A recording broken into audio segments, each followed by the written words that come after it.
All right, welcome to the July 20th, 2023 meeting of the California Fish and Game Commission's Marine Resources Committee. Callers have been placed on mute, and when it's time for members of the public to speak, they will receive instructions on how to indicate they'd like to speak to an agenda item. Speakers will be unmuted individually. With that, I'm going to hand it over to our Executive Director, Melissa Miller-Henson, for some technical notes. Thank you very much, Co-Chair Murray. Good morning, everyone. Good morning, Co-Chair Sklar.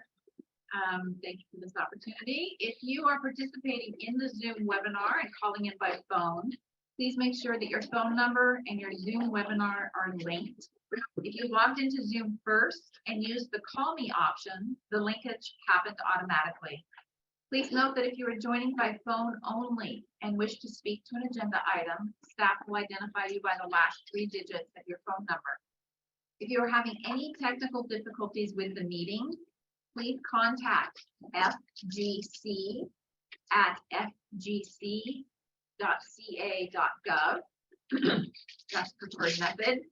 Or if necessary, you may call 916-902-9286. Note that Zoom's chat feature is disabled. And I believe Co-Chair Murray is going to make introductions. Yes, well, I'm only really going to introduce my co-chair, President Sklar, who is not feeling so well today. Welcome, President Sklar, Co-Chair Sklar. And if there's anything you'd like to say about your state. Yeah, I'm not going to be able to say a lot. I'm losing my voice from a cold I have, but glad to be here. That's important stuff this morning. Absolutely. All right, good morning, everyone. So let's formally call to order the July 20th, 2023 meeting of the California Fish and Game Commission, MRC. We are meeting in person here today on ancestral, traditional, and present lands of the Coast Miwok people. I would like to acknowledge all California Native American communities who have inhabited California lands for thousands of years. We do honor and respect the diverse indigenous people who are deeply connected to the fish, the wildlife, and the habitats we manage. We take seriously our trust relationship with these sovereign tribal governments, and we do our work together with and with much respect and gratitude for those who have lived in California since time immemorial, including the Coast Miwok. Together with the best available science that includes indigenous and traditional knowledge, we carry out the Commission's mission to hold fish and wildlife and their habitats in the public trust to enhance and restore California's native fish and wildlife in their natural habitats and to secure a rich and sustainable outdoor heritage for all Californians. Welcome, everybody. So with that, I'm going to hand it over to Susan, our Marine Advisor, Susan Ashcraft, who will introduce Fish and Game Commission staff and department leadership participating today. Thank you, Samantha. So I will introduce the commission staff. To my right is Melissa Miller-Henson, the executive director. Cynthia McKeith is on the end, and she's the staff services analyst that is facilitating our meetings and administering. If you have questions, you can speak with her. Maureen Trotter is a regulatory analyst, and she is supporting us remotely through Zoom, and she will be followed by David Haug, who will also contribute to that. Kinsey Matthews is Sea Grant State Fellow for this year. With the Department of Fish and Wildlife, Eric Cord, Assistant Chief Law Enforcement Division is here. Randy Lovell, State Aquaculture Coordinator. Craig Schumann, Regional Manager from the Marine Region. Becky Oda, Environmental Program Manager for Marine Habitat Conservation with the Marine Region. Kirsten Ramey is joining us by Zoom as Environmental Program Manager for State Managed Finfish and Nearshore Ecosystem. Todd Nair is here representing the Resource Assessment Environmental Program as Environmental Program Manager. And I think also through Zoom, Steve Wirtz, Senior Environmental Scientist Supervisor with Marine Region. I also want to acknowledge and express appreciation for Noah Ben Adaret is from the Ocean Protection Council. He's the Sustainable Fisheries and Aquaculture Program Manager. So welcome. And I would also like to give an overview. Oh, I also want to just acknowledge there are a number of other law enforcement staff in the room, and I thank you very much for being here that are regionally based. So I too want to welcome you to this meeting of the Marine Resources Committee, and the committee is comprised of up to 2 commissioners who chair each meeting, and members are assigned by the commission annually. Our goal today is informed discussion to guide future decision-making by the commission, and we need your cooperation to ensure a lively and comprehensive dialogue. We are operating under the Bagley-Keene Open Meeting Act, but it's important to note that the committee chairs cannot take action independently of the full commission. Instead, the chairs make recommendations to the full commission at regularly scheduled commission meetings. These proceedings are being recorded for reference and archival purposes and will be posted on the commission's Zoom channel. Items may be heard in any order pursuant to the determination of the committee co-chairs. I'd like to note that as a general rule for regulatory change requests, they need to be redirected to the full commission and submitted on the required petition form FGC1, titled Petition to the California Fish and Game Commission for Regulation Change. However, at the committee's direction and discretion, the committee may request that staff follow up on items of potential interest to the committee and possible recommendation to the commission. And we recognize that one of the agenda topics today, there's a lot of interest in potential changes, and so we recognize that will be part of today's dialogue. Committee meetings operate informally and provide opportunity for everyone to provide comment on agenda items. We will have a lot of people participating, so we ask that if you wish to speak, please follow the following guidelines. Please raise your hand and wait to be recognized by the committee. If you're calling in by Zoom, there's the virtual way to raise your hand. Please provide your name, if you have an affiliation with any organization, and the number of people you represent. And please note that today, especially, time is limited. We have 3 very important topics, among others, that are also of interest to people. So please keep your comments as precise as possible to give others time to speak.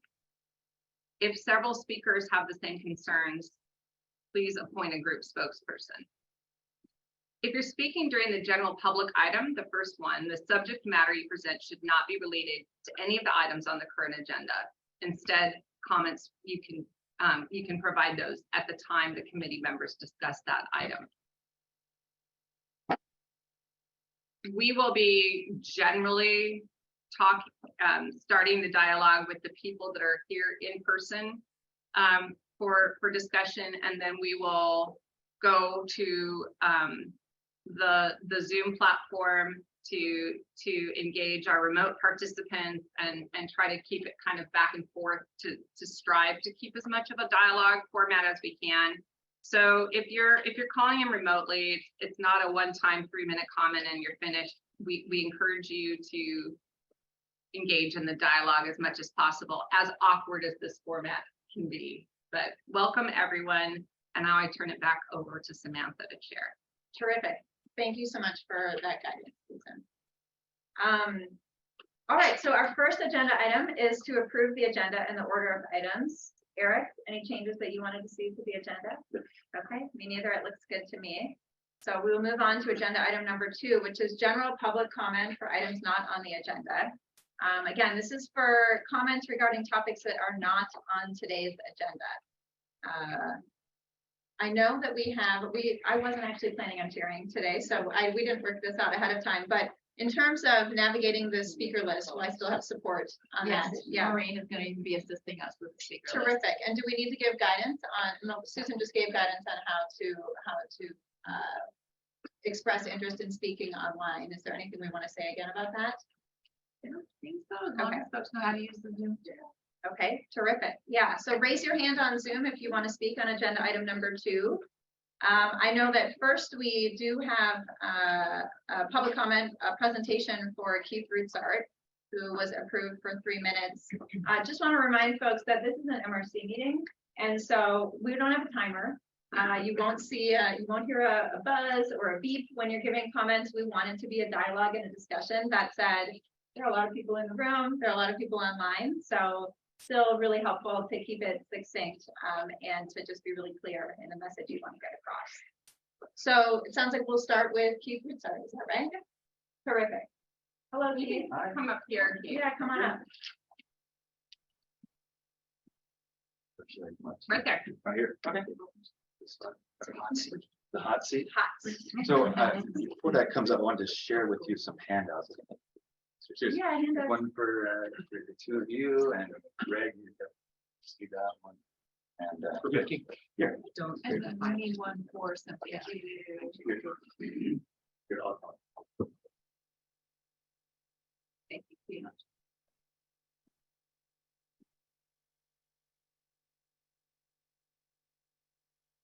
So I guess while we're waiting on this a little bit, what this handout is about is there was a study just done with OPC research about. Can you speak up, please, for the Oh, people that are very there? good. Yeah, so Speaking to the microphone. You're speaking to a microphone. microphone is there. Okay, very good. Yeah. So in this pamphlet I just handed out here, this is showing the alignment between the study that was done by Ocean Protection Council to determine the where, when, and how to do kelp restoration in California. And so I have identified in here the areas of our concern, which is in Monterey Bay. You can see these all are the places of high priority. Wait, did you want to show your presentation? I do. Hold But on a second. yeah, Just it's hold not on up a yet, second. so I'm just kind of stalling. I'm sorry, Maureen, you should have co-host privileges now, and please go ahead and share your screen and pull up the presentation for Keith Ritzard for number 2.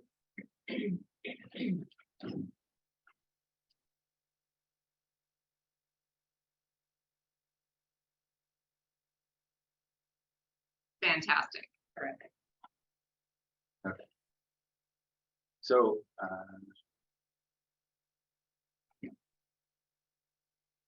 I see it on my I see screen. it on my screen as well. Very good. Okay, well.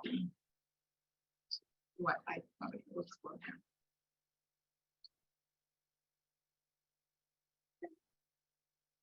The 5.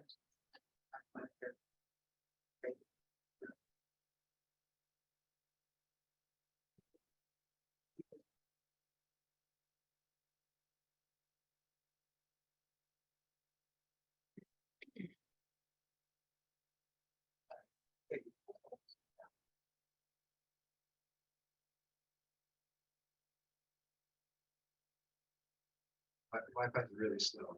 It is. Don't use the one that says 5G. Ironically, I'm not paranoid. Well, There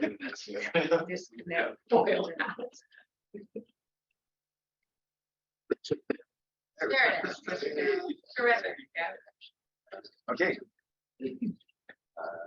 Please begin. Okay, I will begin. My name is Keith Ritzard. I'm with the Giant Kelp Restoration Project in Monterey.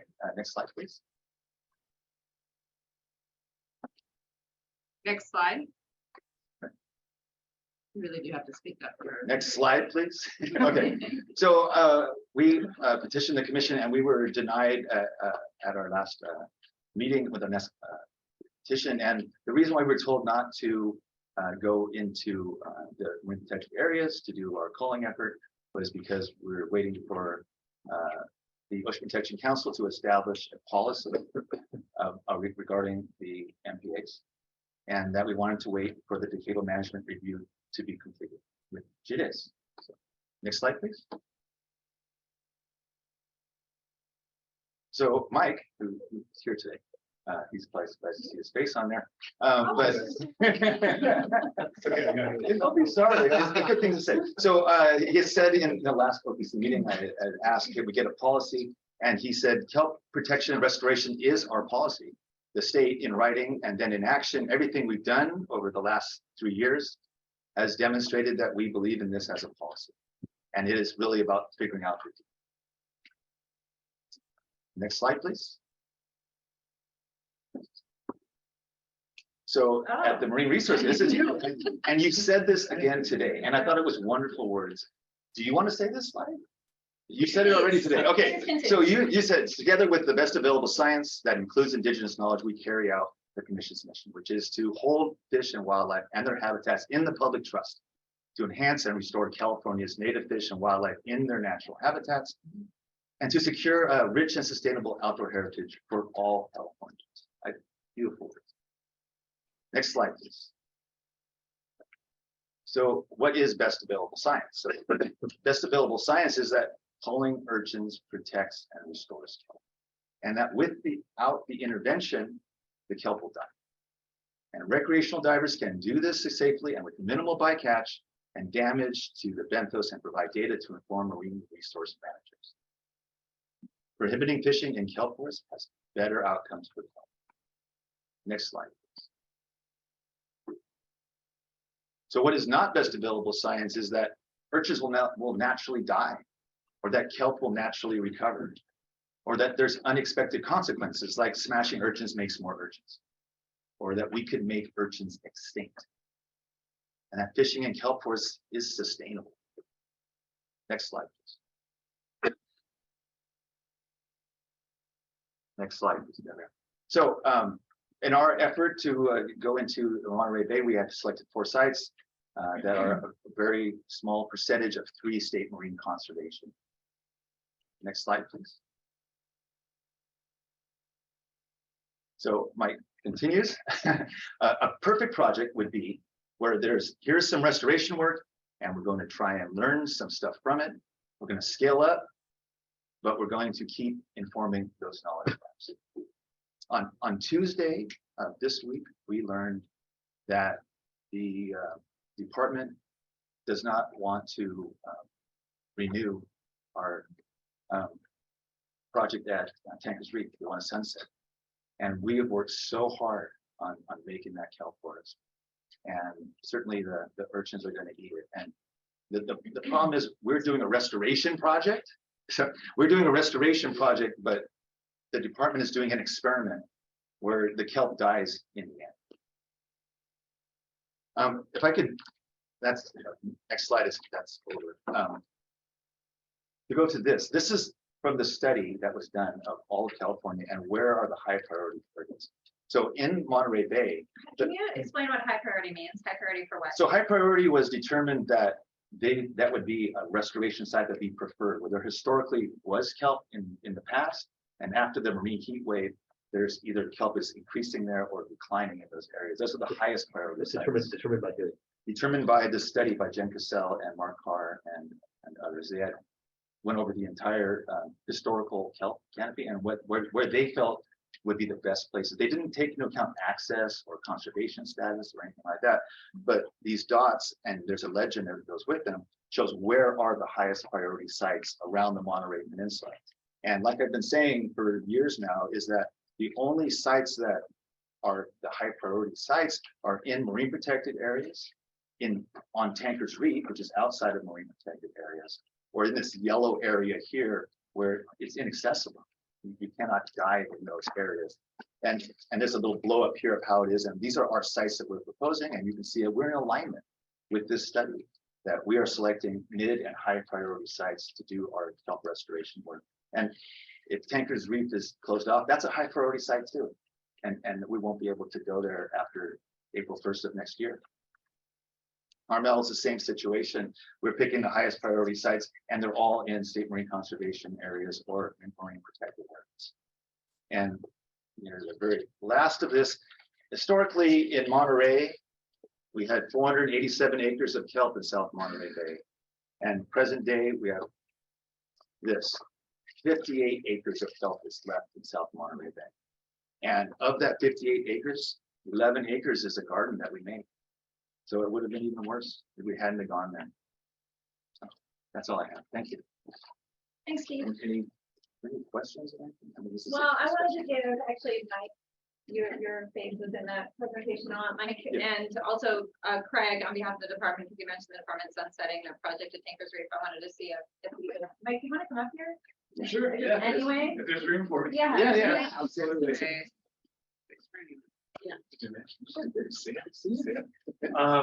Yeah. Well, thanks, Keith. I wish you'd chosen a more flattering screenshot of me. I've actually. There's a good way to make friends. Yeah, right. But yeah, I mean, I stand by everything that I said at that council meeting. I think that you know, a perfect project is a project where we're learning by doing. Been really impressed with Tankers Reef in that way, so I'll defer to Dr. Schumann about the regulation sunsetting. But in terms of the high priority sites, so this is a study that was literally just released last week.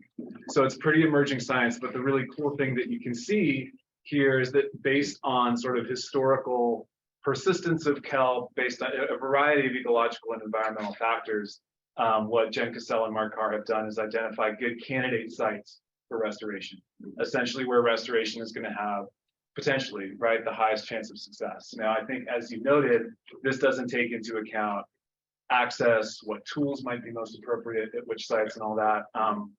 So I think it's a really good building block. We do have more work to do to determine kind of how that, you know, how these results, how what you propose dovetails with the goals of the Marine Life Protection Act, right? And restoration and MPAs, and OPC is actively working with the department to come up with a policy. Right, and that's kind of what we're here, like, we're determining, can we do restoration in MPAs? And you're waiting for a policy, right? So from the Ocean Protection Council, whether we can do calling in MPAs or not. And I know I appreciate your answer, but I still don't think you answered the question about what can we do in MPAs for restoration. Well, I think it's not just a policy that's coming from OPC. It's a DMR recommendation, right? For OPC and the department and the commission to all work together to figure out what makes the most sense. Sure. Right. Sure. Any restoration in MPAs? If so, what types of projects? What types of tools? What types of MPAs? And those are all questions that, I mean, literally, Right. Craig It's a and work my in boss progress. Jen were discussing last week. Okay. Yeah, and there is Yeah. also, as you know, an MPA adaptive management process coming underway. So I encourage you to stick around for agenda item number 5, as well as we talk about what that might look like. Yes, I suspect it would be here. So, Dr. Shipman, welcome. Is there anything you want to say regarding sunsetting of the project at Tankers? Yes, so and I was going to bring the Secretary and Marine Region update, but I think now is as good as time as any.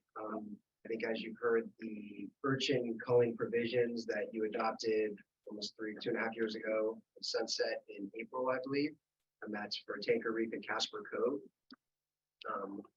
At this point, our initial recommendation is to let tankers sunset, which I thought was consistent with the agreement that we had at the start of the project.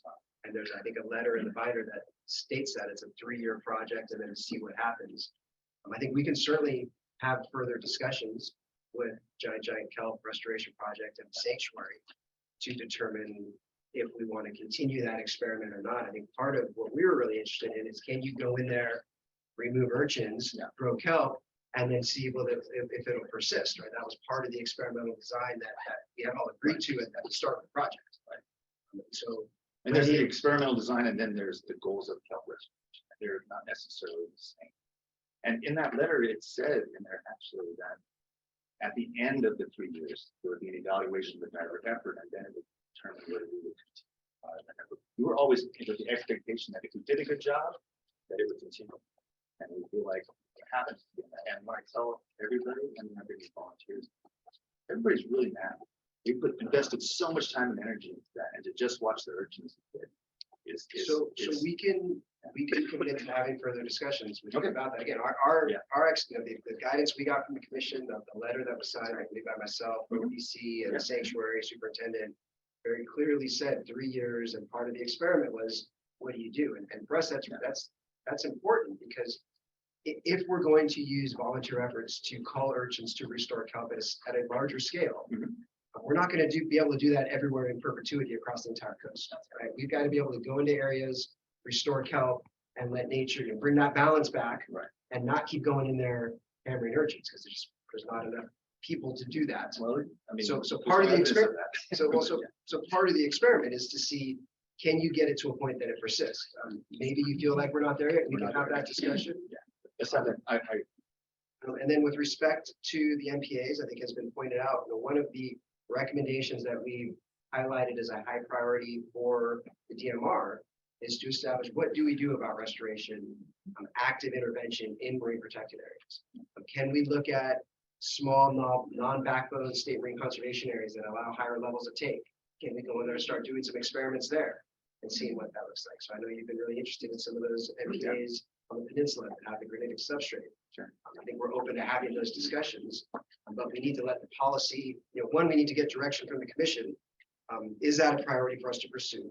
Hopefully we get that. We certainly flag that. And if so, continue to work with everyone in the room and all of our colleagues to determine what that is, to set ourselves up for long-term success in the future. Well, I think I'll leave us at that cliffhanger as we wait to get to agenda item number 5. Yeah. Have people speak or? Yeah, or that's please. for later? No, please speak. I completely. Also, if you wouldn't mind sharing your name and Sorry, if you'd like. my name is Douglas Young. And I haven't come to these meetings for some time, but here I am back again. But I'm here to support Keith and the work that people are doing at Casper. The reason why is that when you take away the hope from the people, we all know that urchins are killing the kelp. And what's being done? And when the people have very little choice, but they have to go out and do something. They need to do something to bring back the kelp. We know the kelp won't go back without mitigating the sea urchin. And so here we are. Okay, just to clarify, so our current recommendation is to continue the effort at Casper because it hasn't really gotten off the ground. So we know there were challenges at Casper because of COVID and weather. And so our recommendation is to let, at least currently, as we're internally deliberating, to let Tanker expire because it's been successful, to see what happens, and to continue removals at Casper because that experiment hasn't progressed yet. Thank you. Okay. Nevertheless, we have. Doug, can you speak up a little bit? They're having a hard time And hearing you at actually, the other end. just coming up to the table, maybe sitting with you or next to me.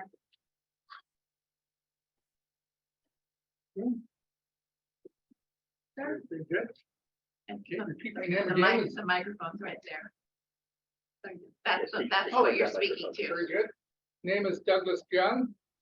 And I think it's important that we continue on with the work that Keith's doing. Why? Because it's so small. Why stop it? What is science? Science is moving forward and getting things done, solving a particular problem. So we stop it. And all these years, we've seen the absolute destruction of the kelp and the abalone resource, and people are just absolutely horrified. We're horrified that nothing's being done. After all these years, still nothing's being done. Now we have a little bit of work being done by Keith. We have people that want to do it, let them do it. What's the problem here? And we need to take care of these MPAs too. I mean, here we have an area that's supposed to be preserved and it's being absolutely devastated, and we're sitting here waiting for the science. But sometimes can't we chew bubble gum and walk at the same time? We can do science and we can continue doing these other things. Let the people do it, or people are going to get pissed off. And people are very upset right now at what's happening. You have hundreds of thousands of divers in their family who are very upset that they can't go out and not only dive for abalone, but not be able to do something about remediating the situation. Thank you for your feedback. Yeah, we hear you. That's why we have approved a few projects to see what the scientific outcomes will be of culling. And abalone, they're not there, right? The abalone just aren't, they're not there. So there's, our hands are tied on that, right? Yes, we understand that. And the people want something that's renewable and something that's going to come back that we can pass on to our children. Yeah. But if we don't do something, then what's happening? The abalone population is probably down 99%. It's it's a very terrible thing. So am I jumping the gun by asking what are we doing about the urchin in a positive way, or should I wait for that discussion to move forward? Well, I don't know if, yeah, we have been talking about this for years at length in great detail. And if you want to get the download from Keith, he'd be happy to share some of those conversations Well, with you. I know what Keith's thinking. So let me add Please. here that not just Keith, but other, but some folks up further north have asked for permission to do this as an attempt to do like a urchin fishing. We conducted experiments up north and down south. We need to see whether they work, and they only work if the effect will be continuous. Once we eliminate the urchins, whether the kelp will come back. The idea of trying to eliminate urchins nonstop for forever is unrealistic. Our coast won't allow. You can't enter most places where the kelp is. So we need to see whether these experiments work. There's a process going on. As Craig said, one of the sites is going to continue. The other one we'll discuss whether to restart it. But the idea in the beginning was let's try this for a period of time and see if it works. And by works, it means that the kelp will come back and stay strong. And we have to analyze that and see if that happens. So this commission, this committee, has worked really hard in partnership with Keith and others who wanted to do this. So it's a process. Very good, very good. Years ago, we put forth a recommendation on what to do. We said, okay, 1, 2, 3. Here it is. When they're still abnormally lively, we wanted the 40,000 divers to be able to come out there and save the coast, save the seed stock. We said 2, hire the unemployed urchin divers that come out and save the kelp spore banks.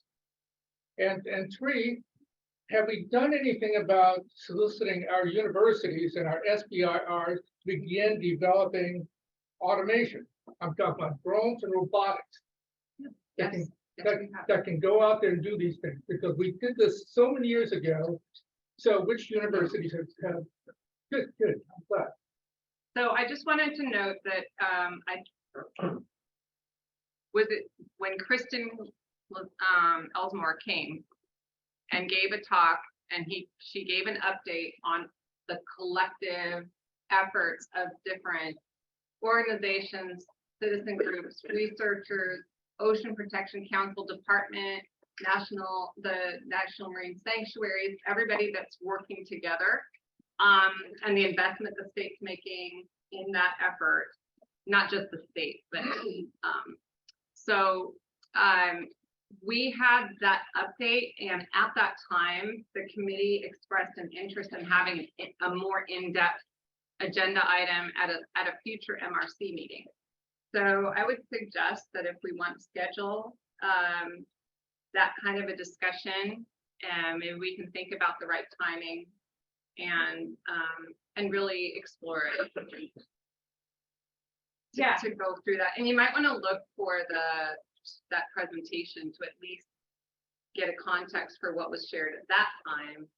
And I understand the sense of urgency, I really do, and wanting to leverage, wanting to be able to respond while there's a lot of public momentum and energy before you get fatigued. I'm hoping that there will be more participation going up to Casper Cove to be able to test that in areas of Nereus-Vistus of the bull cup, and be able to have some comparisons, but encourage continuing dialogue. I'd say the good news is a lot of the things you mentioned we're doing. Happening. So OPC's committed a lot of money to this. We're Yep. developing a kelp restoration and management plan. We just impaneled a body. I think we've got the stakeholder body and the science bodies that are Yep. working on it. So we're putting together that plan. I will just go on in public record now. The thought of autonomous drones going out there and destroying native species in our subtidal just terrifies me. And it would be a long time before I would ever support that, because what could go wrong? Well, what's going right? I'm gonna ask you, what's going right? This is what you do. Listen. Okay, Sorry. I have to bring it down a little bit. Okay. Oh, I'm sorry. And we can get, we're happy to get you more information Yeah. about the work that's going and how to get engaged in that, the development of the kelp restoration and management plan, because we need people like you with your passion, your expertise, your experience in the water to help us. We all need to do this together. Yeah, and just know that to say nothing is happening, that's really not accurate. How much funding has OPC given out for kelp restoration studies and activities? Yeah, I mean, we're going on 7.5 million with the new 5 million RFP that just request for proposals that just hit the streets a couple weeks ago. Has And Scott opened up that thing the yet? commission has allowed destruction of native species, which is an incredibly unusual thing. Like, we don't do that. That's against the basic principle of preserving natural resources. We've done it because of this unique situation. So there's a ton going on, and I understand your anger and frustration. I'm an abalone diver, and I couldn't be more. It was the hardest boat I ever made when we got the abalone fishery down. But again, I want to echo what Commissioner Murray said. The say nothing's being done is really an insult actually. Yeah. To all the people that are working very long and hard on this, and I know it comes from a place of passion and concern. I know it's not malicious, but there's a ton being done, and we're doing things that are really, really unusual to try to address it. Then ask your universities to step up. Put out a big award saying, look, first group that comes out and develops a drone or robot that works, it's gonna be tested because Craig is gonna make sure it's gonna work. No. Right? Just rest assured, universities are responding to RFPs. They are bidding on RFPs. They are getting funded to do work. For This drones, robotics. paper that Keith just cited, I suspect, was funded by OPC, right? So that is happening. Let's have a future conversation about this. I share Dr. Schumann's terror when I think about robots and drones going in and crushing native species. So we can talk about things like that at a future meeting, but for today, we do have a lot of other items that are on the agenda that I'd like to make sure we get time to talk about, especially because many people have traveled here to be here. Which we appreciate very much, and we're really glad to see you here. We appreciate that very much and understand the passion. We share it too, which is why we have advanced these projects to make a case for whether these ideas will be impactful or not. But I also agree that, crushing urchin, a native species, on 1,100 miles of coastline into perpetuity is not something we're going to be able to do. So we do have to see what happens when we give it a head start and see what nature does after. That's why automation is important. Can't do this now. It's impossible. I do want to, I note that Jack Likens, I know this is a little unorthodox because we were going to do it in the room first, but I know for sure that Jack Likens is here to talk about this. So I'd love it if we could give him permission to speak. Hello, this is Jack Likens. I didn't particularly want to speak about directly about the urchin issue. I do support what Keith is trying to do, and just listening, it sounds like it's as much a matter of policy as it is anything. And I think it's important that we do these mechanical urchin removals in some MPAs. That would give us sort of a baseline for one MPA versus another one. So I just want to say that I'm in support of what Keith is trying to do. But I came here today to talk about another issue. As you well know, the U.S. Fish and Wildlife Service and some environmental organizations are considering and proposing translocation of otters to the North Coast under the pretext that they will stop or reverse the spread of urchin barrens, which have decimated the kelp even more so, probably 95% so on the North Coast. Needless to say, we all want to protect and restore the kelp forests, which were devastated by well-documented environmental factors. I'm concerned about this proposal for several reasons, not the least of which is the fact that we don't have enough science to know with any amount of reasonable certainty what the results are going to be. We don't have data science which considers the population dynamics and interactions among the species involved, even the otters. We don't know what will happen to them if we translocate them. And we don't have a comprehensive management strategy nor resources to develop them. Excuse me? Jack, We're having Yes. a hard time hearing you. We're having a hard time hearing you. I think maybe you don't have a strong connection. Yeah, could be. I don't know. I'm just on my computer. Would you like me to call back by phone? That would be great. Yeah. That would be great. Okay, I'll try to figure out how to do that if you can't hear me, because it doesn't do any good to talk if you can't hear me. I don't know what I can do, what else I can do with my computer. So if there's some other people that want to talk, why don't you let them talk and I'll call back in by phone. Jack, Yes, Jack, yes, hello. Jack. Jack, it's Susan. It seems to be on our end because of the Wi-Fi signal. So apparently they can hear you online. Should we take a pause and try to fix the internet? Yes, Just take 5 minutes. we're gonna take a, Yeah, we're gonna take time or whatever it takes to get the tech working, so we can make sure people are able to participate remotely. So thanks for your patience. Please hold. Okay.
Okay, it just found this. Took it out of the box. All right, thank you so much for your patience. We know we have a big day and we know many of you traveled here to be here and we do appreciate all of your comments. So thank you for being here. Just a couple things I want to say before we go back to the comments, and I think we'll start with Jack because that's who we were trying to hear when the tech really stopped working. We are going to agendize. I think we can commit to agendizing urchin and kelp for our November MRC meeting. Susan has already mentioned she's been thinking about a panel that she could pull together. We certainly would want to work with OPC and Mike and the team so we can have a comprehensive conversation about this in November. That doesn't mean you can't still say something about it today, but we just want you to know that we do plan to do that. So that's going to be a great opportunity. And for comments that are veering into marine protected area territory, let's remember that that is on the agenda as well for today for number 5. I know some people want to talk about sea otters. We want to hear your comments on sea otters, and this study that just came out is relatively new. So just want to let you know we are not prepared to respond to your comments about sea otter reintroduction on the North Coast. That is something we can also potentially put on the agenda at a future MRC meeting, but just know we're not ready to respond to that. So love to hear what you have to say, but just with that caveat. Abalone Recovery Management Plan, that is on the agenda for agenda item number 6. So if you are wanting to talk about that, the time to do that is agenda item number 6. It is not open public comment for items not on the agenda. So having said all of that, we are going to go back to Jack Likens. Jack, thank you so much for your patience, and sorry you got cut off there. Thank you, Samantha and President Sklar for letting me speak. My name is Jack Likens, and I was a recreational abalone diver, and of course, an overall ocean enthusiast. Can you hear me okay now? You sound terrific. Oh, great. Thank you. I just said at the beginning, and you probably missed a lot of this, but I support what Keith is trying to do. I think it's important that we test some marine reserves as well as areas outside of marine reserves to be able to compare what happens when you remove urchins in a marine reserve. Having said that, I came here today to talk about, and you just mentioned that you're not prepared, but I want to at least give you my 2 cents worth on the proposal by the U.S. Fish and Wildlife and some environmental organizations considering translocating otters to the North Coast under the pretext that they will stop or reverse the spread of urchin barrens, which has decimated the kelp. Needless to say, we all want to protect and restore the kelp where it's been devastated by well-documented environmental factors. I'm concerned about the proposal for several reasons, not the least of which is the fact that we don't have enough science to know with any amount of reasonable certainty what the results will be. We don't have data science which considers the population dynamics and interactions among the species involved, otters and their multiple prey. We don't have comprehensive management strategies nor the resources to develop them. The worst of all, we don't have an adequate risk assessment, which may lead to the possible extinction of both otters and their prey. It is also well documented that otters have not stopped the spread of urchin barrens in their current habitat on the Central Coast.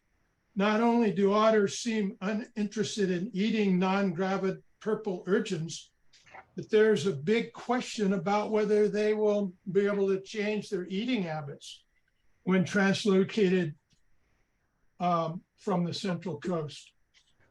Most studies indicate that otters have difficulty adjusting eating habits in unfamiliar environments. Translocation is carried out, it most likely that we'll see a reoccurrence of what happened at San Miguel Island translocation in 1987 and 1990, or possibly even worse, where most of the otters either died or swam back to their origins. Lack of otters was not the reason we have urchin barrens and have lost 90% of our kelp forest on the North Coast. The North Coast marine environment thrived for 200 years after otters were gone. Like all marine ecosystems in California, the North Coast was impacted by seawater warming, disease, and pollution, not the lack of otters. I'd like to know, and I'd like to suggest, I'd like to know what the commission's and the CSW's position on translocation of sea otters is. And if you have not taken a position, I request that you take a position to not allow otters to be translocated to the North Coast until there is reasonable scientific support that translocation will be successful for otters, their prey, and that the translocation will reestablish kelp forests. At this point, there's not enough science and data to make a decision to override nature for the sake of one animal over many other species. Thank you very much, commissioners, for listening to what I have to say. And I know you are not prepared probably at this point to take a position, but I would like very much if you would consider that. And Craig, I know your group too has got opinions probably difficult politically to express. Thanks, Jack. Shall I call the next speaker? Dave Rudy? Okay, so yes, actually Paul Hobie was next.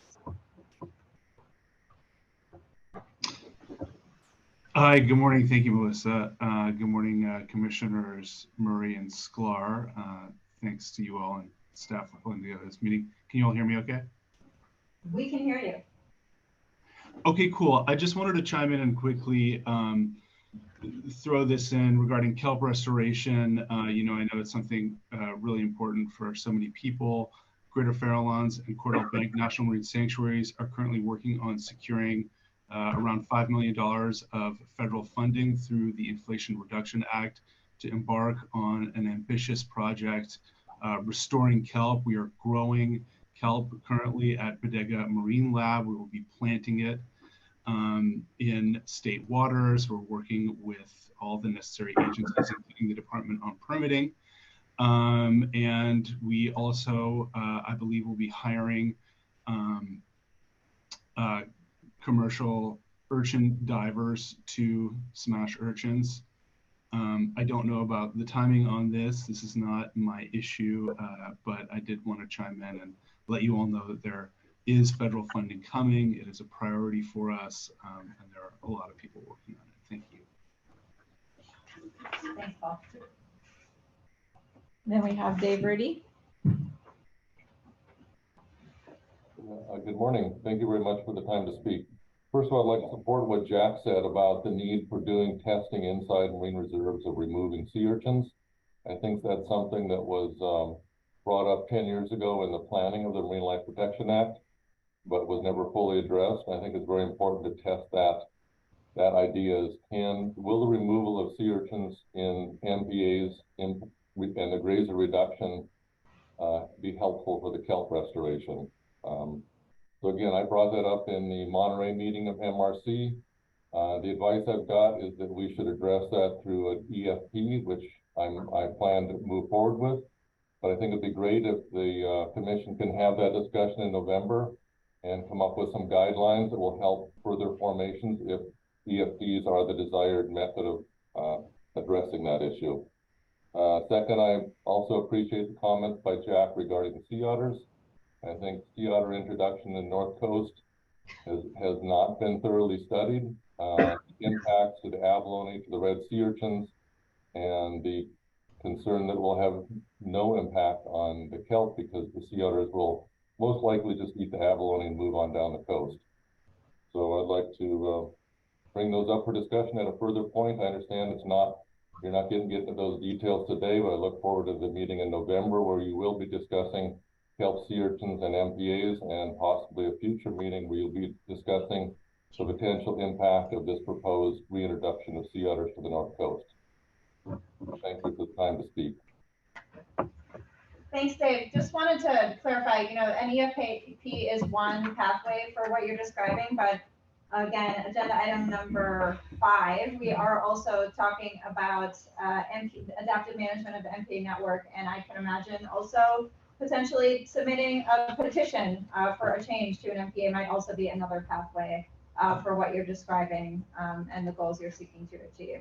So don't want to get into an MPA discussion now because that is on our agenda, but did wanted to flag that there are at least 2 pathways to achieve what you're describing. So thank you very much. I really appreciate that comment. That helps give us some idea on how to move forward. Really appreciate that comment. Thank you. Yep. Great. Following that is Tristan. Hello, can you hear me? Yes. No. Now we can. Whoop, how about now? Yes. All right. Okay. Hi, everyone. My name is Tristan. I'm the kelp project director with the Nature Conservancy. I live in Fort Bragg and part of the larger collective of folks working at Casper Cove. And I've been part of this broader effort to understand public participation in kelp restoration since 2018, I believe.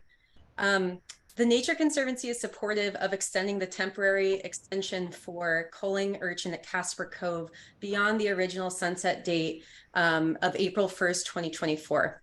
This is likely because of the given challenges that were described earlier in this conversation in the first few years of this work, and including the life history characteristics of bull kelp specifically.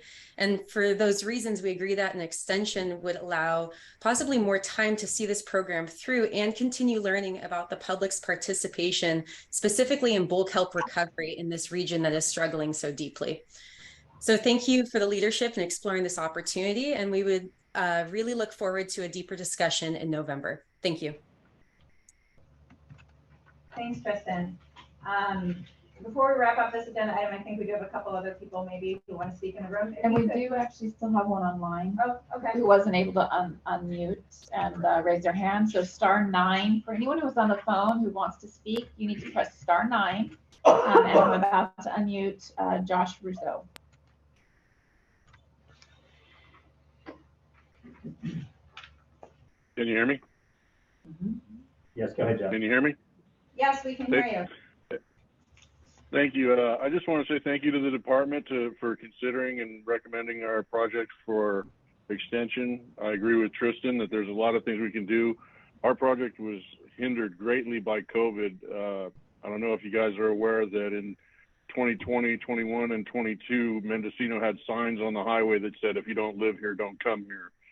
And the police were ticketing people from out of town that showed up and things. So we couldn't. This year, 2023, was really the first year we could encourage large groups of people to come up. So hopefully we'll be able to increase our participation as it has been this year. I've been partnering with several new partners and had lots of interest. This year we partnered with, or we've gotten cooperation with Humboldt State. They're sending their scientific divers down. Their instructors are giving them extra credit for diving with our project. Reef Check is encouraging their divers to dive with us. So our numbers have been growing. We've been getting a lot of new participants that weren't previously participating. I've also, for this month, I've got a guy coming out who has a surface applied air system, and he's going to do a product demonstration for people because they can't fill tanks in Mendocino. So maybe this will be an option for people in Mendocino. And I just wanted to say thank you. Thanks, Josh. Thank you, Josh. So we have two more people on Zoom, Pete Ganoso and Brandy Easter. Hello. I'm assuming you can all hear me right now. My name is Pete Guinoso. I'm with a new nonprofit called Blue Harmony Foundation, and I'm so happy to be here with you, discussing with you this challenging project. I just wanted to leave my 2 cents, and I agree with Tristan and Josh. I've got a chance to meet them. I know they're really passionate about this program as well as all of you. But one of the things I just want to kind of put out there is that the scientific studies that we're doing are only part of the kind of the equation. I would just offer up that the community engagement is the other part of the equation, getting people involved and participating in this. And you know, until I started doing this research about 1.5 years ago and got involved with this nonprofit Blue Harmony, I didn't know much about this challenge. I'm an abalone diver as well. I've been abalone diving for almost 20 years now, and so I want to push to keep Casper Cove open. We want to get involved with that quite a bit, and we want to kind of help support Josh and Tristan and their endeavors. And I think in doing that, we can make some real change in Casper Cove as well as all of Northern California. But it's not just about the science; it's also about community engagement. Just want to offer that up. Thank you so much. Thanks, Pete. Mm-hmm. Brandy, go ahead. Good morning. Thank you for the opportunity to speak. I just wanted to echo what Josh just said and let you know that I support, if this is on the table, a 5-year extension of the Casper project, and hope that that can be considered. Thank you. Thanks, Brandy. Is that everyone online? That is everyone online. All right. Yes, please come on up. Introduce yourself. Hi, I'm Brian Taniguchi. Thank you very much for giving me the opportunity to make comment. I'm a volunteer diver with the G2KR project, and I have to say that myself and several of my fellow divers are very disappointed to hear about the intent to sunset the activity at Tankers Reef. We have a lot of passion for what's going on. We've seen what's happened to the kelp forest. I've been diving Monterey for 50 years. And it's just incredibly disappointing to see what's happened underwater, and we want to do whatever we can. So my point is that Keith has managed to generate a lot of interest by the public, by other divers, to get activity going. You don't want to lose that momentum. And suspending what's going on at Tankers will really disappoint so many people. And the activity has garnered enough attention. You can capture like like I have here, which is the front page of the Chronicle, that was highlighting how volunteer drivers can help restore the kelp forest. And it's also captured, he has segments on National Geographic and other media. It's been on international television, what's going on at the tankers.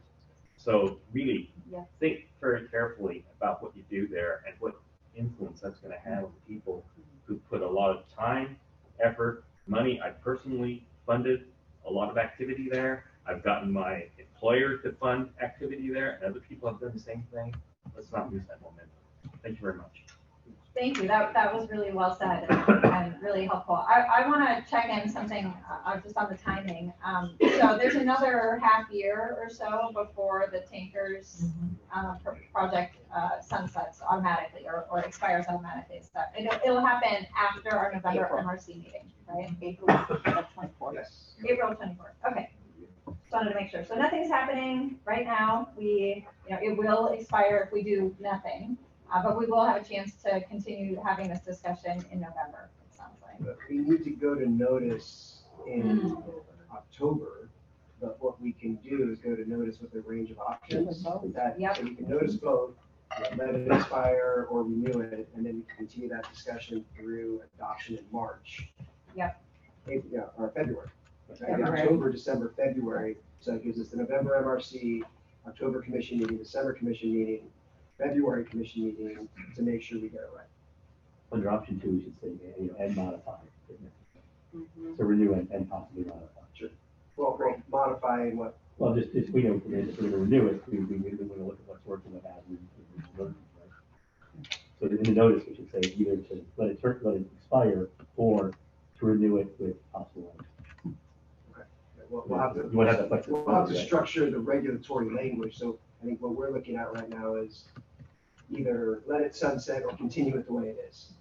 Because if we won't have the, because we need to know what those modifications would be, because we have to go to notice with those modifications. But we'll have, We can- we'll have time to talk about this in October. Yep. Yeah. I understand. August, sorry. August, yes. There's always a modification process in there. So if you say it up front, it's then you're better off. To give flexibility. Okay. Yeah, without committing to ourselves to anything, I think that's a really smart way forward. So appreciate your flexibility and our ability to do that. Yes. Okay. Thank you so much. Anything else on, oh yeah, Wayne, please come on up. Yeah, I just wanted to give Can you come up though and sit up at the table just for our folks online? I can. I know you can be loud, but. Thank you. I come pre-amplified. So Wayne Cutler with Coastal Conservation Association of California. I just want to give 3 quick updates. One, we're in the middle of the California Collaborative Fisheries Research Program, which is a tag and study inside and outside our MPAs from Monster Landing down to San Diego. I would suggest that anybody who wants to go out and do it, get on the volunteer list because there's always openings on those trips. 2, I don't know if you know, but I'm on the board of CalTIP now, and I want to represent the ocean side of the CalTIP program. And we're in the middle of looking at the marketing and outreach part of that program.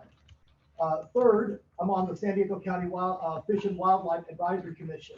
So CalTIP is the part where we're going after poachers and helping out the wardens with their cases. But when we get the fine money, the Fish and Wildlife Advisory Commissions in every county are the ones who distribute portions of that fine money back to public programs. So whether that is cleanup, restoration, education programs, kids programs, those kinds of things, that's where the money is being redistributed. So it's putting the whole part of our industry in full circle. And I just want to make sure that you guys are all aware that all of this is going on behind the scenes right now. We just distributed over $20,000 in San Diego County just last week back into our programs. So thank you. Thanks, Wayne. All right, I don't see anyone else raising their hand or seeing. Oh, Steve Lonhart. Steve Lonhart. Hello, can you hear me? Yeah. We can hear you. Thank you. My name is Steve Lonhart. I'm a research ecologist with the Monterey Bay National Marine Sanctuary, and I work very closely with the department staff in doing monitoring at Tanker Reef. And I just wanted to bring up a couple of points. Number one, The work at Tanker Reef, as you all know, is part of a regulatory change, is not part of a scientifically designed experiment. So for folks to refer to it as an experiment, that might be okay in the sense of we're doing something that we haven't done before, but it wasn't designed that way. It's not funded that way because there is no funding. So the agency scientists who are doing work in collaboration with Keith and in collaboration with Reef Check California are doing monitoring of the regulatory change to determine if we can learn some lessons from the work that's being done by those folks. So one of the lessons that we'd like to learn and has been brought up before is that once the hammering or the culling stops, the question is, will the area be self-sustaining? Because as has been mentioned multiple times, the idea here is to try and give the kelp a head start and allow it to naturally sustain itself, as opposed to having human intervention that could last into perpetuity. So as a key component of this, and given all of the work that's been done at Tanker Reef and the intent from the original design of the regulatory change, which was a 3-year period to give plenty of effort to manage the urchin populations and determine if the kelp could come back, which it has, the next key step in this process is to determine, is it self-sustainable? And you cannot do that if you were to extend it. It must end. You must have time to determine what will happen. And if you can determine that, in fact, the area is self-sustaining, that is going to be invaluable information for part of the kelp restoration management plan for the entire state. If it doesn't sustain itself and the urchins swarm back in, that is also invaluable information in ascertaining whether or not a public effort and a fishing regulatory change is a feasible mechanism to have areas come back. So without that piece of science, we're going to be in the dark, and we're just going to be moving the goalposts down the road and not be able to address that key issue as a part of this monitoring effort that's associated with the regulatory change. Thank you very much. Thanks, Steve. Really helpful comments. A lot to think about. Certainly will inform our discussion in November. All right, we've got one more person online, and then we are going to move on to the next agenda item. Is that okay, Ray? Sure. Yeah. Yeah. We just, yeah, we had these tech difficulties. We're an hour and a half in, and we've got a lot of stuff we need to get to. So one final speaker online, and then we're going to move on to agenda item 3. Okay, custodian, you should be able to unmute. Hi there, can you hear me? We can hear you.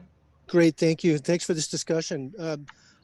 Mike, I have a question just concerning the urchin research. I applaud all the work that's being done to understand and try to mitigate the problem. Can anyone on this meeting share any research that's taking place on how to get the sunstars back into the ecosystem? Those, as I understand it, are a huge predator of urchins, a natural predator, and they were eradicated by that disease some years, about a decade ago. Does anybody know of any research that's going on, or if they're coming back? Like, is nature going to try and heal itself? Thank you. Yeah, I think OPC has funded some Pycnopodia research that maybe is ongoing. I'll ask Mike to speak to that, but certainly another piece of the conversation for November. Mike, anything you want to say? Yeah, really quickly, part of those solutions-oriented science projects that I was talking about earlier did involve some funding for researchers up at Friday Harbor Labs in Washington to look at Pycnopodia grow-outs. So basically rearing Pycnopodia sunstars in captivity with sort of mixed results, success, but it's also pretty hard, I think, essentially is a take-home message. And so the next question would be, if you can rear them successfully despite the challenges, then how would you even start to think about reintroduction? Is that a good idea? Those are more policy level, I think, discussions, but there has been research on growing them in captivity. Thanks, Mike. Yep. All right, with that, we are going to move on to agenda item. Yeah. Okay. I don't know how that's gonna. To the structure.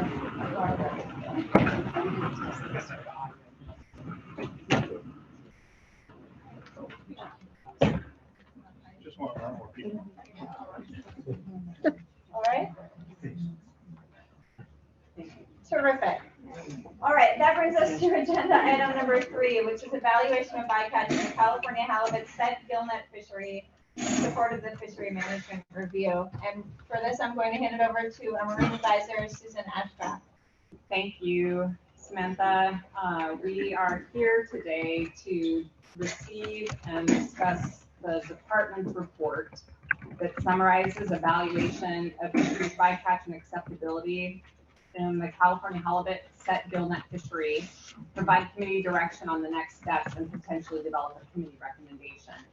I do think the background is relevant here, that since 2020, the commission and the department have been pursuing a review of the California halibut fisheries under the fisheries master plan. Part of that step in that management review is evaluating bycatch in the fishery and evaluating whether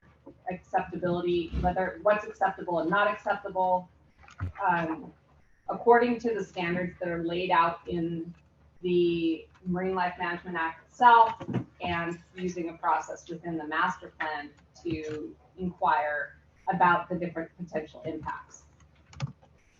The reason this is relevant is because that is the next step towards identifying management measures that become part of a comprehensive package, or for all the different sectors that engage in the halibut fishery. It's been what the commission was tasked to do. The commission tasked the department to do, and I just want to recognize that the department has gone to great lengths to work with scientists and fortunately, they had confidentiality agreements and available data to be able to parse out information on the California halibut set gillnet gear types that we're targeting halibut. So the department's presentation is a subset of available data online that's available to the public that covers all set gillnet gear targets. And in this case, halibut is required for halibut targeting. You're required to have a 8.5-inch mesh size according to statute. And so that's the gear type that is being focused on in the department's overview and the data. In March, the department reported that it completed a step 3 bycatch inquiries for 12 top bycatch species, which were requested by the MRC commission to help assess acceptability of bycatch types and amounts against the 4 criteria in the MLMA for determining acceptability. The department presented a summary of the inquiry results during the meeting and then committed to preparing a written version of that report to document its responses to the inquiries and articulate the findings. And what will also be relevant today is discussion also centered around a separate evaluation conducted by 2 non-governmental organizations, Oceana and Turtle Island Restoration Network, in which they evaluated bycatch acceptability in set nets for all gear combined, which is what is available publicly, in contrast to the subset of halibut sets analyzed by the department. And so the co-chairs noticed discrepancies between those, some probably born of different data sets being used, some for other interpretation of how to understand some of the data that was available. And so the MRC made requests, and part of that was to look at more closely at some of the differences and distinguishing between the bycatch data from the department and from the NGO report, and including marine mammals and leatherback sea turtle entanglement records, to clarify what species that are incidentally caught are retained and sold and as a incidental target, and which one and what % are caught and discarded, and try to reconcile the differences between towns and number of individuals that affect the way that the information is interpreted, and then again, the written report. The goal is then to help to clarify and inform what the information, how the information informs moving forward to potential management measures to address types or levels of bycatch that the commission does not find acceptable. So according to the standards of the MLMA. So since March, you'll hear a lot about this today, but there have been a number of hours of discussions with commission, department, and both NGOs. It's been a good conversation. Commission staff has completed an in-depth analysis. Department has. There's been a collective exploration of respective findings. But there have also been discussions and opportunities with the fleet, and thank you for making yourselves available. And for today's meeting, the department has prepared its evaluation that's presented as Exhibit 2 in the meeting materials that summarizes methods, etc., and identifies areas of uncertainty, etc. So the department will be giving a presentation today. Kirsten Ramey is joining us remotely to give that presentation to highlight what's caught and landed in the fishery, species caught and discarded, and potential management measures as well, to get a discussion going here for the MRC and the commission to consider if they support advancing to step 4 with the analysis that's available today. You also have a lot of public comments in your meeting materials. And I want to acknowledge that we didn't get them posted until later than we wanted. And for that, we apologize. There's a lot of content in there. And so all of that input is not lost on this discussion today, because this won't be the only discussion that input informs, even as we consider moving forward to step 4. So I'll turn it over to Kirsten Ramey and for her presentation. Thanks, Susan. Good morning. Good morning, President Sklar, Commissioner Murray, Commission staff, department colleagues, and members of the public. How is my audio? You sound great. Okay, perfect. All right. Well, as Susan mentioned, my name is Kirsten Ramey. I'm an environmental program manager within the department's marine region, and we are here to continue our discussions on the evaluation of bycatch in the California halibut gillnet fishery. Can someone pull up the PowerPoint? There we go. Okay, next slide, please.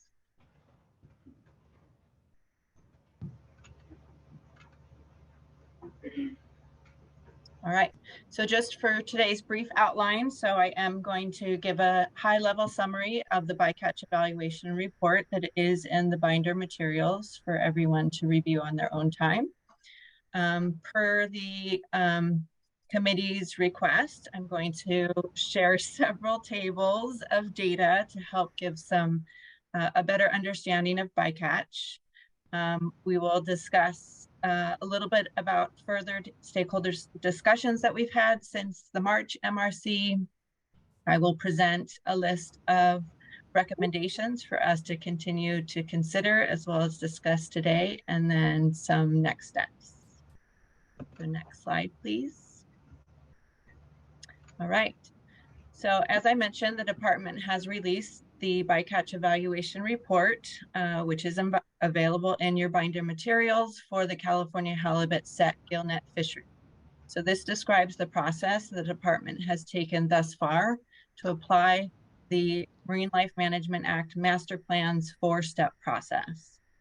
To briefly summarize our efforts, the department undertook a 2-part study initially with funding support from the Resources Legacy Fund and in collaboration with researchers from Moss Landing Marine Laboratories and subsequently UC Santa Barbara researchers to collect information on bycatch of marine species that are harvested with various types of trawl and set gillnet gear, and to distinguish the intended targets based on the available data that we have.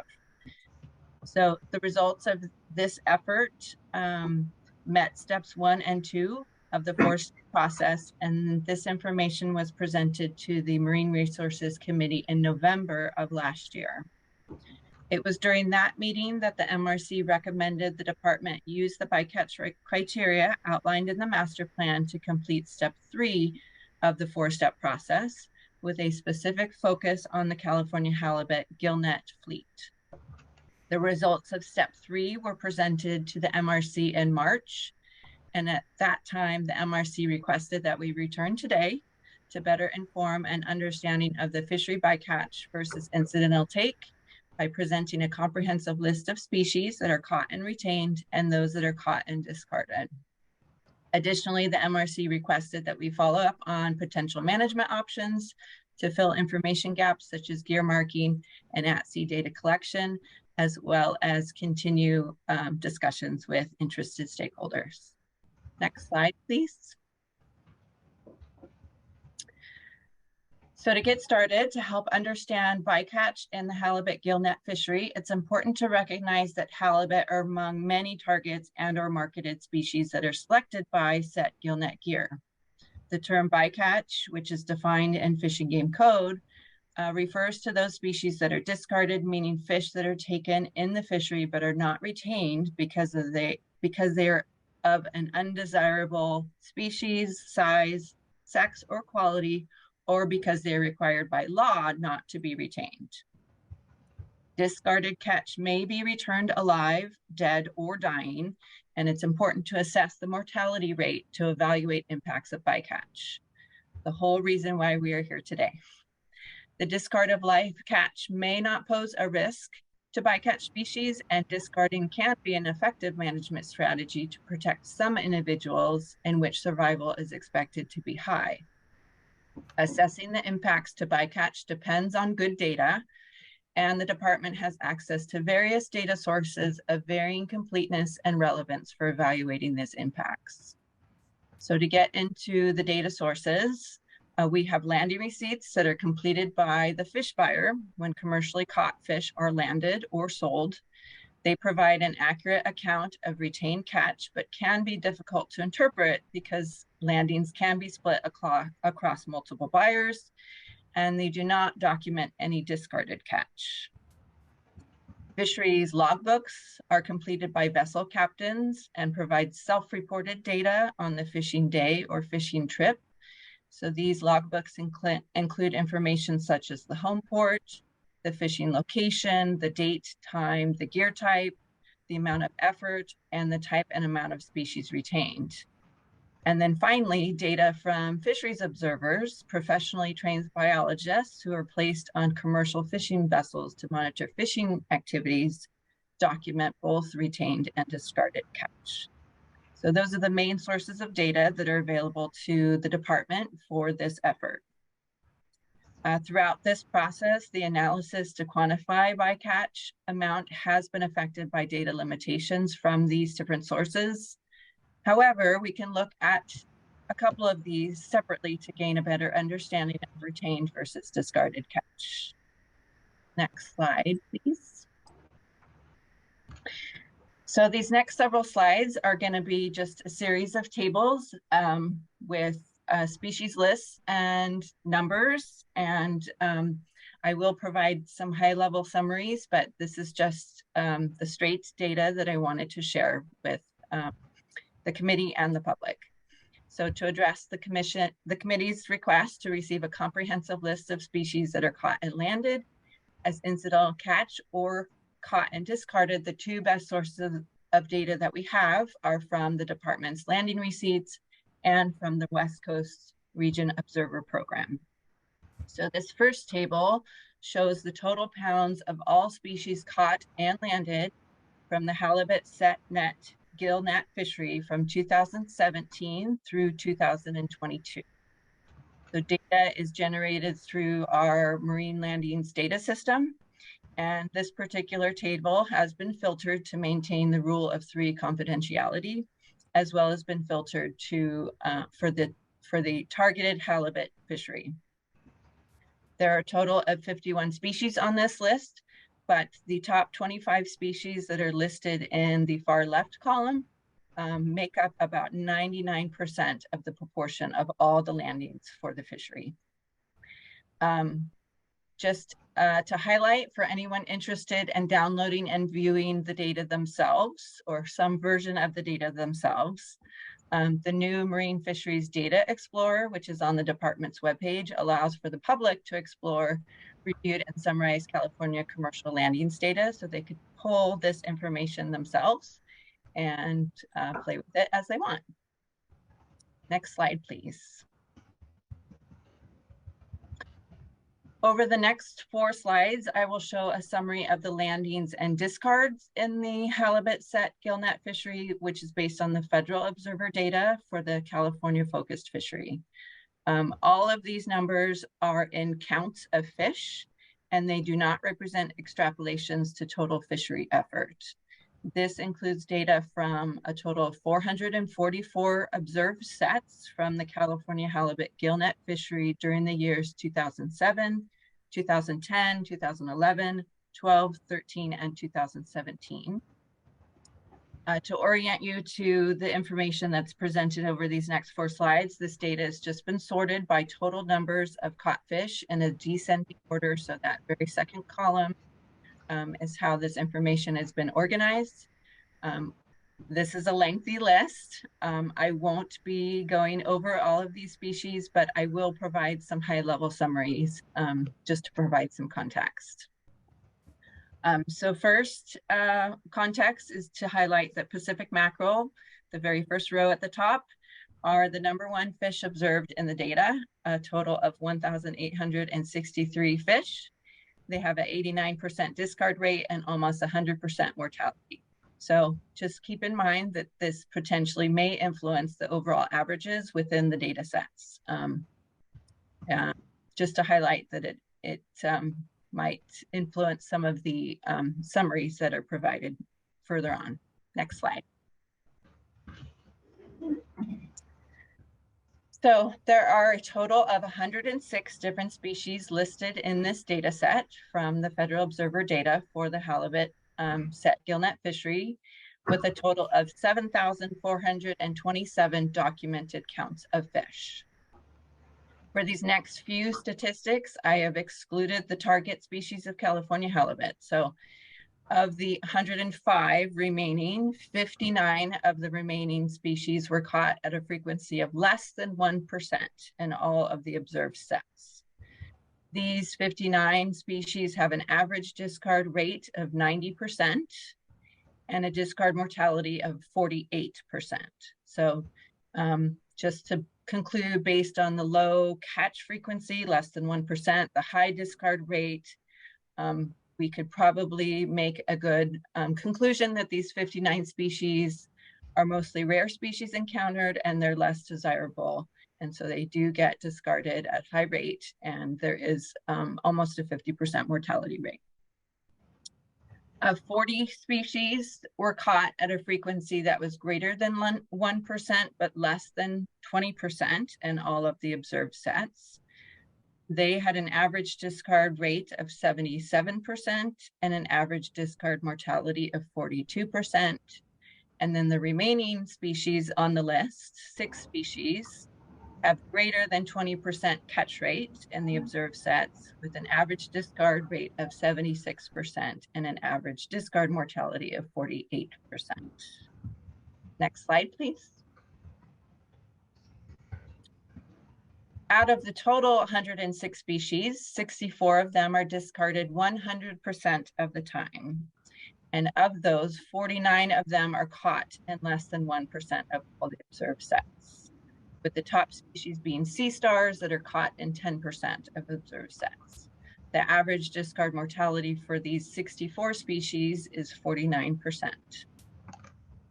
There are 23 invertebrate species observed, with 12 identified and unidentified crabs. Rock crabs and spider crabs have the highest observed catches at 38%. The average catch rate for all invertebrates combined is about 6%. And there's an average discard rate of 87% for the inverts and an average discard mortality of 47% for the inverts. Excluding California halibut, there are 50 bony fish species in the observer data with an average 1% observed catch rate. The average discard rate across these 50 species is 83% and an average discard mortality of 46%. Excluding both Pacific mackerel, going back to, it may be biasing the data a little bit. So excluding both Pacific mackerel and California halibut, the average catch rate of bony fishes drops below a 1% catch rate, but the average discard rate and mortality rate just drops slightly at still 83% for the discard rate, and then dropping to 45% respectively for the discard mortality. Switching a focus to elasmobranch species, there are 24 different species encountered in the fishery within the observer data. The average catch rates for elasmobranchs combined is 7%. The discard rate was 81%, and the discard mortality is on average 25%. And then finally, there are 7 different species of marine mammals and marine birds documented in the observer data with a 1% catch rate in all observed sets. There is a 100% discard rate and 100% discard mortality for all marine mammal and marine bird species. These 7 species include California sea lions, harbor seals, short-beaked dolphins, brants and double-crested cormorants, an unidentified gull, and an unidentified pinniped. California sea lions are the only species where the observed catch is greater than 1%, and they were documented at a catch rate of 6% over all observed sets. Next slide.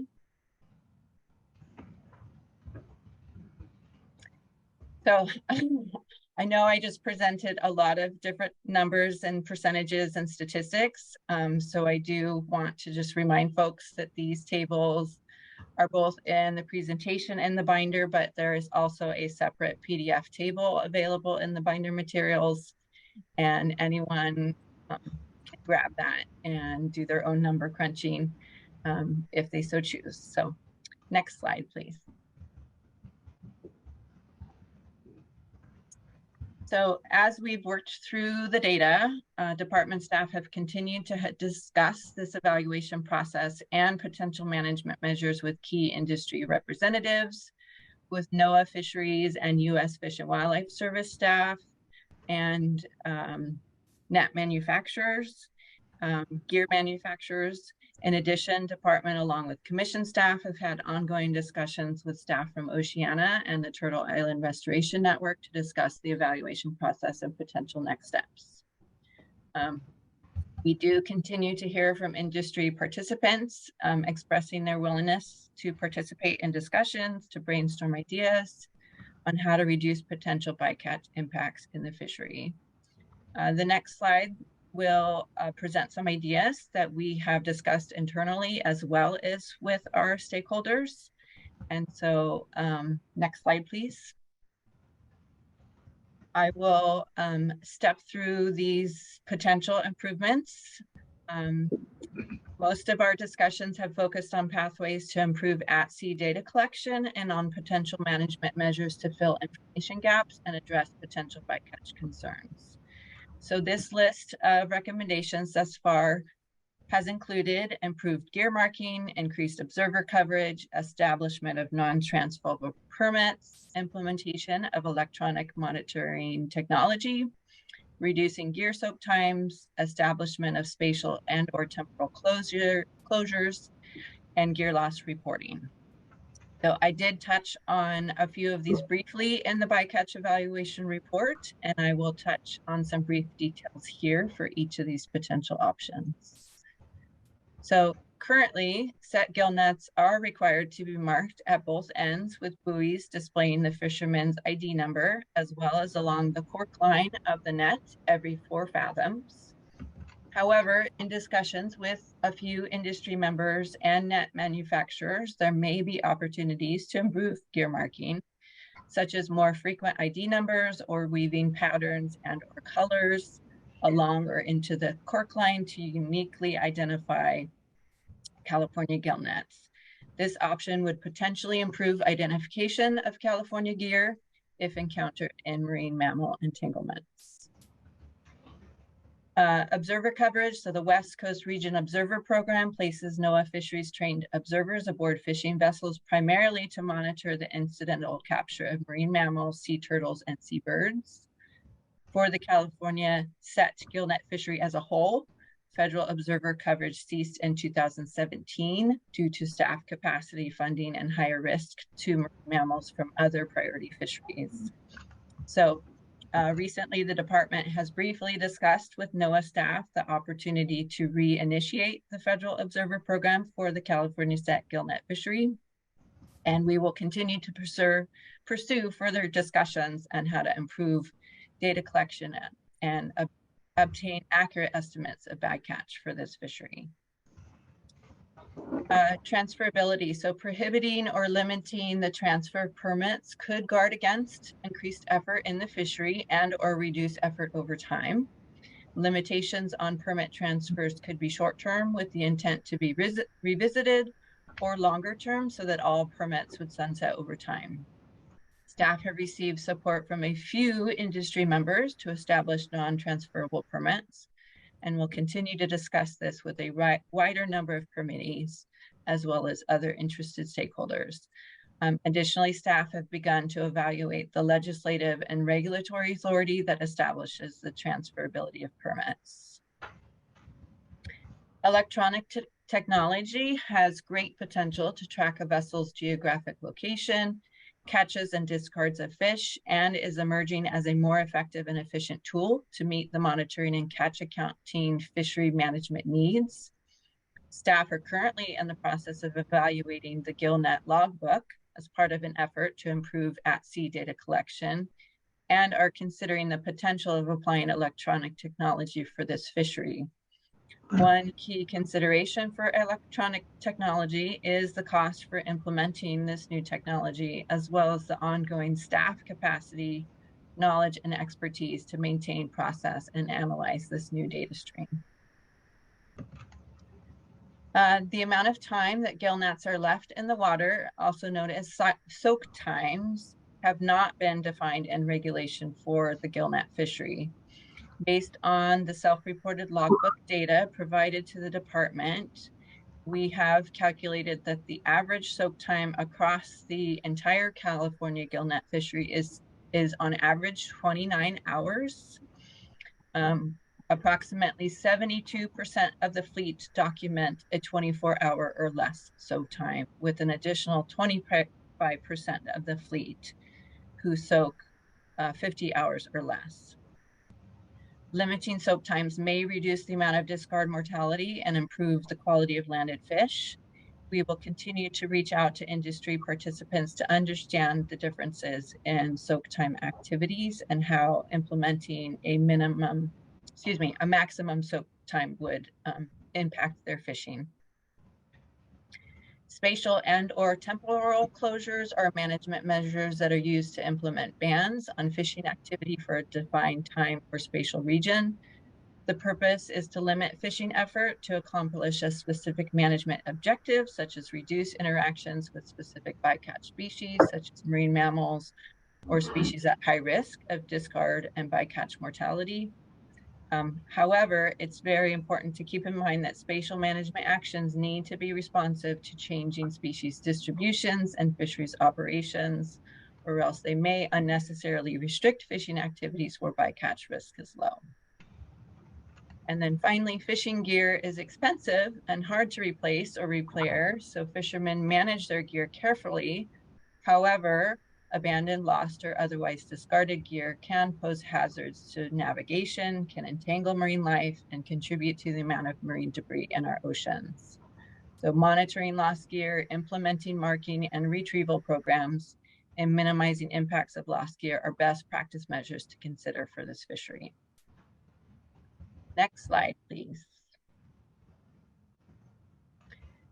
So in conclusion, we recommend we continue to have an open stakeholder informed discussion today on how to move forward in this evaluation process based on the data available, including a discussion to explore opportunities to improve management of the halibut gillnet fishery with a focus on prioritizing any potential data collection improvements and management actions to fill information gaps and address bycatch concerns. Next slide. Thank you for your time today. I look forward to our continued discussion, and please let me know if you have any questions. Thanks, Kirsten. I don't have any questions immediately. That was comprehensive and thorough and complementary to all the materials that we've received and have been reading over the last many months and several weeks. Susan, did you want to take us to our next presenter? Yeah, so we can open it up for, so as we start public comment, we have an approved presentation that's going to be co-presented by 3 individuals, all from Oceana. So yeah, yes, yeah, but Eric. Before we do, may I just mention the thought that, I think the goal is to come up with some recommendations today. We've been talking about this for quite a while. It's been a process through the statute, through our writing our own regulations in the master plan. So I think what would be most helpful is people speaking directly to recommendations, specific recommendations, not more general kind of, is bycatch good or bad? I think we're past all that. And so a lot less talk about the philosophy of it and focusing on recommendations, I think would be most helpful to me as we have to make decisions today. Thanks a lot for that. I couldn't agree more. Yeah, really appreciate you saying that. All right. Thank you. Thanks for saying that. That's great. So you can come forward here. Rotate in, I guess. Just move Mike's stuff out of the way.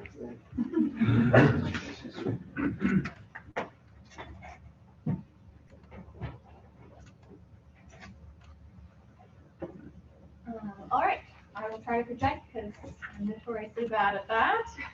My name is Caitlin Birch. I'm going to be briefly speaking to some of the bycatch concerns in the gillnet fishery. I absolutely agree that we should focus on recommendations today, so I'm going to breeze through that. Beth is going to speak to the management options we've outlined, and then Emerson Damiano is a specific research intern, and she's going to present several slides onto a scoping report of the state observer program. Next slide, please. You do need to speak up. Okay. Speak to that microphone. It's hard. The MLMA master plan bycatch evaluation process is definitely a new one that's still being ironed out for goals and efficiency. Through this process of evaluating bycatch in any given fishery, bycatch requires management measures. Bycatch must first be minimized, and then when it's unable to be minimized, mortality should be minimized. In the case of multi-species fisheries, such as the gillnet fishery, incidental species must also be managed as either bycatch or target species under the MLMA sustainability standards. Next slide, please. These are the available data sources that we use to look at bycatch. As Kirsten Ramey said, the West Coast Observer Program is in count, and we also looked at this data as a gillnet fishery as a whole, including white sea bass targeting trips, both large and small mesh trips, because that was the data that was available to us. Next slide, please.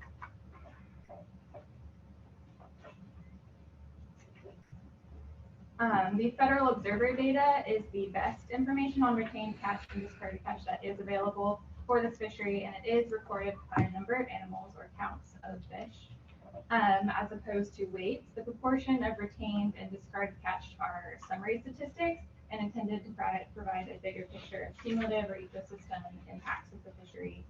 The percent of individuals retained in this fishery, including both target and incidental species, make up 36%. Again, this is for white sea bass and halibut targeting trips. and the discarded individuals make up 64% of decatch.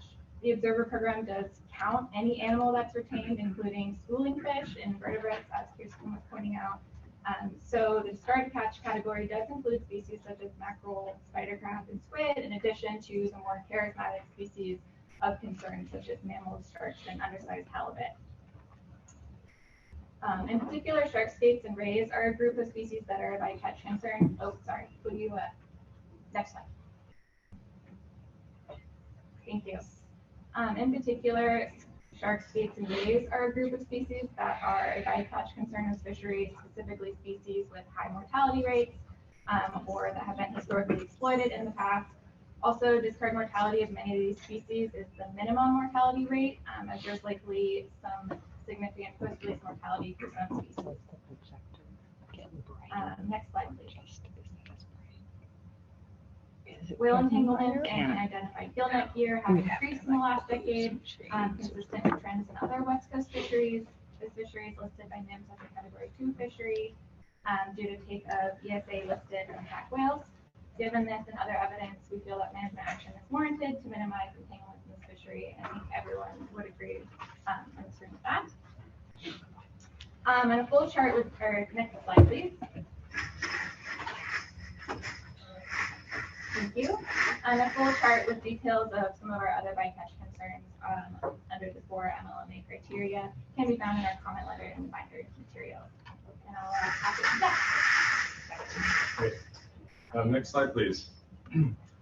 So yeah, I'm Jeff Shester from Oceana. I just wanted to say that we have really appreciated the discussions we've had with fishermen and department and commission staff. We're very supportive of California fisheries and communities. We want to see local seafood and fishing businesses thrive into the future. The concern here is the year type. And so we're trying to figure out how can we keep fishermen on the water while reducing bycatch and bycatch mortality. So as a result of these discussions, we've basically sort of identified 3 potential sort of options for pathways, and each one is represented by the columns on this chart here. That includes active measures to reduce bycatch, data collection, and some of the legal requirements. Basically, one pathway would be to really implement comprehensive management under the MLMA, where we would actually ensure that the sustainability requirements are met. So this could include bycatch hard caps, soak time requirements, etc. Option 2 would be more consistent with the way that the commission and the department supported dealing with the federal drift gillnet fishery, which would be a 5-year phase out, and that was supported as a transition program in state legislation and supported by the commission. And then option 3, I think, is where we'd like to kind of focus, which is a combination of moving towards non-transferable permits with also some reasonable measures to reduce bycatch. And so these would really include, and this is kind of specific to the department's recommendations, we wanted to support the recommendations that the department put forward as far as the potential things to look at in the future, as far as priorities, permit transferability, soak time, gear marking, observer coverage would be big ones. We also did want to point out that as the department's pointed out, there is some legislation that allows the retention and sale of white sharks and giant sea bass, which we find concerning, and so that might be an issue to address as well. And we also wanted to point out the idea of identifying EFPs to look at other potential low bycatch fishing methods, such as potentially bottom long lines, which we use for Pacific halibut. Next slide, please.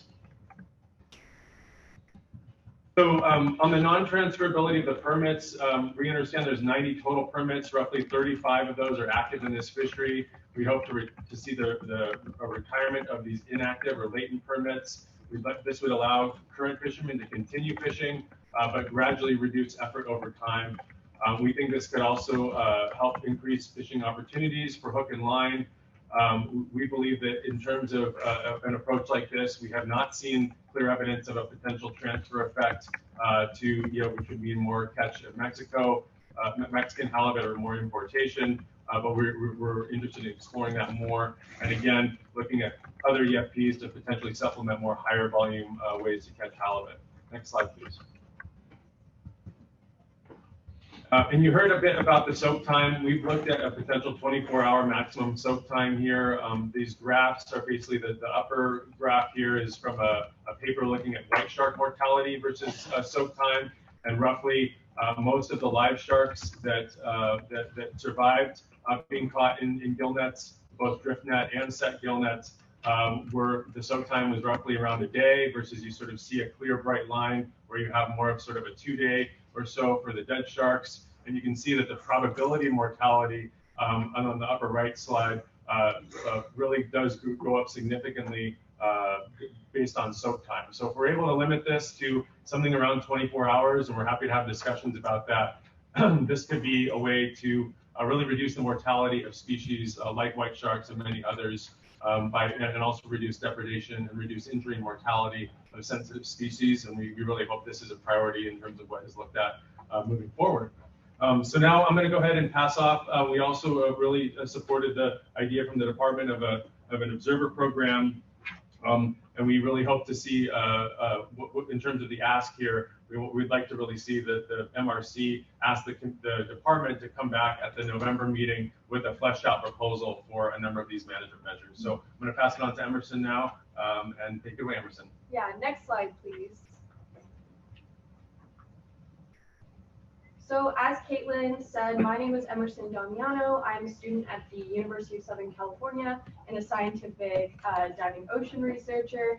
And as a research intern with Oceana, I'm working on a report scoping a California state fishery bycatch monitoring program that could improve bycatch data for the set gillnet fishery and potentially other fisheries. The report discusses the necessary elements of an observer program, which include management, observer training, contracting with observer providers, and safety training. Data collection protocols and coverage levels often depend on the management questions being asked. This report provides an overview of the existing federal programs on the West Coast, including the West Coast Groundfish Observer Program and the West Coast Gillnet Program, which contracts observers from Frank Orphan Associates. The report examines human observation and electronic monitoring while offering cost estimations for each method. Electronic monitoring offers efficiencies that can potentially complement a more detail-oriented human observer. Electronic monitoring remains expensive, but these costs are anticipated to come down over the next decade. So experts suggest any new observer program should include an EM component. The lower image, on the slide shows examples of a vessel tracking system and a video camera program that can help determine how many fish of each species are discarded versus how many fish are retained by the fishermen. The California Department of Fish and Game implemented a state-run program in the 1980s for the set gillnet fishery, and other states that have implemented successful observer programs include Massachusetts State Sampling Program and the North Carolina State Observer Program, both of which are covered in my report. Next slide, please. The report evaluates 3 potential options for moving forward. The first option is for the state to fund additional observer coverage by NIMS under the existing West Coast Gillnet Observer Program, which was discussed by the department.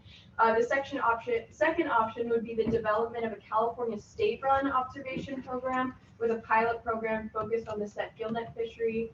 Video monitoring could supplement human onboard observers.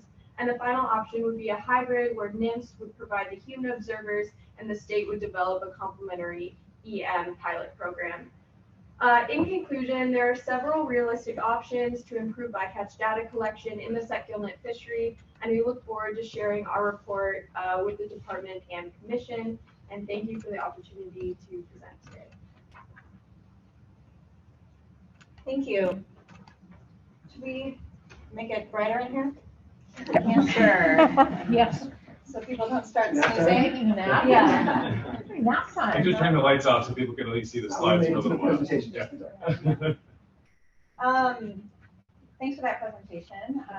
I do have a couple questions. Actually, Eric, I don't know if you have any questions.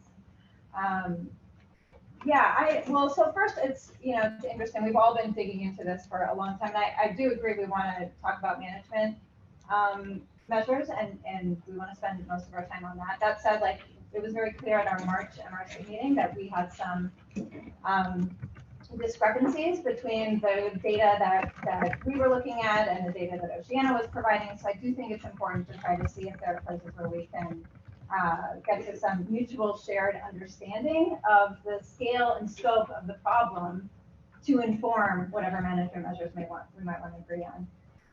You know, I see I keep seeing the 64% bycatch number in pie charts and presentations and in the letter from legislators, and I understand it, right? If you go by individuals, I also know that if you, my understanding, and maybe this is a question for staff, commission staff or department staff, but if you take out invertebrates and you take out mackerel, which is both are a significant piece of it, that number goes down quite a bit. Do I have that right? Yeah. You have my number. 48% or 49%. Okay.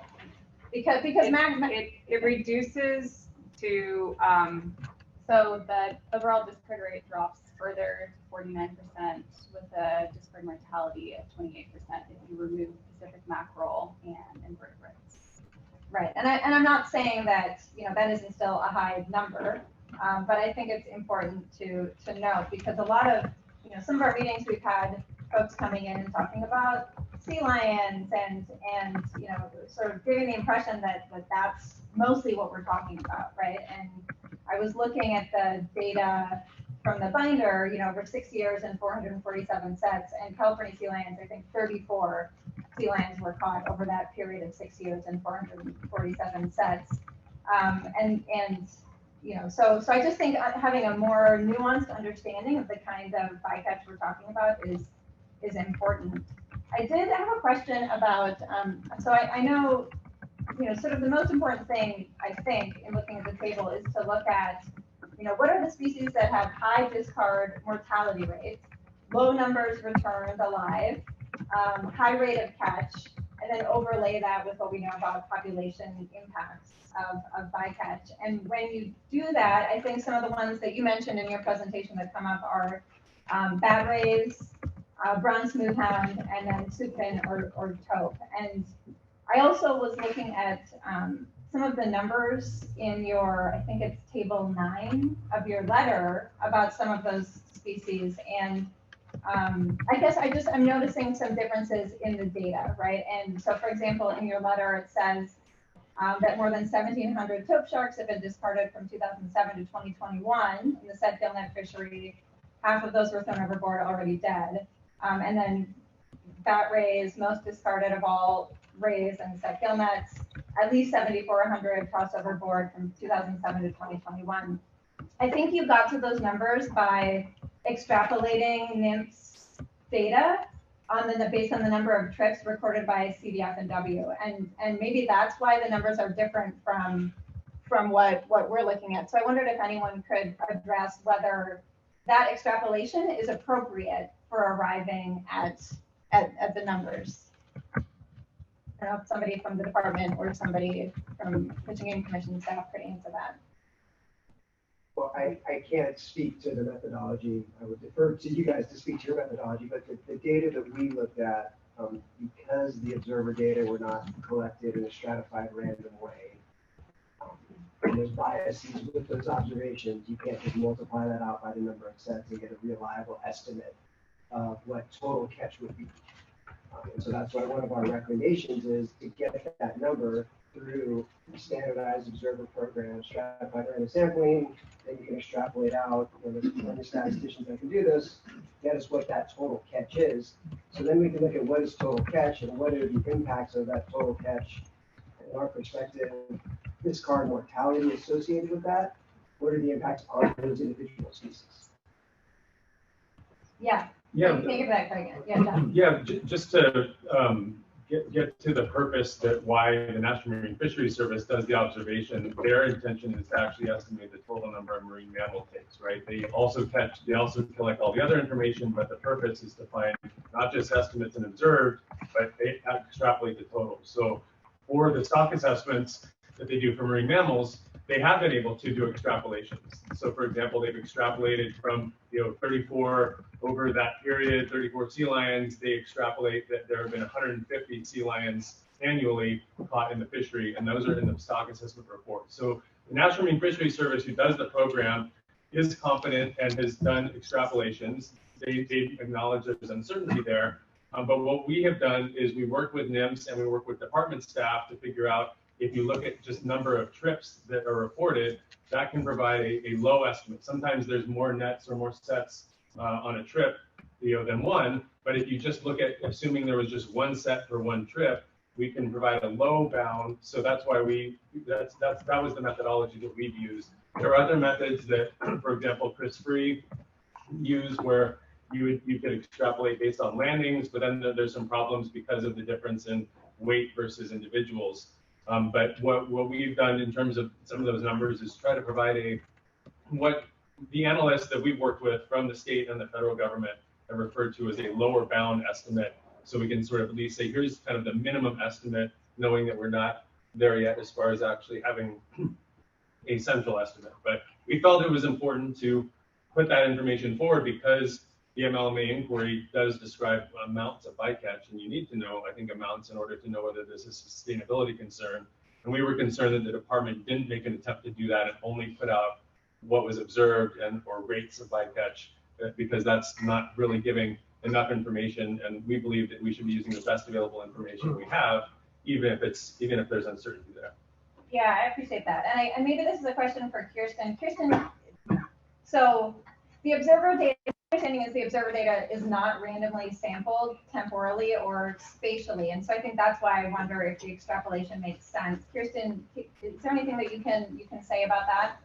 Yeah, so, I spoke to Charles Villafana, who is the lead over the West Coast Regional Observer Program, to get clarity on that very question. And he very clearly said that the boats that they sampled were not randomly selected. It was based on location of where the observers were. It was based on, getting contacted with a representative to be able to go out on their vessel that particular day. So it was, in a sense, spontaneous, but not designed in a randomly sampled way. So looking at the observer data, it's very focused in certain parts of the coast.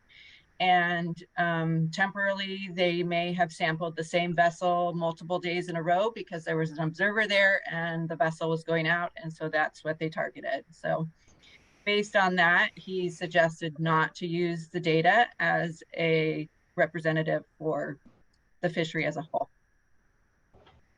Gotcha. Thanks, Kirsten. Scott, did you have something you wanted to add? Yeah, and just to further clarify, Well, we can't hear you. Can't hear you. We want to hear. I guess the first time anyone's ever said that. Hot seat. It's a hot seat. It's indeed.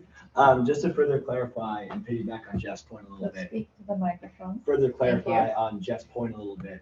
Caitlin, that ratio we used for extrapolation was assuming a 1-to-1 ratio, right, between sets and trips, correct? And that low bound, that 17,000 number. Looking at the department's numbers here, I see there's 447 sets and they caught 775 halibut, which would mean that per every set, there's only 1.7 halibut caught. So therefore, assume that there's only one set per trip to match landings data is impossible. Therefore, it's impossible to assume there's only one set per trip. And I'm sure our guys would assume too, they cast more than one set per trip. Therefore, that 17,000 number is probably a vast underestimate of actually what we're dealing with. So just to provide that scale as well, obviously there are data limitations, but nonetheless, I think that's an important point to bring up. And also, I think you meant 1,700 choke sharks. Is that what you're saying? no, I'm saying halibut. I'm talking about halibut. So right now, according to this, there's 447 sets and 775 halibut caught, according to the department report. A quick back-of-hand calculation will show that's 1.7 halibut per set, which is clearly like they're obviously catching more than 2 halibut per set or per trip. So therefore, that 1-to-1 ratio is impossible. And that 17,000 number, which is a one set assumption, is probably an underestimate. So I just want to give that character to the data as well, as we are talking about uncertainties. And also, I appreciate that we talk about eliminating mackerel and invertebrates as well. But if we were to do it by weight again, a sea lion is 600 pounds. So if we were to, and a mackerel, for example, is about 4 pounds. So off that bat, like if we wanted to buy landings, I don't necessarily know if that would be a better stat if we were to truly talk about landings. I'm not actually talking about individuals versus weight. That's not what I'm getting at. I'm talking about like the data are skewed, right? By mackerel and invertebrates. Sure, but that is the bulk of what we're talking about here. And I'm not saying that we want, to discard anything dead. Right.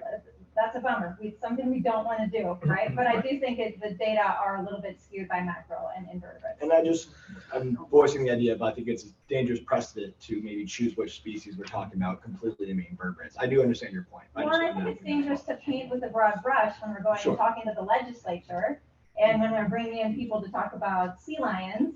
Sure. I think there's there's an implication that there's this disproportionate impact on marine mammals when that's mostly not what we're talking about. Right, but I just want to clarify that when you brought that up too, that you could pull that both ways. And we're supposed to be looking at this through the perspective of non-consumptive value of animals as well, not just for consuming them as resource too, as the MLMA does lay out very clearly. It's the second goal. But I think in terms of your point about this being disproportionate, what the point we made about the, the marine mammal take is that relative to other fisheries, right?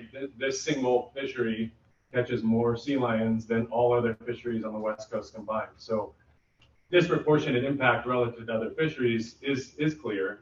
And I think that the NIMS has come out with the numbers that are estimated for sea lions. But yeah, sea lion, no one's arguing that sea lions are like a big majority of the catch. Well, most of the people that came to our November meeting were not here talking about invertebrates or mackerel. They were talking about sea lions. But there's a difference between whether sea lions is a concern that they're catching sea lions versus arguing, accusing us of being misleading on how many sea lions are being caught. I mean, we're using the data from NIMS on that, and we've done our best based on the data that's available to try to provide some useful, informative information and basic estimates to get a ballpark of what the total catch of each of these species might be.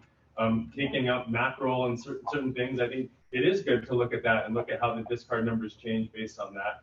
But at the same time, the idea that somehow certain species don't matter or it's okay to just discard dead a whole bunch of fish and invertebrates. Of course, I don't believe Right. that. So I think it's important to try to provide where we can summary data, but also dig in deeper and talk about what specific species are the concern, which are things like those sharks and the whales and that we tried to highlight. Yeah, and I want to get back to that. What are the species that are a concern? I really do want to dig into that in a second, but it seems like Susan, you have something you want to add. I do want to add a couple of things. First of all, the good news about the NIMS, information about sea lions is that still the total is less than 10% of the PBR, the potential biological risk. Removable, PBR, biological removal. And if that is more than the rest of all the fisheries combined, it is still way less, well less than 20%. This is context. It's crucial context, and our job is to come forward and evaluate what is sustainable, what risks sustainability of a stock. In the case of some of the invertebrates, we did look at every individual type of invertebrate, and we do not feel that we would be going out on a limb to see that that's acceptable. That's not unacceptable because of the status of those species, but the various questions within the framework of the bycatch inquiry. There are some unknowns there, but I'm comfortable saying that they're not unacceptable. The MLMA doesn't talk about bycatch all whole cloth as being acceptable or unacceptable. It says evaluate whether it's unacceptable or not, and then focus your management on reducing that unacceptable amount. So when we look at, let's look at mackerel, for example. Their natural mortality is dramatically larger. And so the biology of that stock is, I'm not going to say one mackerel matters, because what we need to see is the cost of bringing in fish for public consumption worth it? And if not, where do we need to focus for the most maximal impact for our ecosystem and its biodiversity and its functioning together in a very under pressure ecosystem? So with mackerel, the numbers compared to if you caught one halibut and you know, 5 or 4 mackerel, that's a pretty high discard rate. If you say I discarded 4 mackerel to my 1 halibut, that percentage-wise sounds terrifically alarming until you look at how many mackerel. Mackerel are they're measured in landings by tons, by metric tons. So to me, I mean, my belief and my assessment is that to be consistent with the master plan and the MLMA, that those contexts do matter, and that's why the master plan goes so thoughtfully through a decision tree for species. And there have been species prioritized for focusing on that, and that's important. You know, we are in agreement with some of the concerns completely. And those are the areas we just want to narrow it so that when we consider management measures, it's targeting the right thing and it's not just painting a broad brush. There's a cost. This is a multi-species fishery that has the benefit of being able to adapt practices and adapt what's retained as markets change, as the ocean conditions change. It was designed for that purpose, and it has a heavy cost, and we want to reduce that cost appropriately. Yeah, that's my speech. I'm sorry, I didn't mean to go into a speech. I did go into a speech. Whew. Yeah. I mean, the context does matter, right? Like when folks were talking about gill netting in the Central Coast and the North Coast in the 90s, right? There were common mirrors and like rockfish bycatch that potentially some would say led to the collapse and the federal disaster in the early 2000s, right? And the mirrors, it was a very clear issue, but the nuance matters, and we have to talk about what are we trying to protect, right? What is it that we're trying to protect? Which species? White sharks, you talked a lot about. That's a legislative issue, right? They are exempted. They are legal as incidental in the legislature, Fish and Game Code 8599. Same with giant sea bass.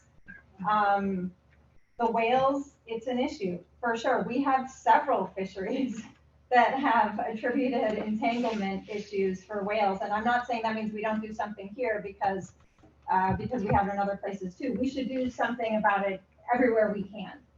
And I agree that management measures in this case are appropriate. But I think we just have to be specific about what we're talking about. And the nearest I can come up with is we're mostly talking about bat rays, brown smoothhound, and taupe sharks. And I know taupe sharks, superfin sharks, they have a potential under consideration ESA Endangered Species Act listing, and so maybe that's what we're talking about. But I'd be curious to hear from the department in terms of those 3 species, what we need to know about the context and the status of bat rays, smoothhounds, and taupe sharks. If you're not putting on the spot, Craig. Yeah, I've got a little bit of information. I might have to phone a friend, but so. As part of the MLMA master plan, we set up the enhanced status reports, marine species portal, to provide information on species that we didn't have FMPs for, that we all agreed to. Bat rays, we do not have an enhanced status report, but we do have a species at a glance. And I know that Kirsten's staff and Kinsey in particular have spent a tremendous amount of time over the last couple of weeks and have put together a volume of information on this. So please chime in. But just reading from our marine species portal, on the current stock status of bat rays, we say this has been on our web for a couple of years now. Uncertainty regarding current and past population levels of California skates and rays. Stocks of bat rays are considered stable and increasing and have an IUCN status of least concern since 2006. So from a population level standpoint, that's our best available knowledge on bat rays, that we don't have concerns with this species given everything that's currently going on.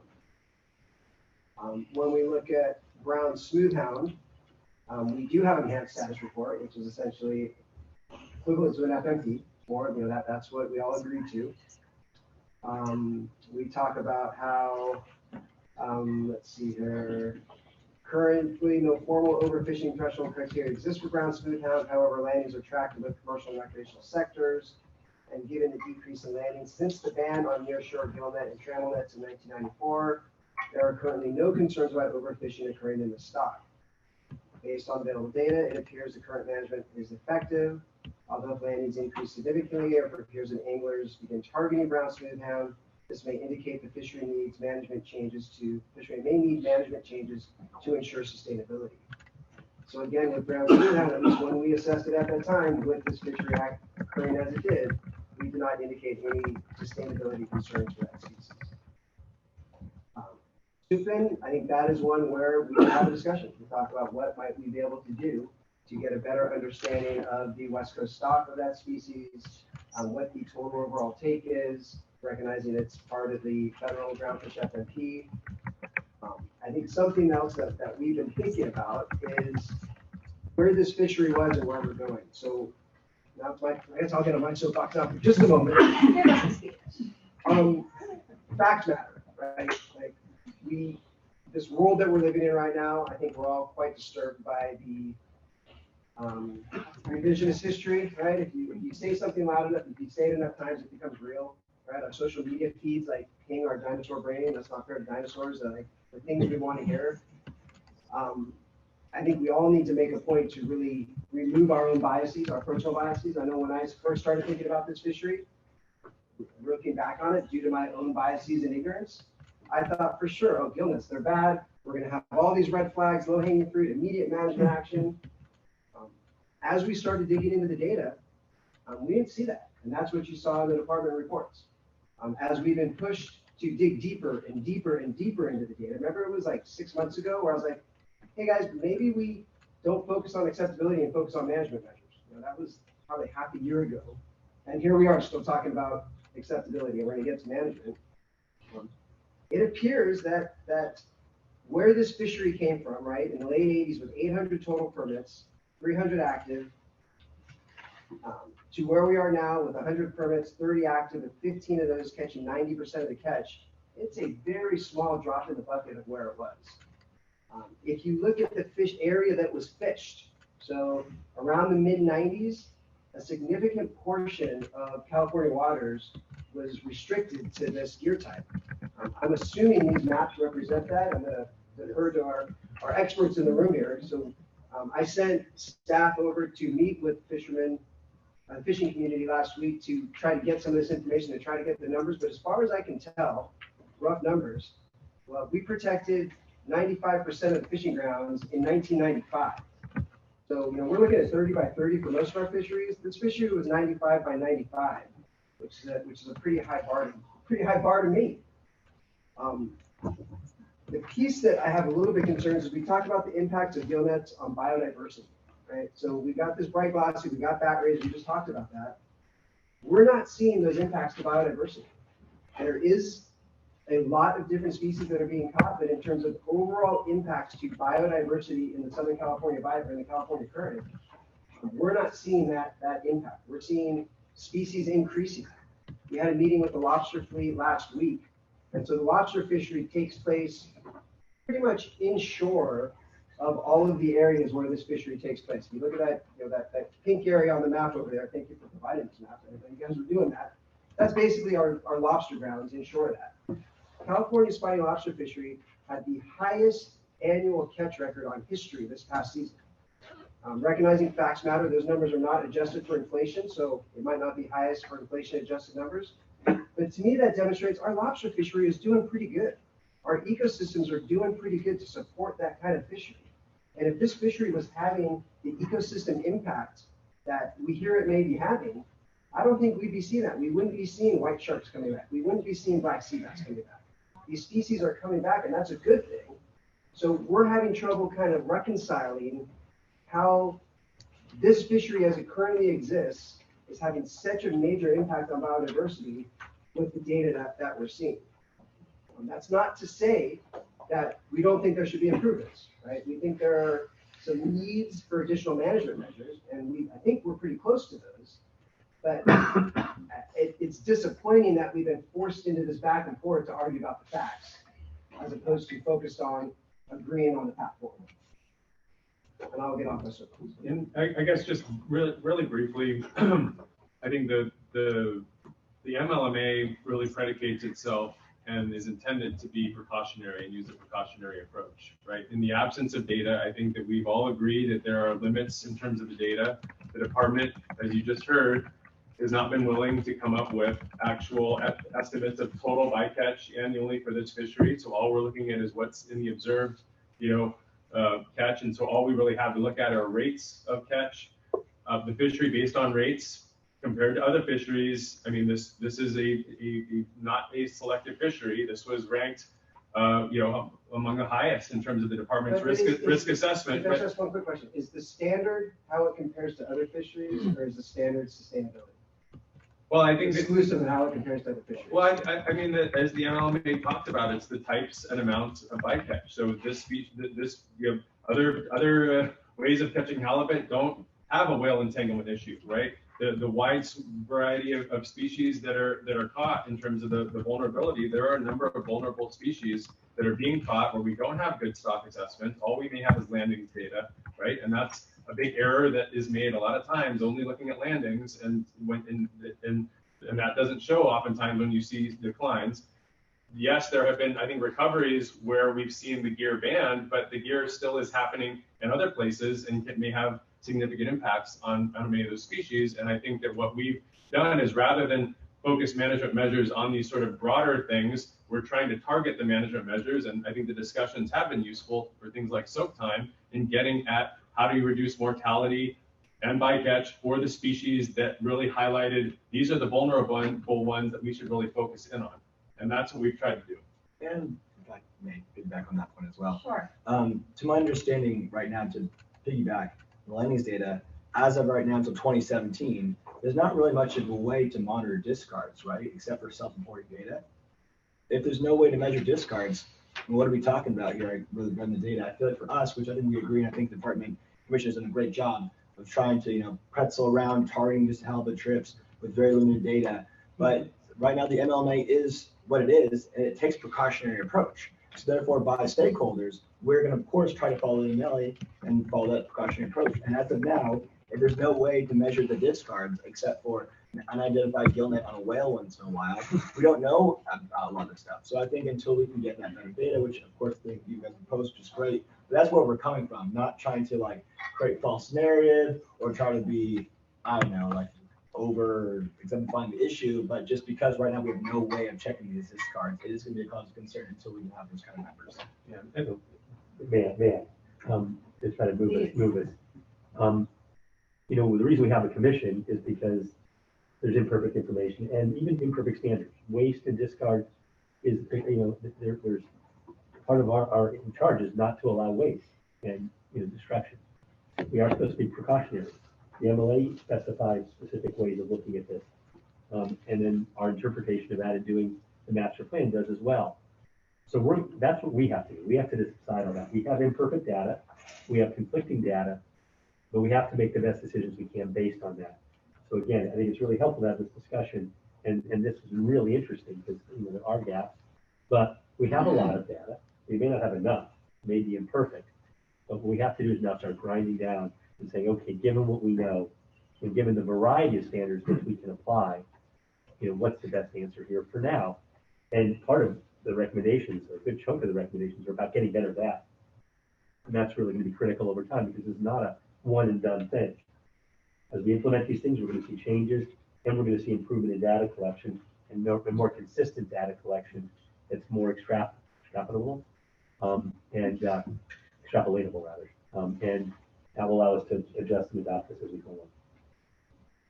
Do you want to talk about the recommendations? Well, I think we're probably at the want public. to hear from people. Yeah, and we also have some folks online who've had their hands raised.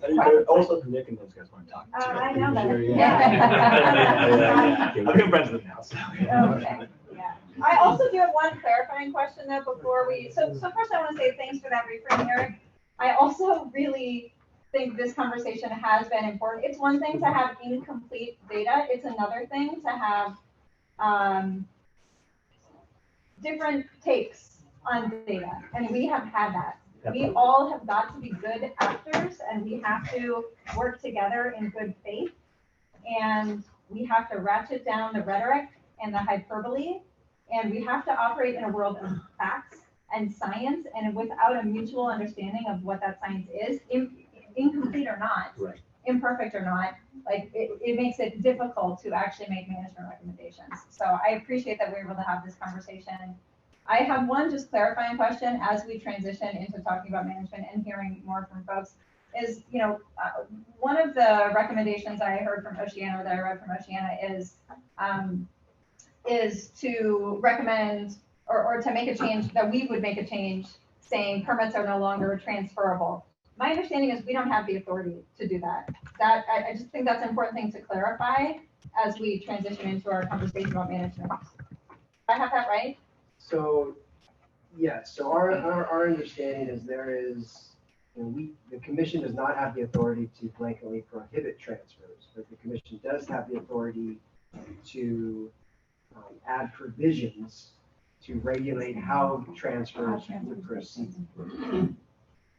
So can raise the bar, but cannot prohibit it. Right. So you could adopt regulations that would make it very difficult for permits to be transferred. Yes. But you can't have my understanding, have a blanket prohibition. Yeah, when we're looking at a menu of options, I just think it's important to know what's available to us and what's not.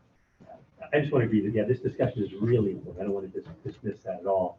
And I was going to wait till later, but since you kind of raised it, I want to give you a sharper point on it, that rhetoric that, some advocates stand and shape things that fit what they want to accomplish.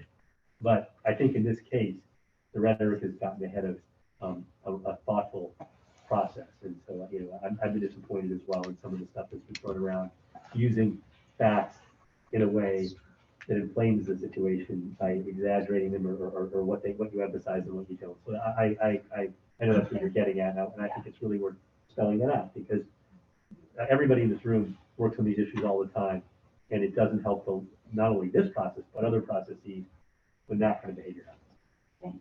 Thanks for that, yeah. All right, hello, welcome. Hello. I'm a little nervous, so I'm going to read my thoughts today. Good morning, commissioners. Hopefully it's still morning. My name is Nick Guglielmo, and I'm a commercial fisherman. I would like to briefly share a little about myself and my family's history that has been fishing in the industry for a long time. My grandfather immigrated from Italy and has fished gillnets since the 1900s. My dad and uncle started fishing in the 1930s. My grandma made the gillnets by hand because there were no machines. My dear dad was drafted in the Army at 18. He proudly fought for our country so we could have freedom and encouraged us to live the American dream. He was one of the fortunate soldiers that made it back home. Many of his buddies died. When his sister picked him up at the airport in uniform, he went straight home to see his mom. 10 minutes later, he walked down to the docks to help his brothers unload their fish. I might add that little did my dad know that day, he would find the love of his life, my mom, at the fish market. The reason why I'm bringing up my mom and my wife is because we had a private meeting with Oceana and Turtle Island, and he had the right to go.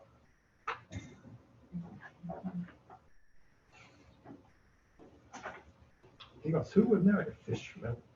I mean, Jeff, that was so low. He could take my livelihood, but he's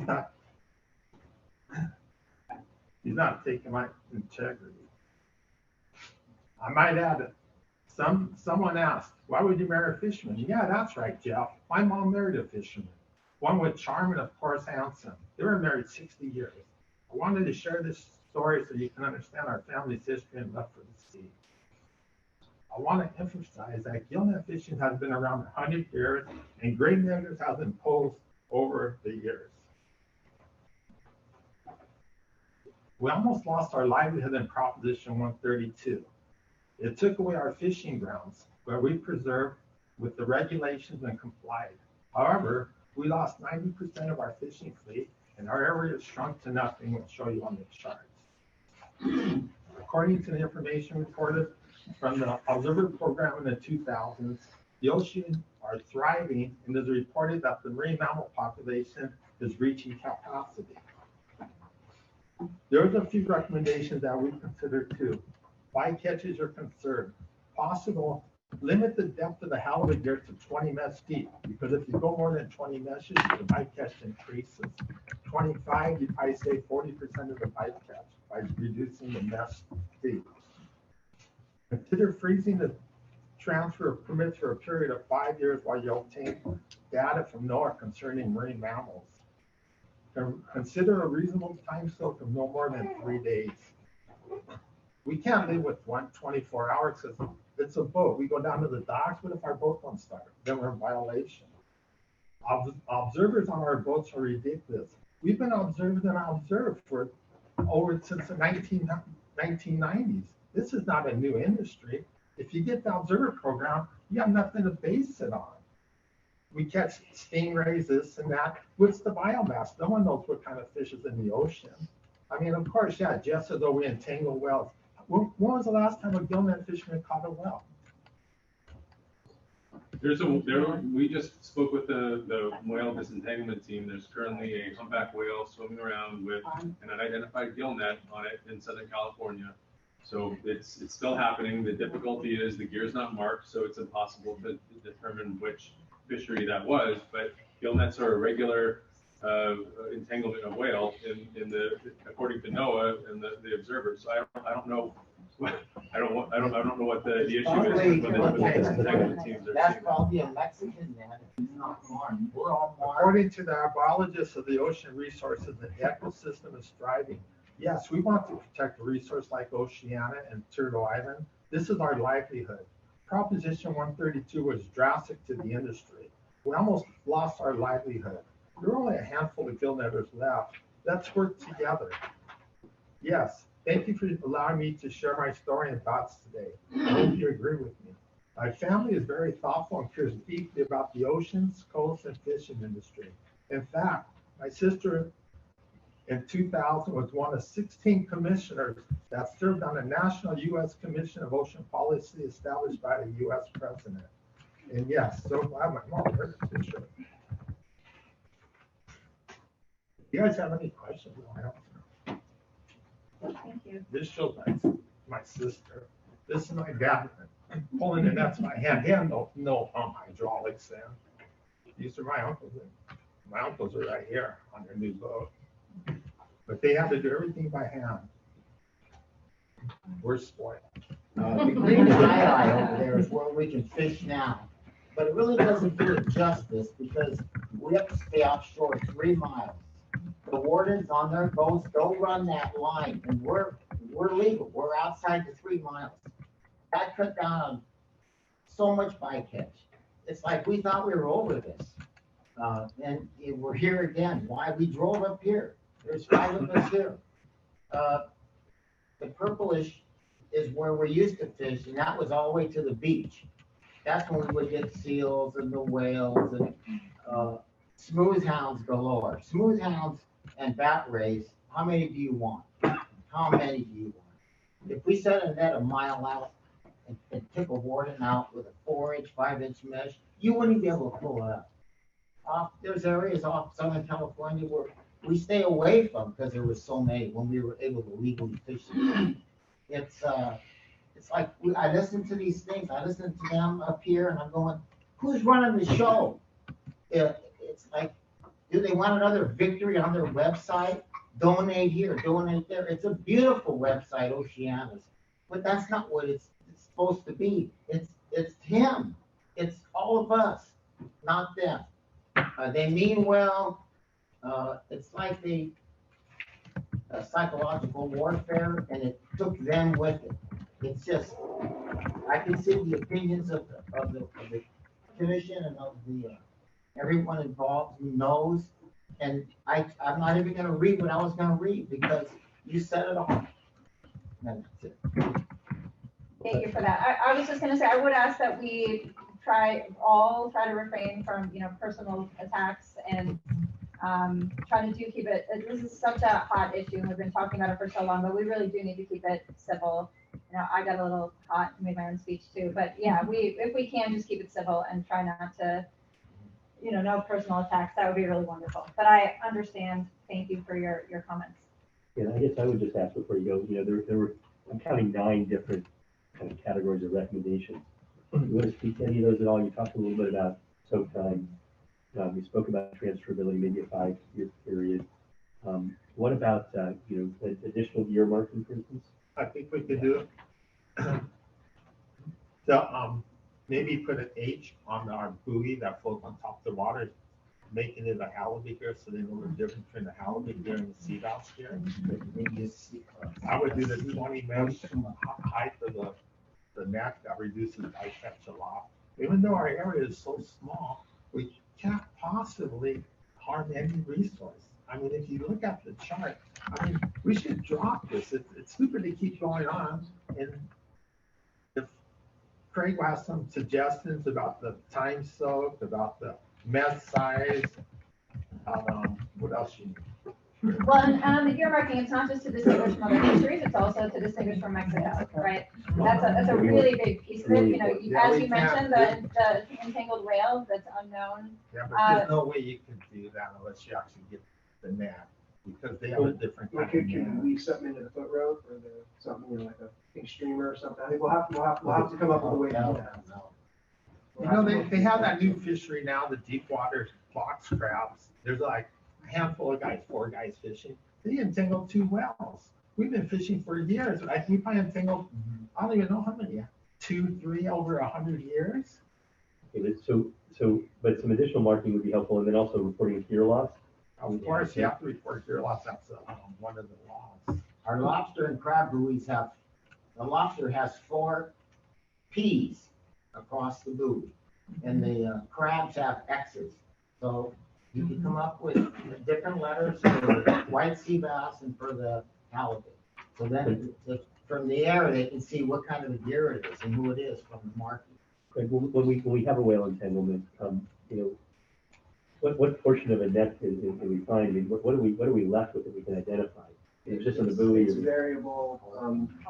Sometimes you get the buoy, sometimes you just get the mesh around the whale.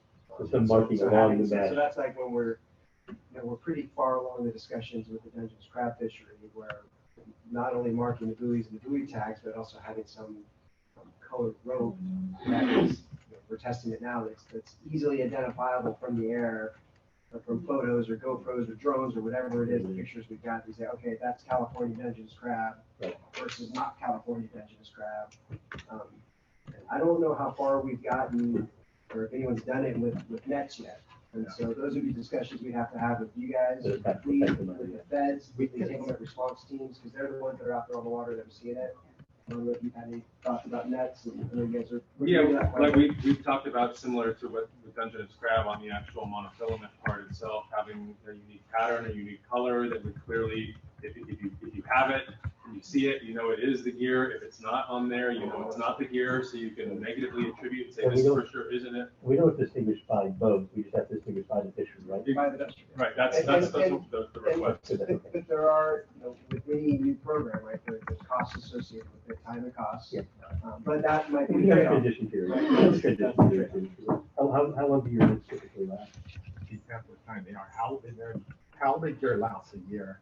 Sea bass gear lasts a long time. Okay. So I was thinking on the gear, maybe every 30 feet we could spray paint our head rope with a different color. But the only trouble is, it might wear off.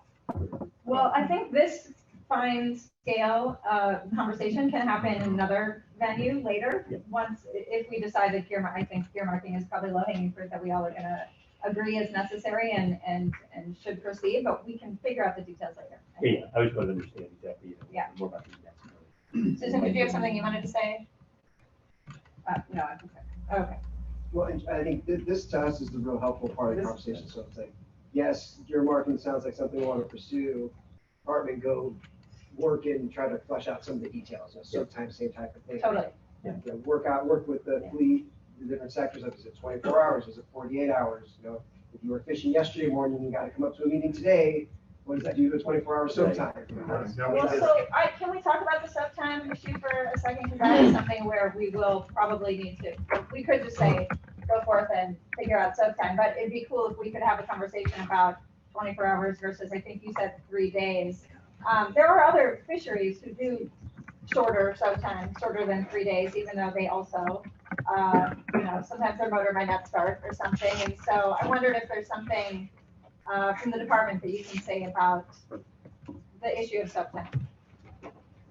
So there's a graph, so I think we do agree that the longer it sets, the greater the mortality of bycatch species that are going to be discarded. I think there's an enforcement piece that Susan Chief Court speak to. There's also, I think, the logistical piece of realistically, if you need to pull your gear out of the water, do you need a couple of days to do that? Right? Can you pull all your gear in one trip? So if you're fishing out at the islands, how many nets can you fit on your roller?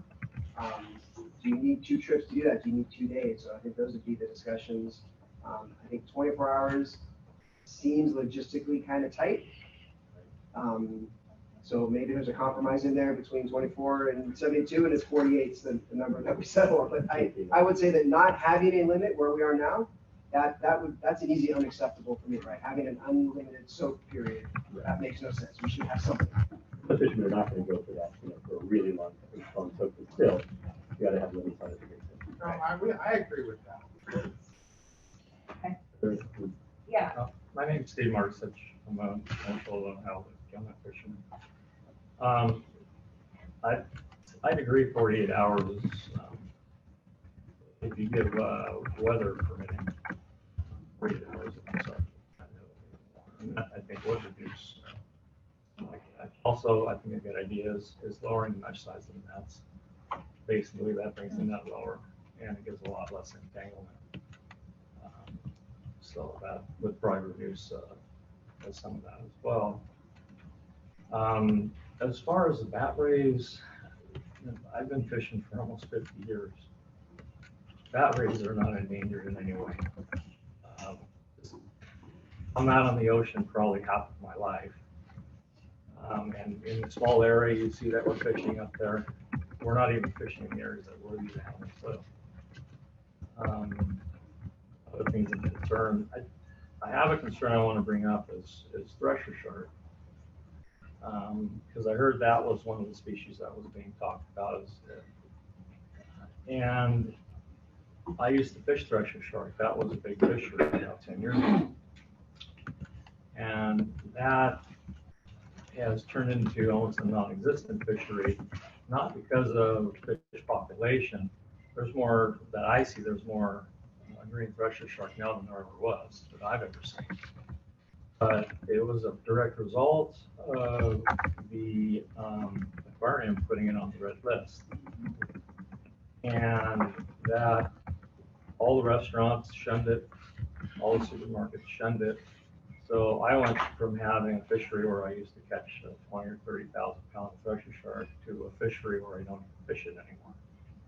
And when you look at that on the graph, I know the graph's going to go straight down, and that's not for lack of fish.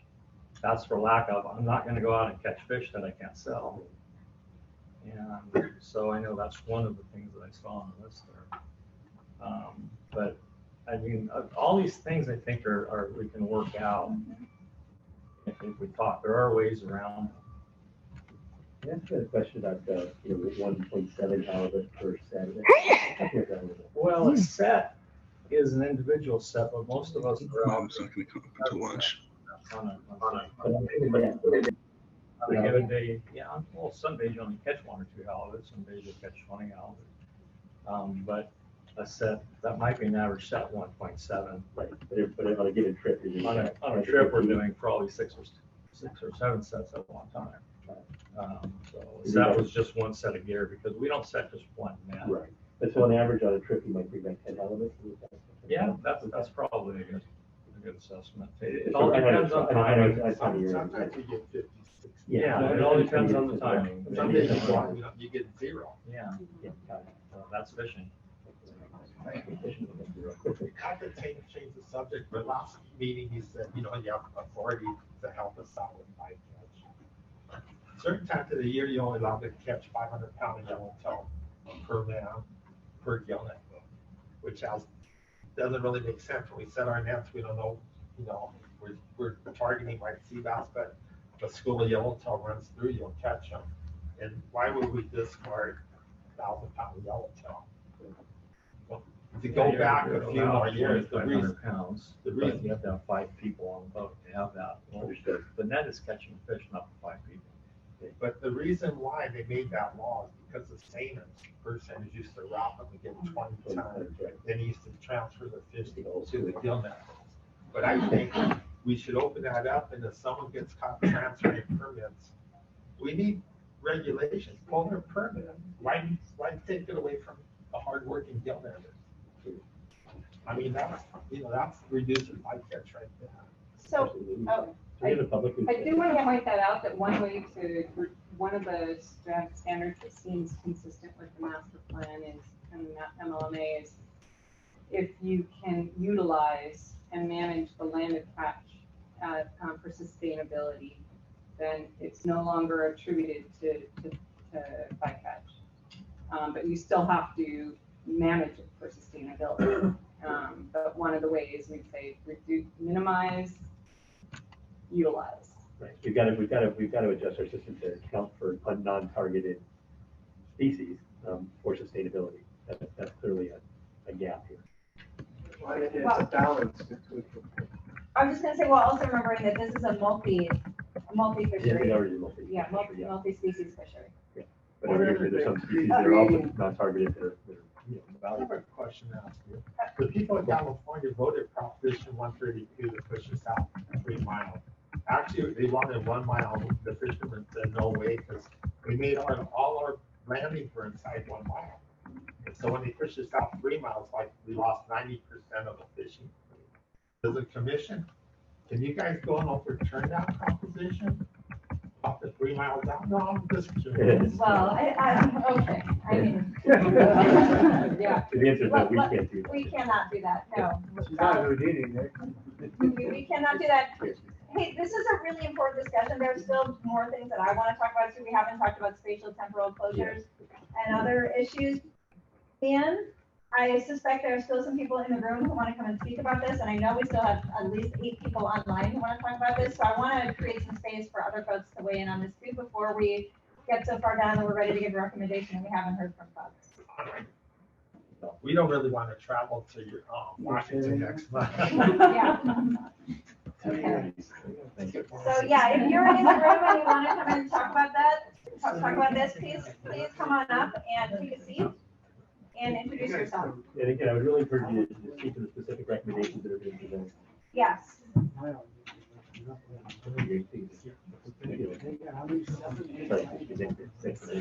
want to go first?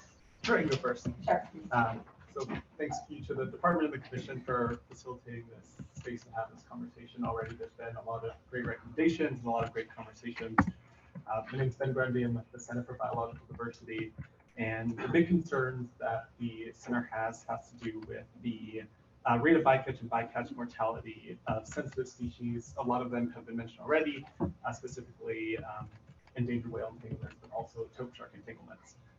So it's been mentioned before, there's been a lot of conversation around the idea of the MLMA having a precautionary approach. I think just through the conversations already, there's been a lot of conversations about how to take the necessary mitigation measures to reduce bycatch and decrease the risk to some of these sensitive species. So there's over half a dozen marine mammals that do come in contact with the set gillnet fishery in California, including gray whales, humpback whales, southern sea otters, sea lions, which has been mentioned, harbor seals, long beach common dolphins, and short beak common dolphins, as well as northern alligator seals. And so, of course, there's some discrepancies in the numbers, and that's going to be continued to be worked out as I've seen today. But there is some real concerns with the bycatch that is happening in this gillnet fishery. One of the specific species I'd like to talk about is the taupe shark, also known as the sea fin shark. The center actually petitioned the NOAA to designate the taupe shark under the federal ESA. Also in 2020, the IUCN listed the taupe shark as a critically endangered species, and scientists found that actually an 88% decline occurred in global populations. And at the same time, there has not been an adequate or accurate report of a reliable number of toped sharks from Baja California, north of Canada. We do think that this inherently vulnerable species, due to historic decline due to the vitamin A fishery and sort of the increased rate that's occurring in the California gillnet fishery, is something that we are concerned with. Ultimately, the center supports a lot of the recommended actions that have been brought up by some of our colleagues at Turn and Oceana. So conversations around soak time reductions, increased gear marking, increased observer coverage are all things that we believe are encouraging are some of the necessary steps that need to be taken. But again, I just want to thank the department for all the work in putting the report together, and the scientist team that also did a lot of work in the commission for listening this space. Yeah, thanks for understanding how much work has gone into it, because it has really a tremendous amount to get where we are today. Hopefully we'll move forward. Congrats on the new job. Thank you. Wow, I know. Can I say something about the super shark? Sure. Oh, I'm sorry, who was he representing? I didn't hear. Center for Biological Diversity. What, just a comment, just a. It's an NGO. Oh, It's a nonprofit thing. It's an environmental. not from a college or, okay. A lot of soup and shark landings, I'll actually send in places where I may actually get a soup and shark because it's a sellable species. Mm-hmm. And it's not, when you fish halibut, it's not just your targeting halibut, it's what you're going after mainly. But you're also counting on catching some of these other things. And I don't think any of us knew that soup was considered an endangered species. Yeah, I mean, those global decline numbers are really stunning, those IUCN numbers. I do think that IUCN listing does acknowledge explicitly that toped sharks are locally increasing in Southern California specifically. I know, completely anecdotally, I know if you ever go to Scripps Institution of Oceanography and you look over the pier in the water, it's hundreds of toped sharks, which of course is very, again, anecdotal, that's not science. But I do know that IUCN listing does mention a local increase in toped sharks. They do live in shore, and we can't fish in shore. All right, I wanna move on to our next speaker. Oh, thank you. Well, good morning, President Sklar and Commissioner Murray. Ashley Hill Gibbs, the Legal and Policy Director with the Environmental Action Committee of West Marin, where our mission is to protect and sustain the unique lands, waters, and biodiversity of West Marin. And I'm speaking here today on behalf of our 1,200 BAC supporters. Thank you so much for the opportunity to speak on this item. And I want to also thank everyone for all the work that's gone into this, to Ms. Ashcraft for the presentation, Ms. Rainey online for her presentation, to Oceana for their presentation.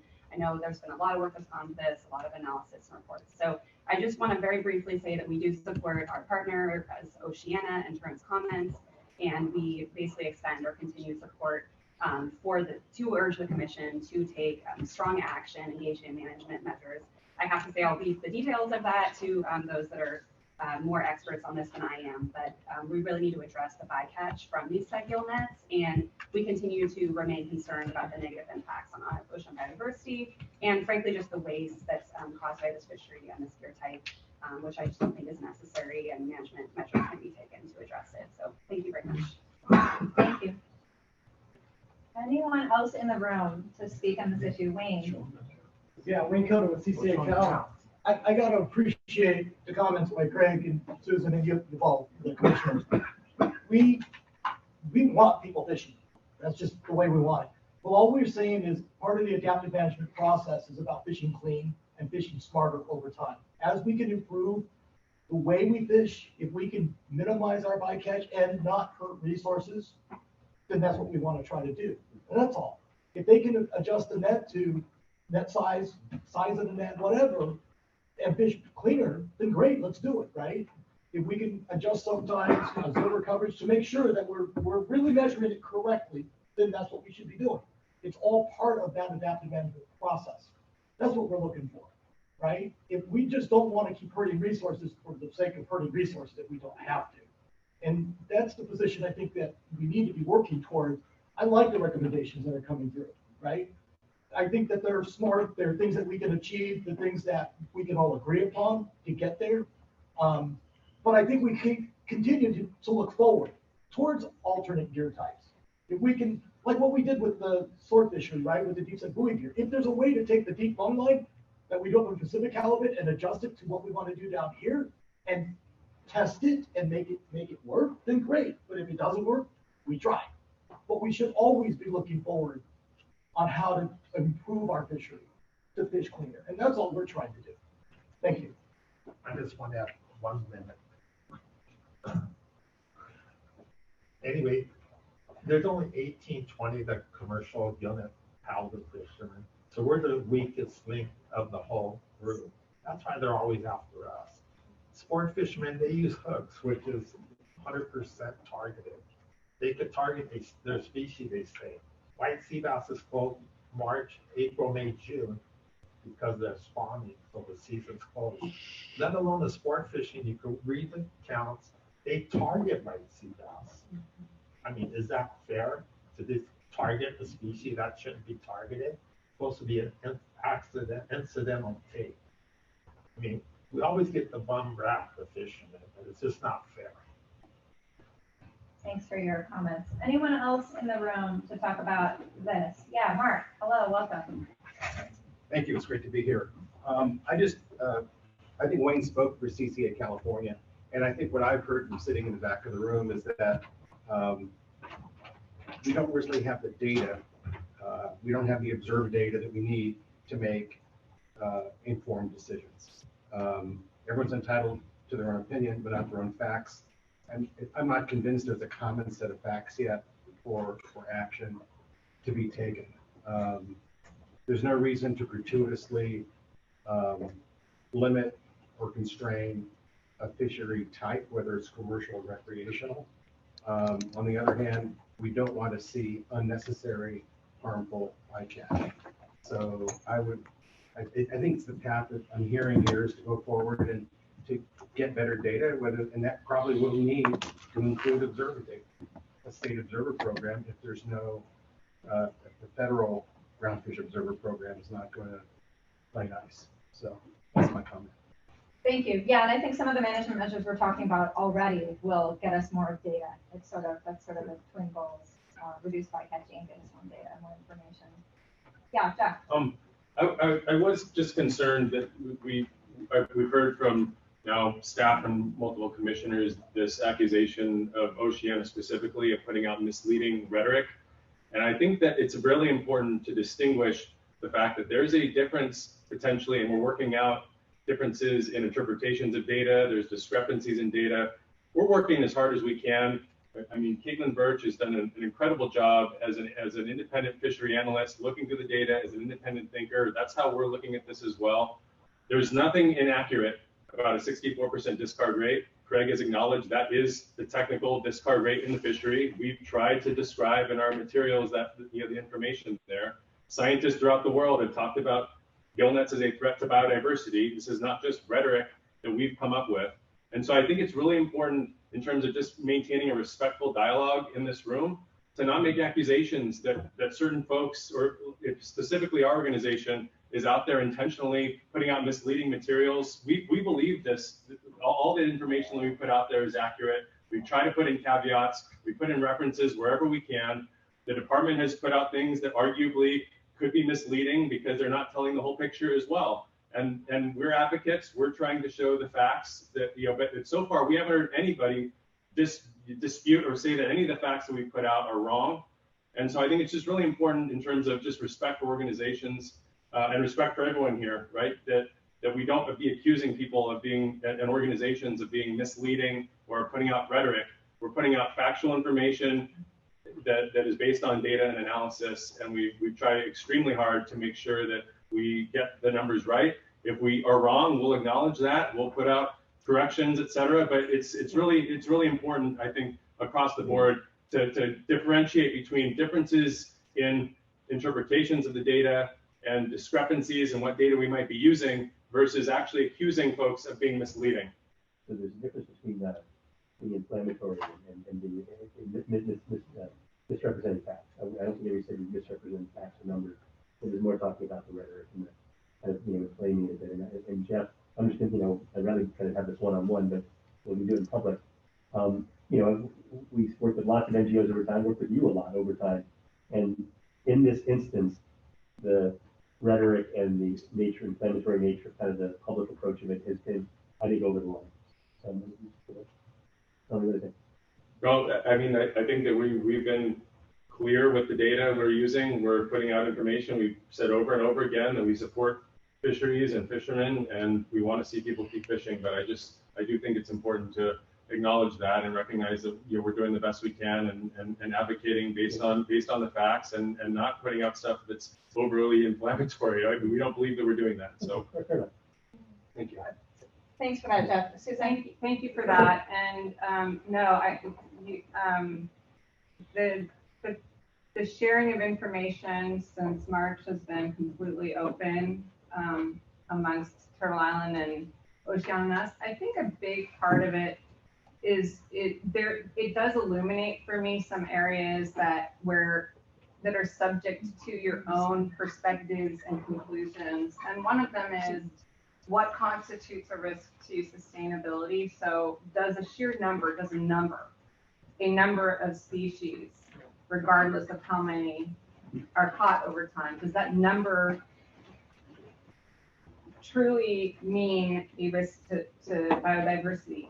In theory, yes. In concept, so there's in concept, you better be careful and watch.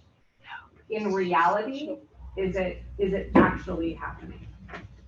So the 124 species, for example, that is accurate. That over in 6 years of data, 124 species were counted as discarded. Half of those, just over half, 53 of those were caught one time, or were observed once, one fish in 6 years. So we can look at it in the abstract, which we must, as a trigger to look more specifically. And for me, I think both are worthy to do. And I think the best public process is to bring both forward and provide that context. I think there are some areas that are true fundamental, that are different understandings of what is the type or amount. That's not defined in the master plan. When we evaluate by type or amount, does that mean dead discard versus live discard? Does that mean elasmobranchs versus a certain kind of invertebrate? What does that mean? So there are areas where that's always a part of the dialogue, and part of our goal here, I think, is to help to clarify that. I want to back up Jeff that they have been transparent. They have not corrected some information that we've brought to their attention with interpretation of literature and some of the conclusions. So the data numbers we could replicate them easily. They provide us the raw data. Do we come to the same conclusions? There's a divergence there. Yeah, and I'll just say, we can talk offline. I'd rather not do this in public either. I think there has been just frustration at how we got started on this topic and some of the conversations and tactics. And I think that that's sort of come to a head today, right? In addition to lots of meetings where there was an exchange of information and maybe a belief that some corrections would be made that weren't, or some changes would be made that weren't. And so I think that's what we're seeing today, right? But I think I just want to say I appreciate your comments, and I think now we are in a place where we can move forward. And I think we're actually not that far apart, right? Like, that's the most frustrating part for me, is we didn't have to spend the last 9 months doing what we've been doing, right? I think we could have done this another way. And I think that's where the frustration comes for me, because I think we're actually not that far apart. I see a path forward. I see a lot of content in the middle, if it comes, coming in related to management recommendations and the Venn diagram, right? There's a lot that I think we all can agree on. So I'd like to focus on that and moving forward, rather than the past and where we've been and the lessons learned. But I certainly think there are lessons learned. So with that, yeah, please, Craig. I'll say, Jeff, to you and to anyone in the room, if there's ever any issues with information that department puts out, if you think we're misrepresenting something or we think we got it wrong, just tell us, please. We want to know. We want to hear the other perspectives from all sides. That's just carte blanche across the board. Let us know, because we know we're not perfect. Right. So Melissa, could we go to the folks online? We absolutely can. And I want to say thank you very much to some of these folks who have had their hands raised for over an hour. So let's start with Michael Beck, who will be followed by David McGuire.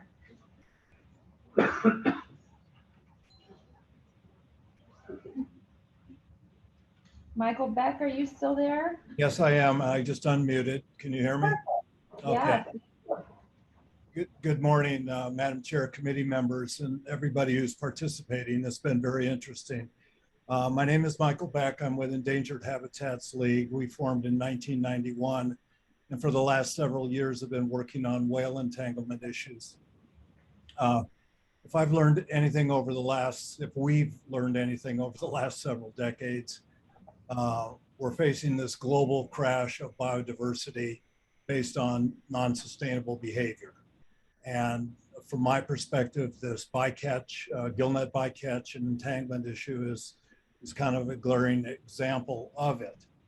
And whether or not the bycatch is 64% or 29%, it's really significant. I think everybody would concur that mackerel, invertebrates, and other species have a significant role in the ecosystem. And, you know, for example, what is the acceptable level of take for whale entanglements through the gillnet industry? I think 0, frankly.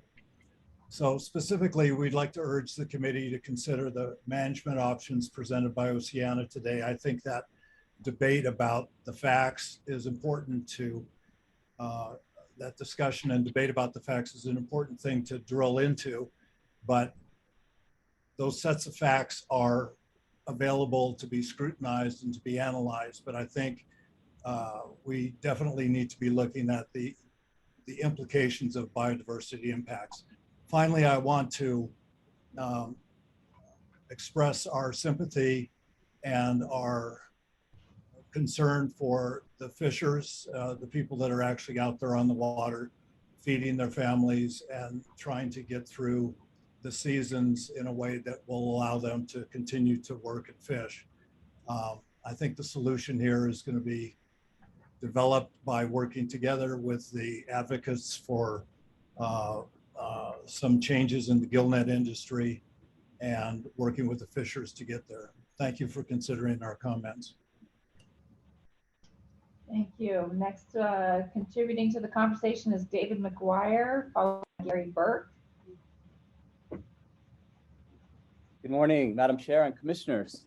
Thank you for giving me the opportunity to speak. My name is David McGuire. I'm the director and founder of Shark Stewards based in California, but working internationally, representing over 15,000 passionate ocean lovers.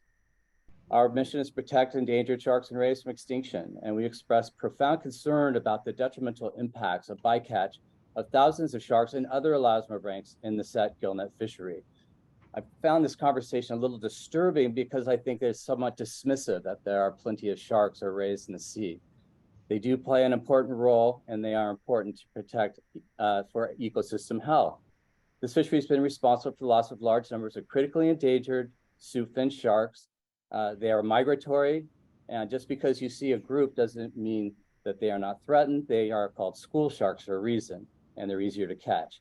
They also, this fishery also catches protected white sharks and other species discarded as bycatch with high mortality, and that is backed up by NIMS data. If you would like the citations, I can help provide some of that data supporting Oceana's claims.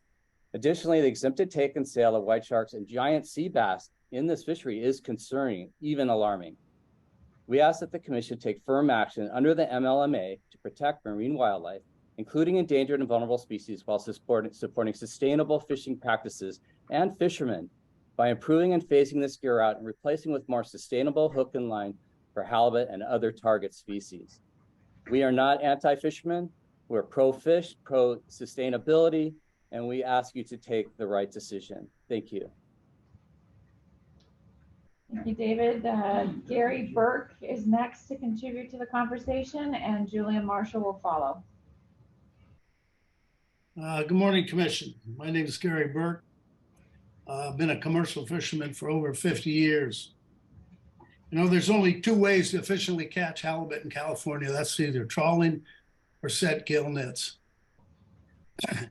If you mess with this fishery, we're going to just have to import from Mexico with no regulations. You know, California's got so many regulations. We're losing all our permits. We're losing our fisheries in California. We're kind of in trouble here. This is a 140-year-old fishery. You know, it's Prop 32 pushed them out, like the guy said before. There's only a few places left on the coast to fish, and there's only a few fishermen left. You know, when I look at the bycatch issue, I mean, I go, okay, biodiversity. It's like Dr. Schumann says. Hey, Gary, can I interrupt Yes. you for a second? You know, we've had the debate about the broader philosophical debate about all this. We're really looking for comments on the specific suggestions that are brought up today. There's 9 or 10 of them. So any input you can give on those specifics would be really helpful and respectful of everybody else's time. And I'd like to ask everybody else who's online to do the same. There's a long list of people who want to talk. But the way to be productive is to tell us what specifically you think we should do on the recommendations. So you want me to comment on what you should do on a recommendation? Yeah, I'm telling you that what I'm saying to you is there's no need to do anything. They're not hurting any biodiversity. They're not hurting habitat. You're not hurting ecology. You're putting these guys out of business. And what you're going to do is transfer that business to Mexico, which has no regulations. This is all brought on by the environmentalists. I already got put out of one fishery because of missed statistics by a guy that's sitting behind you. And I'm sick and tired of the way they extrapolate stuff. And it's, you know, I mean. Okay, thank you. You know, it's the fishermen from this fishery who have been sitting next to us have talked about specific suggestions. So again, we understand that you don't think there should be any. Thank you very much. Man, this is a kangaroo court. Thanks. Thank you, Gary. Julia Marshall, followed by Francine Kershaw. Hi, my name is Julia Marshall. I'm a freediver along California's north coast. Deep gratitude to the team that collected and organized all this revealing data that was presented today. It's well documented this amount of bycatches resulting from gillnet fishing practices, indicating strong measures of these practices is critical. The Bay Area consciousness around eating sustainability, often including the vessel and catch type, provides a real opportunity for us to be leaders in the sustainable fishing practices globally and in the consumer behaviors that will follow. We need to side with the entire ecosystem of the ocean, prioritizing conservation and sustainability. Thank you. Thank you, Julia. Francine Kershaw is next, followed by, is it Simon or Simone? Simon Breen. Good afternoon, everyone. My name is Francine Kershaw, and I'm speaking on behalf of the Natural Resources Defense Council, an environmental NGO with more than 3 million members and online activists. Our mission is to safeguard the earth, its people, its plants and animals, and the natural systems on which all life depends. As part of our work, we are actively engaged in helping to reduce bycatch of endangered and threatened whales and sea turtles in California fisheries. As we have conveyed to the MRC in written comments, NRDC is deeply concerned about the alarming rates of bycatch in the set gillnet fishery and the non-precautionary approach taken by the California Department of Fish and Wildlife in its bycatch evaluation, particularly for newly delineated stocks of endangered and threatened Pacific humpback whales. We therefore urge the MRC to prioritize the precautionary principle as the Marine Life Management Act mandates and take immediate and effective management action to address the known and potential threats in the California set gillnet fishery. Thank you for the opportunity to comment today. Thank you, Francine. Next will be Simon Breen, followed by Custodian.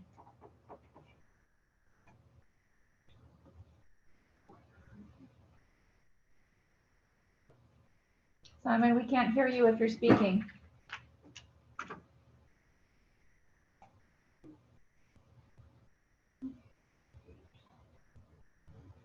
Are you there? Now? There you are. Okay, thank you.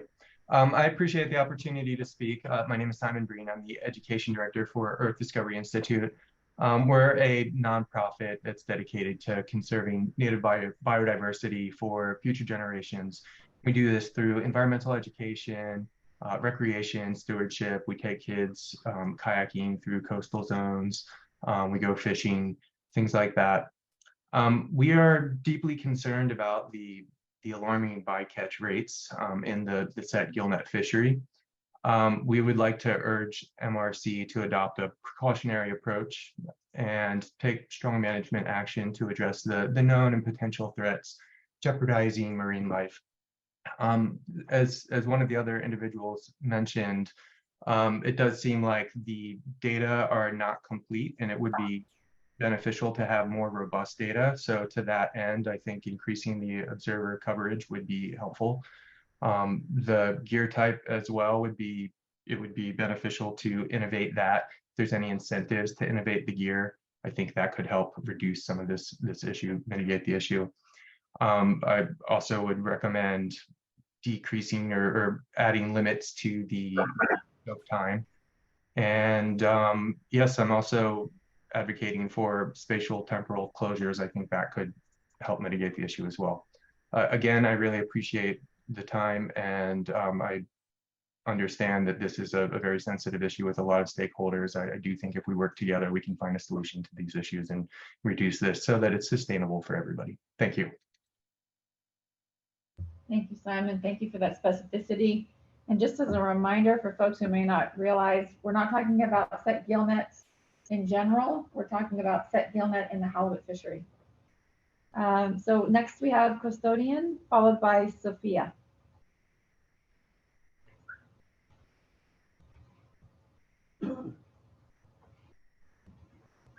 Richard, are you there?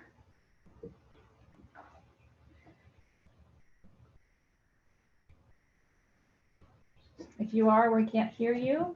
Sorry, can you hear me now? Yes.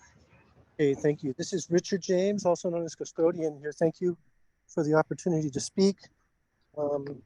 I'm here representing the countless non-human animals that call the ocean home. I spend a great amount of time ensuring that the amount of trash that humans dump into the sea is as little as possible. I also echo the sentiments of the people that spoke before me. I think that the MRC and the full commission should take action, bycatch, and do what is needed to and get that number as close to zero as possible. I empathize with the fishermen.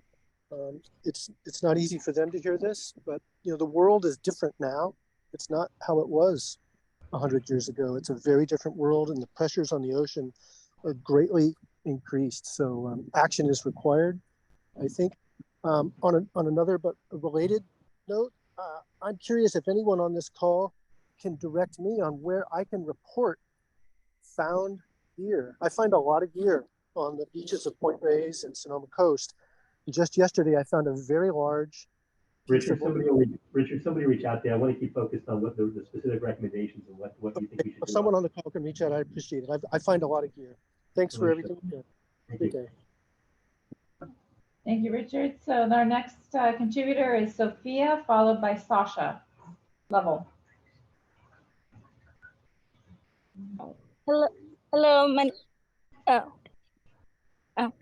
name is Sophia Lopez. I'm here as someone who cares about marine biodiversity, and we, the next generation that will inherit the consequences of the biodiversity crisis, express grave concerns about the high levels of bycatch and potential threats stemming from the gillnets, set by the set gillnet fisheries.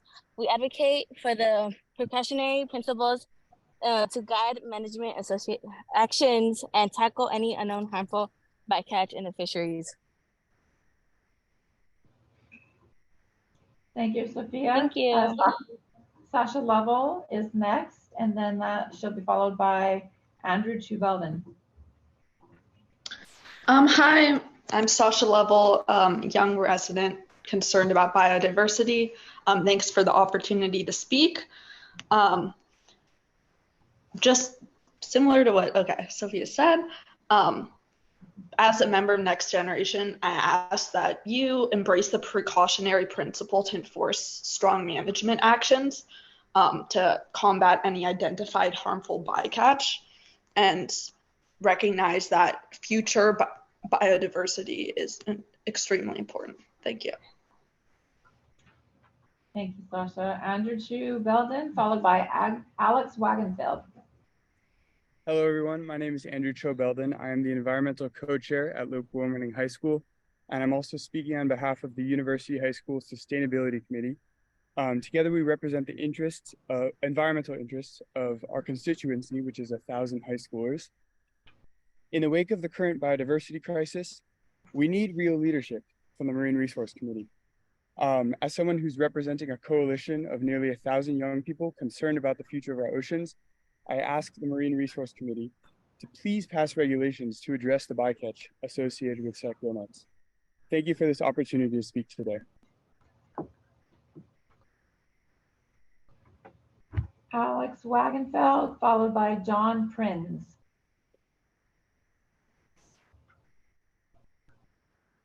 He's talking, we can't hear him. We can't hear you. You're muted. Oh, sorry. Yes. Something popped up. Can you hear me now? Yes. Okay, great. Hello, I'm Alex Wagenfeld. I'm 17. I'm a diver as well, and I am the lead of the environmental club at the Nueva School, which I attend. I'm a rising senior, and I'm deeply worried about the health of our ocean. Our generation is deeply concerned about the alarming rates of bycatch and potential threats posed by the set gillnet fishery. As we stand to inherit the biodiversity crisis, we urge decision makers to prioritize the precautionary principle and implement robust management measures to tackle any unknown bycatch in this fishery. Thank you for the opportunity to speak today. I hope you take these comments into consideration. Thank you, Alex. John Prince, followed by Dan Silver. Hi, everyone. Can you hear me okay? Yes. Great, thanks. My name is John Prince. I'm the founder of Fins and Fun Freediving, which is a freediving school that teaches hundreds of people per year to freedive in the San Francisco Bay Area and the Monterey Bay Area. During class, people go out, they see the healthy kelp forest at San Carlos Beach in Monterey. They see sea lions, seals frolicking around. And as part of the class, I tell them about the many protective measures that the government bodies like this department take to make sure that thriving, biodiverse marine environment is there for them to appreciate. Things like the Marine Mammal Protection Act, helping abalone recover, helping kelp forests regenerate. All these things don't happen on their own. They happen because bodies like this. I'm sorry, can I ask you on suggestions for recommendations for today? He's asking if you could focus on recommendations for what the committee should recommend today. I saw that Oceana's option 2 is that gillnets be phased out over the next 5 years. I want to ask the committee if this is a possibility, one of the recommendations you consider, and I would like to advocate for this. Yeah, thank you. Thank you, John. Dan Silver, followed by Julia Zeitlin. And again, please, if you could just give us direct suggestions on what we should do. Commissioners, Dan Silver, citizen Los Angeles. From the perspective of a consumer, a person who really enjoys halibut, frankly, I just don't want to eat it and order it anymore unless there are very strong management measures put in place to reduce the bycatch. Thank you. Julia, followed by Laurel Irvine. Good morning, committee members. My name is Julia Zeitlin, and I'm the co-leader of Castanea School's Green Team. And so as one of the many young people concerned about the future of our oceans, we urge the MRC to please pass regulations and additional management measures with input and collaboration with fishermen in themselves so we can equitably address the bycatch associated with set gillnets in this fishery. Thank you. Thank you, Julia. Laurel, followed by City Zion. Hey, committee members. My name is Laurel Irvine from the NGO Shark Allies. To keep it brief, I just want to echo our concerns about different elasmobranch species and particularly the taupe shark. So with this in mind and everything discussed today, specifically about the taupe shark, we urge the MRC to prioritize this issue of management and support all of Oceania as well as Turtle Island's recommendations. Thanks for your time and have a wonderful day. Thank you. Followed, and my apologies if I mispronounced it, but Sydney, followed by Sophie Miracle. Hello, my name is City Jane, and I am the rising high school senior and the co-leader of the Harker School's Environmental Club. The set gillnet fishery's high rates of bycatch and potential threats demand immediate attention from our generation, the inheritors of the biodiversity crisis. I earnestly advocate for the precautionary principle as laid out in the Marine Life Management Act to guide robust management action and address any unidentified harmful bycatch in this fishery. Thank you so much for the opportunity to speak today. Thank you, Sidi. Sophie, followed by Storm Smiles. Hi, I'm Sophie. I'm the co-chair of the Bay Area Youth Climate Summit, which is a youth advocacy group here in the Bay Area. I just want to express our concerns about the high rates of bycatch and the threat that this poses to biodiversity, especially in the wake of our climate crisis, specifically in regards to set gillnets. As the generation that will inherit this biodiversity crisis, we really urge you to use the precautionary principle and take really strong management action to address unknown and harmful bycatch in this fishery. Thank you, and thank you for the opportunity to speak. Thank you, Sophie. Storm, followed by Terry. Hi, my name is Storm Smiles, and I'm a surfer from the San Francisco Bay Area, and I'm concerned about the high rates of bycatch and threats in set gillnet fishery. Representing the generation that will inherit the biodiversity crisis, please use precautionary principle and take strong management action to address unknown harmful bycatch in this fishery. Thank you for the opportunity to speak. Thank you, Storm. Terry, followed by Douglas McCauley. Hi, my name is Terry Wilmarth. Thank you for this opportunity. I am a gillnet fisherman, been since 1975. Every morning when I leave the harbor, I'm covering an area I used to fish many years ago, knowing that there's tonnage and tonnage of fish there. But when I get to my gear and I'm pulling my gear, and every day, I have not moved my gear in two months. It just keeps giving fish. But what I haven't heard in this meeting is we're worried about bycatch. Nobody has told me what's inside of me, what's in the water that 3 miles from myself, 3 miles in. I fish like a 20-mile area. It seems to be a big concern. Yesterday, just for the fun of it, I ran my plotter up to Point Conception and also down to the Mexican border. There's 242 miles there. So the 20 miles that I'm fishing is a big concern about this ocean. Sounds like we need to shut the whole ocean down. Terry, do you have some specific suggestions on the recommendations for today? I'm sorry? Do you have specific recommendations in terms of what's being discussed today in terms of what we do? I think you should leave us alone because the problem with having bycatch has been regulations, which has destroyed our marketing. And now we want to do some more to destroy the remaining marketing. You need to leave us alone. This ocean is healthy. It's thriving. I think I heard that earlier in the meeting. And by the way, I also heard about the Alaskan Pacific fish, halibut. I have fished it before. We fished 30 miles of gear, 30,000 hooks. Is that what we're supposed to do here? And bycatch. You don't think that ain't going to catch bycatch? You need to be talking to people that know what they're doing. We need this fishery. Thank you. Thank you, Terry. Douglas, followed by Michael Baer, who is our last speaker. Thank you. Douglas McCauley. I'm a professor of marine science at UC Santa Barbara. Thank you to the Commission and the Department for your responsible stewardship of resources. Just wanted to note here for the meeting letter I communicated regarding impacts of the set net fishery on a critically endangered species, the giant sea bass, which is the subject of a study in our laboratory. The current capture rates in the fishery are, from our vantage point, quite significant for the life history of this quite unique fish. Also wanted to underline or take a moment to underline some of the impacts on general biodiversity, as was reiterated in a letter from some of my colleagues in the science community. Lastly, just want to say, as a resident of a coastal community of Santa Barbara that depends essentially on the economic health of our oceans, that interventions of the kind that you're considering today could have a very positive impact on the hook and line fishery for white sea bass and for halibut in Santa Barbara, as well as the critically important scuba diving ecotourism industry, which provides so many jobs and so much income to my community. Thanks for the opportunity to share. Thanks, Douglas. Michael Baer. Good morning. Can you hear me? Yes.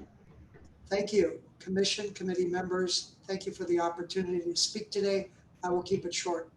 I'm Michael Barrow with Shark Stewards, and I would just like to say that as a marine conservation organization that is committed to conserving marine biodiversity, we are concerned about the bycatch associated with the set gillnet fishery, and specifically when it comes to the high mortality rate it afflicts on local shark populations. We understand that fishermen have to make a living, but we nonetheless urge strong management action in line with the precautionary principle outlined in the MLMA as necessary to address both known and unknown threats and protect our precious marine ecosystems. Thank you. Thank you, Michael. We also have Natalie Para. Yes, thank you. I'll keep it short and sweet. My name is Natalie Para. I'm the campaign director at Oceanic Preservation Society. We're also deeply concerned about the sustainability and bycatch of this fishery, regardless of species. We also strongly support and urge this committee to prioritize those precautionary principles mandated in the MLMA. Thank you for your time. Thanks so much to the speakers online for your comments. We do have one more speaker who wants to say something in person, who's here in the room, and this is an MRC meeting, so we do that kind of thing. So go ahead. Yeah, my name is Nick Floyd. I'm a third-generation fisherman. My dad spoke and everything, but I think as far as the soak times, I don't have a problem with that. 2 to 3 days, I would say, gives you time in case your engine breaks or you want to trying to do other gear, doing other stuff. Yeah, it gives you enough time. And for us, if you leave it more than 1 or 2 days, the seals are pulling them out anyway. So if there's fish, we're going to go out there every day. Yeah, that's where the quality is for our fish. It's not coming from Mexico or anything where it's already illegal pretty much for 4 to 5 days. As far as making it transferable, I don't have a problem if you want to make it non-transferable or transferable. You can make it a lot harder for new guys that come in, because the guys that are coming in are a little different than how we were raised or kind of grew up in the industry. Other ideas for pingers, I sent it to Craig. Europe did pingers to kind of keep away the seals out of the nets. And they had the noise, some of the pingers, the noise was loud enough, so it was actually a calling card to bring them to the nets, and they would just eat all the fish out of it. So, yeah, just other ideas. Dinner bell? Yeah, there's a big giant dinner bell. So if anyone has any ideas that maybe deter animals from coming in, I don't mind trying it on my gear and kind of be part of it to help grow this industry and kind of have that perception of we're killing everything in the ocean and we're just the bad people. I have kids. I don't want to be that face on the internet saying, oh, you're killing everything. And as far as the 20 mesh soak or the 20 meshes deep, yeah, I agree with that too. Just I think I'll take out some of the bycatch observer program. I think that is probably what we're looking at too. That is fine as far as like the cameras and stuff like that. Everything gets hacked. I don't want to be on the internet or doing something and something goes live and I'm being watched the whole time. So the government gets hacked all the time. So I'm imagining that's going to get hacked. So I don't want to be one of those people on there. And then everyone always says they should close it, have the government close it. If everyone wants to put their money where their mouth is and have them start doing buyouts, we're all for buyout programs too. I don't have a problem finding a different job if I have to, but yeah, show me the money, I'm out. And then yeah, everyone has a price. It's growing up, like I saw fishermen growing up my whole life, third generation. You see 80 fishermen, gill netters, and it's down to 50 as I got older. And now it's down. You only really see there's probably less than 19, but that's all we really know. And yeah, it's sad. It's just a dying industry. You're in it, and you're kind of looking around saying, well, you never know if they're going to shut it down. And I'm telling my wife, should we move or not move? Should I start looking for a new job? So it's just so much stuff going on. It's just hard to be in this industry and get that everything thrown at you saying you're killing everything. We're the most affectionate people there are. We always go out of our way and help people. I don't want to kill a seal, but it's just that's what you're in. There's collateral damage. And as far as sport fishing too, NOAA too, there's always off NOAA's website, just so we're not always the bad person. NOAA's website, sea lions deaths due to hook and line fisheries can result from complications involving hook ingestion, proliferation of body cavities leading to infection, or the ability to in animal feed. Between 2012 and 2016, there were 146 sea lions deaths, serious injuries attributed to hook and line fisheries. So we're not always the bad person. You have container ships killing whales every day. They kill 80 a year. I mean, not every day, but they're killing 80 a year, and then we're still getting blamed for. We might get a couple of whales, and even if they're even caught in our gear, which I'm not, believe it or not, because it's that pink mesh that's from Mexico. I think another thing is if you guys, I don't know if it's part of the budget or not, or kind of donate to help us go to a colored rope. So our halibut gear, we have a certain color, and that's how they could, so that's putting all the money out to do it. You guys could come up with it. But at the same time, a lot of Mexicans buy, or from Mexico, they'll buy our old gear and stuff. So that'd be something to think about. So maybe we have to sell it without the cork line. So maybe the cork line should get different colors, and you guys could help support us doing that. And then that, like after a 2-3 year thing, then it should be all that one color rope, and we could all kind of go off that to kind of help it out. But, yeah, that's all I have to say. Thanks, Nick. Yeah, so let's talk about management measures. Kirsten and Craig, I know I'm looking again at the slide that you've got in terms of recommendations, and I know this is sort of a menu of options. We've talked about a lot of them, right? Gear marking, sounds like we have agreement on gear marking being something everybody agrees we should do. Soak times, I think we want to do something on that. We know we want to do something on that. We have heard that 24 hours might be too short for fishermen. 48 hours might be doable. We also just heard 2 to 3 days might be possible. So something on soak time, I think I'm looking at my co-chair too. Yeah, it's not something we want to do. Field too is just, yeah, so that's just something, that's why we give it. Yep, gear loss reporting. That's something that I think was also low-hanging fruit that everyone agrees makes sense. The observer coverage, I'd love to hear. I hear, I think the fishermen also saying that that's something that you are open to, although you don't want to be on the internet. You don't want to get hacked. I understand that. So I don't know if there's anything you can tell us that we should know about the observer coverage, Craig, that we should keep in mind as we think about this particular recommendation. Also a question, how much is too much? You know, you have this slide of options. What if we said we want to do them all? You know, would we have the bandwidth to do that, or do we need to focus it in some way? So I'd say the devil's in the details. Yeah. I think what we've proposed we think is doable, but probably not all at once. So some of the stuff will take longer than others to implement. So anything electronic, whether it's an electronic logbook, if we go to EM and that's feasible, but we have to figure that out. That's going to take time. I've learned time and time again now that it takes twice as long and it's twice as expensive to do anything electronic through the government. So we shouldn't expect electronic logbooks anytime in the next 2 years, best case scenario. That's not to say we can't improve our paper logs in the immediate term to get some better information, like number of sets, which we don't have now. We need to figure out how we can make that easier for you guys to do that, to get the information you need. Observer coverage, I think we agree we need to have some more current data over some period of time. Ideally, right, perfect world, we get some now, and then if we get some, like change the soak time, change the mesh size, do some of the things that you get after, so you can see what the impact of those changes are. I don't know if we'll have that luxury. Observers are expensive. Yeah. They don't have observers in Southern California where a lot of this fleet takes place. So figuring out how we can get trained bodies on boats that can handle observers in a stratified random way that we can get data that are reliable that we can then extrapolate to total take with better logbook data. And figure out how to fund it. So that'll be a challenge. So kind of looking over at our colleagues at OPC and wink nod to make sure that what we do here does have potential to be applied to other fisheries as well. I think what is the coverage rate that we would need? I think we saw the recommendation for 100% observer coverage. That is needed for those very rare, infrequent events. I don't think we would be supportive of that. I don't think we need it at this point. Something that wasn't discussed or been brought up kind of incidentally, but I'll say incidentally, the legislative action for white sea bass and white sharks. Yes.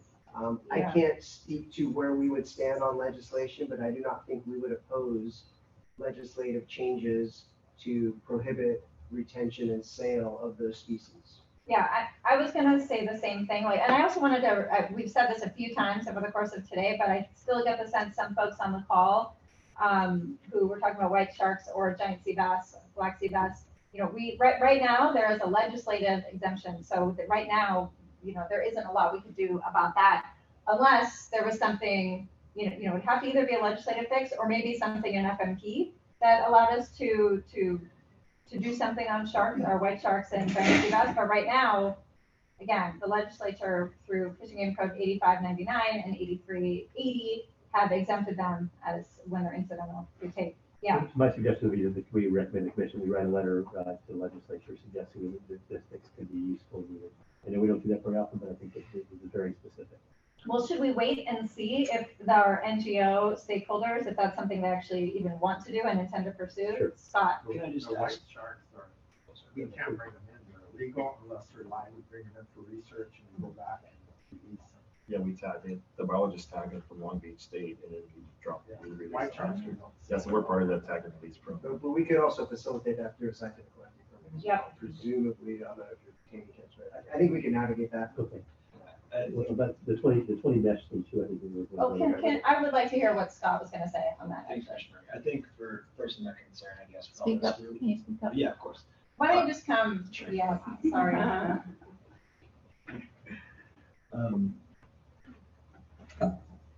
I'm happy to hear about the legislative action. I think going forward, would love to collaborate with y'all and not do anything, of course, with prior consent through the department and of course commission as well. With the white shark and sea bass potential legislative action, I think as we grow into this stuff, most of these things are about the enforcement of that. So right now, given there's not much ways to monitor discards and catch, just making sure that that would be accompanied with some type of enforcement, given that we talked about rare events require more observer coverage. So I think that just be the concern. I just get a bit of a contrast between those two things. I'm not trying to contrast the point, but that's my initial gut reaction, making sure we can catch these rare events if we don't have adequate observer coverage to do so through the legislative process. So it's not just a paper law wasting everybody's time, but something that's enforceable as well. Just the one, I think, difference is like, what we've seen in some of the land use history is there may be some trends of potential targeting of these species. So if there's not a market for it, right? So it's just a black sea bass, what are they, $10 a pound? What are they? $1.50. We're still for 25 at the fish market. Yeah. But if it's a 300-pound fish, right? That'll pay for somebody's gas. And, looking through the records, there are potentially trends of what could appear to be targeting that this would disincentivize catch and retention of those species. The downside is if there's incidental take and there's mortality, then that fish is not sold anymore. So that's the trade-off. Mexico's very more profitable. Yeah, they import it from Mexico. Yeah, but I don't see how they could import something when it's closed in California. Jeff, do you want to say something on this? Can you? Yeah. But I need you to. Sure. Sorry. Yeah, just wanted to briefly respond that a letter from the commission supporting that type of action I think would be helpful, and our organization would be certainly willing to help move that forward. And I think in terms of the specifics, we'd be happy to chat with folks about exactly that. I do think that it does make sense to have scientific collection. We're supportive of that. We just, I think, as Dr. Schumann said, want to eliminate any incentive to be going after it and trying to catch these sensitive species. So that would be helpful. Thank you. What about the tope shark? There's the three species that you wanted to focus on were the sea bass, the white shark, and the tope shark. What do you suggest you do there? Yeah, well, I guess there's no legislative limit on that, but I think certainly that should be a priority species to think about, both in terms of potential near-term data limited assessment as well as even potential caps. But I mean, it sounded like that was an issue that the department acknowledged was worth looking into further as well. Yeah, and I did actually. I'll ask Craig to maybe step in on this, but my understanding is we haven't talked about seasonal closures yet, time-space closures, but if there was, just in the spirit of no bad ideas, having conversations, if there was a couple months seasonal closure, for example, I think when white sea bass is closed, is that March to June? March 15th to June 15th. Yeah, yeah.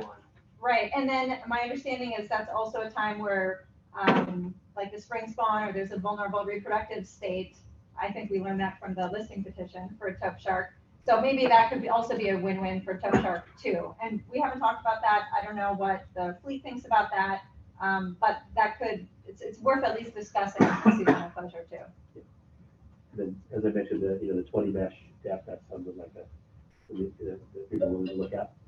And then finally, I think the one thing that we haven't talked about is the question of latent permits.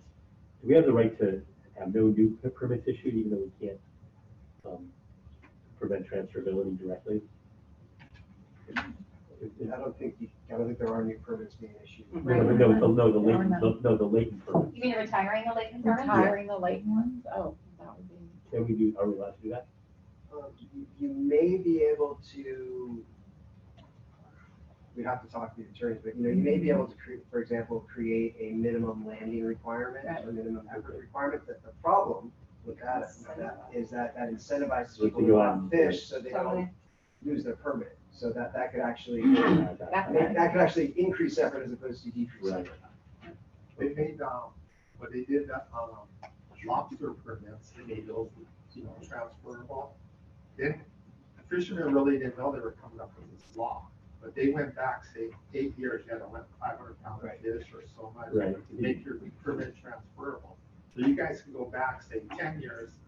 If they didn't land over 10,000 pound of fish, make their gillnet permits non-transferable. Yeah. So Craig, why don't you come back with some ideas about that, looking backward on the retiring latent permits, and then let's look at other ways to make it more challenging to transfer.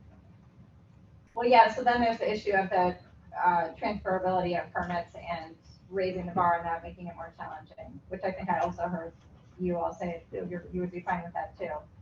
So I think it's really a capacity issue, right? So it's making sure we don't have new effort into the fishery or increased effort into the fishery, either through those latent permits becoming active or new entrants transferring in, whatever that mechanism or mechanisms are and the authorities associated with that. Well, we're talking about two things: retiring the latent permits and then limiting transferability. So it's really an effort-based control. For sure.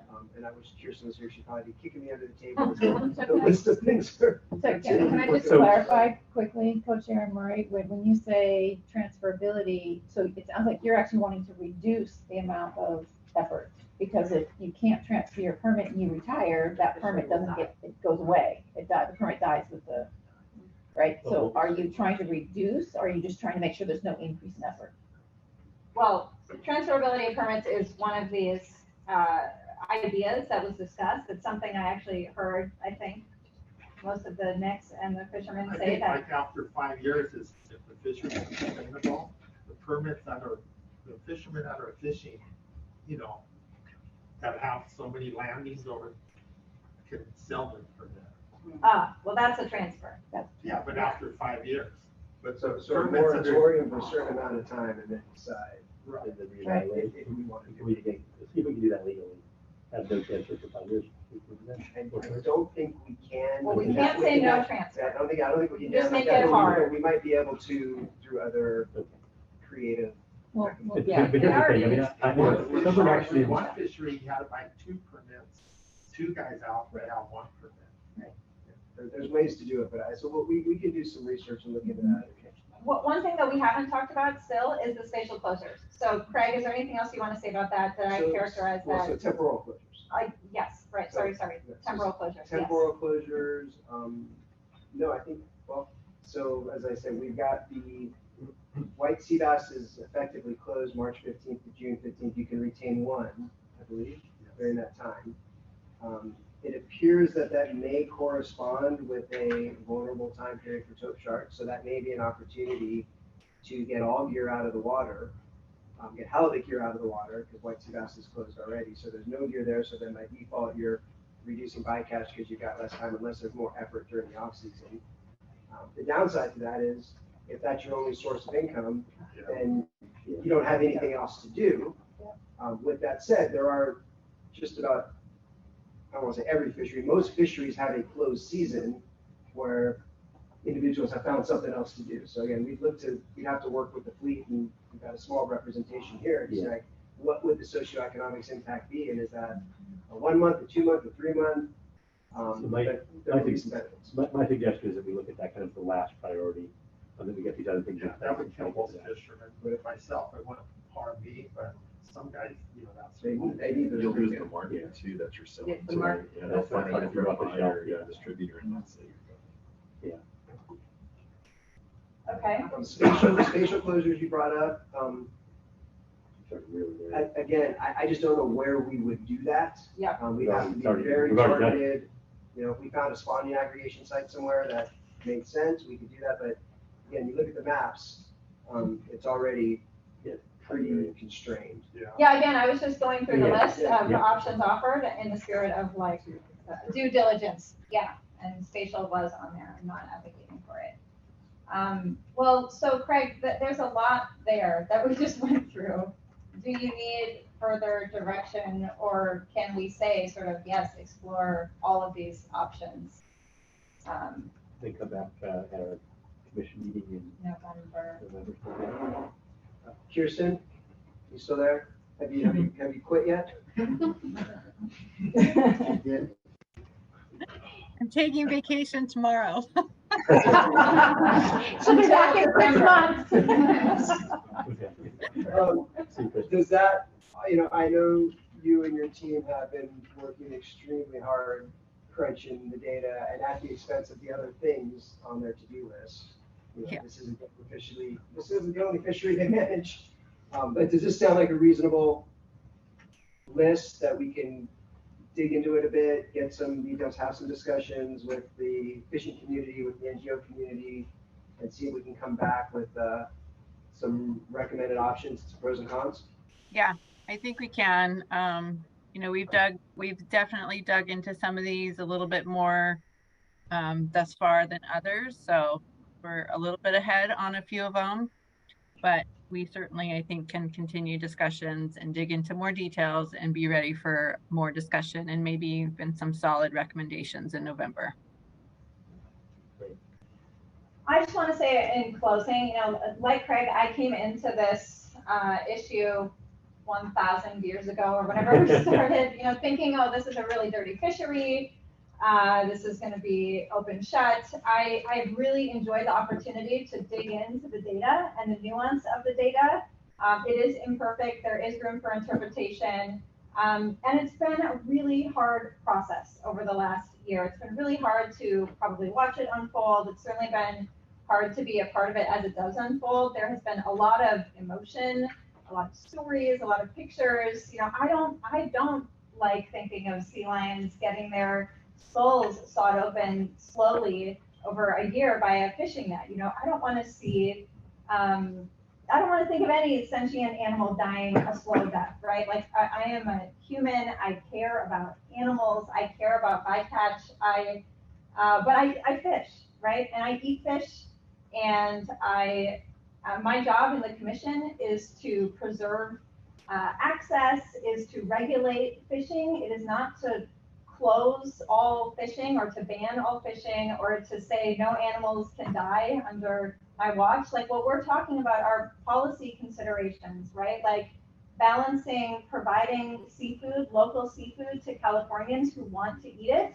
with the downside, which is some loss, right? And I don't like thinking of these issues as binary, winners and losers and heroes and villains, and that there's only one way to do things. I think we've just identified a lot of management measures for exploration that can make a big difference in the numbers that we're talking about today, right? I think we can do that, and we can do it together, and I'm so glad that we are finally here in a place where we're moving forward and talking about management measures that have a lot of collaborative support behind them. So, that doesn't mean that once we actually adopt them, that everybody will be happy. Probably everybody won't be happy, but I think we have a lot more in common on this issue than we don't. And so I'm really glad that we've arrived on this day and that we're moving forward. So thanks to all of you who have been a part of it in the room and online. Certainly thank you to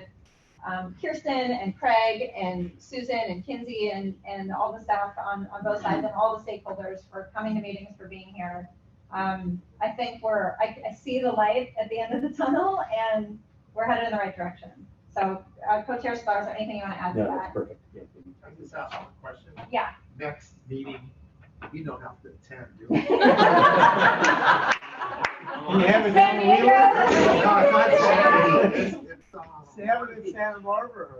Have it at Long Beach. Why not? You got the Marine Aquarium right there. No, that's San Diego. San Diego, November. I mean, we're going to have to watch Washington. We are the California Fish and Game Commission. We did not meet in Washington.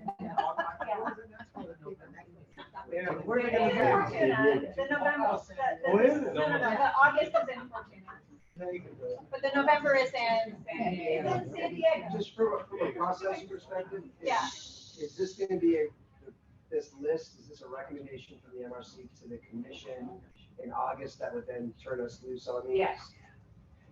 Is that- Is that the intention? Yeah. I think that's our intention. And I think We'll start working on them now, we're not gonna wait.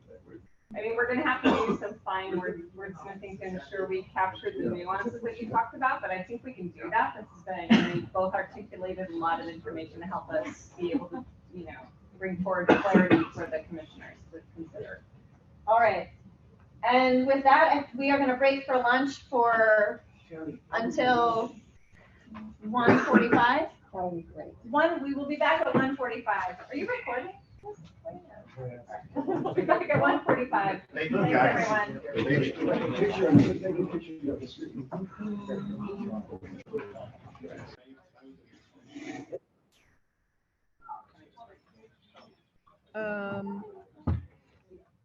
Can, You ready? I am. Have it turned on. Okay. Oh, yeah. Is it blue?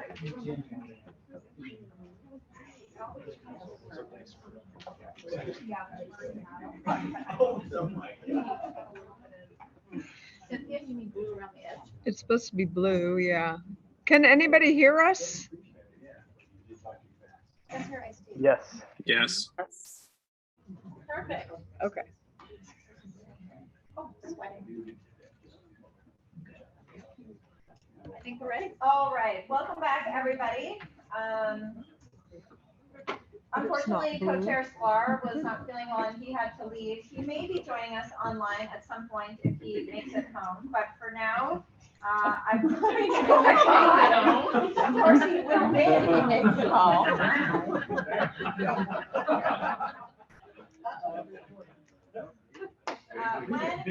When Co-Chair Sklar makes it home, he may join us online, but he also is not feeling well, so he may not. So I will be continuing to chair this meeting without a co-chair. And we are moving on to agenda item number 4, which is aquaculture leasing in California and the public interest determination. And I just noticed, A good part of our audience is notably missing. I see that. All those They're probably are- trying to rush. There they are. Yeah. Those sweeties. So, let us begin. I'd be happy to begin. Okay. All right. Okay. Excellent. Whew. All right. This item is to receive and discuss proposed public interest criteria, proposed evaluation framework for those criteria, and process options that would support a commission determination of whether a new lease application is in the public interest. And also, we're looking forward to receiving public input and the potential for a committee recommendation to move forward. I think for the sake of time, I'm gonna go ahead and just move through quickly, starting with where we were in the last committee meeting. The more detailed background materials are available to everyone in the binder and the exhibits. Wanted to note that the most important, most relevant recent conversation happened in March, when the MRC was scheduled to receive a 3rd iteration of draft criteria as a final proposal. And as staff, we brought to the committee's attention information that had really been bright lined in conversations we had with in our regional conversations, or excuse me, our kind of roundtable conversations with our agencies, industry in particular, and with follow-up from internal conversations, that there were some legitimate concerns about the implications of moving forward with the way the criteria were drafted without some kind of a definitive rulemaking to define standards by which environmental concerns would be, our other aquaculture people aren't here either, would be considered and determined. And so we proposed to modify the format of those criteria to resemble more of an evaluation framework, very similar actually to the bycatch inquiry that we just dove into, and which is intended to reflect that not each item is not its own definitive determination, but it helps you gauge an understanding of environmental risks and concerns, social, economic considerations, commission policy, public policy, and state policy, and other kinds of potential benefits that can be weighed against each other. So, and we also, the committee requested that the commission staff restructure the draft criteria from that version 2 into a evaluation framework that could be used to support the commission's determination and develop potential options in the process for the timing of evaluating requirements and the timing for evaluating those that were considerations, and also reflect a broader governance and leasing process, enhancement in broader governance and leasing process. So for today, as requested, Commission and Department have revised the criteria into an inquiry-based framework with an initial evaluation and a final evaluation. What we'd like to do is walk through, we'll pull up a presentation in a moment to help orient folks and to help shape our conversation. In the meeting materials, the exhibit number 2 of relevance to this conversation is the commission staff proposed criteria, version 3rd iteration of criteria and a framework for evaluating if the new lease would be in the public interest. Because it kind of sounds esoteric, we wanted to make sure that people knew that everybody could get oriented quickly to what we had and where that information lives now and how it's changed. So there's a crosswalk that we'll show you, walk through, and then there are figures that display the steps and how the recent aquaculture leasing processes happen versus what we've been envisioning and developed a vision for throughout this process. So Kinsey Matthews is our fellow, has been working on this project as well, which I appreciate. We're going to go ahead and tag team to walk through a presentation. If Maureen, you could please pull that up.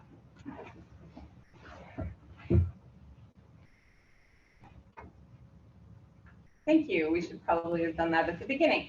But so you can go to the next slide. Again, the commission's role in aquaculture leasing, next slide, please. The commission's role in leasing is that the commission has the authority to lease state water bottoms for the purposes of aquaculture, with the exception of lands in submerged lands where the State Lands Commission has granted that authority elsewhere, so to your local or port authorities. So before the commission can issue a state water bottom lease, it must determine that the lease is in the public interest. And however, there are no established standards in statute or regulation to guide that determination.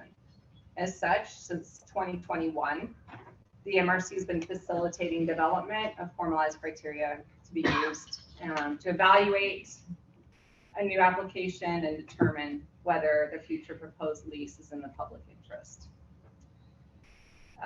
Throughout 2022, that's when the first 2 iterations were developed, along with a lot of active stakeholder involvement, ample comments and input into very specific elements of the proposed framework that was considered. And we have now brought forward for today, we had reviewed 3, next slide. And next slide. Thank you.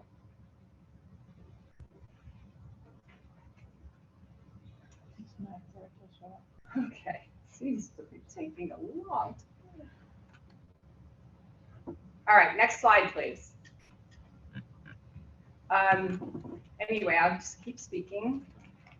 She's changed the slides. It's just not changing in front of us. So we did take a look at 3 process options. We recommend 1, and we're going to present that one. We're happy to answer any questions if folks have them on that one.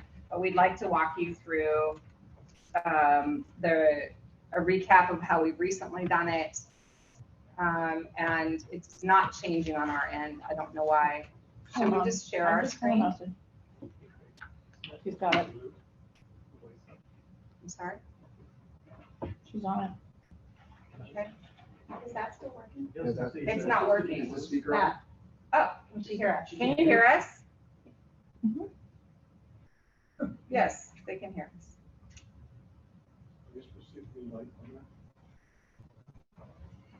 No. Okay. Maybe she can stop sharing and then restart sharing. Okay, we'll try that once, and if not, we're going to share ours. Could be at our end again. Please, Yes. thank Sounds you. great. That sounds great. We'll try one more time, and then if not, we're going to share our screen and keep going.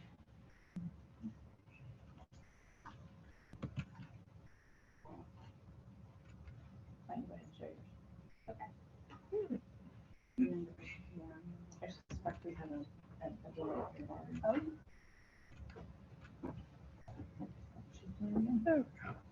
That's her.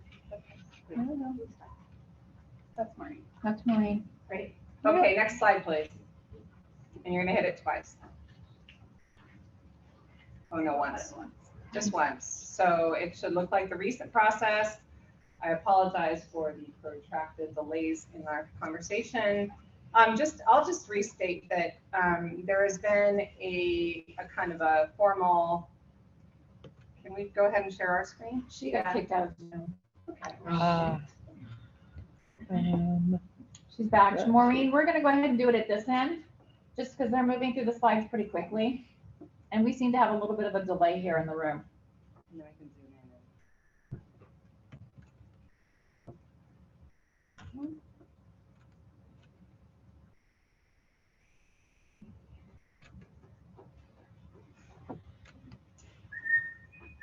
It's freezing. So there was a pre-application. So the commission has received bottom lease applications, and only 3 applications have been. It had been over. By this time, it's been about 30 years since applications had been received. The commission referred the petition. Referred the applications to the department and asked them to conduct an evaluation to assess whether the lease was available for leasing with the State Lands Commission, and then to evaluate considerations for helping support a commission determination of whether it was in the public interest. That's happened for 2 of those. The expectation was that would be followed by CEQA and then a lease determination.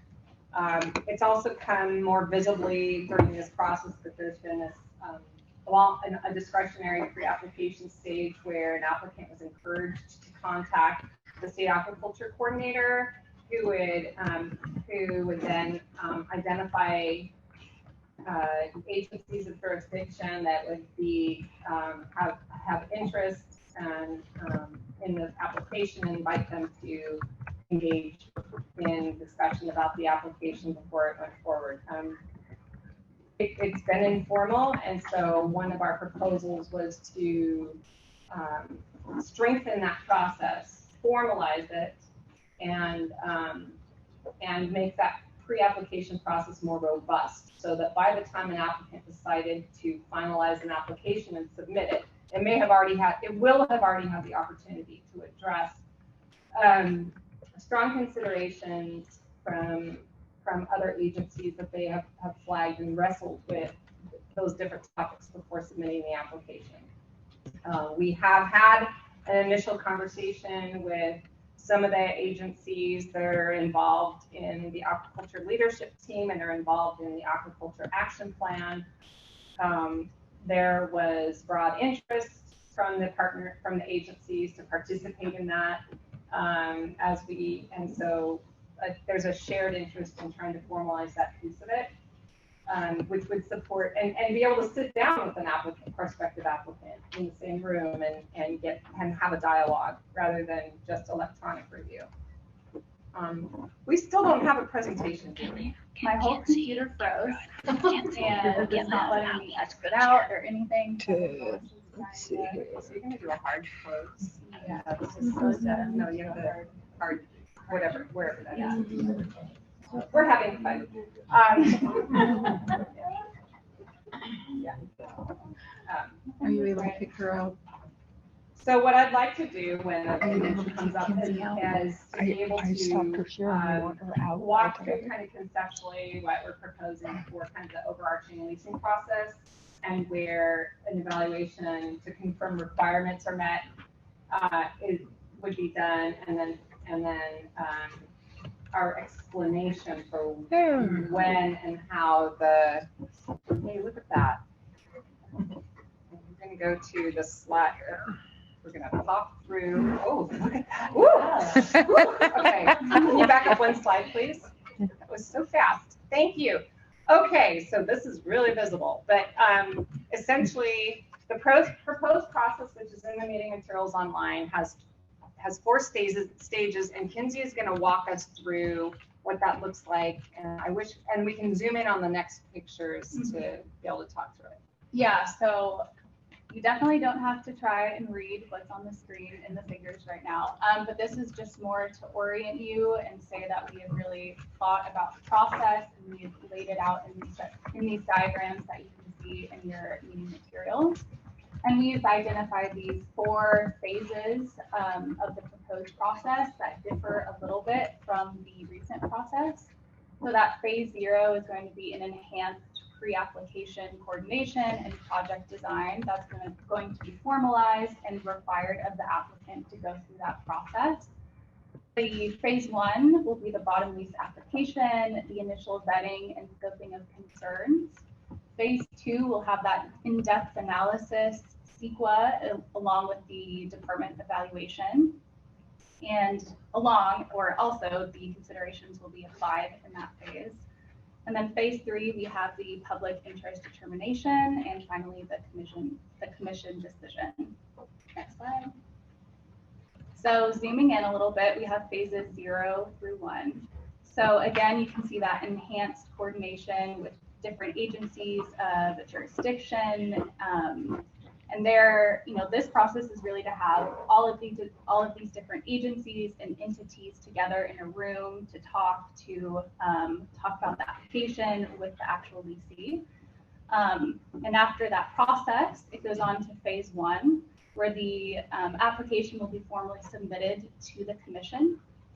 And from there, we have this initial review where the requirements will come into play. And so the requirements can be evaluated by either commission or CDSW staff. And this does not have to happen at a commission meeting. So this can happen in between. And so if the requirements are not met, then the application is denied, and the leasee has the ability to reapply, if they change certain things, where they can then pass those requirements. And if they do meet the requirements, then they move on to, they can initiate CEQA and also go to MRC and tribal committee meetings. And we hope with this process and with these meetings, the public will have the ability to chime in and to have a place where they can discuss any concerns that they might have about the application. And next slide, please. So after phase 1, we go to phase 2, where all the in-depth analyses happen. So there's CEQA, so the initial study, where there will be informal consultations with agencies of jurisdiction. And then we'll move on to the CEQA and public interest analyses. So part of that is CEQA and all of the environmental and cultural analyses that will be occurring. And also we have our social and economic considerations analysis, which will be done by department or commission staff. And those are going to be guided by the considerations criteria. So after all of those analyses have been finished, then the department or the commission can, department or commission staff can go through a final review process where they will look at all of those considerations criteria and then make a recommendation. And that recommendation can go to the MRC and TC and will also go to the full commission. So then in phase 3, we just want to point out that this can all occur at one meeting. So the commission can make a public interest determination of yes or no. So no, then the lease application is denied. If yes, then it can go to the lease decision along with the CEQA certification. Again, if no, if it doesn't pass the certification or the lease application is not approved, the lease is denied. But if it is approved, then it will go on to the other permitting process. Next slide. And just to really tell you about all the benefits that we see. So our proposed process will have enhanced governance. So with that required and formal pre-application process, it will just have a more streamlined, it'll just all be more streamlined with the different agencies that are all involved with the aquaculture leasing process. It will also hopefully increase transparency. So, the application will go to the MRC, the TC, so there'll be multiple opportunities for everyone to chime in, which that's another benefit of having that additional public comment area where the public can describe any concerns that they might have with the lease application. And then additionally, there's just more information for determining the public interest. And we have that requirements and the considerations that will just help the overall process.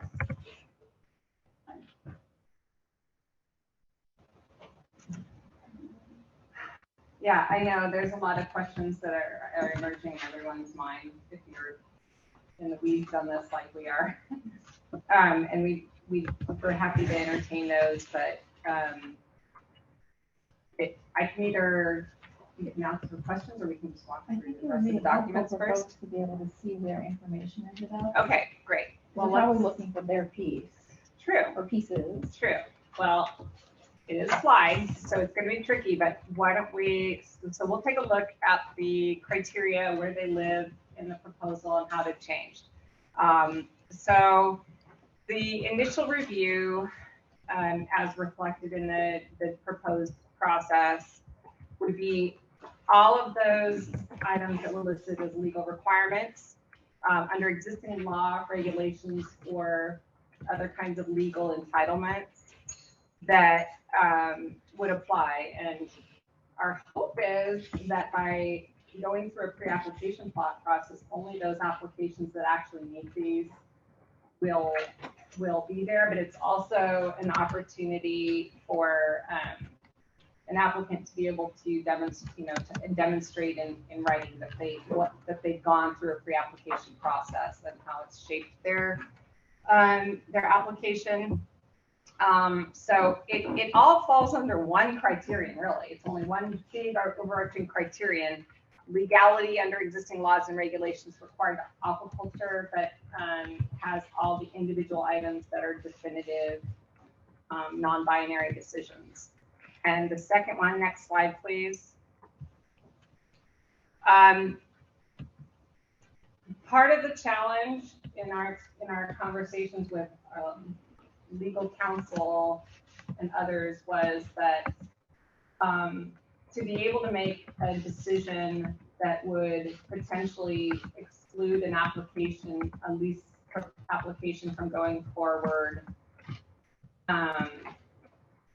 prior to CEQA, needed to have standards that could broadly apply to everybody. If it's later and there's individual analysis, then it would be on a case by case, a case specific determination. Prior to that, the two pathways that we identified as one, limit it to the requirements. And I don't think that really meets the intent of this whole process.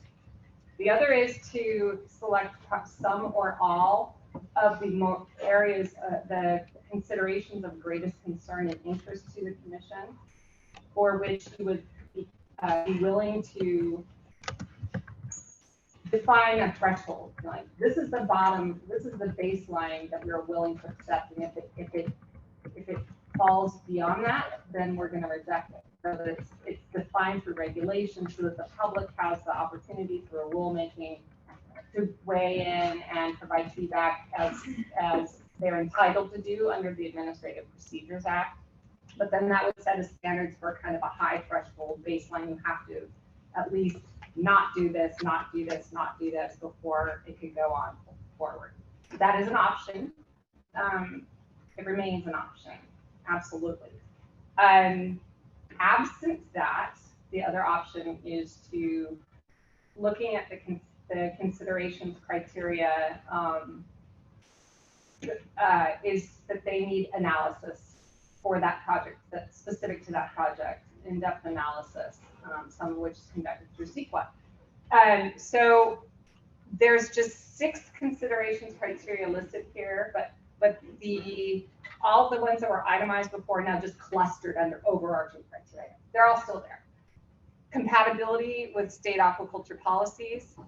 Second, social, cultural, economic impingement on access for public uses or other interests or tribal uses. 3, degree of threat to environmental protection, ecosystem sustainability goals, and public trust values. Next slide.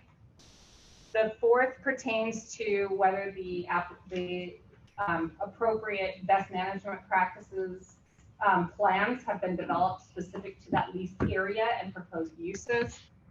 5, are there any, for a trade-off evaluation, are there some particularly good environmental benefits that are associated with this application? And also similarly, are there some additional potential social, cultural, economic benefits that are reflected here that can kind of weigh against some of the the costs of this. So next slide. This is a snapshot. This is not something to read. This is to orient you to what we have in our materials. This is a crosswalk that says, where did we start from draft 2 that everybody saw those many years ago? And draft 3, it just says, here's what was there before that everybody commented, a lot of people commented on, with track changes, great detail, with specific feedback, and a crosswalk of what's happened to it.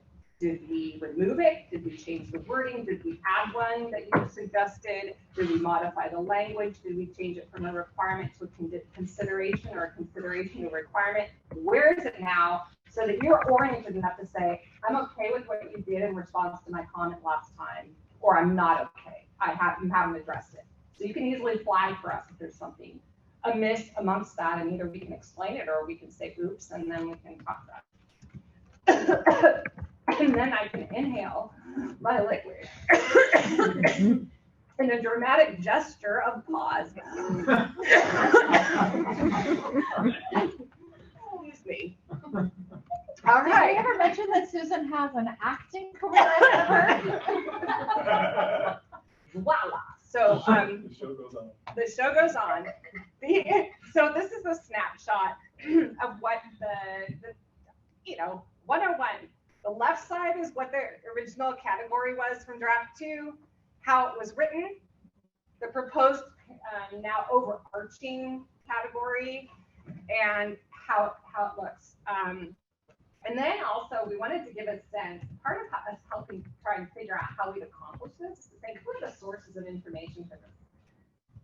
Is it an agency? Is it existing literature? Is it an in-depth analysis? How are we going to get this? And so we pulled those on the side, and to give a sense of where what you would be relying on, or what we would be relying on for an analysis. Next slide, please.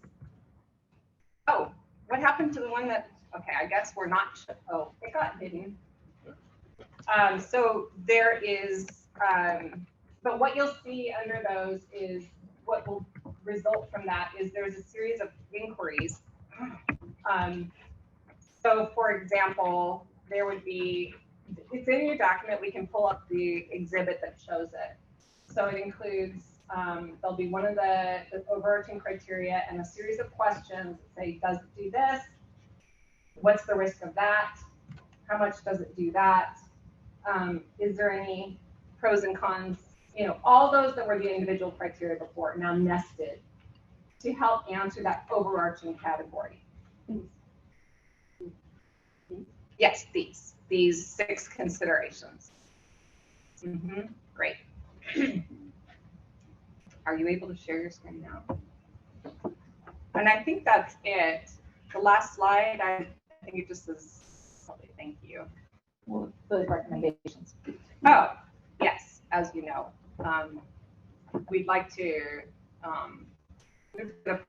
move through this a little bit more. And if you could please pull up it at your, do you have any questions? Or That sounds good. Yeah, I look forward to hearing from the stakeholders on this, to hear if we are coalescing around something that folks are excited about. Can I just, if you don't mind, I just do want to explain one more thing. When we ran into this legal challenge, or this, not legal challenge, but concerns with how to comply with the processes that are already established, we stepped back to say, what's the intent?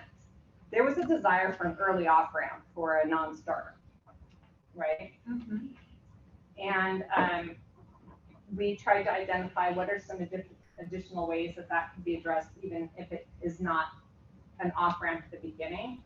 And our proposed, our hope, our vision is that through formalizing a pre-application process with the agencies of jurisdiction, the permitting agencies, as well as giving the public a chance in the MRC and tribal community meetings, armed with the criteria documents, to highlight areas of concern and be able to potentially shape either through revisions of an application or very much illuminated through the process with that public engagement through those venues before it goes through an environmental review, to ensure that a lot of attention is paid to those areas of concern through that process, through which often there are actions taken to strive to address considerations that are, may impact environment or culture.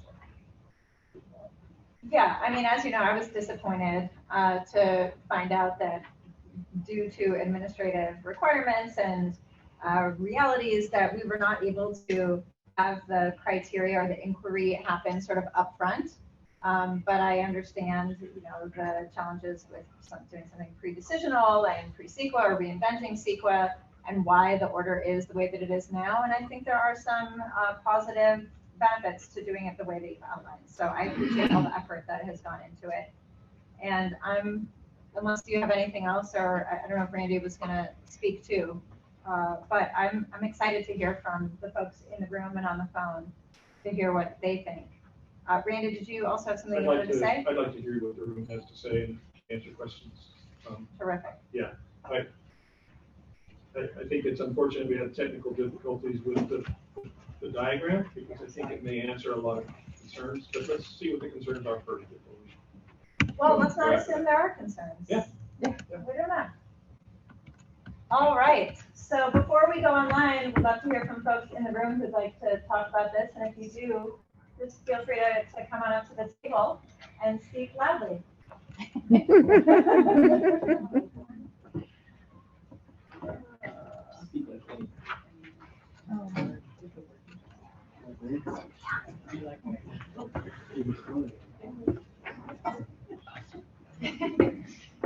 Okay, I'll just jump right in. Good afternoon, Commissioner Murray. Again, Ashley will Gibbs. I'm a legal and policy director with the Environmental Action Committee of West Marin. Today I'm speaking here on behalf of our 1,200 EAC supporters. I am also speaking on behalf of Audubon, California, who was unable to make it today. So in addition to joining our comments, Audubon, California did say their main concerns are related to requesting language around avoidance of habitat loss and shorebird disturbance. So I want to first say that we've really appreciated the collaborative process of developing the criteria and the department and the commission staff's hard work to get us where we are today. I found the meeting materials to be very helpful, including the crosswalk and the flow chart. And again, thank you, Ms. Metcalf and Ms. Matthews, I believe it is, for the presentations that you just made. So thank you again for the opportunity to speak on this topic. I want to say that along with our partners, including Oceana, Audubon, California, Coastal Policy Solutions, Rural Island Restoration Network, and Los Angeles Waterkeeper, we did submit written comments. Thank you for including those in the packet as Exhibit 6. And then today I just want to highlight a few key points. So we are in general support of the staff recommendation to move the criteria forward to the full commission, including the revised and I think streamlined proposed process, which adds in increased transparency, tribal and MRC committee participation early on, and public input opportunities. We do request a few key changes to strengthen the criteria and ensure the public interest is properly considered.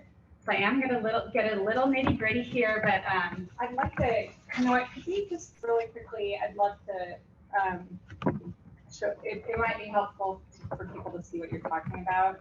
And we can show it on the screen. Oh, okay. Okay. But are you talking about specific ones? Yeah, so I was going to say, so we have a request to make a few key changes to strengthen the criteria and ensure the public interest is properly considered. So yeah, the first one I was going to mention is I have a concern that R1.3, and yeah, this is related to the crosswalk requirement. Yeah, requirement. Oh, and the crosswalk. Okay. I'm not. Let's see. I can also email.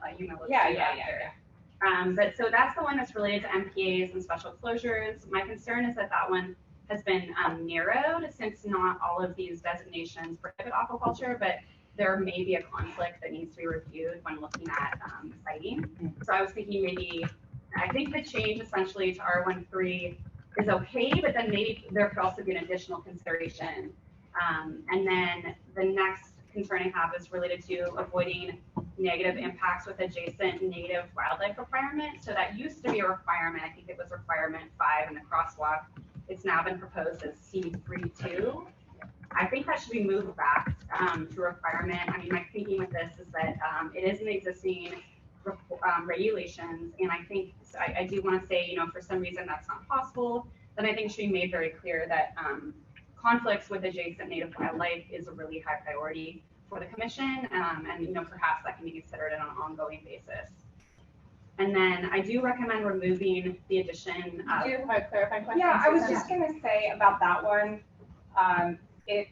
That statute is an authority to the department.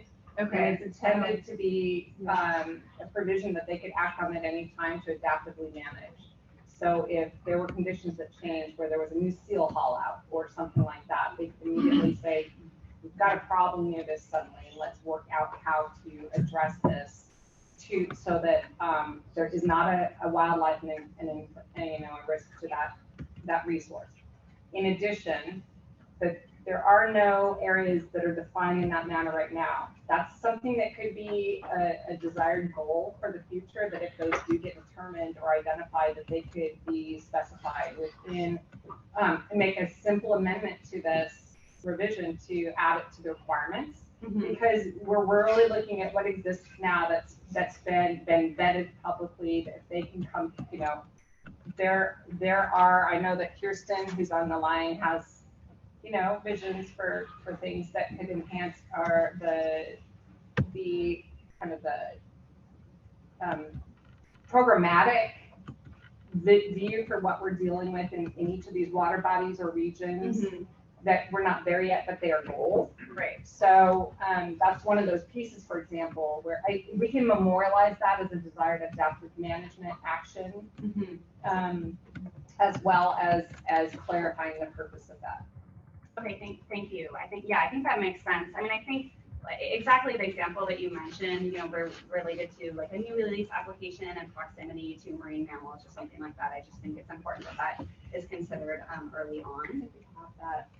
I do think that those that are defined under Marine Mammal Protection Act and things, that is in consultation, and that would be, we would get that from another agency, and then we would apply that. Yeah. Okay, and then I think building on what you said too is, I mean, I think maybe, as Ms. Ramey was saying, like looking at existing map resources, and I think that could be a way to, because there is, some data available. So, but okay, thank you for that. Yeah. Let's see, I have a few more, not too many, but so the next one is we recommend removing the addition of the word significant to C3.1. We don't just want to protect from significant environmental degradation. Just want to deal with environmental degradation. So it's my thinking that it's not really in the public's interest to consider projects to result in any environmental degradation. I don't think it has to be significant. Seems like maybe not necessary. That was language specifically from CEQA. CEQA is looking for significant impact.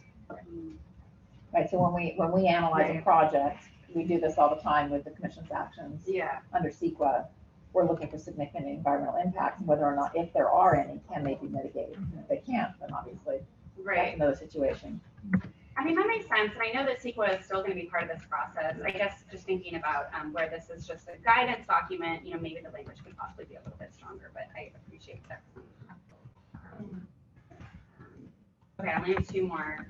So the language that has been added that reads, if not avoided, is least cited to minimize or mitigate impacts of such habitats, and specifically related to eelgrass, that's C3.4. I just think possibly that second sentence should be removed. I don't think that we need to cite new projects in eelgrass habitat. So I would recommend removal of that sentence, and I think that also applies to C3.5. That's the protected species and habitat avoidance one. And then the last one I have is that the language should also be removed related to documentation of non-natives being invasive in C3.6. I don't think it's really necessary to be cultivating non-native species that are not currently cultivated in marine waters, because I do know that there's already a number of non-natives that are kind of have been well established in marine waters, but for getting more non-natives in just doesn't seem like the best idea to me. So the last one I have, and I will just say, I think with some relatively minor changes, or at least I think they're minor, to strengthen these important criteria, we hope that they can be finalized and then referred to the commission. I know everyone's kind of eager to get this process moved along, and one of our, just to recap, I think one of our highest priorities is removing that minimize or mitigate language, especially related to eelgrass, and avoiding citing of new projects in eelgrass habitat, which I think is distinguished from existing projects. And we're really talking about new projects here. So thank you very much. Thank you. Yeah, Emily, do you want to go next? Yeah, happy to go next. Hello, everyone. Emily Parker. I'm with Field of Bay. And I should say that I was a little too late to get Field of Bay's logo on that letter, but it should have been. Agreed with everything that was in there. I just want to reiterate the gratitude to the amount of work that was put into this new process. I know when we originally met and we realized the administrative difficulties we were up against, I think my feelings were very similar to what you said, Commissioner Murray, which was, ooh, moving a lot of these things to so much later in the process, gives me pause. But I think the way that it's been built out worked actually really well, and we're very supportive of moving forward. And I wanted to just call extra attention to two of the minor changes that Ashley already said, which was the removal of the word significant. I do appreciate the clarification on why that word was put in there. It does make sense, but I think, again, because we're talking about public interest here, I think any level of degradation, just like Ashley said, is a bit of a worry, but yeah. That's a great point. Yeah. Thank you, because actually, if I think about what an evaluation would look like, it would give the spectrum. Totally. And then the commission could take that into consideration and may judge it like, not that big a deal, or it's actually a big deal. Yeah, because all of these inquiries, there's no right. If so, then project doesn't happen. right? Right. It just ends with a question mark, and again, it's a policy call for the commission to make based on the answer to this question. So we would want to know if there was going to be, if the project was going to cause environmental degradation. We would want to know that. We would not know the answer to that, not just for significant. Like permanent degradation of, yeah. And I know the Coastal Commission also deals with that when they're giving their, if they're giving a coastal or approving a coastal development permit, they're taking into strong consideration what are the drills going to be like to establish these structures and what are going to, and so there's a lot of that also that happens subsequent to even it being issued a lease. So those are the kind of expectations and safeguards that I think hopefully we'll have already kind of been on the radar for. I mean, I suspect part of the reason, in addition to it coming from CEQA, that it says significant is because, almost any project, if you build something in a place, it's going to there is happen. going to be some environmental degradation. Sure. Period. Right. So the answer, I have a hard time imagining when the answer is going to be anything other than yes. Right. Yeah. The answer is going to be yes to some degree, whether it's here or whether it's up here. So, the question is actually will then be like, what will that look like, and what level is acceptable for us? Yeah. And part of the exercise of CEQA and part of the reason for the language of minimizing, avoiding, and mitigating is to progress or to transform a project as it may be initially proposed through this dialogue with the public, through the disclosure of these potential impacts, to transform that project so that those impacts are brought below a level of significance. So it has relevance.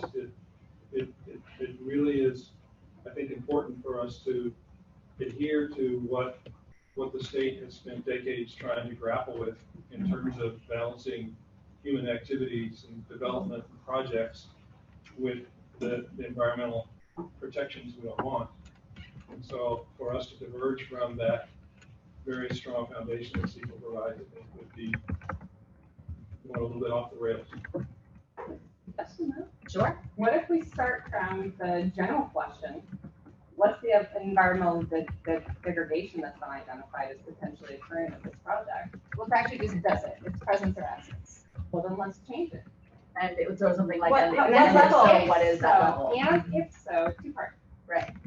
What is that level of Is there degradation? going to be, what kind? The answer is always going to be yes. Okay, sure. So what is it? And then if so, is any of that identified as significant? So we can look at how it's shaped, and so that it's not just yes or no, and there's no nuance to that conversation.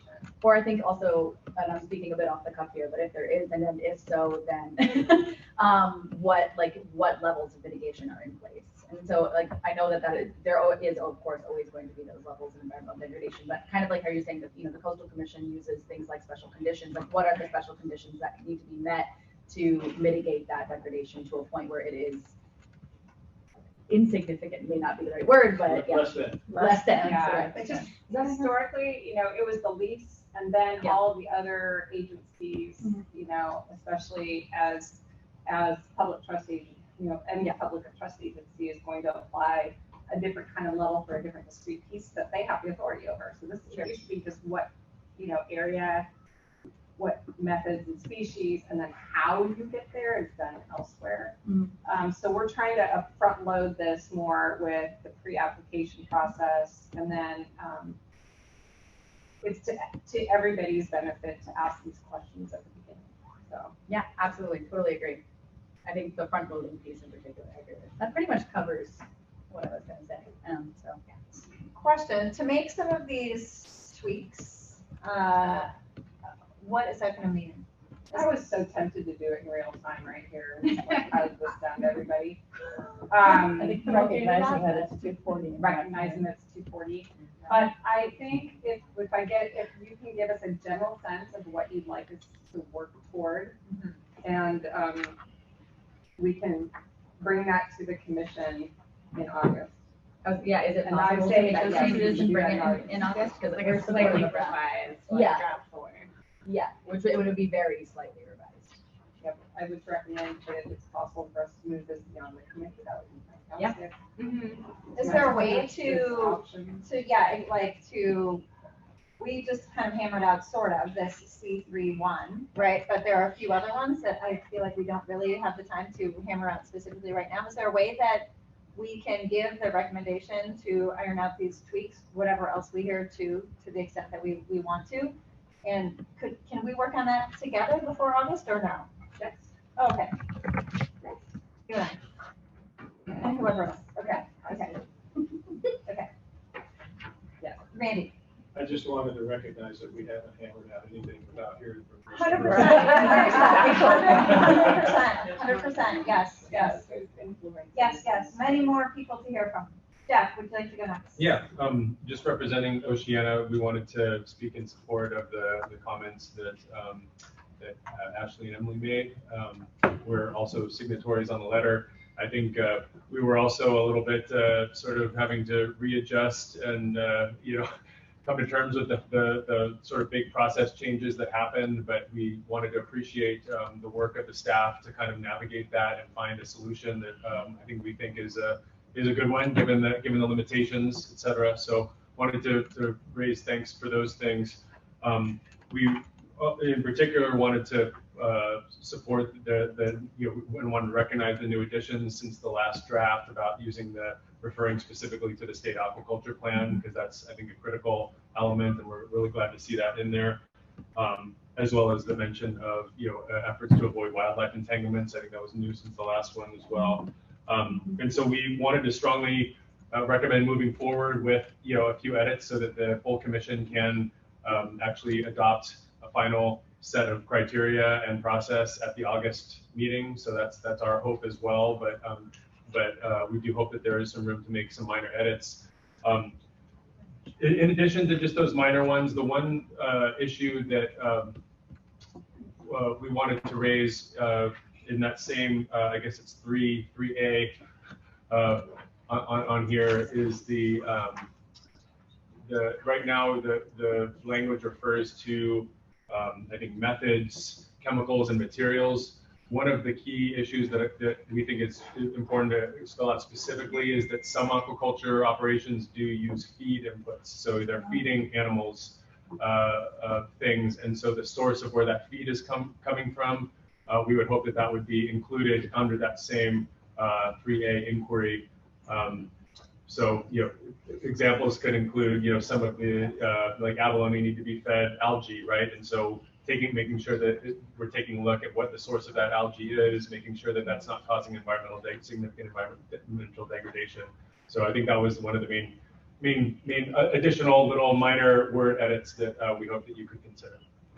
Thank you. Great, thanks, Jeff. I'd like to invite anyone else in the room who'd like to speak on this issue to come on up to the table.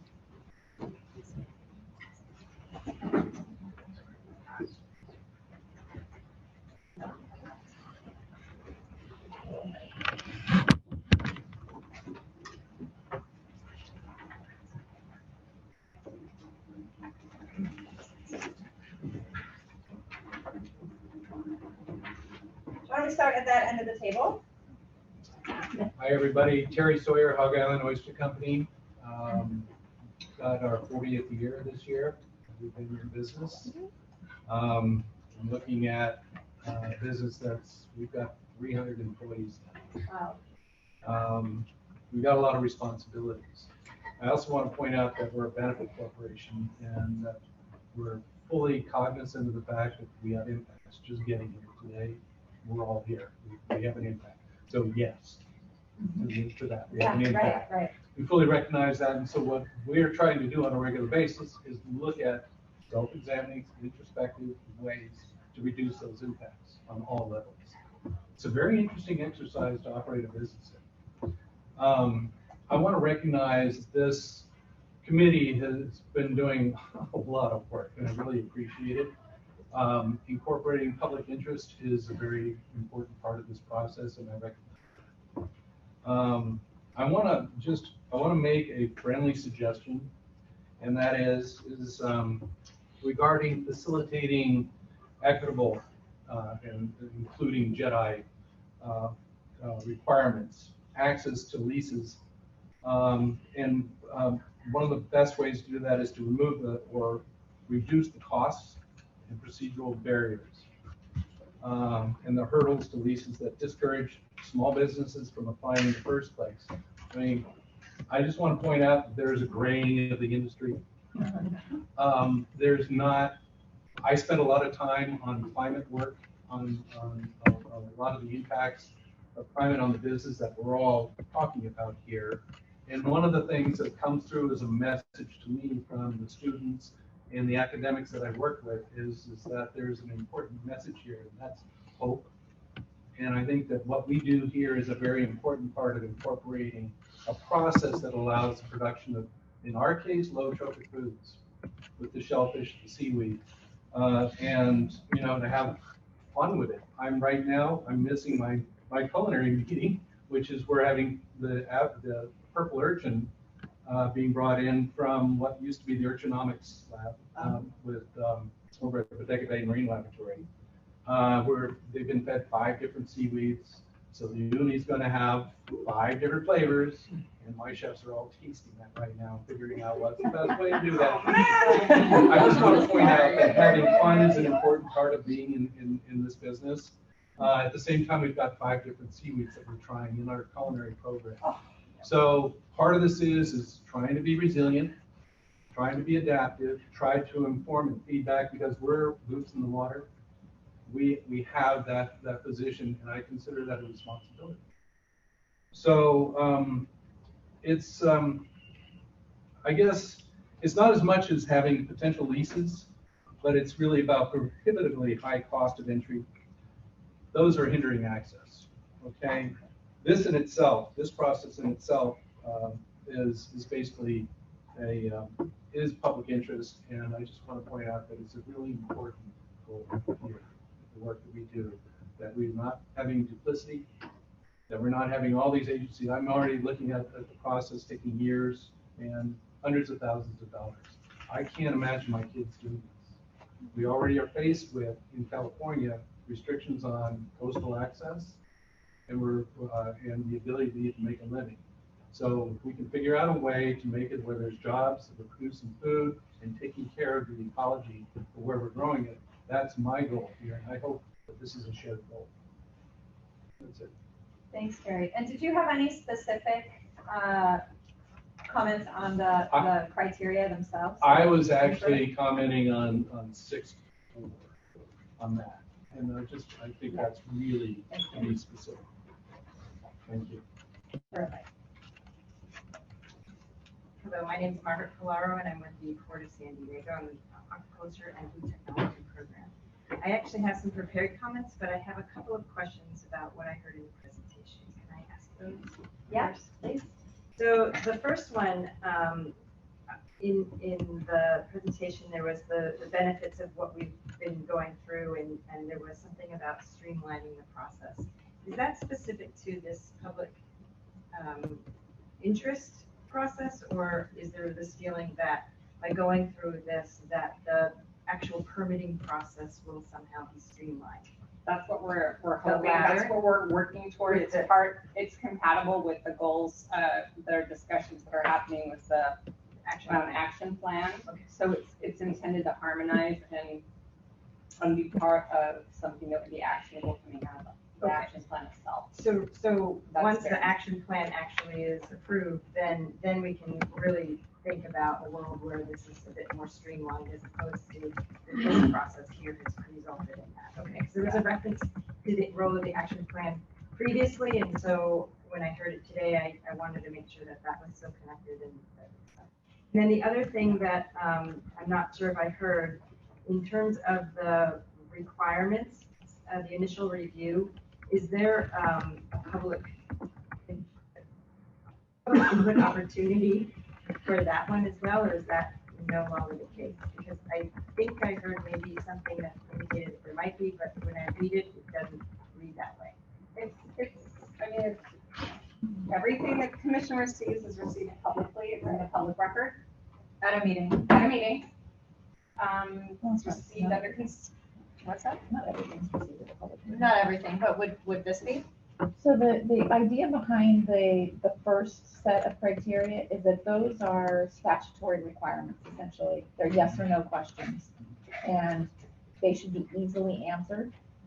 And we don't see the need to delay a quick review of those to say yes or no, do you meet? If you don't meet these, go back to square one. We need to start over and figure out, if you want to do this, how do you meet this requirement? Because it's pretty clear in the statute what is or is not allowed. And Randy's familiar with this because the department has informally been doing this all these years, that we've been talking about these newest applications. And we'd like to formalize that process and say, commissioners, these are in fact the formal legal requirements that have to be met. And we would like to have those evaluated. And we will provide you with a copy of what we have determined without delaying, right, high cost of business, right? The longer you take, extend out that process, the more expensive it becomes. So to the extent that we can answer those questions quickly with the department, get a response to the applicant. If you don't meet the requirements, let's go back to the drawing board and figure out how to fix this.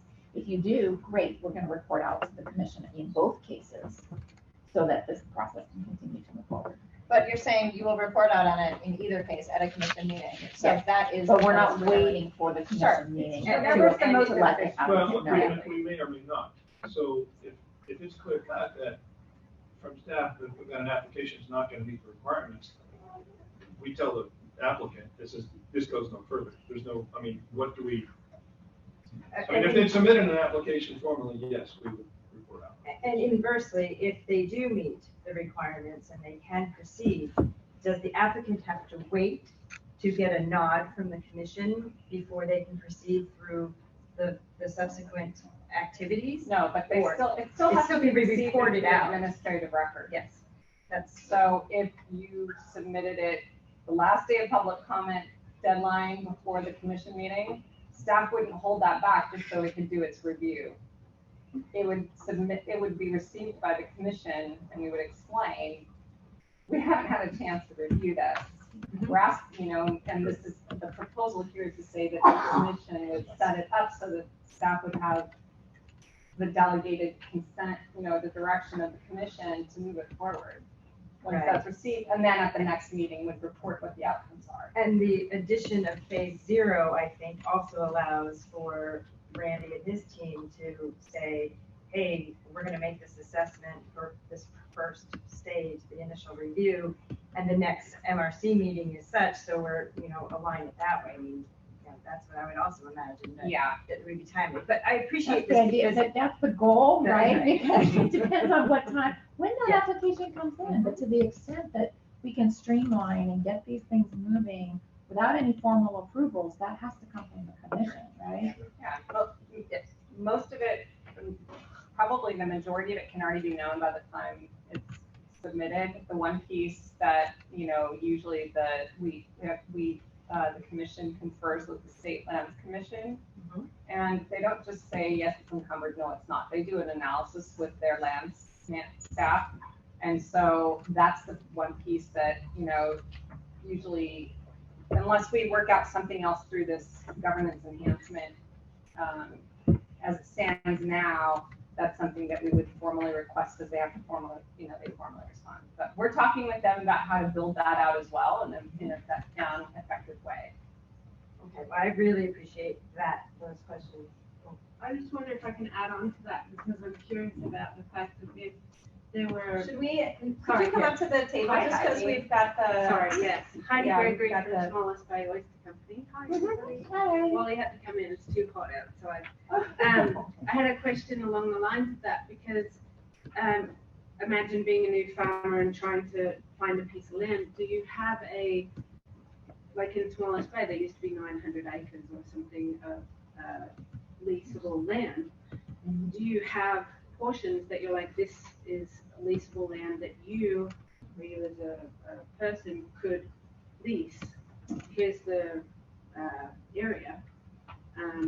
So it's already sort of blocked off and in a sense known that it's not in maybe a certain habitat and that it's safe to lease. So the applicant has a bit of a start to begin with because you already know that certain areas are leasable? The quick answer is no, we have not Not yet. identified in advance leasable space. I just wondered if that would be something that would be. It's certainly a goal. something to advocate for, but there's limitations on doing that too far in advance because the environment's dynamic.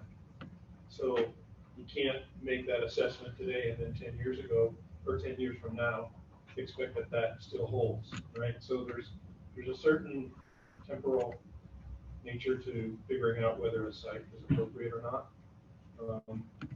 This kind of comes under the heading of marine spatial planning and figuring out or siting analyses. And NOAA has embarked on an extensive siting analysis of federal waters off the Southern California coast. And it's possible that we can ask for that kind of resource to be applied to this, but that's beyond the scope of the public interest.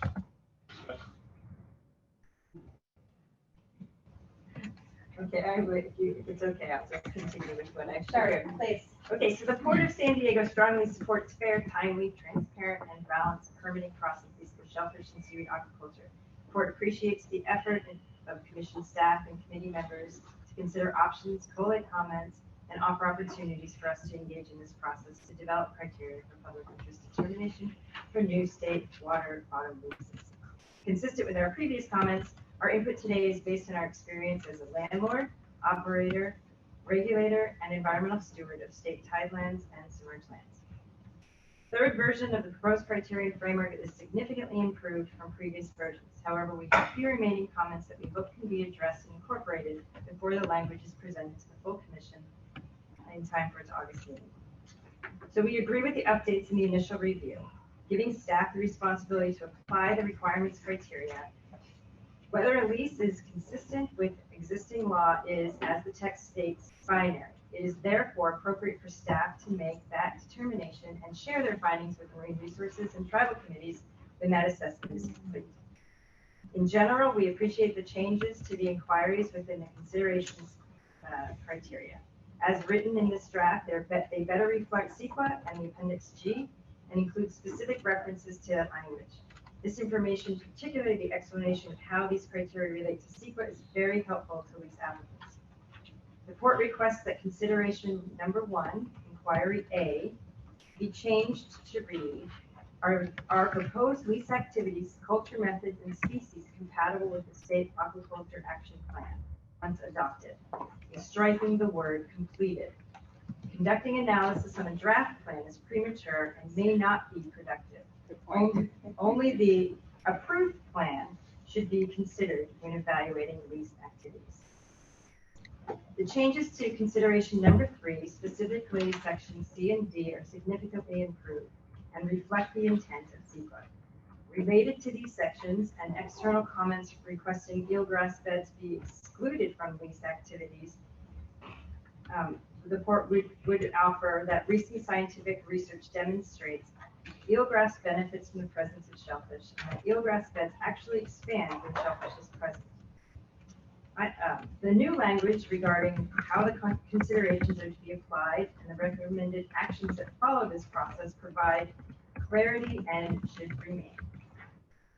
Finally, the Port would appreciate hearing from the Marine Resources Committee and the Fish and Game Commission that even with this review, California is supportive of seaweed and shellfish aquaculture, and that new seaweed and shellfish aquaculture endeavors that are thoughtfully planned are welcome on state lands as a beneficial use.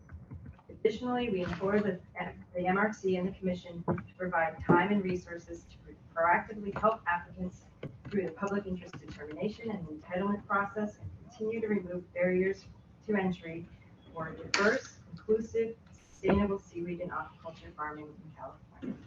Thank you very much for your continued engagement. Thanks, Margaret. Scott? To be really brief, just wanted to back Ashley, Jeff's, and Emily's comments. Appreciate the inclusion, as Jeff alluded to, the new language we should avoid and minimize risk of marine life entanglements, as you all pointed. Recommend the criteria be consistent with the forthcoming OPC criteria as well. So, but Anna, great job.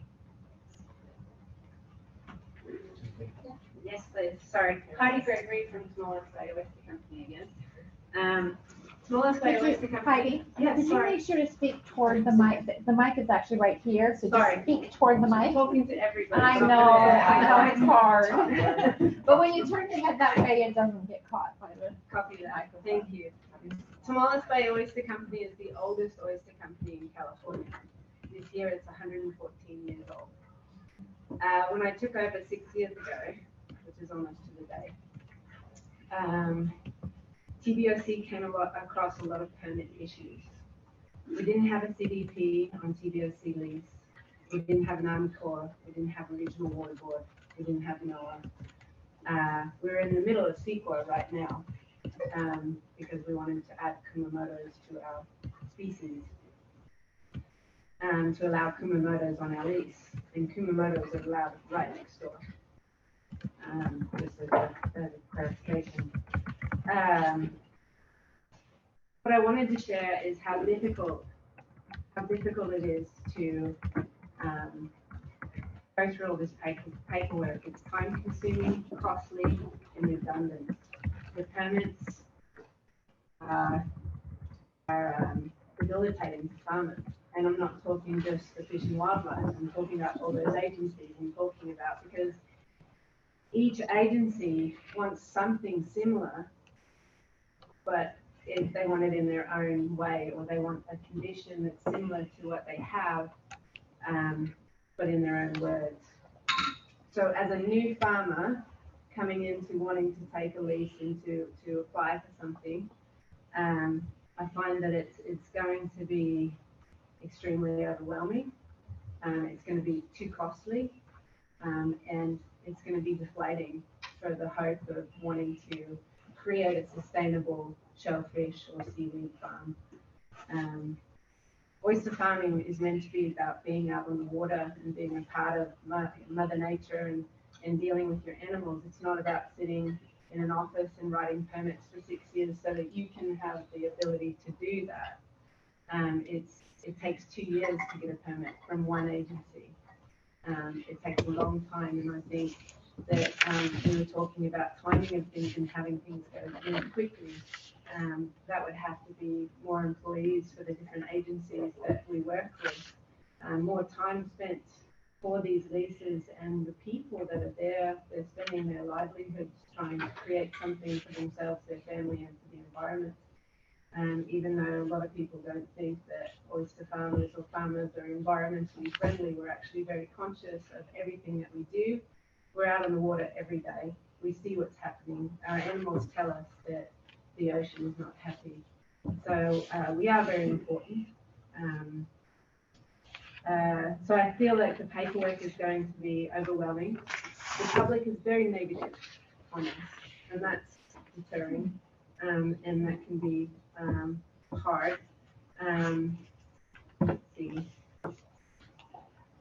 Our ecosystem is very well balanced with everything that's in our location that I can see, eelgrass, different finfish and things like that. I think it's a very happy ecosystem in many ways.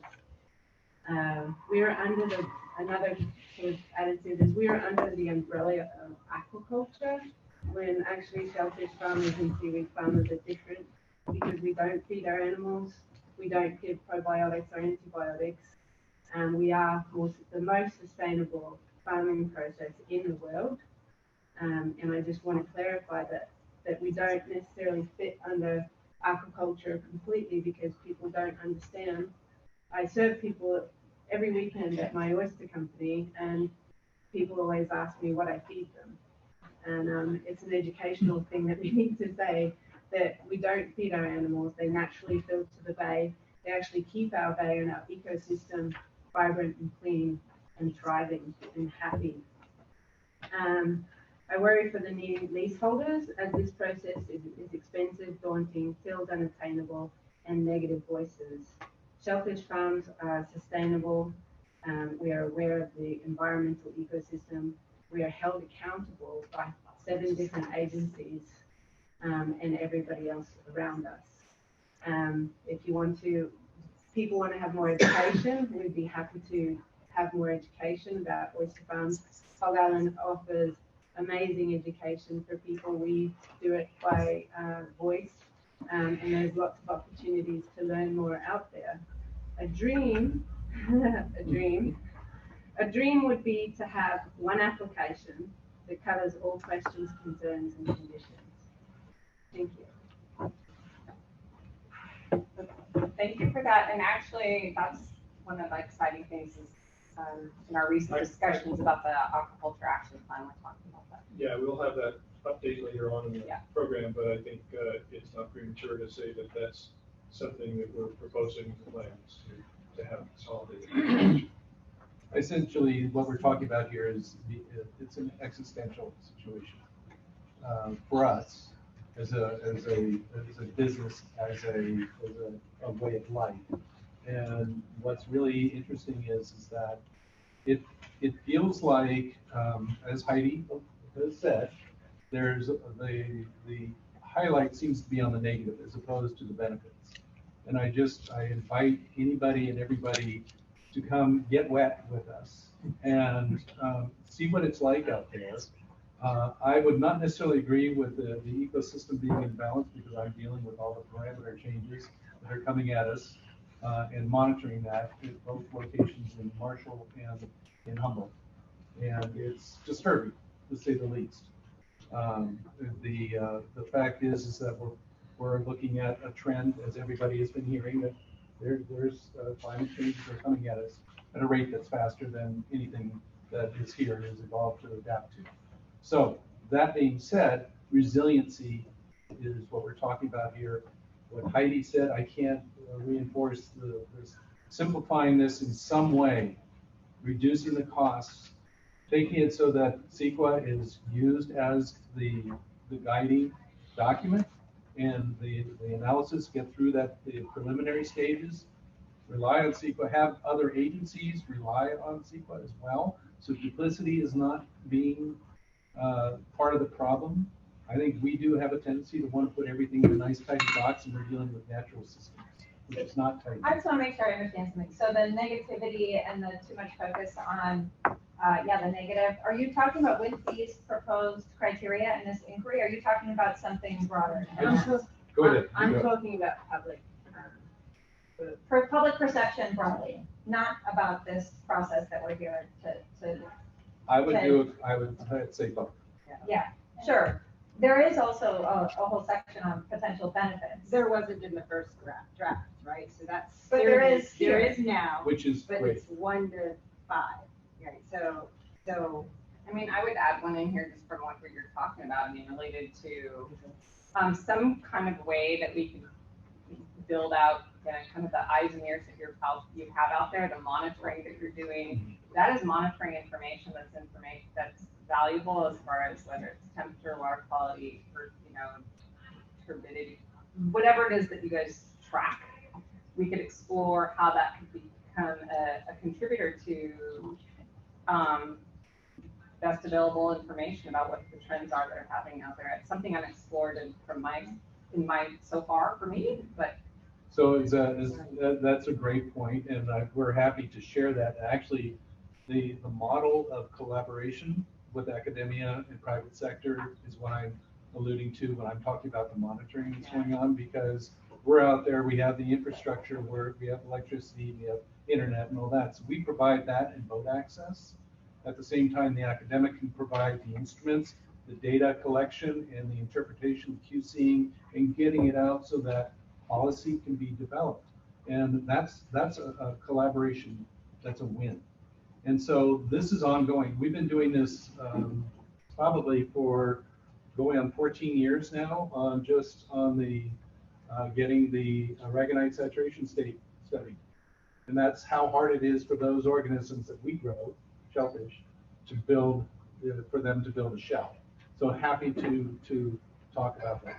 Yeah, and I think this is an important conversation. I'm really glad we're having it. I do think at this point, we've been working on this for years. And as we've talked about in the past, we, the commission, we are the first stop in the aquaculture lease application process. We must make a finding on whether the proposed project is in the public interest. Currently there are no criteria for making that determination. There's no threshold. that's why we've been working on this for a couple of years. So I think, you know, not doing this, I think we're past that point of just, let's not do this. Yeah, just to be clear. And I would love it if we could, just because it is, you know, 10 after 3, if there was a way to spend our time talking about the public interest criteria that we have before us, and whether they're, you know, they're right, whether anything is missing, whether they need to be tweaked. I think that really is the best use of our time right here today with the remaining time that we have. So this is a really important conversation about the broader picture of aquaculture and public perception that I think is worth having. So more education is a big one for that, for public interest, more education, more ability to be able to provide tours and be able to educate people about it, whether it be on the website or coming out to see different aquaculture, shellfish places, having more videos, documents, and things like that is a start. Well, thank you. Thanks so much. Thank you. Appreciate it. Anything So else? I would, yeah, I propose that we work on a benefit. Another benefit that reflects this. Yeah. Sure. Because it's a great point. Yeah, absolutely. And can I say one thing? When I was talking about the ecosystem being balanced, I meant in the sense of eelgrass and the way that we are in Smalls Bay. We put out 100 oysters, and in 2 years we may get 20 to 30 oysters back for sale. So the ecosystem is having a really difficult time. I'm just saying that in the sense of what is there, the oysters are thriving, the oysters are helping the eelgrass and finfish and other animals thrive because of the fact that they clean the waters and make it a thriving atmosphere. But they're struggling. All the shellfish are struggling. They're the first animals at the bottom of the ocean that are going to tell you if something is wrong. And we're seeing it. So, thank you so much. Thanks a lot. Hello, welcome. Howdy. My name is Chance Catrano. I'm the Director of Programs with the Resource Renewal Institute, which is based in Marin County. We're approaching our 40-year anniversary. I just wanted to, give thanks to Tomales Bay and Hog Island for everything that they just brought forward, especially the equity considerations. I think that's critical. We do a lot of work with the state on inland aquaculture, finfish aquaculture, restoration aquaculture, so I know how it feels to have people with clipboards coming out and the complexities with that. So I'm grateful that there's some work being done to streamline some of that as well. Just wanted to lend our voice for the great work that West Marin EAC and Oceana are bringing forward, and Audubon as well. We've been signatories on past letters, but we didn't get on that last one, so I wanted to make sure I was present to express my support for some of the suggestions that were just worked on here, as well as that one sharp point that the Port of San Diego made about removing that word completed and just keeping that word adopted. So really grateful for all the work that you've done so far. I know it's a lot of work. It's like Sisyphus pushing something up a hill, but it feels like we're getting up to the top of that hill. So thank you very much for your work. Thank you. I'm glad it feels that way. Anyone else in the room here to talk about? I got a quick question. Yeah, Wayne, would you like to come up and ask? Just real quick, how are we tying all of these water sampling projects together? Because there's different agencies, county, ports, collaborative efforts, the aquaculture, they're all doing these water sampling projects, but they're all separate, it seems like. And I'm just curious how we're tying them all together at some point, because we all need to be monitoring, but we don't need to be doing, repetitive work, I think. Yeah, I mean, is that a water board question? I don't know. That's what I'm asking. Terry can answer that. I just want to, great question. We do have people online though, so I am sorry, I am going to have to ask you to come up to the table and sit up here to talk about it. Okay, the question is on coordination. And the coordination on sampling, that's a great question. It's been one of the challenges. For instance, yes, we've got private sector and we've got the state, and then we have all the compliance sampling and all that, just on water quality that we're doing, right? This has been, I mean, it has changed, it has increased over the years. The Smalls Bay Watershed Council has been really helpful. Rob Carson there has been really helpful on trying to correlate all of those different entities and get it all in one database. And he's got so much information. And it's taking forever to get somebody to even enter that in one location. It's a challenge. And I think that brings up the issue of coordination of data. So That's really what it comes down to, and it is a challenge. There is a coastal ocean observing system that does a tremendous amount of that data gathering. So browsing. Senkus, Yes. or the IU system, and whatever part of the West Coast is helping to coordinate that. They're more, we do a lot of the parameter sampling. So like I mentioned, the aragonite saturation state, all those parameters, salinity, temperature, oxygen, the pH, those turbidity, those are all parameters that are being monitored, and they're going in stations from inside, in this case, an estuary like Tomales Bay, going out offshore, following traditional kilometer points, and then that's tied to a system that's along the coast.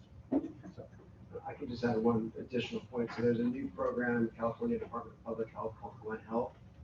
So Kim Conway has started that program. I haven't had a chance to talk with her yet. And that whole program is to integrate all the different sampling programs to look at human health, animal health, environmental health, do this One Health, which is a national program. So I would encourage, I think Randy, she's on your list to talk to. That's great, to integrate that with the work you're doing, because you guys are already doing milk acid sampling and those other things. PSP. Yeah. Thank you. Thank you. And thanks for the question, Wayne. All right, so Susan, I'm gonna ask for a little bit of, Online. Oh, online, of course, yeah. 100% a little bit of input from online. Yes. You were gonna Look, say, that is what I was gonna say, yeah, would love to Totally. get input from online. I know Chris Yes. has had his Chris hand up for quite some time. Has been very, very patient Very with us, good. Chris. Okay. So we're gonna go to Chris first and then go to Kim Thompson. And then Doug. Good afternoon, Commissioner Murray and Susan Ashcraft and Greg Schumann and the others. My name is Chris Voss, and I'm president of the Commercial Fishermen of Santa Barbara. And as you guys may know, the federal government has an AOA process, Aquaculture Opportunity Area. So the Ventura Flats have been designated high-value real estate for offshore aquaculture. And we've taken a position locally as a fishing community. I represent about 65 fishermen in the port of Santa Barbara. And Bernard Freeman is on the board of CFSB. So we're familiar with aquaculture offshore here in Santa Barbara. Plus, there's a demonstration project by a company in Rainforest that is pursuing a potential lease on the Ventura Flats of, up to 1,000 acres for macrosystem aquaculture. So algal aquaculture. Our position is that we don't oppose or support bivalve and algal aquaculture. So we're neutral. We adamantly oppose finfish aquaculture. But what we're doing in an effort to facilitate or minimize the anticipated to go in on the flats is we've worked with a company to use a tool called C-Sketch, which was similar to the one that they used through the MPA process to create a heat map around high-value real estate with respect to the fishing activity that takes place in the bight. And so what we've designated as the area that we're going to survey fishermen and their fishing activity is from Point Conception to Point Magoo, from the beach to the inside of the Channel Islands. So that's the geographical range that we're going to try to create heat maps that will be used to direct the siting of these facilities to minimize the impact to commercial fishers. So what I'm going to recommend is that that in this document we put as a provision, we work in the siting process to minimize the impact to fisheries. So and we will have at our disposal a data set that will be able to help inform siting. So in a way that then minimizes impact to fishers. So if we can include that as part of this policy, that would lend power to what we're going to work hard to generate, which is this document. We're going to survey as many fishermen as we can in Ventura Harbor, Channel Islands Harbor, and Santa Barbara Harbor to generate a comprehensive heat map of most high value from the beach to the inside of the Channel Islands. That's all I got.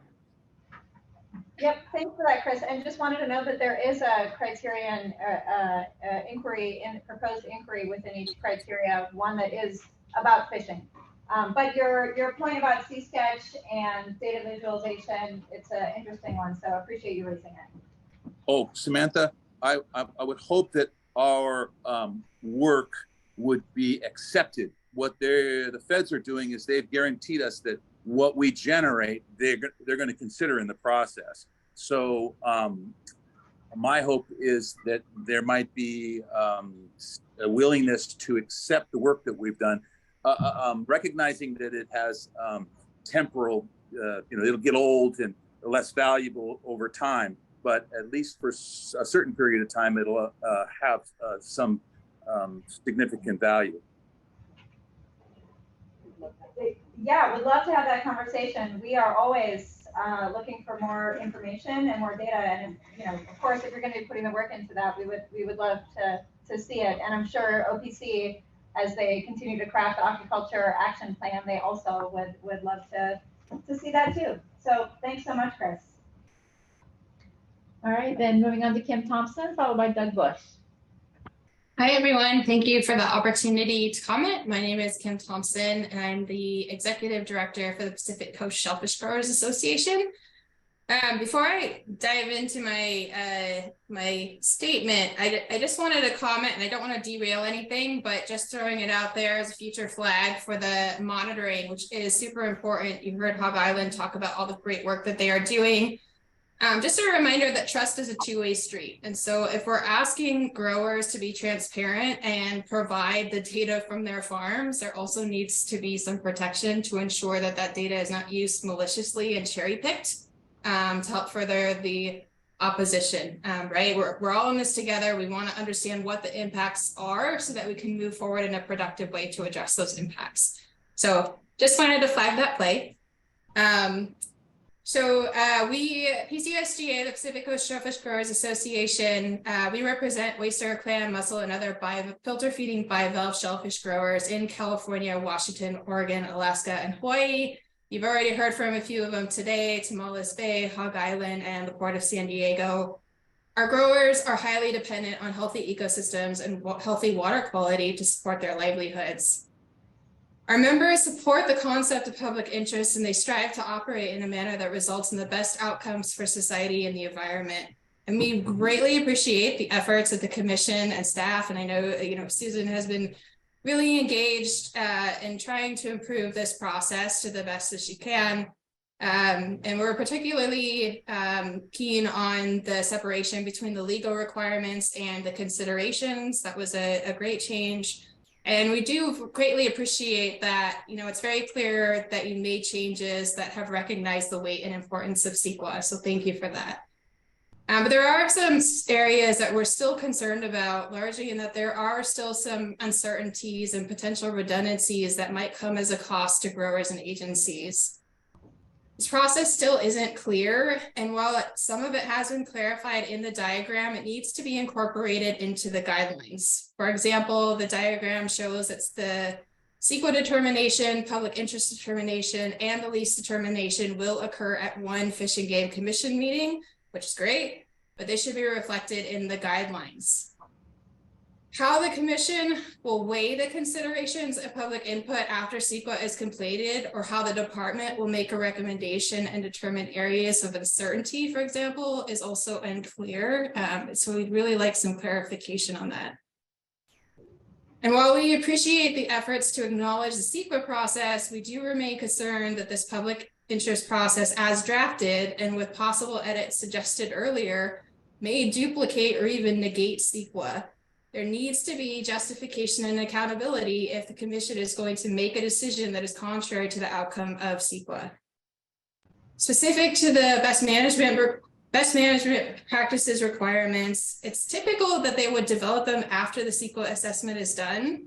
So I do have the question of, how much time this will add to the process, and can they proceed with a decision if the BMPs aren't fully developed?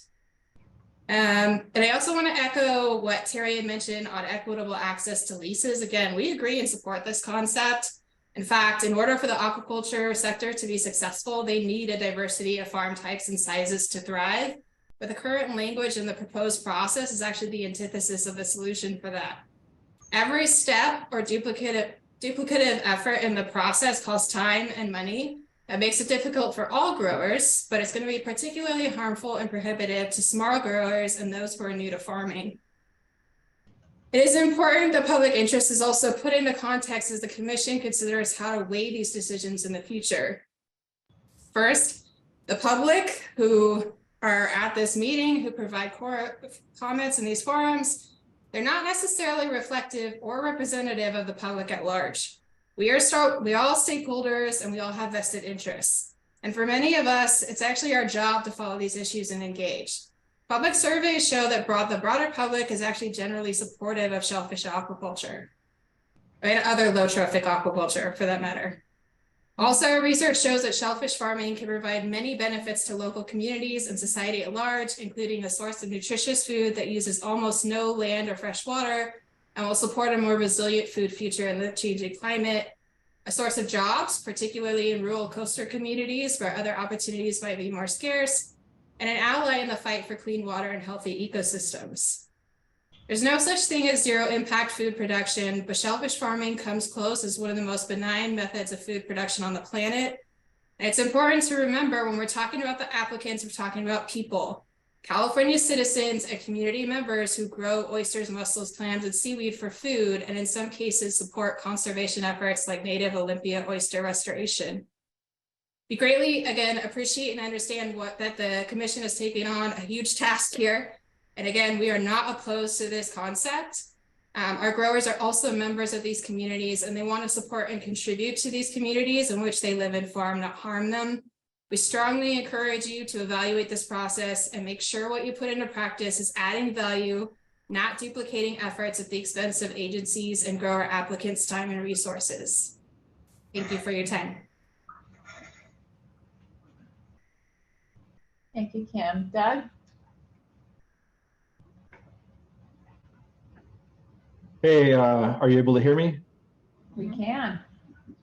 Hi, it's nice to see you guys. I want to take a second to just be appreciative of the technical staff. I mean, you guys make it possible for me to participate in this. It's pretty near impossible for me to be able to take myself away from the demands of running a farm and creating food and be able to attend remote meetings. And there's a lot of people in that room that I like and respect quite a bit, and I haven't had the opportunity to interact with face to face in a good long time. So I appreciate the efforts of the technical staff putting this together.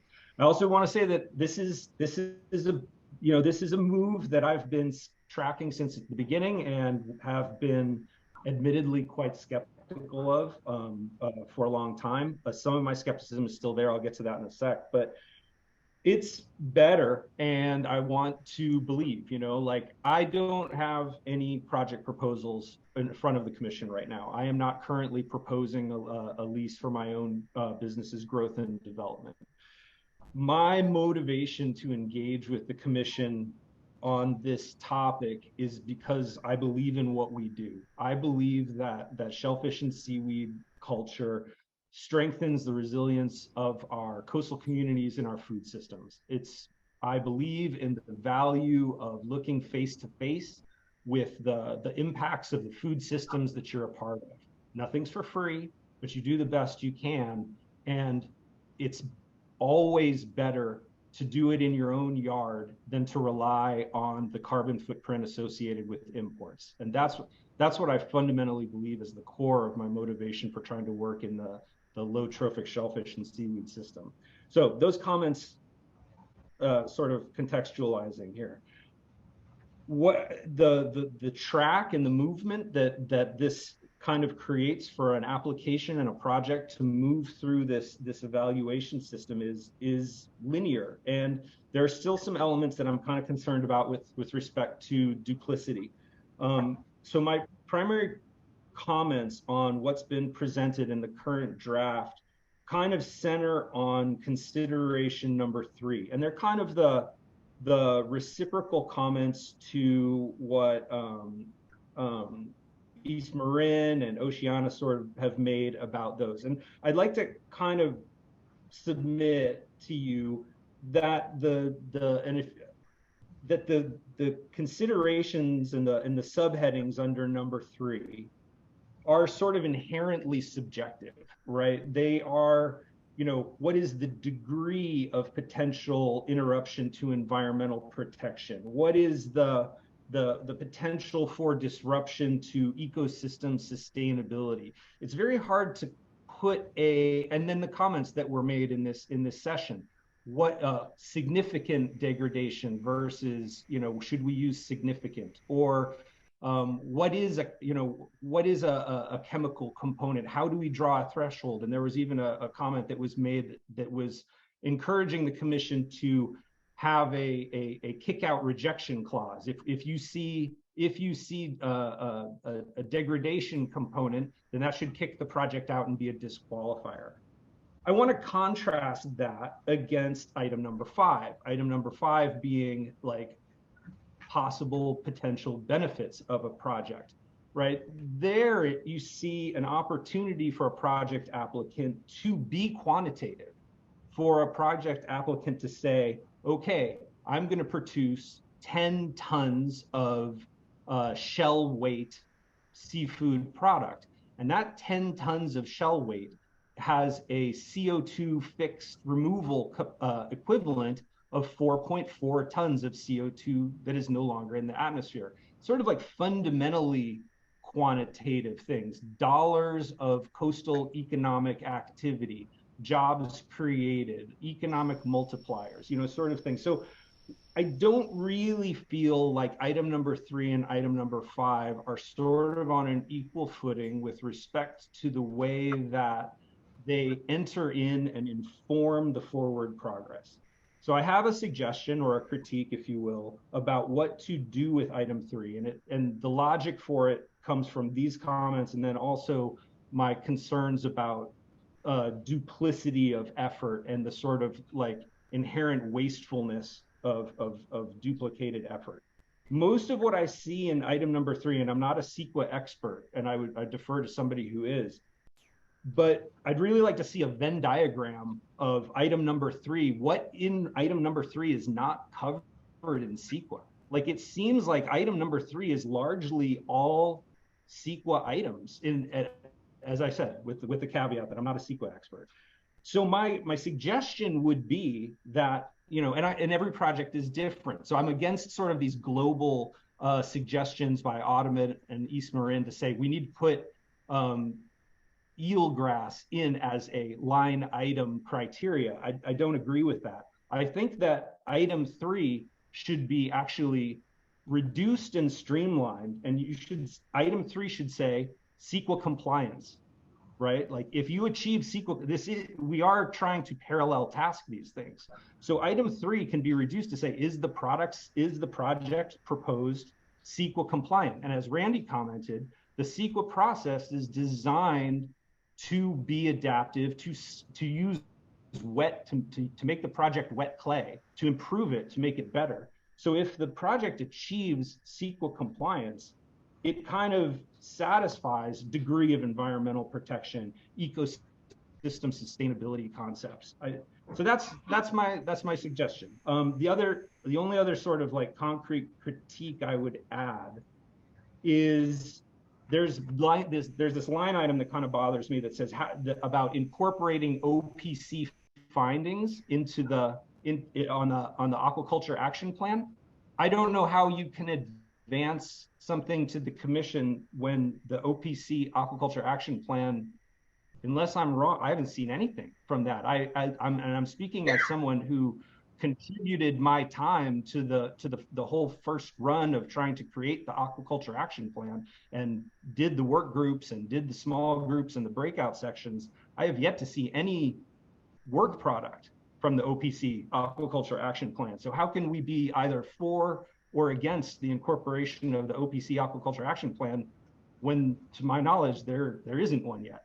So those are my 2 comments, and I'd be happy to be conversant about this. So I'll leave my mic and camera on. But thank you very much for your time.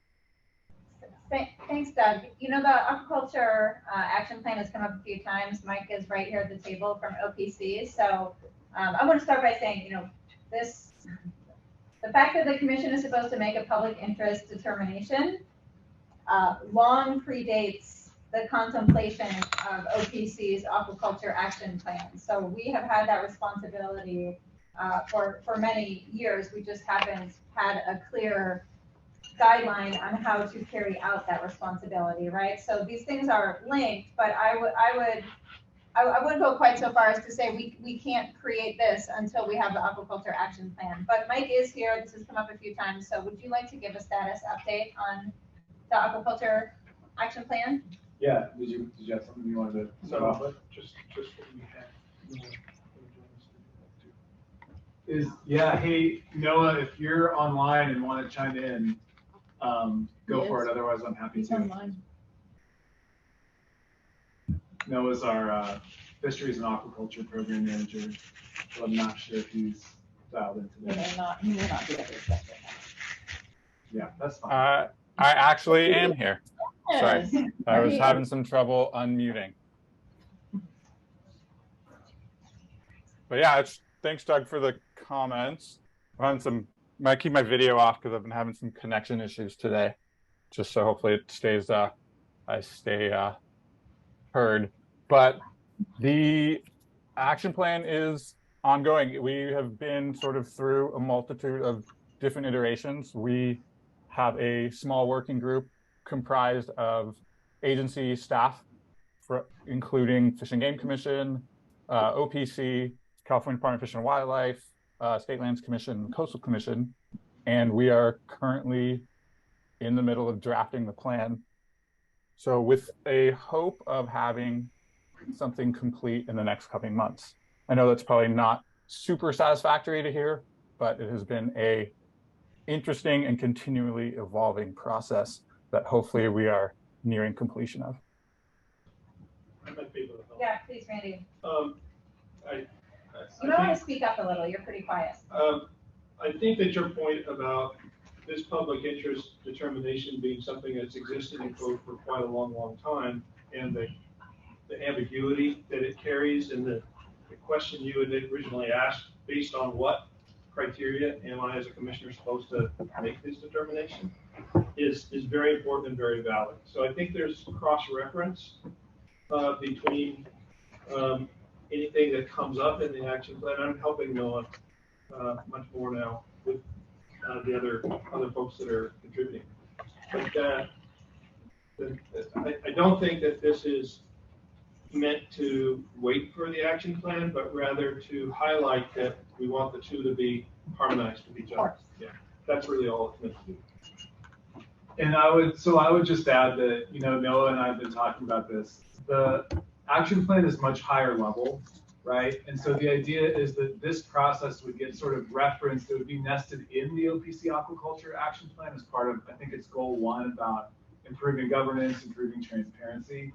So it's a separate process, but would be sort of part of the broader vision that's laid out in the action plan. And Doug, the other thing I'd mention is that all of the feedback that came through in those community, don't remember exactly what they were called, but the feedback you provided in those community working groups, that's all going to be incorporated as the aquaculture leadership team kind of hammers out a first draft of this document. So don't worry, your feedback and those that of your colleagues was definitely heard and will be incorporated.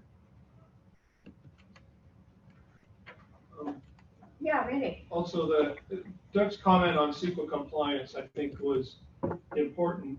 I really appreciate all of your thoughtful comments, Doug. But the question that you may have raised about why these separate considerations highlighted as opposed to just lumping it under CEQA compliance. One of the challenges we had and why we've had to sort of jockey how this criteria is framed in the context of questions or inquiries is really at its foundation is providing guidance and triggering questions for those who would prepare the CEQA analysis. Be sure you consider these things as you do the analysis, because if you just look at the boilerplate questions within CEQA that every project has to do, it may not get into the specificity for an aquaculture related project. So think of these consideration questions as things to help guide the CEQA analysis.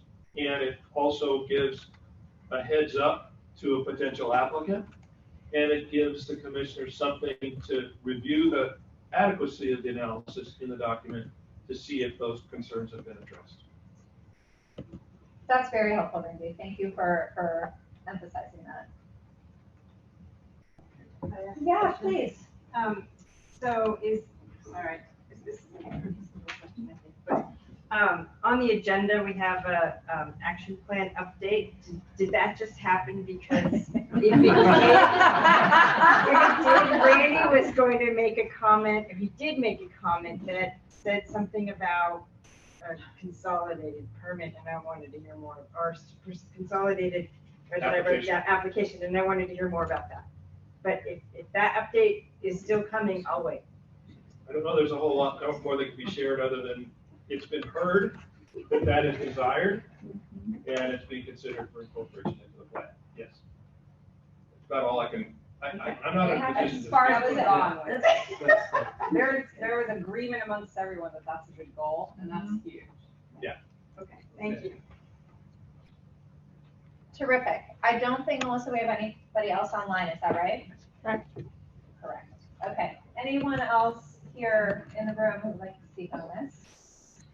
All right, Susan, I'm going to look to you a little bit in terms of how we move forward from here. Given what we've heard in terms of feedback and proposed edits and amendments and tweaks, do you still feel like we are in a position where we can give recommendation to the full commission to approve public interest criteria and the evaluation framework and the process that we've outlined with edits and slight changes to reflect what we have heard here today that you and I can try to tackle between now and August? Yeah, I think I would probably say that there are maybe 2 places where we may end up needing to bring some options to the commission and have them weigh in on them. Yep. But we can, we can lay those out to explain that, and meanwhile, without exhausting everyone, our partners in this out there, would be happy to loop back with them on, in preparation. But I think it's really kind of down to a couple of things. We have captured some really constructive input. I mean, we could refine this forever, but there's a lot of good things that just came through in this that I have in yellow highlight on my little piece, my sheet here, that we can distribute, we can share an updated version, but I think we can, it's not very long between now and then. It's not. So that's my question is, when would we share that updated version? Well, I think, within ahead of the binder. Yeah, definitely. Okay, so we'll share that back with our communicators that we've been working with, and if you would like us to send that, and it'll be sent out more broadly through the binder for the commission. Okay, I think we should take a crack at it. I think we should. Yeah, the worst case, we don't need to talk about the worst case, but let's take a crack at it, right? The best case is everybody cheers at the meeting and there's confetti.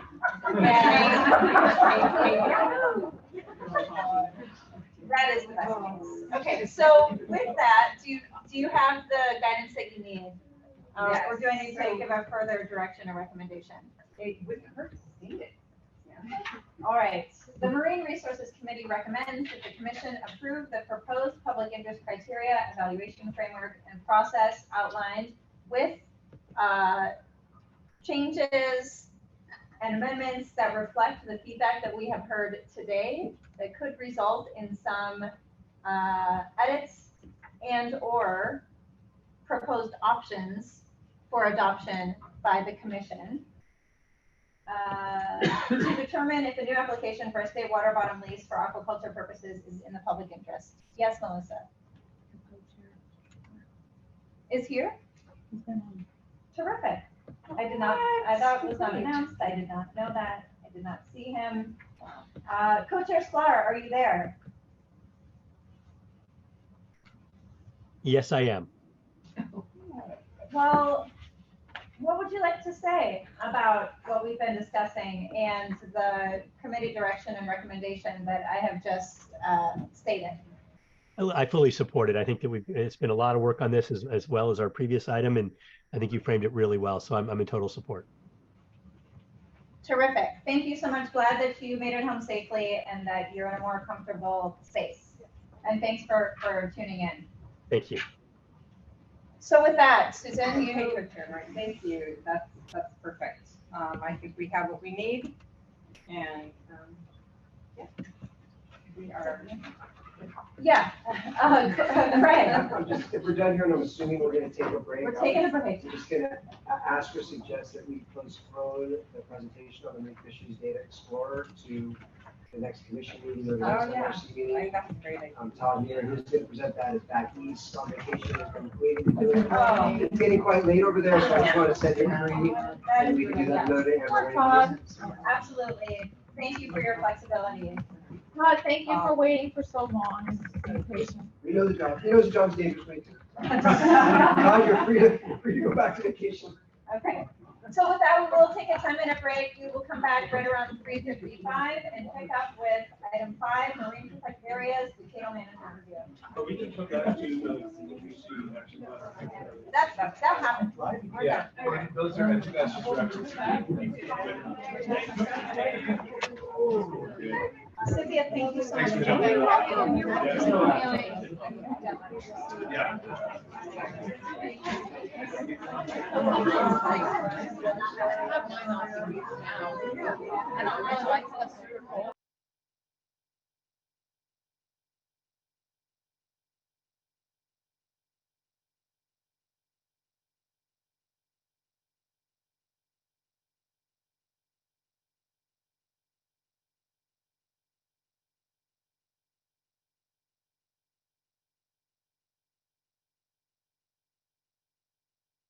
All night. We'll be here all night. This much coffee left. I'm ready. Go. I think we're going to the weekend. He's writing.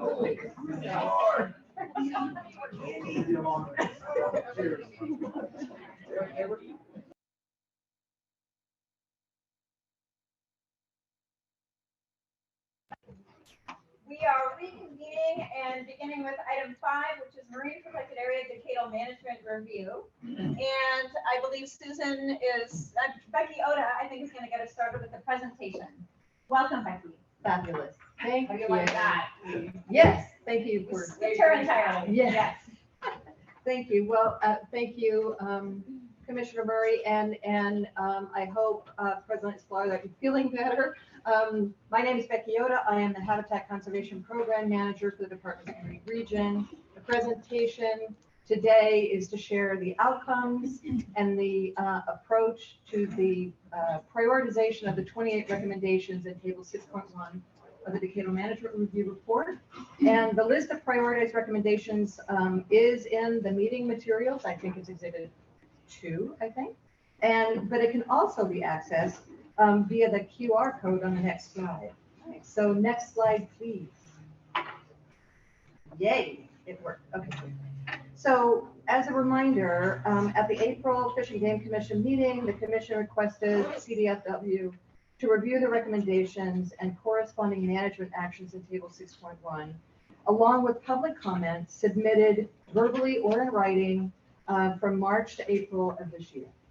Along with that, it was requested that we propose near and long-term priorities and associated trade-offs for discussion and guidance on next steps at this particular MRC meeting. Next slide, please. Before diving into what the approach was for prioritization, this slide recaps how the adaptive management recommendations are currently organized in Table 6.1 of the Decadal Management Review Report. The recommendations fall into 3 bins or cornerstones: MPA governance, MPA management program, which is essentially the 4 pillars of management everybody's hopefully familiar with by this time, and MPA network performance. Within these cornerstones, the 28 recommendations are sorted into categories shown, as you can all read that slide, shown in the light blue boxes and are associated with 82 action items.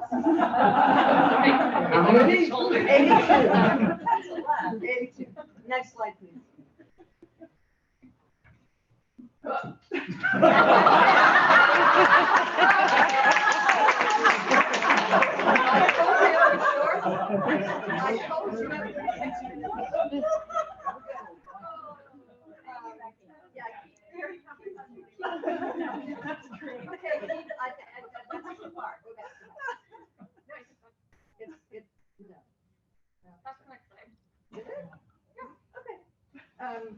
No, I don't think so. Can you back up one, Maureen, please?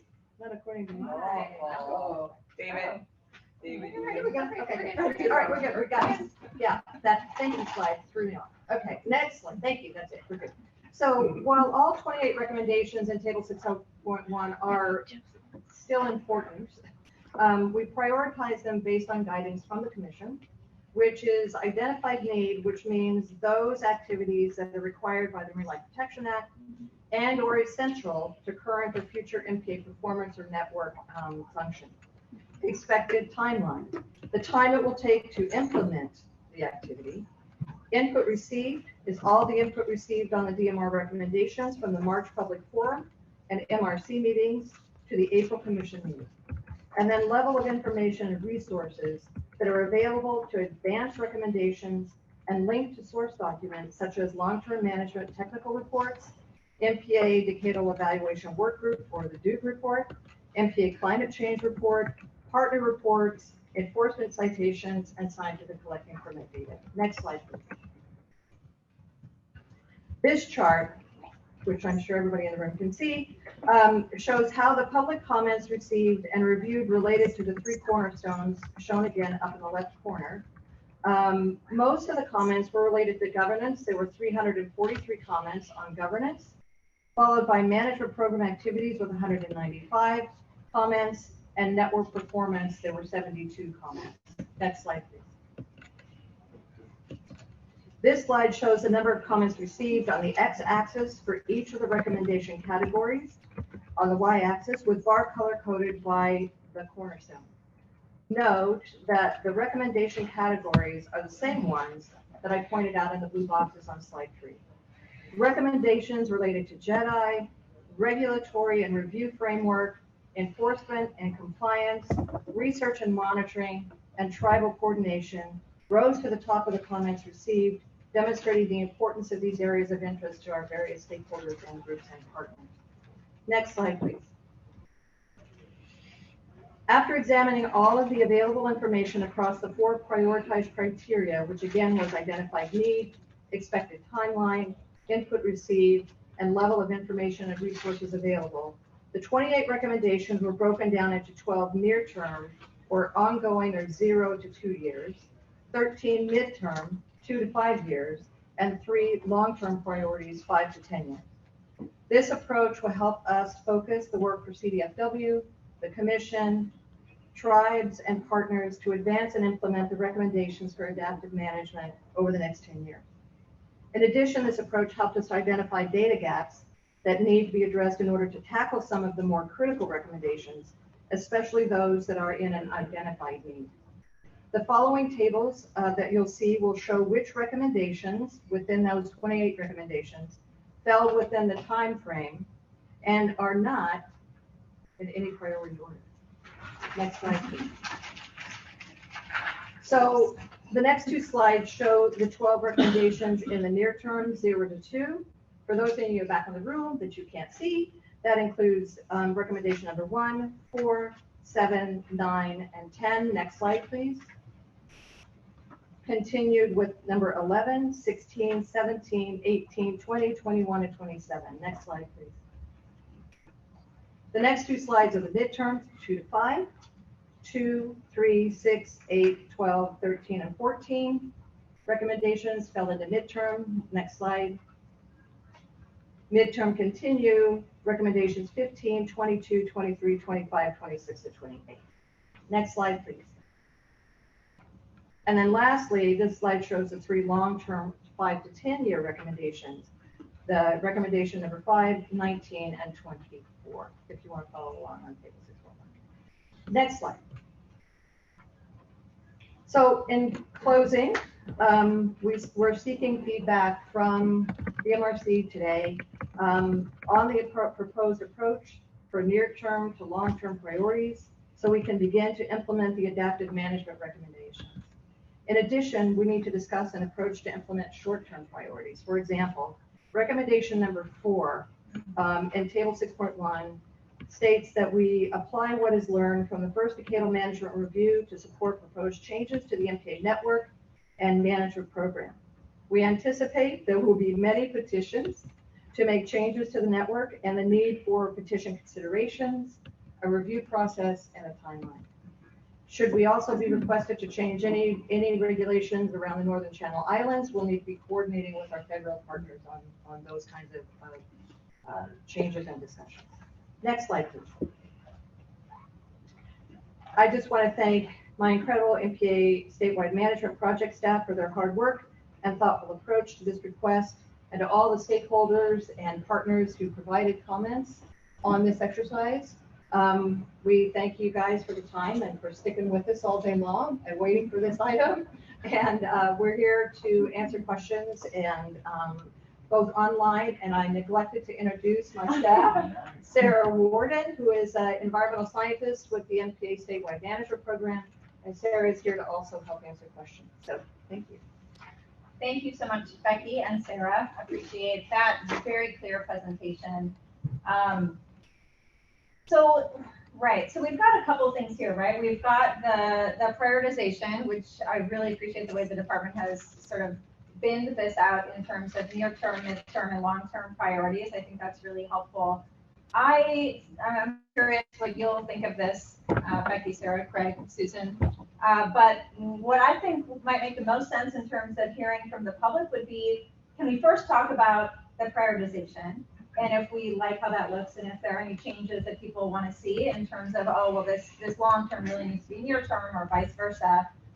And then, assuming we can sort of hammer that out pretty quickly, I'd love to spend a little time digging into number 4, which you referenced, Becky, which is, a timeline and a process for entertaining petitions. I think it probably makes the most sense to take comments on those two things separately. So I'm hoping we can first talk about prioritization, assuming we can get through that relatively painlessly. But one never knows, really. Then I would love to go talk, drill down and talk more specifically about number 4. And I think, Craig, you might have some ideas that you'd like to share on the department's perspective on a potential process, set of guiding principles, perhaps, maybe a timeline, and we can talk about that then. But first, I'd like to talk about the prioritization. Does that make sense? Yeah, it does. Yeah. Yeah, please, Craig. Thank you for the great presentation, Sarah, and just all of the MPA team. The team has been working tirelessly since the BMR forum and the MRC meeting to get to this table. And this seems very simple, but there is so much work and effort and blood, sweat, and tears behind it. I just want to recognize that. And I apologize to them for hammering on them to keep it simple. We need something simple, and I think we landed in a good place. Just to the stakeholders that are out there, recognize that we did our best to bin these into timeframes, but that doesn't mean just because something's in the 2 to 5 year, it doesn't mean that we're not working on it or you're not working on it. It just means that's when we think we're going to get it done as best we can. And then the other piece to consider is we've been these based on capacity, primarily readiness to achieve that priority or that recommendation. So if we want to move something into the near-term priority, we might need to move something out of there just based on a bandwidth perspective. So just keep that in mind as you're thinking about where these recommendations fit with your goals and needs. That's really helpful. Thanks for that context, Craig. I do also, since we have my co-chair Eric here, I want to make sure, Eric, does that make sense to you in terms of process? That first we talk about the lumping of near-term, medium-term, long-term, and then we talk about number 4. Does that make sense to you, co-chair Sklar?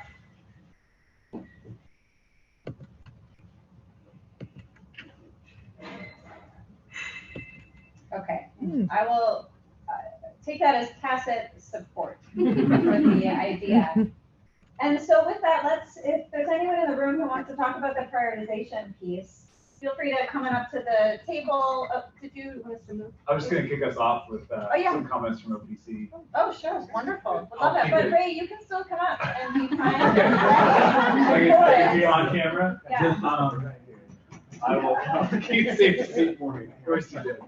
I'll keep it really brief. OPC just wants to publicly express our support for these prioritized recommendations and our appreciation to department staff for taking what we see as a really thoughtful approach based on stakeholder input. In particular, we're seeing a lot of themes that emerged at that March MRC in these prioritized recommendations, particularly in terms of tribal engagement and in terms of JEDI. So really happy to see that and just really want to express our willingness to support, to add capacity as we can, and looking forward to hearing more today about next steps. So that's it. Hardly worth moving from that side of the table. Thanks, Mike. Thank you. Yeah. And actually, Kala, I see that you have a presentation. Is it more about the other thing or is it about this? Yeah, I've decided I don't really need the presentation if we're going to break it up this way. I think it's fine to do that. I can make comments from that presentation on this part, and then when we switch gears, that would be terrific if you're comfortable. We don't need to look at my pretty pictures. It's fine. So perfect. Okay. Sure. Yeah. Okay. Good afternoon, everybody. My name is Ray Heimster. I'm the Associate Director at Orange County Coastkeeper. Really glad to be here talking about this. I drove all the way up from Orange County because I think this is really important, and I think everybody in this room does. I want to start off by just saying thanks to the commissioners and the commission staff and DFW staff. This started off, it seemed like, how is this going to work, everything like that. This is really clarifying, and it's becoming a lot clearer for people to understand how to participate. And part of that, for me personally, is the interaction, answering my questions, actually meeting with us and a bunch of people. So thanks for that, and keep that going. So with that, I turned in a comment letter. So I'm going to keep this brief, and I noticed the bar's open. So I just wanted to elevate a couple things because we're talking about priorities. So number 17, which is both these are under the 2-year time frame, and improve the application and approval for scientific collection permits. This is particularly important to my organization because we do a lot of restoration work. I think one of the things I heard as well, there wasn't a lot of talk about that. Well, the people that I work with that do this type of work, they aren't as involved in this process as they should be. So some of the stories I heard from our restoration work is, for instance, if grad students want to do something for their master's or PhD, they need a permit, and it takes so long that actually kind of stalls that. From my organization's perspective, particularly, we can't get an organization permit. You need to either be an academic institution or a museum.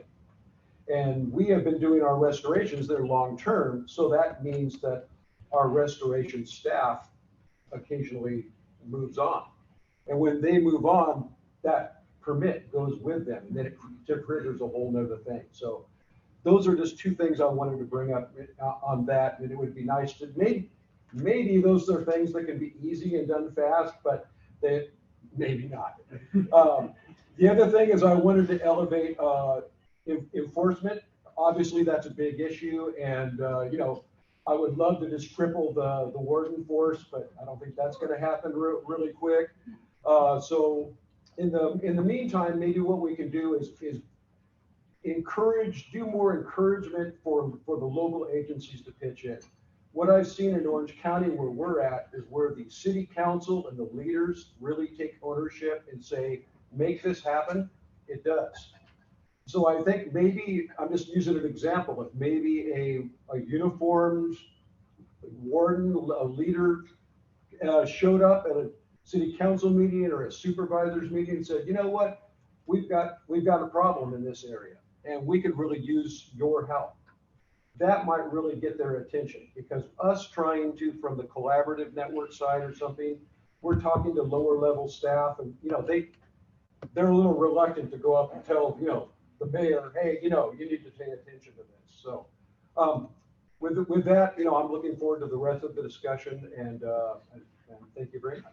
Thank you. So Ray, you're happy with where 17 and 20 are currently nested? I think they should be like 1 and 2, but. Oh, this is an important clarification. They are not in order. They're not. Right? If they are in near term, they are in near term. They are not equally listed. one. They're equally one. They're all one. Or equally 17. Oh, I saw the one. No. That's because they came from the DMR table 6.1 recommendation.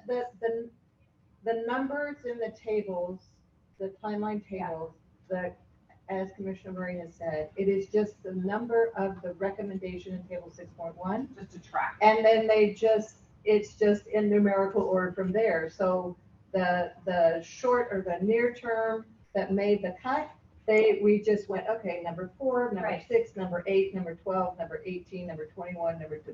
Those numbers are artifacts from the DMR table 6.1. Which was only ordered because of the categories that happened to be under there. So they're all equal in each bucket, and all those table 6.1 are still really important. Okay. If it's in near term, it's near term. Great. Well, I'm still glad I brought it up. So. Okay. Kala, also anyone else who would like to speak, feel free to come on up to the table. Yep, Jules is absolutely welcome to take a while. Yeah.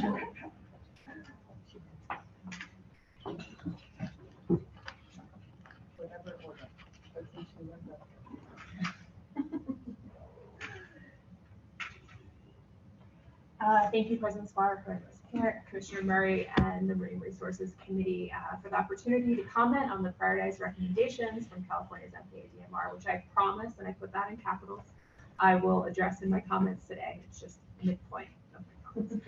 I'm unsure if there are any tribal elders, leaders, or community members here or online, but if so, I would like to acknowledge them, as well as, of course, the Coast Miwok people whose land we're on, whose words as it relates to our very location today, Petaluma, means sloping ridge.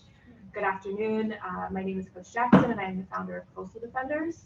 We are a grassroots, community-based environmental and restorative justice organization focused on creating empowering, impactful, sustainable, and equitable pathways in environmental stewardship, STEAM, and aquatics from a traditional ecological lens by empowering awareness, advocating for policy, and inspiring the next generation of environmental activists. As an environmental and restorative justice organization, we are committed to healing and repairing harm, not only for our planet, but for ourselves and each other. We believe that just as we collectively talk about protecting and loving our planet, we should also be collectively talking about protecting and loving one another. To this end, we have prioritized the formation of our Indigenous Leadership Youth Initiative, ILLI, where we provide resources to empower Indigenous youth in their sovereign roles, helping them to reclaim their land and water stewardship birthrights through connecting and building relationships with those in positions like the committee to create change. Uplifting Indigenous voices is a central theme to ILLI, where, as the acronym denotes, every Indigenous youth has the opportunity to share how they say "I love you" in their respective language and have that incorporated into the ILLI logo. We actually worked on that this week. The unique feature of ILLI is that participants are provided with opportunities to return what they have learned to their respective nations, communities, and tribal councils to have the option to choose their level of data sovereignty. We firmly believe more unites us than divides us, and we are committed to actively listening to Indigenous nations, BIPOC communities, and stakeholders to work together in collaboration to find alignment with our objectives to protect our planet for future generations. My commentary today is based on multiple personal and professional experiences, but for the purpose of time, I have narrowed down to a couple. Professionally, I have served on the outreach and education panel at the DMR, and have spent approximately the last 2 years contributing to the tribal summary of the DMR, which consisted of building relationships with South Coast Indigenous nations, specifically in San Diego County, which is home to 18 Indigenous reservations, the highest number of reservations in a county in the entire country. To the best of my knowledge, this work was funded and organized by RLF and Strategic Earth, to whom I am deeply grateful for their support so this critically important work could occur. To this end, I am glad to see the prioritization of tribal coordination in both near and midterm priorities, specifically to improve state agencies' tribal engagement and relationship building efforts.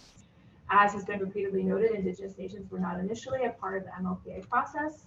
We also are here to express support for the recommendation of proposed changes to the MPA Network and Management Program in order to help ensure all voices are represented in the MPA process, which is why we also support the JEDI near and midterm priorities. We are all familiar, at least since 2020, about language and acronyms like JEDI, but many of us do not have lived experiences as to why these concepts are priorities. So I'd like to super briefly share one example of my own lived experience in coastal spaces. For almost 20 years, I lobbied for the designation of my father's people's ancestral beaches and waterways to denote the segregated coastal spaces from which my family was relegated. In January 2023, just this year, this designation was achieved and named Johnny Walker Beach. However, what was noted on my hometown's website was nothing about Johnny Walker, a Black local businessman for whom the beach was named, nothing about the town's role in upholding white supremacy through segregation to include their financial benefit, nothing about the generational wealth accrued in large part due to property acquired that BIPOC were legally barred from purchasing. But instead, what was mentioned, quite ironically, was how this property could be used to make money for the town. I immediately started a letter writing campaign to correct this lack of representation, and months later, the designation was changed in January, still without any mention of the town's role, but adjusted to state that this beach was made for the African American community, not that they were forced into a small section of the beach, and of course, no mention of Indigenous people who were also prevented from stepping foot on any of the other beaches, ironically on their own land. The beach is adjacent to a beach where I lifeguarded in undergrad, and I will never forget the day a family set up next to my stand and boldly proclaimed about another family who was coming in and out of their vehicles like a bunch of N-words. This racial epithet was spray painted all over the seawall where I worked on not one, but 2 MPAs on Kumi Island recently. Yes, every human being deserves to enjoy and feel safe recreating in coastal spaces. It is what is good, what is right, and what is just. However, the additional component is that if BIPOC youth and their families have negative experiences at the coast, we lose future generations of tribal leaders, policymakers, activists, community organizers, scientists, commissioners, and legislators that we need to protect our planet, which is why I'm here today in person to support these priorities. So in that same spirit of justice, transparency, and accountability, I would like to draw your attention to a recent article entitled Marine Protected Areas Along California's Coast that included multiple quotes from interviews with CDFW, nonprofit agencies, and enforcement sectors that did not mention Indigenous nations or people once. While I understand there is accountability on the part of this particular journalist, there is also accountability to relay the critical role of the people whose land we occupy at every opportunity. As it pertains to nonprofit agencies, I would ask that we do not blindly accept endorsement of these priorities, but in the spirit of justice, accountability, and transparency, commit to ensure the organizations receiving funding for JEDI are actually doing the work. That their policies and guidelines, as well as intern and employee hiring and board of directors representation, reflect the communities they purport to serve, and that funding is prioritized to tribes and BIPOC-led organizations. Any person or organization can sign their name or put their logo on a letter and then take credit as a grant deliverable for doing so. But we must do better at not only identifying these objectives, but taking responsibility to ensure these priorities are grounded in truth and enacted honorably. Although these priorities we voice support for today include supporting tribes, JEDI, and decolonization objectives, we are also committed to climate resilience and adaptation, outreach and education, and support equitable policy and permitting, research and monitoring, and compliance from restorative justice lens. In my language, the word for gratitude is Wanichi, so Wanichi for the opportunity to submit these comments today. I appreciate that. Yeah, very much. You don't have to leave either. I really appreciate that. Thanks so much. I can jump in because that one's going to be hard to follow. Thanks, Jules. I want to piggyback on some of the stuff she said, though, but first I'll introduce myself. Cal Allison, Director of the MPA Collaborative Network. I think most of you guys are familiar with the network by now. We have 14 roughly county-based collaboratives. One thing I will point out that I think is important for this whole discussion is that we're very much cross-interest and cross-sector in our collaboratives, and we're constantly working on increasing the diversity. But part of what makes us successful the past 10 years of coming up with really good education and outreach products and programs, community science events, enforcement training for allied agency officers is because we have so many different diverse perspectives. We don't always disagree, so there's a lot of work at making compromise and thinking of creative solutions. Something that we have been doing after the DMR, well, actually I'll back up. These past 10 years in doing all these projects, we've been getting a lot of really interesting input about small changes that can be made to management to make the MPAs more effective, and we've been collecting this information. But once we realized it was time to share with the Fish and Game Commission and the department, we wanted to make sure that with full transparency, and because we're collaborative, done collaboratively, we wanted to have this discussion within each of the 14 collaboratives to bring up some of these management issues, see if there was anything else that needed to be shared, and vet them within the collaborative. And so to this topic at hand, this priority list has been really helpful because we're able to use that as a reference point. We're able to have a very organic discussion in each collaborative. And then Aubrey Fowler, who's probably on the line somewhere, who's our policy and permitting person, goes and categorizes that according to the priority list. So it's something that can be referenced. We're also making a separate section for tribal specific recommendations and management suggestions, because from the collaborative perspective, there's so many great management recommendations already in that priority list, but maybe not the specifics that go along with those recommendations. So what the collaboratives are doing is really giving specific suggestions on how to make those actions even more actionable and locally relevant.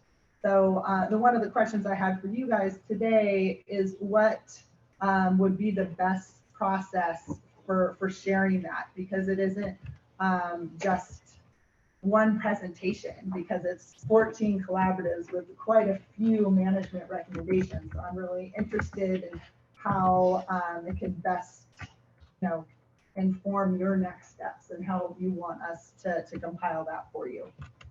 Because it's a lot of really good information. Yeah, well, I'll invite maybe Becky or Craig even to respond to that, just because a lot of these near-term recommendations are outside of the scope of the commission, and many are within the scope of the department. Not all, but a lot of them. So I don't know if you have a preference that you'd like to convey to Cal for how that information gets conveyed to you, what would make it most accessible and understandable. Well, I have a clarifying question. Go first. So, management recommendations, and I heard, and then sort of like specific action items to help meet or get to those recommendations. Is that fair? Did I get that wrong? No, I think that's right. It's increase engagement with tribes, and so there's a lot of good suggestions on how exactly to do that we would like to share. Yeah. There's some really great feedback we're getting from the collaboratives. And I'm not even getting into the regulatory recommendations. I will wait my turn for that. Okay. You're looking at me. Well, I think that's a good question. It is. That's what we want to get into. Once we agree on the near, mid, and long term, then that's that next phase of, all right, well, now how are we going to achieve that? And it's probably not going to be a one size fits all for each of the different recommendations. I think especially for the collaboratives, you guys are kind of consolidated and coordinated, which is different than one-offs here and there. So I think we'll take it any number of ways. Written comments, one-on-one conversations, all of the above. Well, yeah, and to add to that, it's the department all along has recognized that we can't do all of this on our own. So many, many, many of these recommendations, we are going to have to rely heavily on partners and stakeholders to help us get there, particularly on a lot of the governance Jedi issues and tribal issues. You know, we're not experts. We're learning as we go. We're improving, I think, I hope, but we're going to need a lot of help from those who have a lot more experience and ideas on best ways to connect. So yeah, it could be a variety of ways, Kelly. I don't think I have any one way to tell you, but we've got a great relationship with the collaboratives, and we can talk about, what might be the best way to go. Okay, and then just to add one other thing too, a lot of the management recommendations came out of the discussion about regulatory changes as a form of a compromise, where there wasn't a lot of agreement on a tweak to a particular MPA that would make it more effective. So all the discussion and energy was put into creative solutions for management. Like, this boundary is difficult, we can't agree where to move it. Let's look at boundary markers as a potential, to address that particular issue. So, I don't know how best to identify that in a summary for you guys, but we definitely want all this really good input to go somewhere and be really useful. It seems like it's going to be case by case based on which recommendation we're talking about. And even for the example you just gave, I mean, yeah, boundary markers might be the right call, or it might be put the boundary in a place that's more easily understood and enforced, right? Depending on where it is. Yeah, that was our first goal. If we couldn't come to an agreement, then the management recommendation was kind of our compromise. Yeah, gotcha. Okay. Thanks, Kala. I'll be back. I know. Actually. Okay, good afternoon, President Sklar and Commissioner Murray. Again, Ashley Gilgoods with the Environmental Action Committee of West Marin. I agree that it's hard to follow Ms. Jackson's strong comments, so thank you for those. We are co-chairs of the Golden Gate MPA Collaborative. We lead an MPA Watch program, and we lead a team of docents providing outreach and education at Duxbury Reef SMCA. So thank you for the opportunity to speak on this agenda item, and thank you so much to staff for the extensive summary of comments. I know that wasn't easy, and the presentation by Ms. Oda today. We continue to be very impressed by the Department and Commission's hard work on the DMR process and the prioritization, and we're generally supportive of the prioritization document. We really appreciate how early it was circulated. That was very helpful. We did submit written comments, and I just want to highlight a few things related to prioritization, and then I will also be back. But we do support the tribal coordination as a near-term priority, recommendation 1, related to recommendation 25, the climate resilience and adaptation one. We think that that would be better classified as a near-term priority rather than a mid-term priority. So that's our one requested change if possible. I know you said if one thing goes out, another thing has to go in. So I know it's a little bit tricky. And then again, we definitely support the near-term priority recommendation 4. And that's the one that I will be talking about more later. So I thank you and reserve the rest of my comments. Thanks, Ashley. Hello, Laura. Hello. Laura Walsh with Surfrider Foundation. I agree. I think the priorities were really fantastic. I really appreciate it. And I think this is maybe a relatively simple request to understand at least. I'd ask that number 25 would be moved to near term. 25 is to develop climate change research and monitoring priorities and metrics. And that's because, well, from Surfrider's perspective, our network is relatively young and very aware of climate change, and they're in the water all the time, and they see climate change as the existential threat to the network, and they've been beneficiaries of the network for a long time. So this is like the next thing looming for them. In light of the heat wave that the North Coast has experienced, that's such a harbinger for climate change, in light of having the highest sea surface temperatures on record ever, we just feel that climate change is putting our ocean on a course that won't get reversed. So it's worth getting as much of the climate resilience building started as soon as we can. And I make this recommendation because it seems doable because of all the work that has already been put in so far in the OPC Science Trust Plan and the other action plan. So we think if we could get that done earlier, then it would dovetail with some of the recommendations that are also happening in the near term, like to update the MPA monitoring plan and to consider climate resilience in the petition process. So that's why we make that shift in the timeline. Is that right? Yeah, that's helpful. I have a question, actually. I don't know if this is for Becky or Craig, but is there anything you want to say about why 25 is where it is? I mean, I agree it's very important. I sort of assumed it's in medium term, 2 to 5 years, just because that's how long it will take it to actually get underway and happening. Is that right?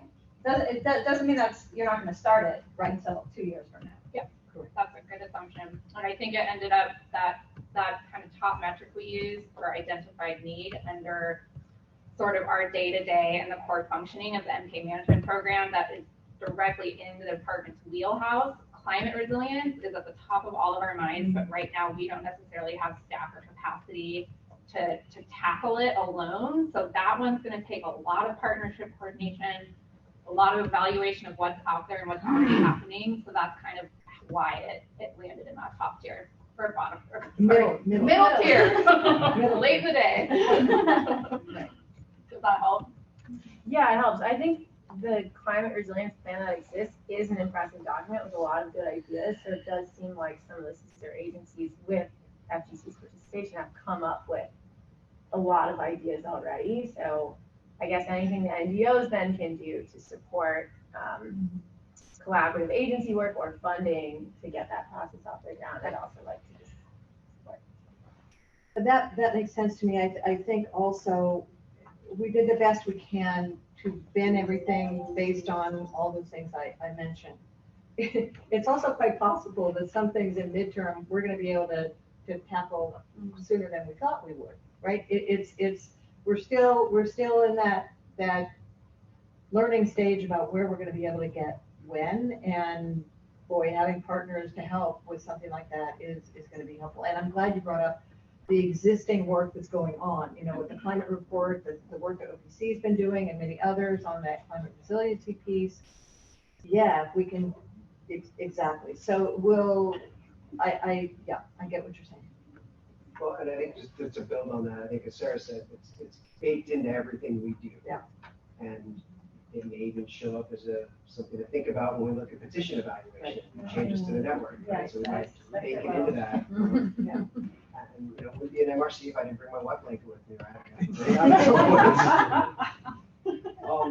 We developed this list with the assumption, the expectation that we're going to have to spend a lot of time, staff time, energy, and capacity on the management, the adaptive management changes.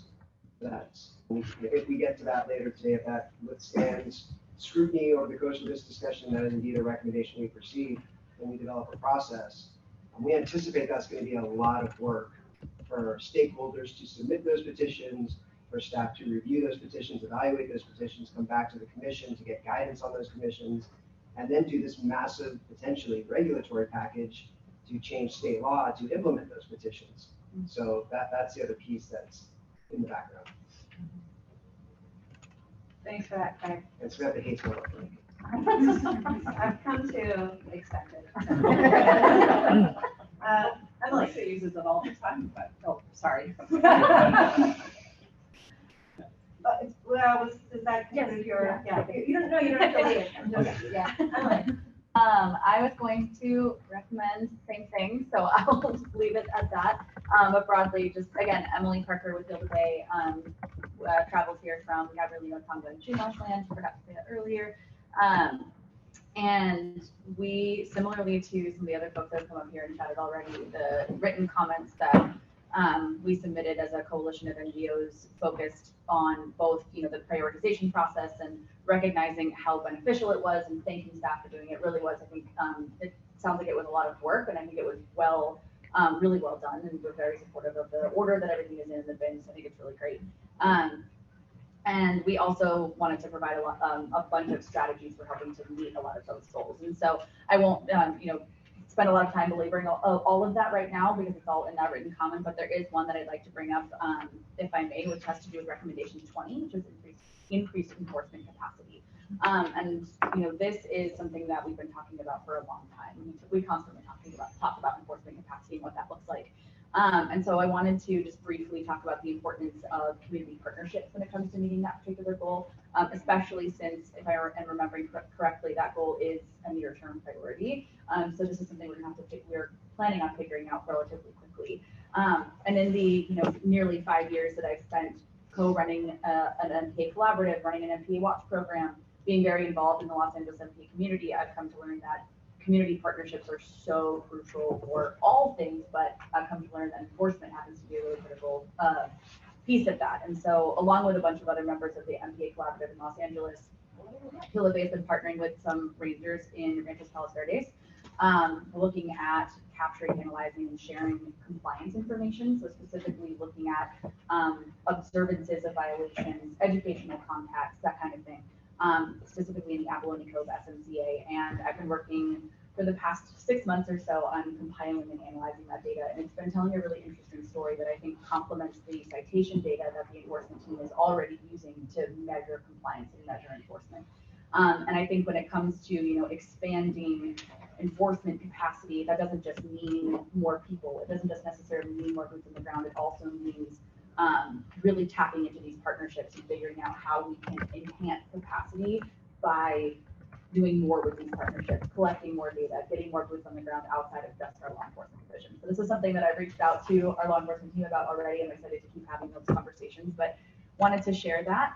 And also share that, focused work on enhanced enforcement energy does have to be done very equitably and intentionally.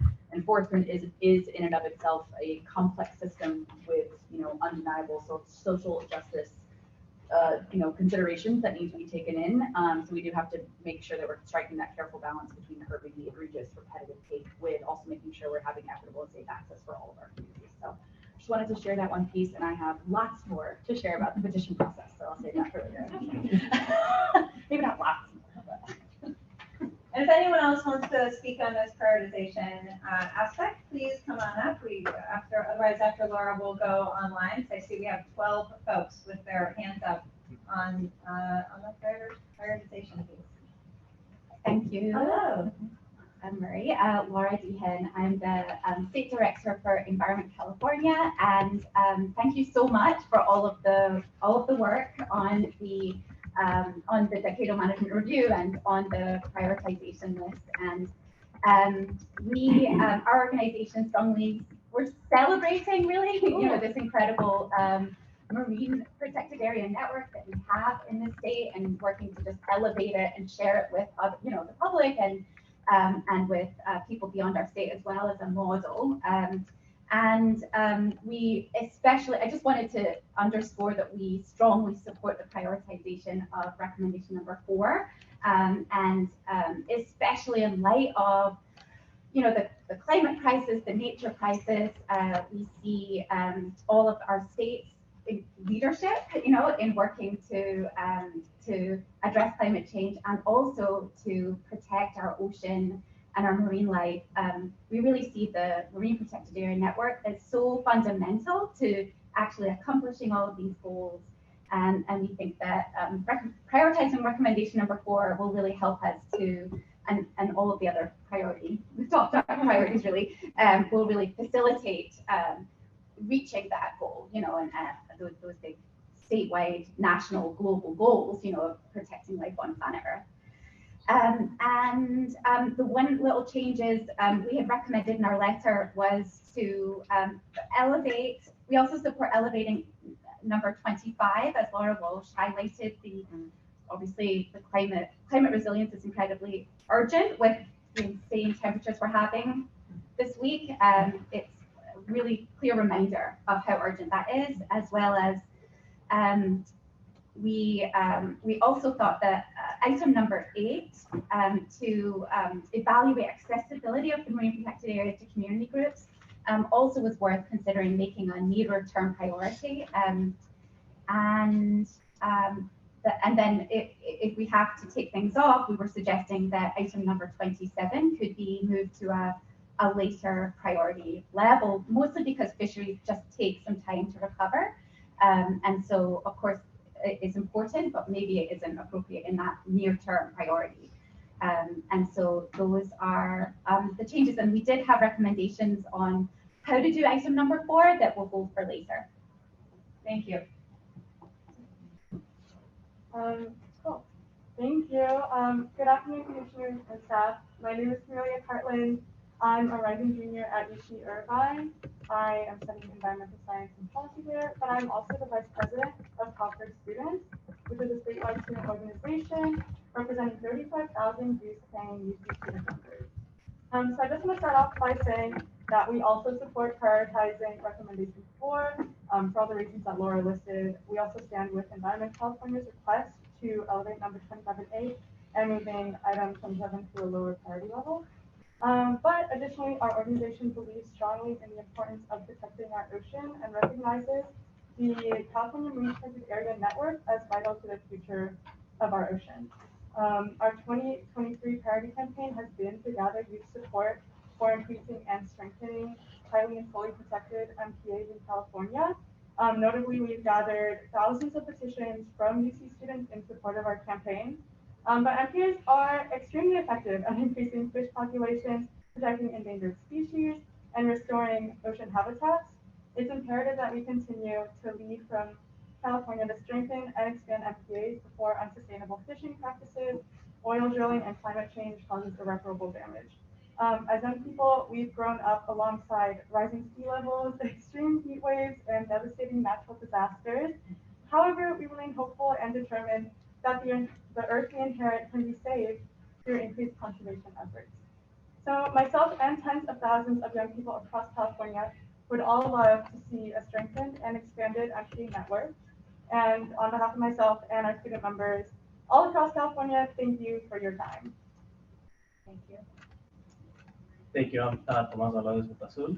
I would just like to say that we are also generally supportive of the list, especially recommendations 1, 4, 7, 9, and 11.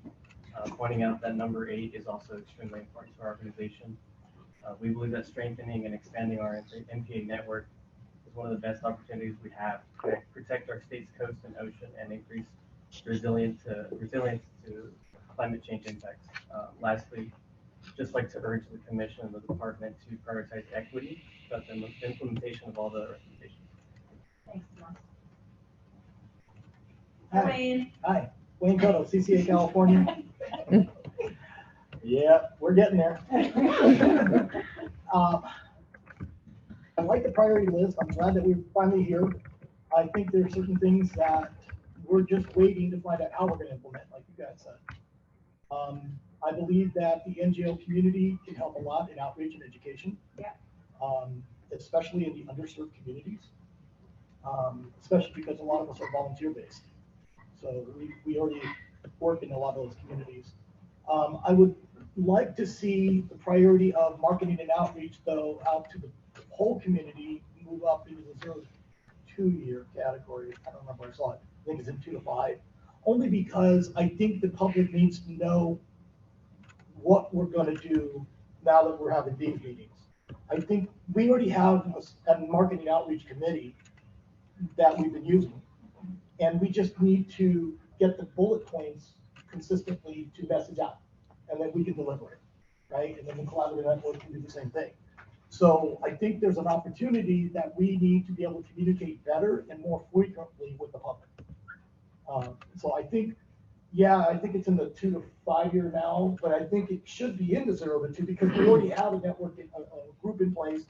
We just need to work on the messaging, and then it's going to be ongoing through the whole process. It doesn't. Number is that? I think it's somewhere. It's in the 2 to 5 year, I think. Wherever I saw it. Yeah. Maybe 15, yeah. And then the last one is that when it comes to evaluating the network, well, not the last one, when we're evaluating the network, I still want to go back to, I really believe in the report card methodology of evaluation so that it is clear, measurable objectives that we can all focus on. And then we can just say, we met it, we're not sure, or we failed. And that way we know how to use our adaptive management processes to move forward, right? It's a clean process then that we can all work towards and evaluate consistently. Last one is on the law enforcement side. We agree they always need more help. I would strongly urge that we all work towards helping get the CalTIP online the phone application up and running and used more, because that tool is something that we already do on a regular basis. We all use our social media app. The first thing people do, pull out their phone and start recording. The online app is good because it helps the law enforcement develop a case. It's documenting what's going on. They're not going to be there like 911 and be there on the spot all the time. But if you can document and write things down and put it in the app, it's helping the case to build something that the DA then can use later to prosecute. So I encourage that we keep working down that road to help them, to help us to get poaching and other things done. So those are my comments. Thank you. Thanks, Wayne. Can I ask Wayne a question? Yeah. So I guess not really a question, but we've had some recommendations, and I appreciate those on what to take off. And that was recommendation 27, which is improve understanding of MPA network effects on fisheries and fish stock sustainability, furthering MPA monitoring data and fisheries management. I presume that's something that your organization is still very interested in keeping as a high priority. Yes. Can I want to add to that too, because it's not so much about building fish stocks, which we work on doing all the time. It's what the department does as fisheries manager. It's the integration of fisheries management and MPAs, and also enhancing our communication and work with the fishing industry in terms of helping to manage MPAs, and what might that look like. So that's a part of that too, that we felt was something we really need to work on very quickly.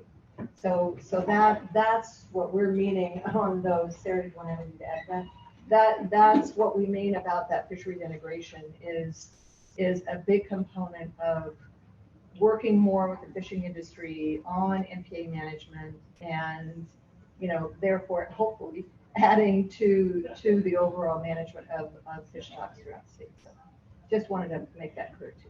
Yeah, and I think about the conversation we had this morning about data generally, and while it's not directly relevant to that conversation, the notion of needing more information to inform our fisheries management, that came through loud and clear, right? And I think 27 is a place where we can get more data and more information to help inform fisheries management, which is also something important that we do in the commission. Yeah, I think that the I offered which one, which of the points is the one about increasing the opportunity of data collection, right? And there's a lot of new technology that's out there.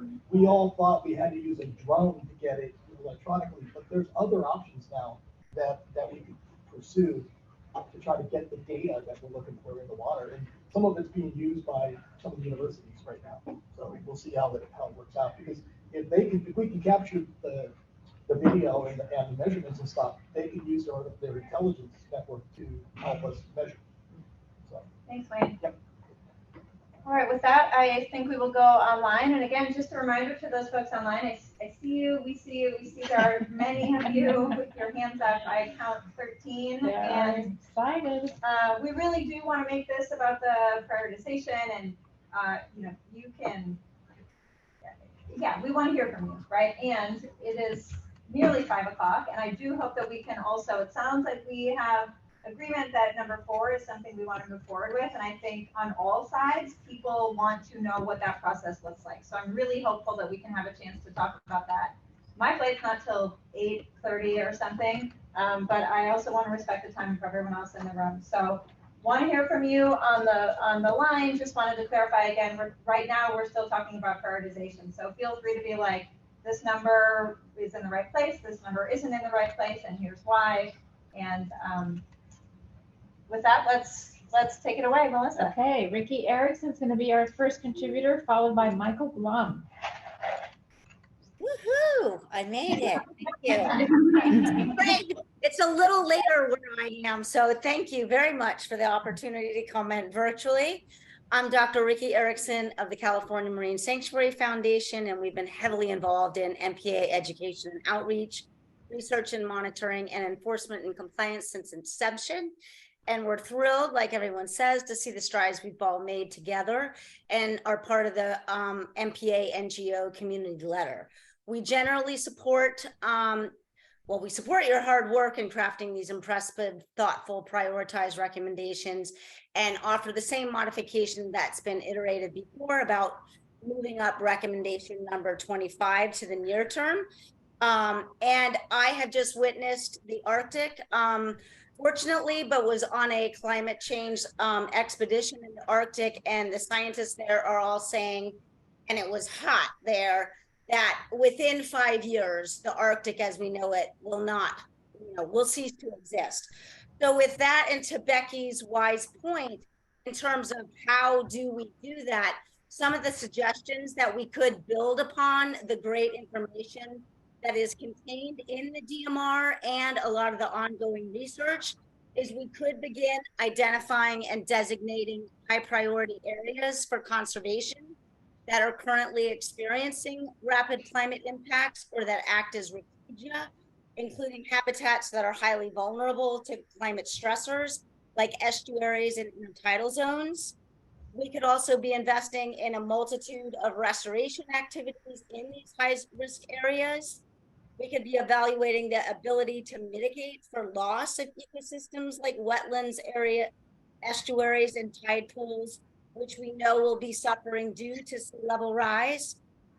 Their coordination with other agencies so that we could identify regulations and management efforts inside existing marine protected areas based on site-specific evaluations that examine exactly what are the stressors that are affecting a particular site, and then collaborating with partner agencies to support regulatory actions that prevent land-based sources of harm that exacerbate climate stressors. And with that, I'll leave it and say on behalf of the California Marine Sanctuary Foundation, we wholeheartedly appreciate your efforts and look forward to working collaboratively with you in the future. Thank you so much. Thank you, Ricky. Michael, you're next, and then Aisha is next from EDC. Hi all, I'm Michael Blum, and I'm a director for Sea of Clouds, a nonprofit historic preservation practice. I want to thank the Commission for your continued commitment to hold these meetings in hybrid mode, as I would not have been able to participate otherwise. So our comments today focus on a single recommendation, DMR recommendation number 24, Maritime Heritage Conservation. It's not one of the most talked about recommendations, so it's worth quoting. I'm quoting here from the DMR report. Work with the Commission and partners to better incorporate marine cultural heritage into the design of the MPA network. So the conservation of marine cultural resources is an explicit policy goal of the Marine Managed Areas Improvement Act, and the MMAIA is the law that we build today's recommendations upon. We identify two unused MMA classifications, the cultural preservation area and the non-hunting recreational management area, as prioritizing maritime heritage values. As a reminder, the State Park and Rec Commission is the designating entity, and the Department of Parks and Recreation the managing entity for these classifications. The designations can be made both inside and outside the MPA network. So DMR report recommendation number 24 is currently draft listed as a long-term 5 to 10 years priority. We submitted a letter in advance of today's meeting with more fulsome comments, but in the spirit of time and the conversation that's already proceeded, we want to accept and embrace the long-term ranking within this prioritized list. We do this though with some amount of concern. So much of the conversation today has been on the near-term priorities. We want to kind of turn everyone's focus to the back half of the prioritized list and to try and find commonality with anyone who finds themselves at the back of a line. The line at the cafeteria, the line at the movie theater, whatever, are often anxious about what will be left when they arrive at the front. And we want to express a similar anxiety about maritime heritage. Simply put, will there be enough time, resources, interest, and expertise as we advance through this decadal cycle? We want to ask for your commitment that ranking maritime heritage as a long-term priority can nevertheless secure meaningful attention and investment in this decadal cycle. To address this, one idea is that prioritized recommendations would be undertaken according to the 10-year timeline and not by completion, progress, or delay of preceding recommendations.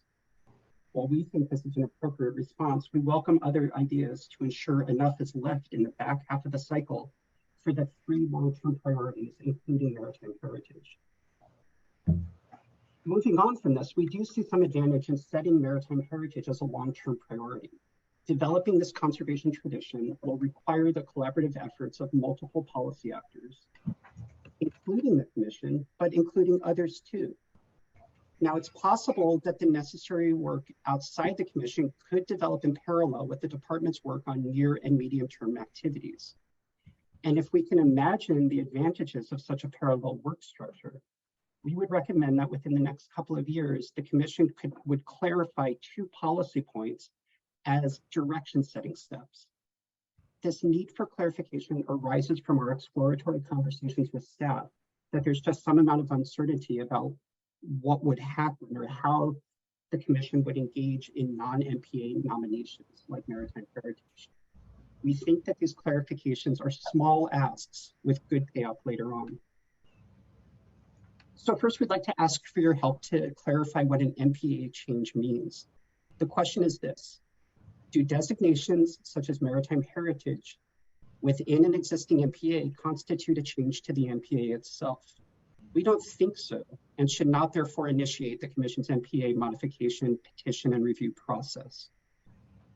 For maritime heritage designations, MPA boundaries don't change, the underlying MPA classification doesn't change, and the natural resource regulations don't change. Certainly management actions may change, but those are not constitutive to the MPA itself.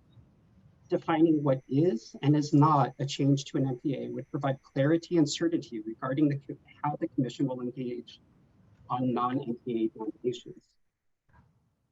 Second, and the other policy clarification request, and it's related to the former, are the conditions for concurrence.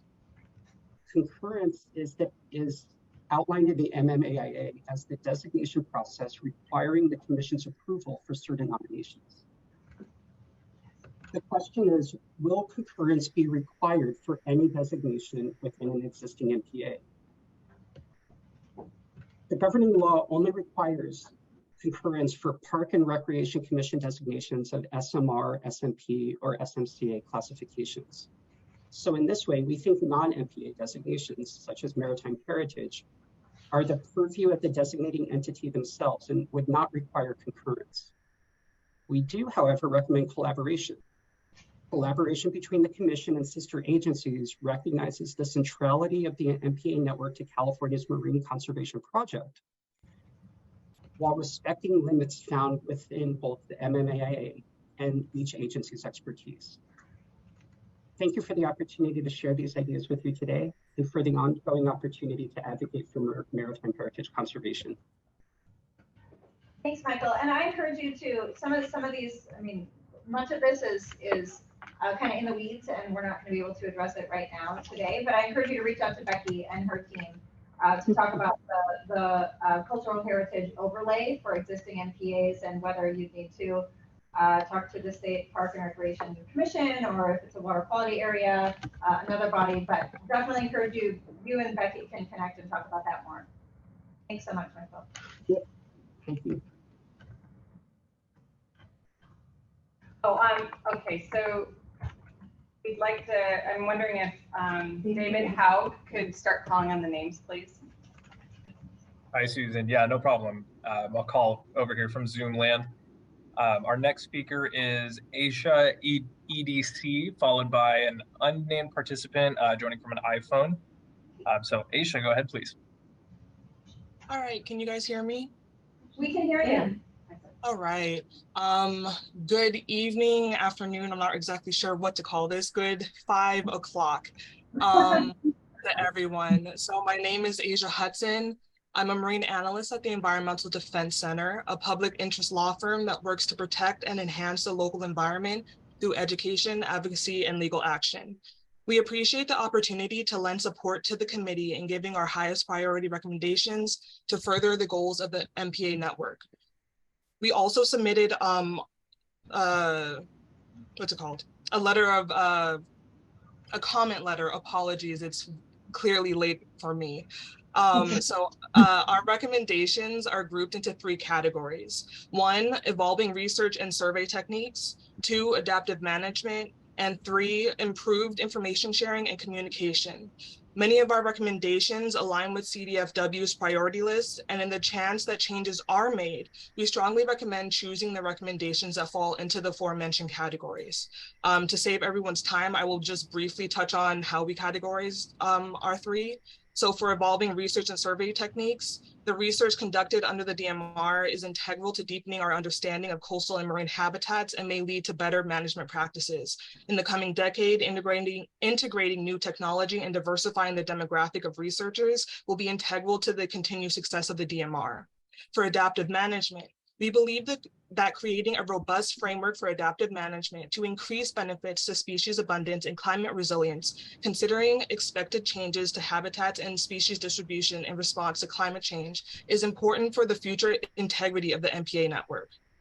And then for improved information sharing and communication. Reflecting on the past decade of outreach and education, we recognize that the opportunity to improve these efforts. We appreciate that the DMR report acknowledges the limitations of education and outreach materials, considering they reach mostly English speakers with limited materials translated into Spanish. Next steps for the DMR process should include supporting opportunities for innovative ways to improve communication with the public and state or international partners in future management actions and descriptions of outcomes. Now to go a little bit more into our comparison to the CDF draft prioritized recommendations. We at EDC combined the near term and the midterm just for ease of our comparison because we only had two lists, short and long-term priorities. The one dissenting opinion EDC had for the short-term list of priorities is that our belief that recommendation 5 should not be listed as a long-term priority. Instead, recommendation 5 should be incorporated into the next steps and continue throughout the next decade of MPA work. With saying that, we realize that the priority list that CDFW submitted is, it should be happening all at once, and we recognize that it's within the agency's ability to have resources and time spent towards them. Some of the midterm goals listed by CDFW are in EDC's long-term list, like 3, 6, 12, 15, 23, and 25. We did not include recommendations 19 and 24 to either of our priority lists, not because they are not important goals to implement, but due to our belief that other recommendations in the same governance category were our top priorities that we would like to see the state reach first. I would again like to thank the Commission for creating a path for continued involvement and input. The Environmental Defense Center looks forward to continued stakeholder engagement to support MPAs into the future as we look to this management strategy to protect and restore coastal and marine ecosystems in years to come. Thank you. Our next speaker is identified as iPhone 3. That speaker can go ahead now. Good afternoon, Fish and Game Marine Resources Committee. This is Eric Brasky from Laguna Beach. I did submit a comment letter. It's in your meeting binder, so I'll keep my comments brief. I do support the department's proposed draft prioritized action list as proposed. And I would just like to note, I also have to leave in a couple minutes. So regarding recommendation number 4, I just wanted to note really quick, my primary concern is that we preserve the integrity of no-take MPAs. By no-take MPAs, I mean state marine reserves and no-take SMCAs. That's going to be it for now. Thank you so much for your consideration. Thank you. Thank you, Eric. Our next speaker will be Anastasia Kuntz, followed by Jack Likens. Anastasia, go ahead, please. Thank you. Hi, everyone. My name is Anastasia Kuntz, and I represent the California Marine Sanctuary Foundation and NOAA's Channel Islands National Marine Sanctuary, along with our collaborative project, Marine Monitors, or M2. I want to start by expressing my support for prioritization of recommendation number 20 to enforce compliance and enforcement capacity. Marine Monitors is a valuable tool that addresses the challenge of monitoring vessel activity in areas where our ability to track vessels is severely limited. The technology consists of a shore-based radar system and software package, which works together to autonomously document boater activity in sensitive coastal areas. The system operates 24/7, providing secure and comprehensive data on real-time and historical vessel activity to our enforcement partners, like the California Department of Fish and Wildlife officers, contributing to more informed management decisions. Over the past 6 years, through sites established throughout the state, the M2 system has demonstrated its effectiveness and reliability as a technology that supports enforcement in marine protected areas. This monitoring system has proven capabilities that can contribute to the state's ability to improve enforcement and compliance tracking and achieve goals relevant to the Marine Life Protection Act. The California Marine Sanctuary Foundation and NOAA's Channel Islands National Marine Sanctuary support the recommendations made in the decadal management review to strengthen MPA citation record keeping and data management. Recommendation number 20 in the DMR report, which has been designated as a near-term priority, recommends increasing enforcement capacity by utilizing technologies that could assist with enforcement cases and evidence gathering in more remote locations. The proven capabilities of the M2 shore-based radar system makes it a reliable technology for achieving this recommended goal. Thank you for your time and the opportunity to comment. Thank you so much. And David, before you go on, I just want to remind people that if you've already submitted a comment letter and expressed, your support or change that you want to see, you can reference that. And if something is already where you like it, you can just briefly say this is in the right place, and just especially if you've already submitted a letter saying how glad you are it's in the right place, you can very briefly summarize why it's in the right place. Thank you. Thank you, Co-Chair Murray. Our next speaker is Jack Likens, followed by Devin O.D. Jack, go ahead, please. Hi, my name is Jack Likens, and I'm currently living in Laguna Beach. I've been diving in California and other places in the world for over 60 years now, both inside and outside of MPAs, and have witnessed firsthand the changes in our marine ecosystems. And there can be no denying that ecosystems all over the world, including California's MPAs, have deteriorated in my lifetime.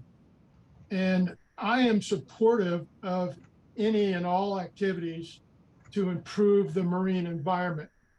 But after reading the Decadal Management Review, I'm concerned that it does not strongly enough address the most important element of deterioration in our marine environment, and that's pollution. What good is rebuilding and restoring an ecosystem if we keep poisoning it? When I talk about pollution, I don't mean the kind of litter we see on our beaches and floating on our oceans. I mean the unseen kind that runs into the oceans and from our urban development, farming, rivers, streams, sewer outfalls, and most importantly, I think, in low-hanging fruit, storm drains.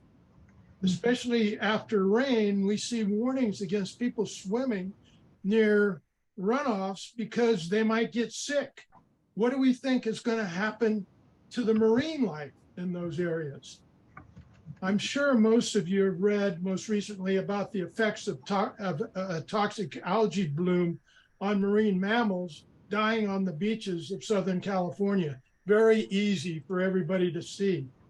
Algae blooms are natural, but usually not toxic. There's a strong growing body of science which says that toxic algae blooms are due to human-caused pollution. Those are containing nitrogen and phosphates emitted by agriculture, industry, urban development, and associated runoff just from rain on our streets running into the oceans. I just would like to ask, can someone explain to me what managers plan to do about pollution?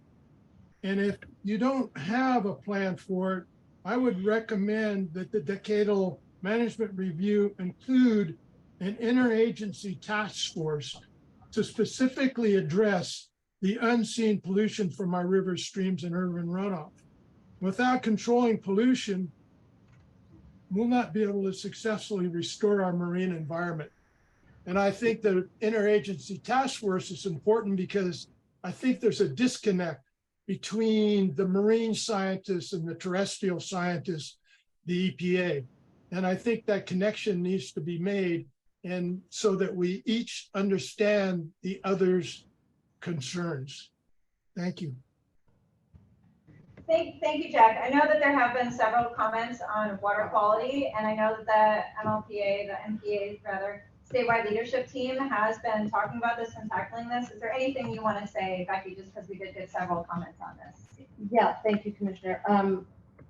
Sarah just helped me remember that actually recommendation number 28 yep. is to further integrate influencing factors into ecological and human study designs and interpretations of MPA performance, which water quality definitely falls under that. And yes, the leadership team has got that in their sights. And we have the water board, and we have all the other state and federal agencies that are on that team, you know, to talk about this very thing. And that's why number 28 is on there, because we recognize there are a lot of other influencing factors that we need to be considering for managing these MPAs moving forward.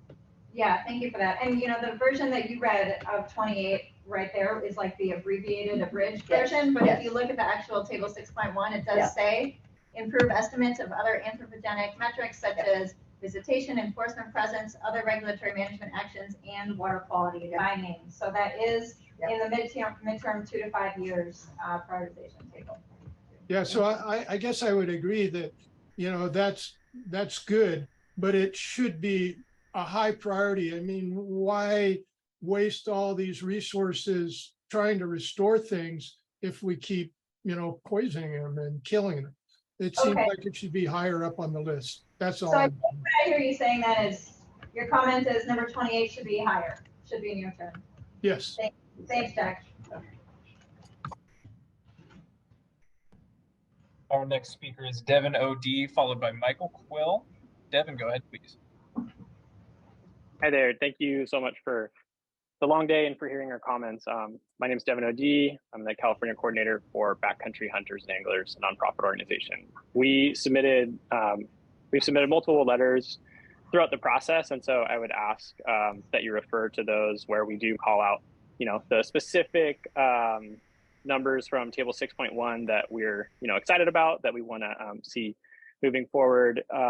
We also, you know, mentioned some of the recommendations that were in the decadal manager review that were not added to that table 6.1 of the elevated, streamlined, and recommendations.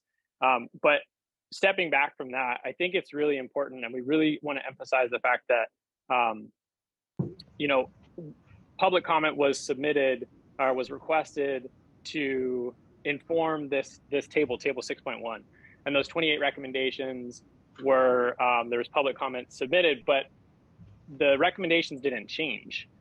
They were prioritized, but none of the public comment on those 28 recommendations seem to really have been taken into shaping and informing that specific list. And so I mention that because I do feel like there are specific things that is absent from that list from table 6.1 that we're looking at. And so, you know, I really want to encourage the commission here and MPA managers to be open to having a conversation outside of these 28 recommendations. Specifically, you know, I really strongly support what Jack just mentioned about pollution, but also I think the elephant in the room is looking at no take versus limited take MPAs. And there is no analysis to date on the difference there. They're lumped together into one category. And so I don't understand how we can effectively evaluate the network and provide adaptive management recommendations without analyzing what's working well with limited take MPAs in comparison to no take MPAs. Specifically, looking at methods of take, each MPA has a different you know, regulation on gear type. You can spearfish in some, you can shorefish in some. And so the species take, the method of take, there's no analysis into what's working, why those specific regulations are in place, and how we plan to move forward. And I think all of this ties into number 8, which is looking at, you know, how MPAs are disproportionately impacting various communities. And I have to, you know, draw that connection, because when you allow certain user types, for instance, spearfishers, but not shorefishers, you're going to inevitably be excluding communities. And I think there needs to be better justification for why that's happening, and some data and some science behind why are we allowing some communities and some user types, gear types, but not others, some species, but not others? And I would just love to have a conversation about that because it's not on the 28 recommendations. It's something that we've brought up throughout the process. And I think it's really important to moving forward and building that trust in the community. Thank you, Devin. I think I also hear you saying that the 27 is important to you, understanding MPAs and fisheries. All right, David, can you take us to our next speaker? Absolutely. Our next speaker is Michael Quill, followed by Mike Beenan. Michael, go ahead, please. Good afternoon, Co-Chair Murray and Co-Chair Sklar. Hope you're feeling better. This is Michael Quill, Marine Programs Director at Los Angeles Waterkeeper, co-chair of the LA MPA Collaborative, member of the MPA Watch Network. I hope my physical absence isn't interpreted as my lack of dedication to the MLPA and support of it. I've been doing this since I took a turn to do this work about 15 years ago. So I remain dedicated, wish I could be there, but I'm also involved in the algal bloom down here. So the MPA boat-based survey program that I started has been on the water documenting all boating and fishing activity in and around LA County MPAs since January 2012. We started reporting and tracking CalTIP calls, responses to it, contacts with other allied agencies, responses from wardens over the past 6 or 7 years. Really an efficiency research project to see how CalTIP is either working or not, and developing relationships along the way. It allows me, as the representative of Los Angeles Waterkeeper staff, to be on the water, connecting with CDF wardens, allied agencies, including lifeguards, sheriffs, rangers, Coast Guard, as well, and as important, if not, I wouldn't say more, but relationships with commercial recreational fishers. Michael, I'm so sorry to interrupt. We do appreciate your collaboration. We are aware of your important role. If you could move on to your specific recommendations, we'd be so grateful. Yeah, I also think that it also reflects it's in response to some of what I've heard earlier today that I feel might be a little inaccurate, but so I'll get to it. We signed on to several coalition letters. Communication has been a challenge, as I see it has been today, but Los Angeles Waterkeeper responds to CDF priority recommendations to focus on one. Our priority would be number 20, and it's a near-term priority to increase MPA capacity. And we certainly strongly encourage and supports addressing CDFW enforcement staff shortages sooner than later, and we strongly support increasing the number of diverse wardens on staff, and particularly increasing the number of wardens in the field.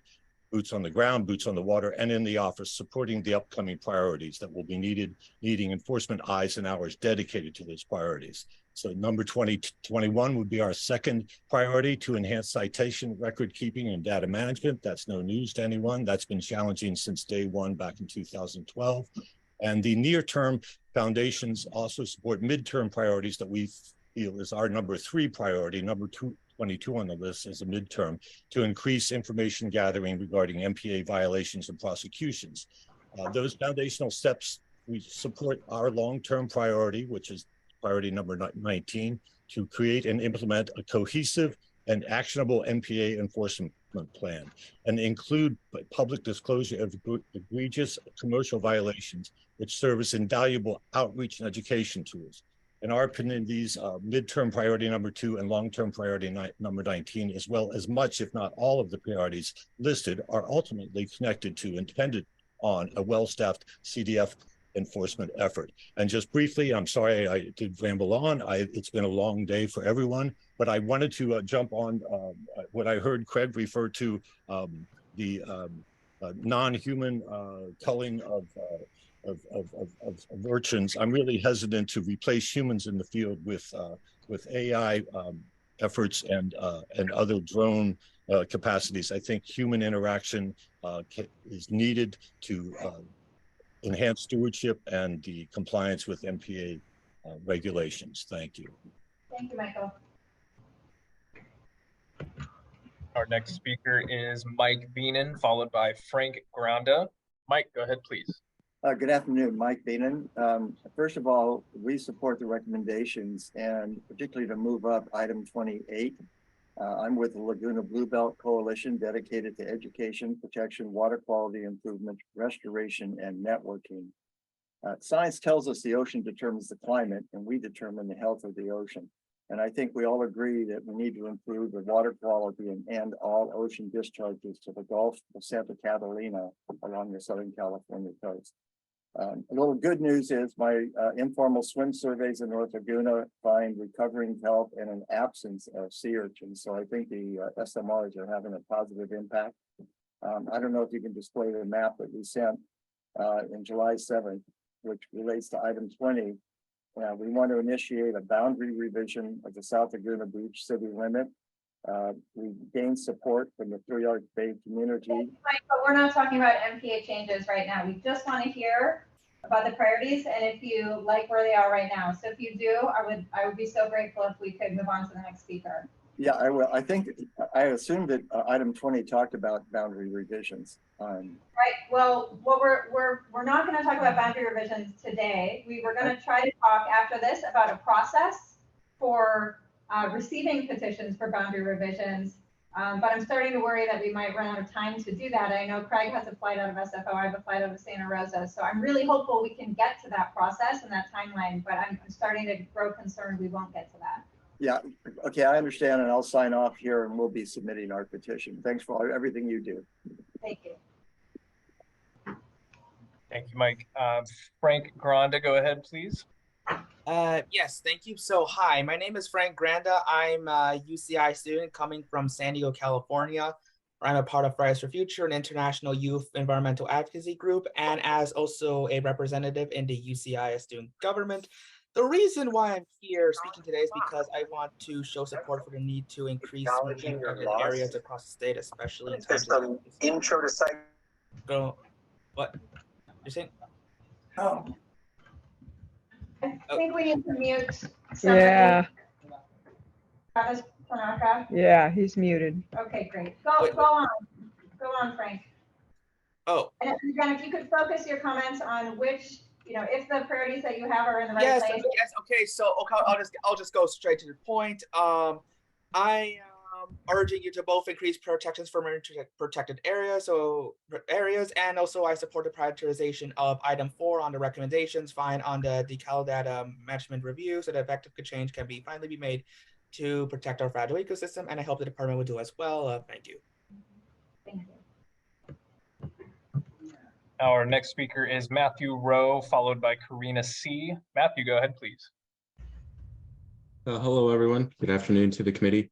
I'll be extremely brief. I'm just one of many students from across California in this little coalition today. I'm representing UC Berkeley, and I too would like to express my candid support for prioritization of item 4. Let's make this happen. So thank you so much. Have a great day. Thank you, Matthew. Karina C., go ahead, please. Good afternoon. Thank you. My name is Karina Corbera. I am a student from UCLA and a resident of Los Angeles. I'll be brief. I want to express my support for the prioritization of recommendation 4 because I think facilitating the petitioning process is conducive to ocean conservation. However, I would like to ask the committee to consider increasing MPAs in consistency with the 30 by 30 goal outlined by Governor Newsom in 2020. Thank you for listening to me today. Our next speaker is Hannah Wu, followed by Jamie Diamond. Hannah, go ahead, please. Hi, I'll just also keep it very short. I'm Hannah. I am a UCI student here. Here located in Southern California, and I also agree with the prioritization of MPAs. I believe that will help so much for the environment, and I think this is really important and should be a priority. Thank you. Our next speaker is Jamie Diamond, followed by Larry Phillips. Jamie, go ahead, please. Good afternoon. I'm going to give you the item numbers that I believe are a priority for myself, Jamie Diamond, Stardust Sport Fishing, Santa Barbara Landing, and the Sport Fishing Association of California. Number 27, which is improving the understanding of the network effects on fisheries and fish stock sustainability and further integrate MPA monitoring data into fisheries management. That needs to be a priority. With fisheries and stock assessments right now, it is very difficult with so much locked away in MPAs that cannot be accounted for properly. Along with that, I would like to get number 5 brought up towards the top, establishing targets for meeting the goals of MLPA and how the management program and network will evolve as targets are met. It's kind of hard to create something when you don't know what you're trying to do. So identifying targets for meeting goals, it should be in the very near future, not in a 5 to 10 year category. Along with that, the other items that I prioritize are 11, 17, 18, and then 2, 23, 26, and 28. I appreciate your time and everybody else who was on Zoom all day today, like myself. Have a good day. Thank you. Our next speaker is Larry Phillips, followed by our final speaker, Aaron Ristig. Larry, go ahead, please. Yeah, thank you for your time today. As Wayne and others, Devin put it, we're several of us are members of a coalition that submitted a letter as well. So I'll be brief here, and please refer to that letter of comment letter. But we generally support the approach, with the exception of the comments received from Wayne and Devin. I'm Larry Phillips. I'm the Pacific Fisheries Policy Director for the American Sport Fishing Association, and we certainly, the sport fishing industry is committed to partnering on efforts to protect biodiversity, increase ASA, and many of our coalition partners have a long history of advocating for clean water habitat protection and restoration, and working to ensure the regulatory agencies have the resources necessary to manage the nation's fisheries. As others mentioned, some of the biggest threats to biodiversity include air, water pollution, stormwater runoff, and a changing ocean environment. And I'll just leave you with this. The sport fishing industry supports efforts to address declines in biodiversity, but respectfully ask that our interests be meaningfully included in future discussions, and that CDFW develops measurable criteria that trigger the need for take restrictions in all state waters, and including MPAs through an adaptive management process. We're struggling, many of us in the industry are struggling right now to help folks understand the need for take prohibition or take regulations, especially in the light that the research has indicated that we didn't see an increase in biodiversity in take versus non-take MPAs. And we appreciate the opportunity and look forward to working with all the folks here on an approach that meets the needs of increasing and protecting biodiversity. Thank you for your time. Our final speaker is Aaron Ristig. Aaron, go ahead, please. Hi, good afternoon. Thank you. I'm Aaron Ristig. I work for the California Marine Sanctuary Foundation and in collaboration with NOAA Channel Islands National Marine Sanctuary. I work on marine resource protection technologies, specifically eFINS, which is a mobile data collection and sharing app that's currently used by wardens across the state. And in regards to the MPA decadal management review, I wanted to voice support for recommendation number 21 being included as a near-term priority, which is to enhance MPA citation record keeping and data management. We agree with the decision to make this recommendation a priority, and we feel that the eFIN system, which is referenced in the decadal management review report and partner reports, can really help the state achieve this recommendation. Thank you so much for your time. And Co-Chair Berry, my apologies. We had one more folk raise their hand. Taylor England. Taylor, go ahead, please. Hi, just real quick. My name is Taylor England. I'm a student at UC Davis, and I'm the chair for the CalPERG chapter. I'm also from San Diego, and on behalf of UC Davis, we support number 4. Thank you so much.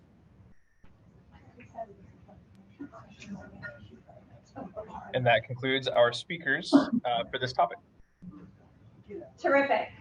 Thank you. Thank you so much. I appreciate that. that. Wonderful. Well, so I think that there can be some fine tuning of the prioritization based on what we have heard between now and August, but I think there is potentially some low hanging fruit. We heard quite a lot of folks say 25 should be in the near term. That makes sense to me. So I recommend we bump that up if that's okay. It seems to me that 7 would need to be done sort of before 8. I think maybe 7 should be done before 8. That seems to also make sense to me. I don't know if there's other potentially low-hanging fruit we want to identify now to sort of grab, or how you all want to proceed between now and. Are we trying to finalize this? Get something official from the commission in August? Yes. I think ideally, yes. Yeah. So we can start the work plan. I think everyone wants to go to the callus one, like let's get going. Okay. Recognizing this, we can change this list at any time. Right? This isn't set in stone. We're not going to get it tattooed on our foreheads.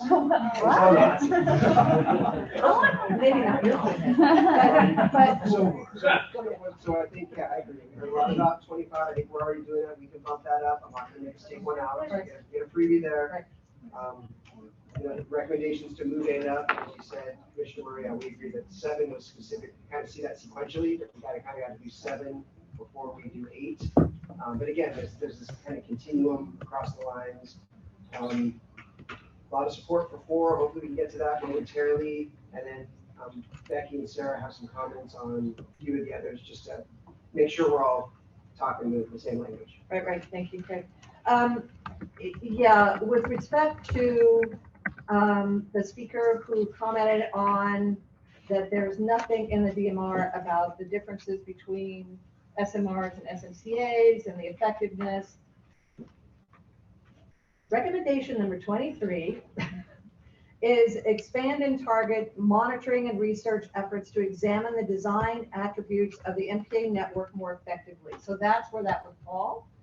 It may not be looked at or captured in the action items, but I suspect we're going to have many more action items to be able to achieve these recommendations. These aren't the only ones that we'll have to do. And 27 is related to that too. It is. Yeah. It is related to that as well. I think one more thing, just real quick, is these timelines were when we thought we'd be able to implement them to get them done. It doesn't mean that we're not, I think, sorry, Dr. Schumann mentioned earlier. Little late in the day for that. Yeah,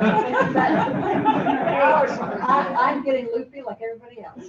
So that it very well may, and we continue to work on these things as we can in that capacity. So just want to do that as well. We're not going to wait for 10 years to work on something or wait for 5 years. We're just going to go. So, okay, thanks. Anything else? No, I think these are perfectly, I mean, we did make the recommendations broad for a reason, so we could have these deeper discussions about what a lot of the comments coming in are actual action items that will fit under these recommendations. So it really gives us that flexibility to have these conversations. Terrific. So you have what you need. Yep, to move forward. Okay. Do you want us to bring something back to the commission, or what? Yes. What do you need from us? Yeah. Yes, please. We want to bring it back to the commission so that we can, it's not finalizing really, but so we as a full commission can recommend that this is the prioritization to move forward. We can endorse it. Yes, knowing that it is not tattooed on our foreheads. So I think we captured the one change. One change, 25. And then we'll look through the comments, revisit the tape, watch this several more times, and then see if there's other changes that we might want to add, and then we'll bring a document. We don't have a lot of time before the August commission meeting binder deadline. That's my concern. We have exhaustive notes. Great. We still don't have a lot of time, but we'll do our best to see if there's any additional changes that we can get to the August commission binder document. All right. So we understand each other and we have a plan. We are going to take like a 5-minute bio break, and 5 minutes is real, so we're going to start again in 5 minutes, and we are going to try to move forward. Everybody wants to know about the process for moving forward with number 4, which is potential changes to the MPAs themselves. So 5-minute break. See you back here at 5:47. That sounds late. Can I say that?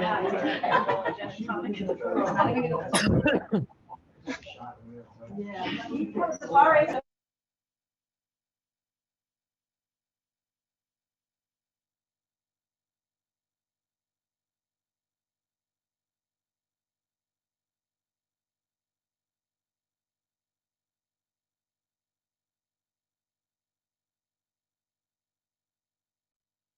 All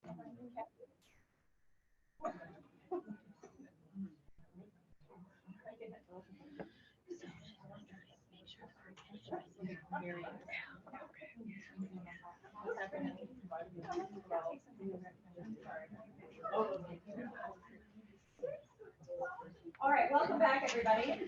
For those who are here.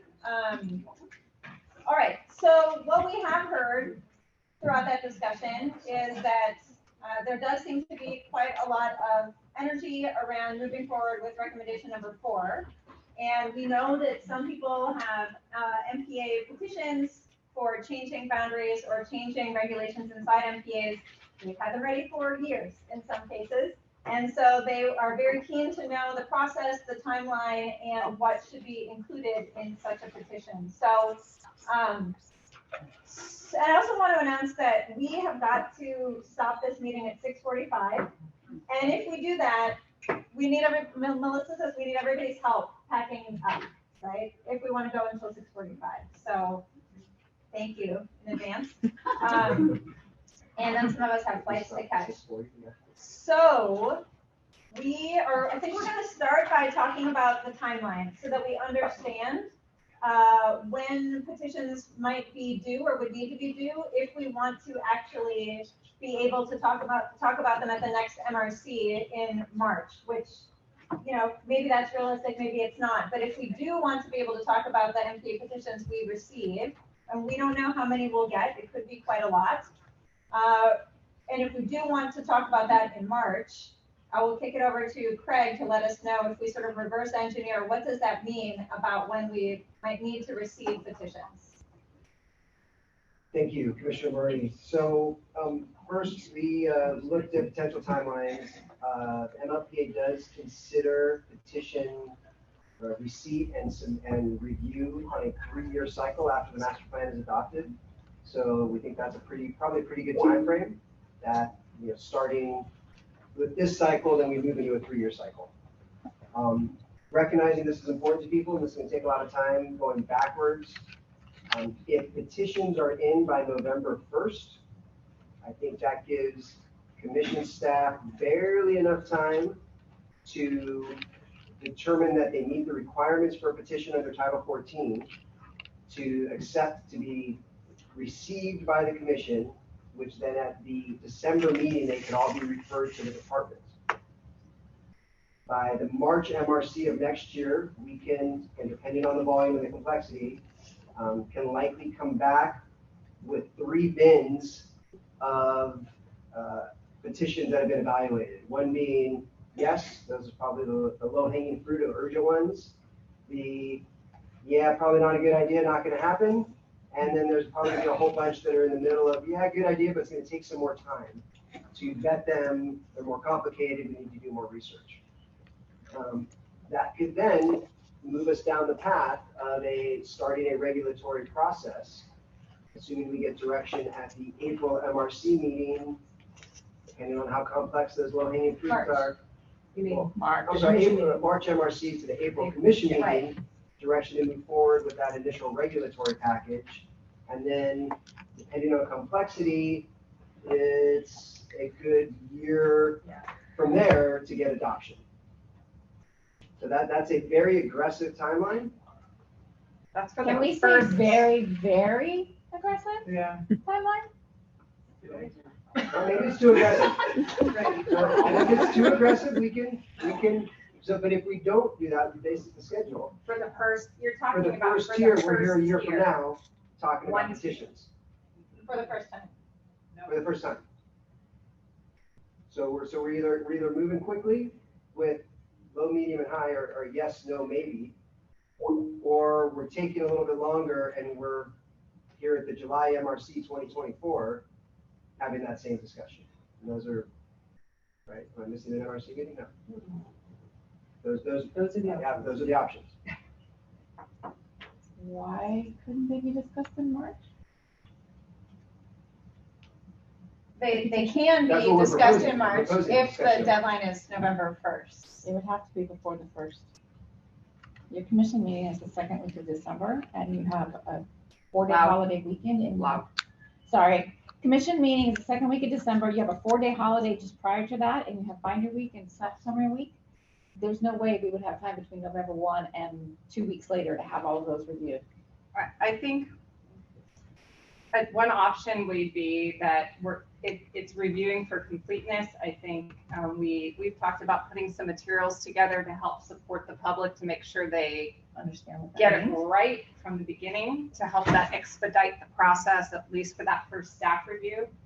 We also think could,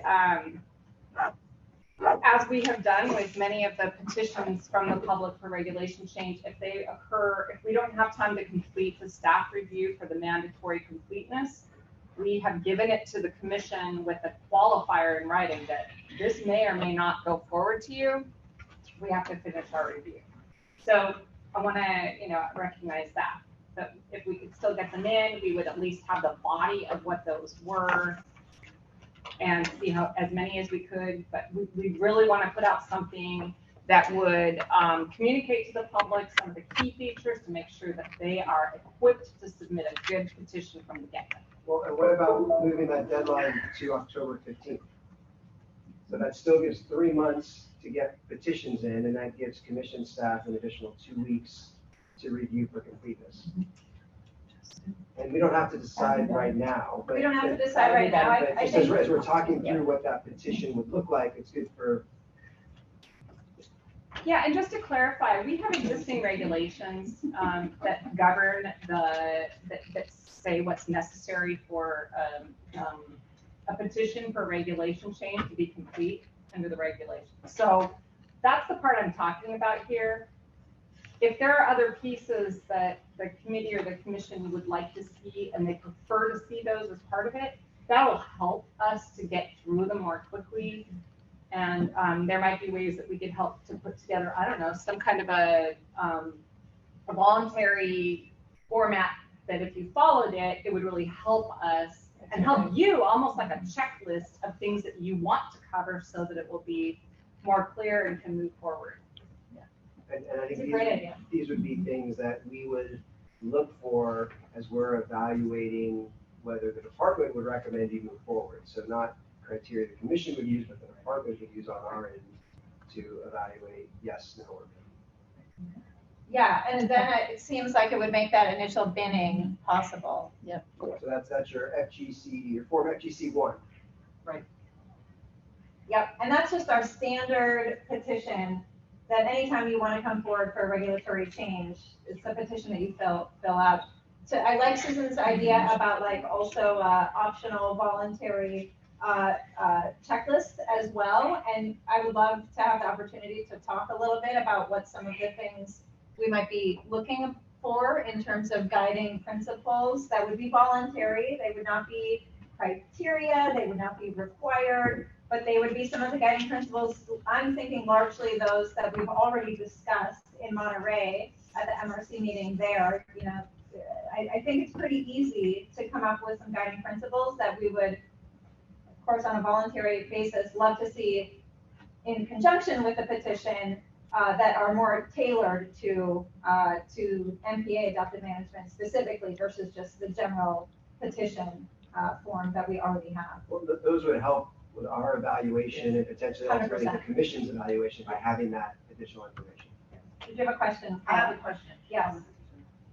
So, I mean, we have a grip of recommendations. Does there need to be a petition for each individual recommendation, or can they be grouped? Because that would save you guys a ton of time. Group by type. This conversation's going. Group by, wait. Group by type? No, group. Well, I think as we walk through these conditions, what do we call it? Guiding principles, whatever we want to call it, then I think that those might shake out as to how they'll go through. I'm thinking about boundaries for enforcement changes versus I want to change the take regulations, or I want to turn this from a state marine conservation. But it's still under the same petition. If it's coming from one entity, it can still be a single petition. You don't have to fill out the form once. Okay, but I don't want to have to say in response to petition 23-, Z because there's so many in the same petition. Right, yeah, so within reason, but, you know, Yes, can within you reason. have I would love to strategize with you. one, more than one MPA? There's my Yeah. second question. More than one MPA, one petition? Yes. Okay. If they're bidding together, So more to come on that. We're gonna talk. Career is not. Yeah, we're gonna talk. Okay. Yeah. Okay, well, we're gonna talk. Okay. We can have maybe some clarity about. I think the Melissa commission is meeting. going to give us The strong. process, but so it seems like, so let's talk about timeline. Maybe that's the most helpful thing right now. Could we do it by like, what do you think of October 15th? Does that feel realistic? May I ask a clarifier? Yeah. The 2 week barrier that I'm hearing, why only 2 weeks for review between November 1 and March MRC? 2 week barrier. Yeah, what I mean, Just to clarify, I'm just talking about, there's two pieces that we're talking about here. Okay. One is a regulations base that's already in existence. It says staff has 10 days to review your petition to make sure it's complete. And they either have to reject it because it's incomplete because it doesn't fulfill certain things, or they accept it, or you can waive that and give them more time. That's what I'm talking about. I see. There's a separate part where we're just kind of thinking what will work based on our deadlines for meetings and how much time staff will need and that kind of like pragmatically. Right, okay.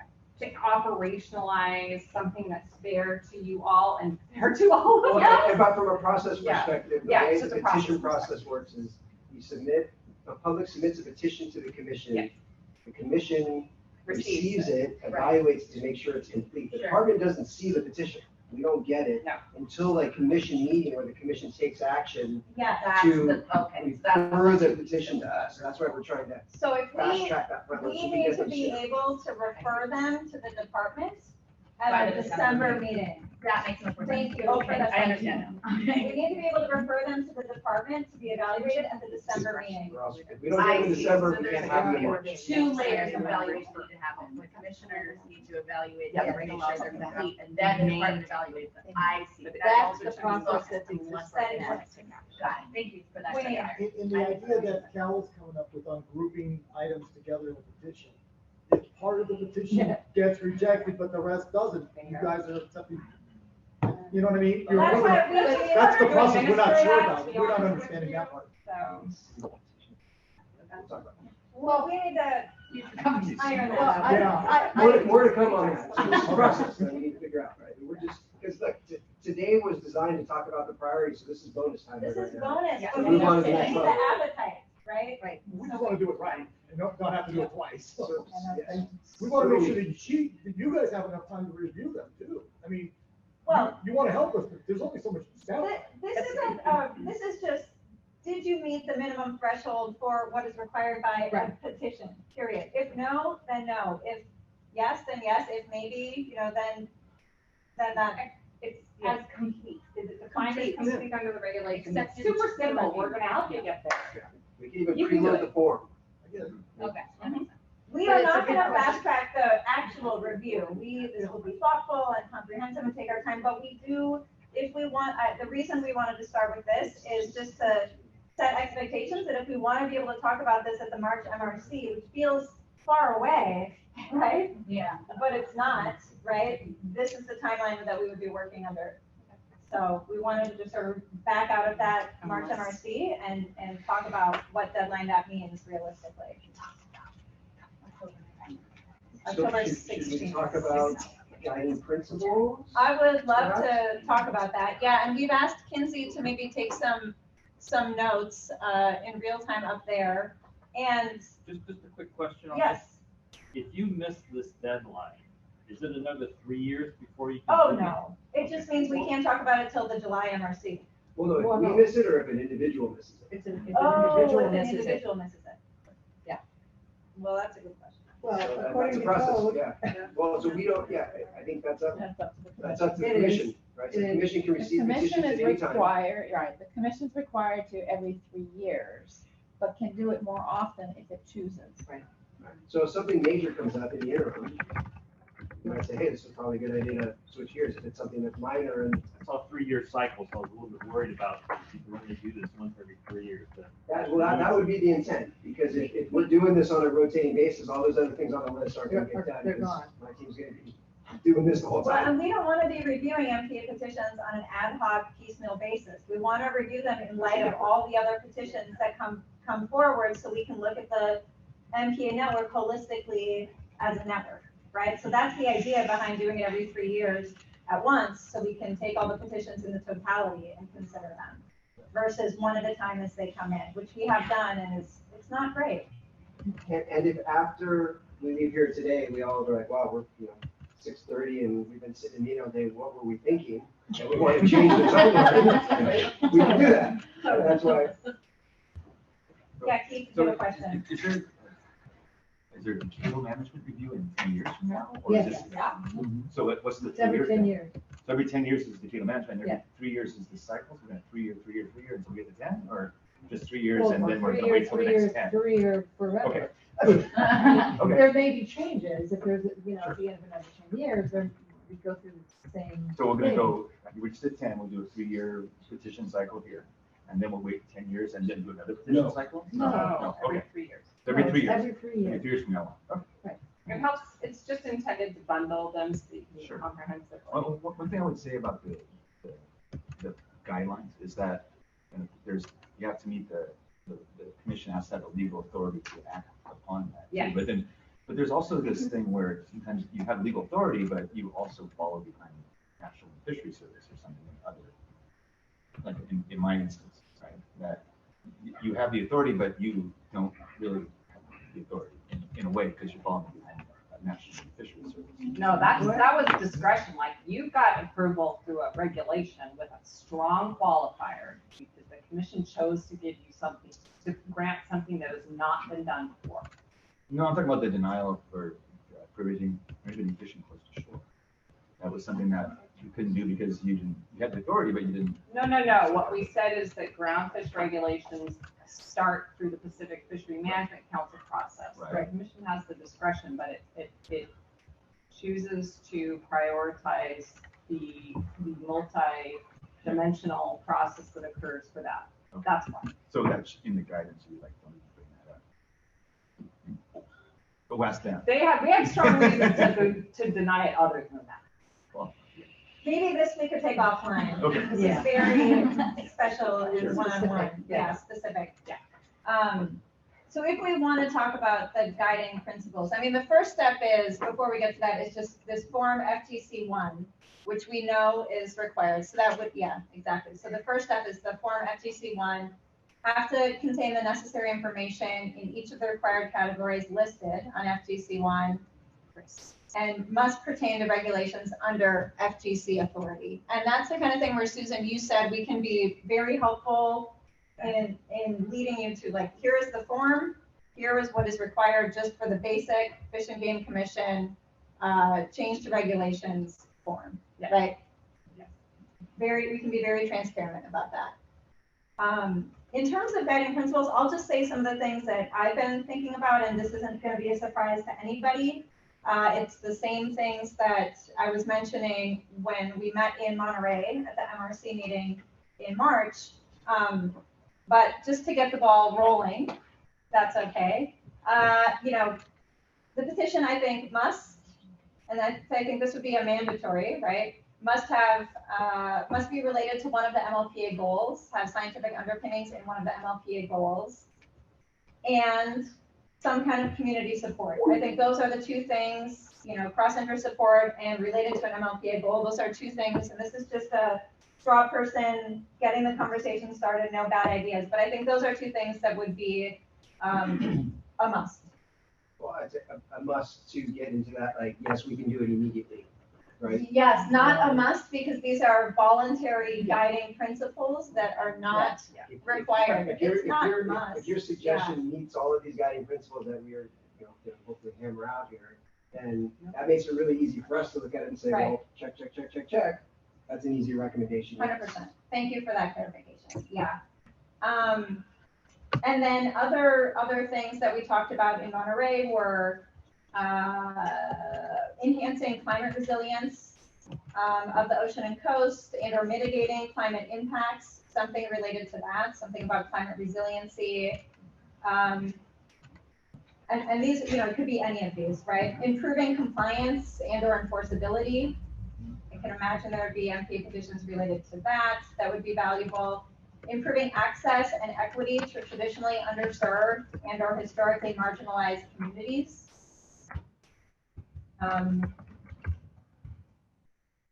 Advancing tribal stewardship and co-management. That was something we heard a lot about in Monterey. Clearly addressing an identified scientific need in the MPA network. Those are some of the things, those again, largely reflective of what we talked about in Monterey at the MRC. I may be missing something, so I don't know, Craig, if you have anything else that you and the department have been thinking about. So a couple of things we've been thinking about, and Becky, Sarah, chime in please. But we really think it's important to look at the history of the MPA, the stakeholder intent, the trade-offs that were made at the time of establishment, because there was a lot of compromise and negotiations that I think we are. I don't think we're required to, but I think we should. We should, to the extent we can, uphold that commitment to those that made those trade-offs. Okay. Are those materials readily available?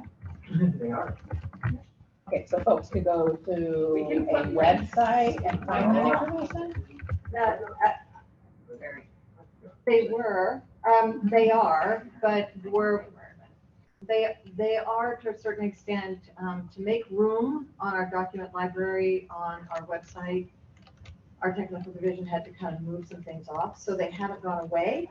So if you can't find anything, let us know and we'll help you find it. So they're still available. It's just a little harder to find. So we'll put a link. Assuming this is something that we can put commission agrees. We can put a link, a direct link on our homepage. We'll find them. All the digitized. Yeah, we'll find them. If not, you come to my office. I've got all the binders there and all my handwritten notes. You can't read And them. the CDs. I have all the CDs, Melissa. I think, Paula, did you have I mean, I have opinions, but I can wait. Okay. Simplifying language, so that's something that we have flagged. Yeah, that's good. That's the question about the last piece, just real quickly. I was going to comment about, going to give input about it should be directed towards fixing, resolving, improving a problem rather than relitigating the original design. Is that what you were saying, kind of, Greg, or is that a separate? That's a little bit different, and I like that. So I'm totally into that as a, But I think, for example, if there was a strong negotiation that happened and worked out that we're going to choose this area and we're going to leave this piece because it was a very important fishing hole, but we'll provide protection there, and say, well, we really think that's important habitat. Now we just propose to close that area, add that in. We might look at that and look at that and say, there were very, very specific documented reasons why that was not included, even if it was local council. And so some of that was, unless there's a real, justified reason, I think that what we're looking at, what is that context for those negotiations? I guess I just want to chime in on this because a lot of these discussions are happening in our collaborative RegRex meetings. And we're looking at some of the historical data, but we're also acknowledging that things have changed over the 10 years. Even the relationships between those stakeholders and the negotiation process, I mean, people are really listening to hear each other and coming up with innovative compromise. It's not the same thing as the designation process. So sticking with some of that original historical rationale when there's many of the same sectors and interests in the room currently, I think. So I think This is looking at it. If we acknowledge, it's acknowledging it. Right. It's not saying it has to, but it's like, let's make sure we've done our homework and we know the history. Yeah. And why we got to where we are, if there is history there, and then why it's coming, why it's a good idea to change it. Okay. Let's change. Acknowledging it, saying what's changed. And understanding. Landscape has changed. Because this has been an eye-opening for a lot of people that didn't go through the process. It doesn't make any sense. Yeah. And if we share that, it's like, wow, okay, there's a lot more to this than I actually thought. Right. And so that, that was necessary for everybody to get creative in the planning process. And that if anybody wants to petition for a change, that's part of the helping them to be creative to think about, be mindful of that. Maybe you're gonna reach out to those stakeholders and find out, the fishermen or whomever it is and say, no, we're it's different now. I think Becky and Sarah have identified a few more that were on our short list. Yeah, any inaccuracies in regulations, discrepancies, those kinds of things, obvious common sense, but that would. Error. Yeah, errors. And then I personally would like to see advancing adaptive management recommendations out of 6.1 that we just spent talking about. So, and I think a lot of these things are going to fit in those anyway, but that's another one. So linking the petition request to the adaptive management recommendations in the DMR. Exactly. And then also recognizing that there's been a lot of advancement in science and new knowledge that has come in since the planning process. So we'd like to have some sort of criteria around that. Like, do we need to make this change because we know more scientifically? Hey, Samantha? Yeah. How are we gonna get a copy of that? Oh, yeah, we're trying to do this in a transparent way right now, so you can see It's this gonna be available via our YouTube page in about 10 days. Well, but also, we will make this pretty and try to work on it between now and August. And hopefully it will be in the August binder and people will get a chance to look at it before the August meeting, when we can actually, I don't know if we can get there, right? But if we can get if we can coalesce around these ideas, then we can recommend them from the full commission at the August meeting. So right now we're just jotting them down to capture ideas that we have. Linking it to goals in the MPA. Another one. That was the first thing that I said. Yeah. Linking to goals. That was the first thing that I said. Whereas number one, up above, it's under related to one of the MLPA goals and has some type of community support. They're two different things. Yeah, two separate things.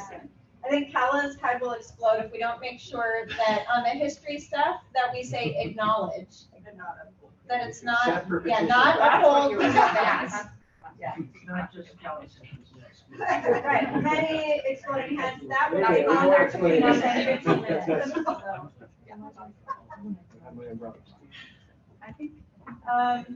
Is there anything else, Susan, that you think is not captured that you think should be?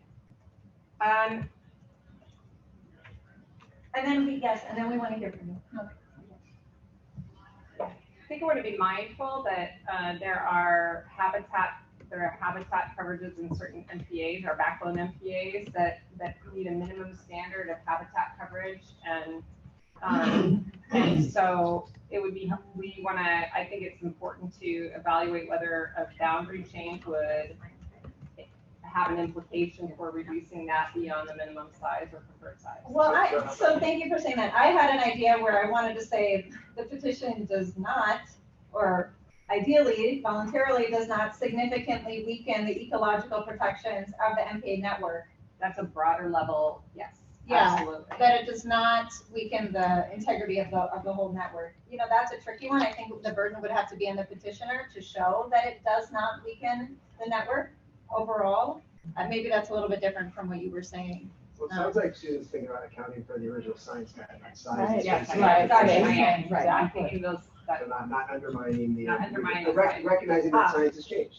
Right, and that gets tricky because if you're looking at the whole network, it may reduce protections for one MPA, but if you're increasing protections in the other, does that, with the size and spacing for the whole network, make it okay? Or is it just MPA by MPA specific for meeting those guidelines of not reducing protections? Well, we've got a kind of cooking Well, model we can leave. I think network, but that's to be, we can look at it both ways. Right, so. Can I, maybe I'll suggest something that's controversial or not, but something about socioeconomics. So it doesn't, so acknowledges excessive socioeconomic impacts or displacement. Will not result in significant or unavoidable socioeconomic impacts, something like that. Just to capture that. Yeah. Or it alleviates. Or it increases, right? It provides more access. Yeah, access was one that we had access to. we have access. So how do we do that? I do have a clarifying question as probably a staff member who might be evaluating a lot of these petitions. I don't have, and we don't have within our team, the expertise to do socioeconomic impact evaluation, right? No, Like, I think what it means is looking. Are you talking about this? She's saying they don't have have the that expertise on their team Yeah, to do so a if that gets socioeconomic referred to analysis. us, we're not gonna be able to do a whole heck of a lot about it. We can bring other people in. So And maybe it's about, maybe less about the socioeconomics and displacement of existing uses, or who's gonna be impacted by it. So if there's a proposal to create a big, huge new MPA, that's gonna impact people that are using that area right now. We want to know who those It'd be people good are. to know Right. who that is and how they feel about it. Right. It's not a socioeconomic impact analysis, but what are the implications for social uses, for uses? Yeah. Social or economic uses. Then implications for that, instead of acknowledges, or it could be, the acknowledges implications, or whatever. Yep. Or just, yeah. Yes. And and again, the burden would be on the petitioner to show that this is not going to, that there will not be socio Well, or the economic. more that any of this can be done by the petitioner. Yeah, exactly. The The easier quicker it it's is, gonna the go for less us. it's. Yeah. Yeah. I'm like, oh boy, this list is getting long. No, this is not what I was going to Well, to take this. I was gonna say, how does it? No, these are all valid. These are, I think for me, in my mind, I'll just say, the must-have is relates to one of the LPA goals, scientific underpinnings or with data or strong connection to one of the LPA goals and cross-interest support. I think those are the two things that we would need to have and not need to have, because it's voluntary, these are just guiding principles. But the others are, I think they're ors. Multiple would be good, but it's certainly not a must-have all of these. Especially if you want it to land in the immediate term yes category.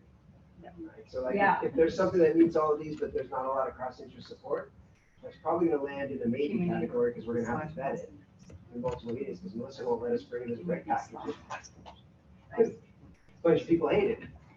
Not true. But I do think it's important to recognize that some of these things, like you can't, how many stakeholders are going to be able to do a socioeconomic analysis? No, Who has access to that kind of data? No, it's going to be an agency. It's Well, going to be an agency that has just a access. and maybe that's, I just threw it out there, maybe that's not a good. Maybe it's not. Maybe it's not a good thing to think about. Hey, Samantha?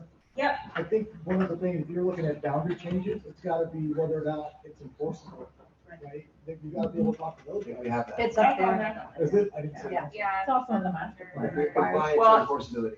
requires enforceability. It's there. we But just said. you're right, that should be a No. must-do, Yeah. enforceable. That's for different. improving, that's different from ensuring that it doesn't. Right. So constantly- that's different. A must-do is, must be enforceable. Yeah. But That's not must. Should. Of course, yeah. We would take money at it. Exactly. So I see that as, yes, it would be great if you could make sure. The department says But- it must be enforceable. Right, but it's going to take our law enforcement division to help us to evaluate that, to make sure that your opinion, that it is enforceable, Well, actually is and that actually- feasibility. Yeah, but that actually, like, any regulation change we make Yes. on has the real, that- on the actual, yeah, just you regular already have conditions, that actually must be enforceable. Exactly. So we can say must be enforceable. That's the one that we actually can say must be. So there's minimum like when you apply for a job, there's minimum qualifications, there's desirable qualifications, and I think we're talking, a lot of these are desirable qualifications. It's not. But not enforceability. Because any They have to be regulation we would pass, enforceable. has to That's be, right. we would But never what- be able to yes, approve. but I keep seeing these things like, ooh, I have all these things, but really,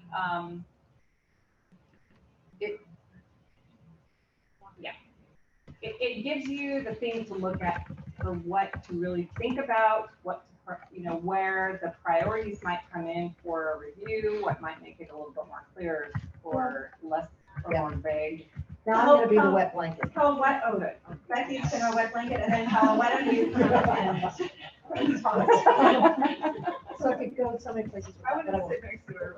won't. I could go so many. So I just want to make sure, I mean, there is a lot on the list and they are just guiding and it's like, you know, but the more complicated petition you put in, potentially the longer it's going to take for us to go through it, analyze it, refer it back to the commission to say yes, no, maybe, or even if it goes yes, it's those let's say they get approved, that complicated petition is going to have a complicated regs package to it.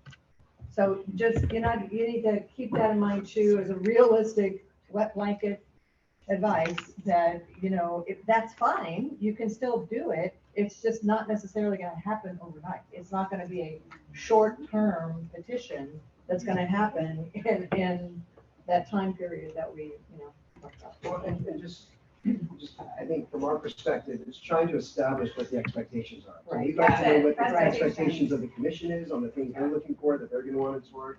So then we know what those are, and we can share that with stakeholders. So, you know, we want to get to yes, we don't want to waste people's time if we can't get there. Yeah, and I don't mean to be asking all the hard questions. I just already kind of know what some of these recommendations are going to be. So I want to just make sure you guys are prepared with the right answers. I have a question about some statewide recommendations and where this would go. Maybe inaccuracies and regulations discrepancies, but we refer to like take types different ways in different regions sometimes in the regulations. So there was a petition to say make consistent. Well, that comes under like clarifying, clarifying regulations or clarifying. Correct, but what would that petition, you know, look like when it's a recommendation for the whole state to, we're basically asking you to look through. No, you would be, You identify telling us where is it it inconsistent. inconsistent? Will you right. please make these consistent? Specific changes. I mean, you have to make it easy for us because we're gonna have, I don't know, 75, 100. I don't know how many petitions. Yeah. we're But gonna that's have. also, that's a requirement of the process. You have to provide clarity. Yeah. About what you're asking Yeah, for. so which regulations and what Yeah. words. So Like so one that's a good point though. So type, that's a big one. specificity of what the change is. So rather than, you know, make them all bigger, right? That's not going to score very well. Right? Make them all smaller, not going to score very well. But make this, you know, move this line 100 feet to the north because X, Y, and Z. That'll make it some traction. It goes back to all the information needed for us to the commission to evaluate, and it says on the Form 1 now, the adequate information for them to be able to determine that this is worthwhile moving forward, because there's enough information to understand and see what the issue is, right? So that's out on there right now. That's one of the guiding, not guiding, that's a in Title 14 that you gotta do right now. The requirement, though, that it's requested. There's Well, 3 it's at the pieces bottom that are of it. required. And then yeah. 3 that are requested but not required. We can argue that later because I looked it up 5 Just looking at times. the time, we got like 10 minutes. Yeah. So we want to turn to the internet. Well, I don't know if we've done the room. I don't think we've done the room. Emily, Keith, come on up too. And you know what, like, maybe we can't do this. Maybe we can't sort of finalize this at the August meeting and move forward, but then that does bump our timeline out. So just want to be isolated about that. That's okay. And maybe that's okay. It wouldn't prevent you from submitting. Not on threat. No, I think you're gonna like what I have to say, actually. Go, Emily. Well, let's hear it. My list, I almost feel silly getting up here, but my list looks almost identical to yours, which I love. So I fully support everything that we put up there so far, particularly there being these 2 buckets of evidence that are the must, well, I'm scared to say the word must, but not must, but yes, which is the evidentiary support, meeting a goal of the MLPA, and the broad-based community support. Does the community support it? So those 2 things, absolutely. Climate resiliency, absolutely. Equity lens, does it, increase access for communities that don't have historic barriers? Yes. Enforcement and compliance, awareness and understanding. Those are the ones that I have. And then I also just wanted to say that I sort of imagine these as being similar to the inquiries that we were talking about earlier. It's like, does it do this, that, whatever? And it doesn't have to meet all of these, right? Does not have to meet all of these. No, it can, because that would be insane. It would have to meet a couple of these and then. Right, now you're getting, that's the point I was trying to make. Right. It is, you're not going through this and saying, check, it does all of these things. You're going through it and saying, does it meet those first 2 most important things? And then does it accomplish one of the other ones? Yes, some of your changes might seek to enhance tribal stewardship and access. Right. And equity, right? Exactly. For example, so you would Exactly. tick a few boxes. Exactly. Yeah. Okay, Right. great. But it might only enhance enforcement. That's also great. Also okay. But Also then- love but then that. to think about it through the lens is, if you're enhancing enforcement, are you also not, doing something negative to one of those categories That's too? a good point. So if So you're there enhancing needs to be enforcement, checks but and balances you're, there. right, something to think about. What this reflects is the kinds of things that have been recognized as important trade-offs. Mhm. And so if you're putting something forward, we're asking you to do the work, to think about those other considerations, implications or ramifications. Okay. Because there are always competing values that come into play. Yep. But then the only other thing I have to say would be if we want to adopt this at August, the bycatch deadline is what, August 11th? Am I doing that math right? So what do we think it's reasonable to have this list out for us to be able to comment on before then? Is that? Would have to. August 10th. August 10th is the deadline. August 10th is the deadline. Well, we have something to work with, so I'm done. I'll let Keith go. While they're talking, Keith. What maybe that's not even actually C1 thing. It's like, I'm looking for implementation of something that's already legal on the books. Restoration and state marine conservation. So we need a policy. What does that fit? Well, but it doesn't. it doesn't. It's a different topic. It is about the priorities that we've already talked about. So this is just narrowing down to the one piece. It's not at the exclusion of the other ones that have been identified as priorities. Okay. Yeah, for sure. Okay. Yeah. Doesn't urchin culling, couldn't simply be a request to have an Change allowed an use? SMCA to allow urchins, that could be a petition. I'm not into it. 100%. Don't get me wrong, I'm not into it. I'm just saying it's a pathway that like catches on the agenda. Well, but you'd still only be able to take 35, right? Because the back one is still No. That's an interesting point. And that's not Yeah, as much as depends science on- experiment though, to Steve's point this morning, AKA 100 years ago, right? Like, that's not an experiment then, that's like making a regulatory change, monitoring and after, that's not a scientific experiment. So that may inform whether that's what you want or not. Stability last week. Yeah, right. I find that most of the stuff I was going to come up and raise, sort of a regular public comment is there in different language, which is great. I do want to ask the question. I would have, for example, I would have put the relitigate thing the opposite, right? You said, would we leave like more sport open because that was for, I was made it opposite. I would have said we shouldn't just come in and say let's have allow pelagic fishing in all our SMRs just because I never believed in SMRs or whatever. So clarify that. I kind of want to. It was mentioned, and I didn't necessarily think it stuck, or I didn't get clear on whether it's fully thought about. Would we ultimately be going petition by petition, or would the commission ultimately be reviewing a group of petitions from which the obviously bad ones had been deleted, the incomplete ones had been deleted, and then you essentially have a re-network essentially? I kind of like that. I can see downsides for sure, but if we're going to be like having these concepts of maintains or no net loss or gives as much as it takes and that kind of thing, Yeah, we want to having an integrated holistic proposal look. makes a lot of sense to me. I like that idea when I heard it. I don't even know where I heard it, but that was the one thing. And might be we'll call it the Helms idea. Can I just clarify that? Yes, but I want to make sure that that's not being construed as let's shuffle the deck and redesign the network. That's right. No. To maintain the integrity of what we're seeing. That's what the findings should not signal Yes, otherwise. thank you for saying that. What we know is the MPA network largely works the way it is. It's still early days, so we don't want to toss it all up in the air and start over. No, agreed. We do not want to do that. Yeah, last little quick. I do not want to do that. Last little remark, if I could make, is we want to have, I mean, it sounds like we're heading towards a statewide package of MPA adaptive adjustments. It's not a renew network or anything like that, but it's always one thing. And I think that'll bring a lot of clarity to the process. So that's it. That's really helpful. Thank you for saying that. If I may, please. I believe what we talked about is there may be a cluster of them that it's pretty clear and it's sufficiently straightforward enough that those could go forward. It's the equivalent of a cleanup package. Yes. While the others are more thoughtfully being developed, that may or may not make it through rulemaking because of the public discourse that it will engender. Yep.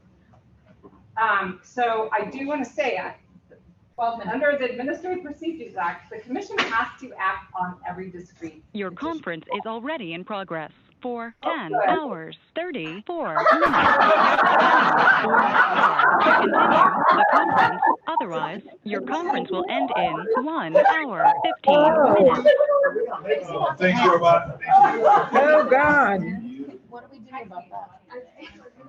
Wow. And I also just want to note that we do have a couple of people that have waited the entire day to speak about California sport fishing halibut, and I would feel very, it would be a good service to them. So we do need to wrap up this part. This is not the last opportunity. Craig, I know you and Sarah were having a conversation about when you think you might be able to make a version of this available so that folks can see it well in advance of the August 9th deadline. Maybe if Susan and kids can take a first stab at it, get it to us like Monday or Tuesday next week, we can take a look at it, get it back to you by Friday.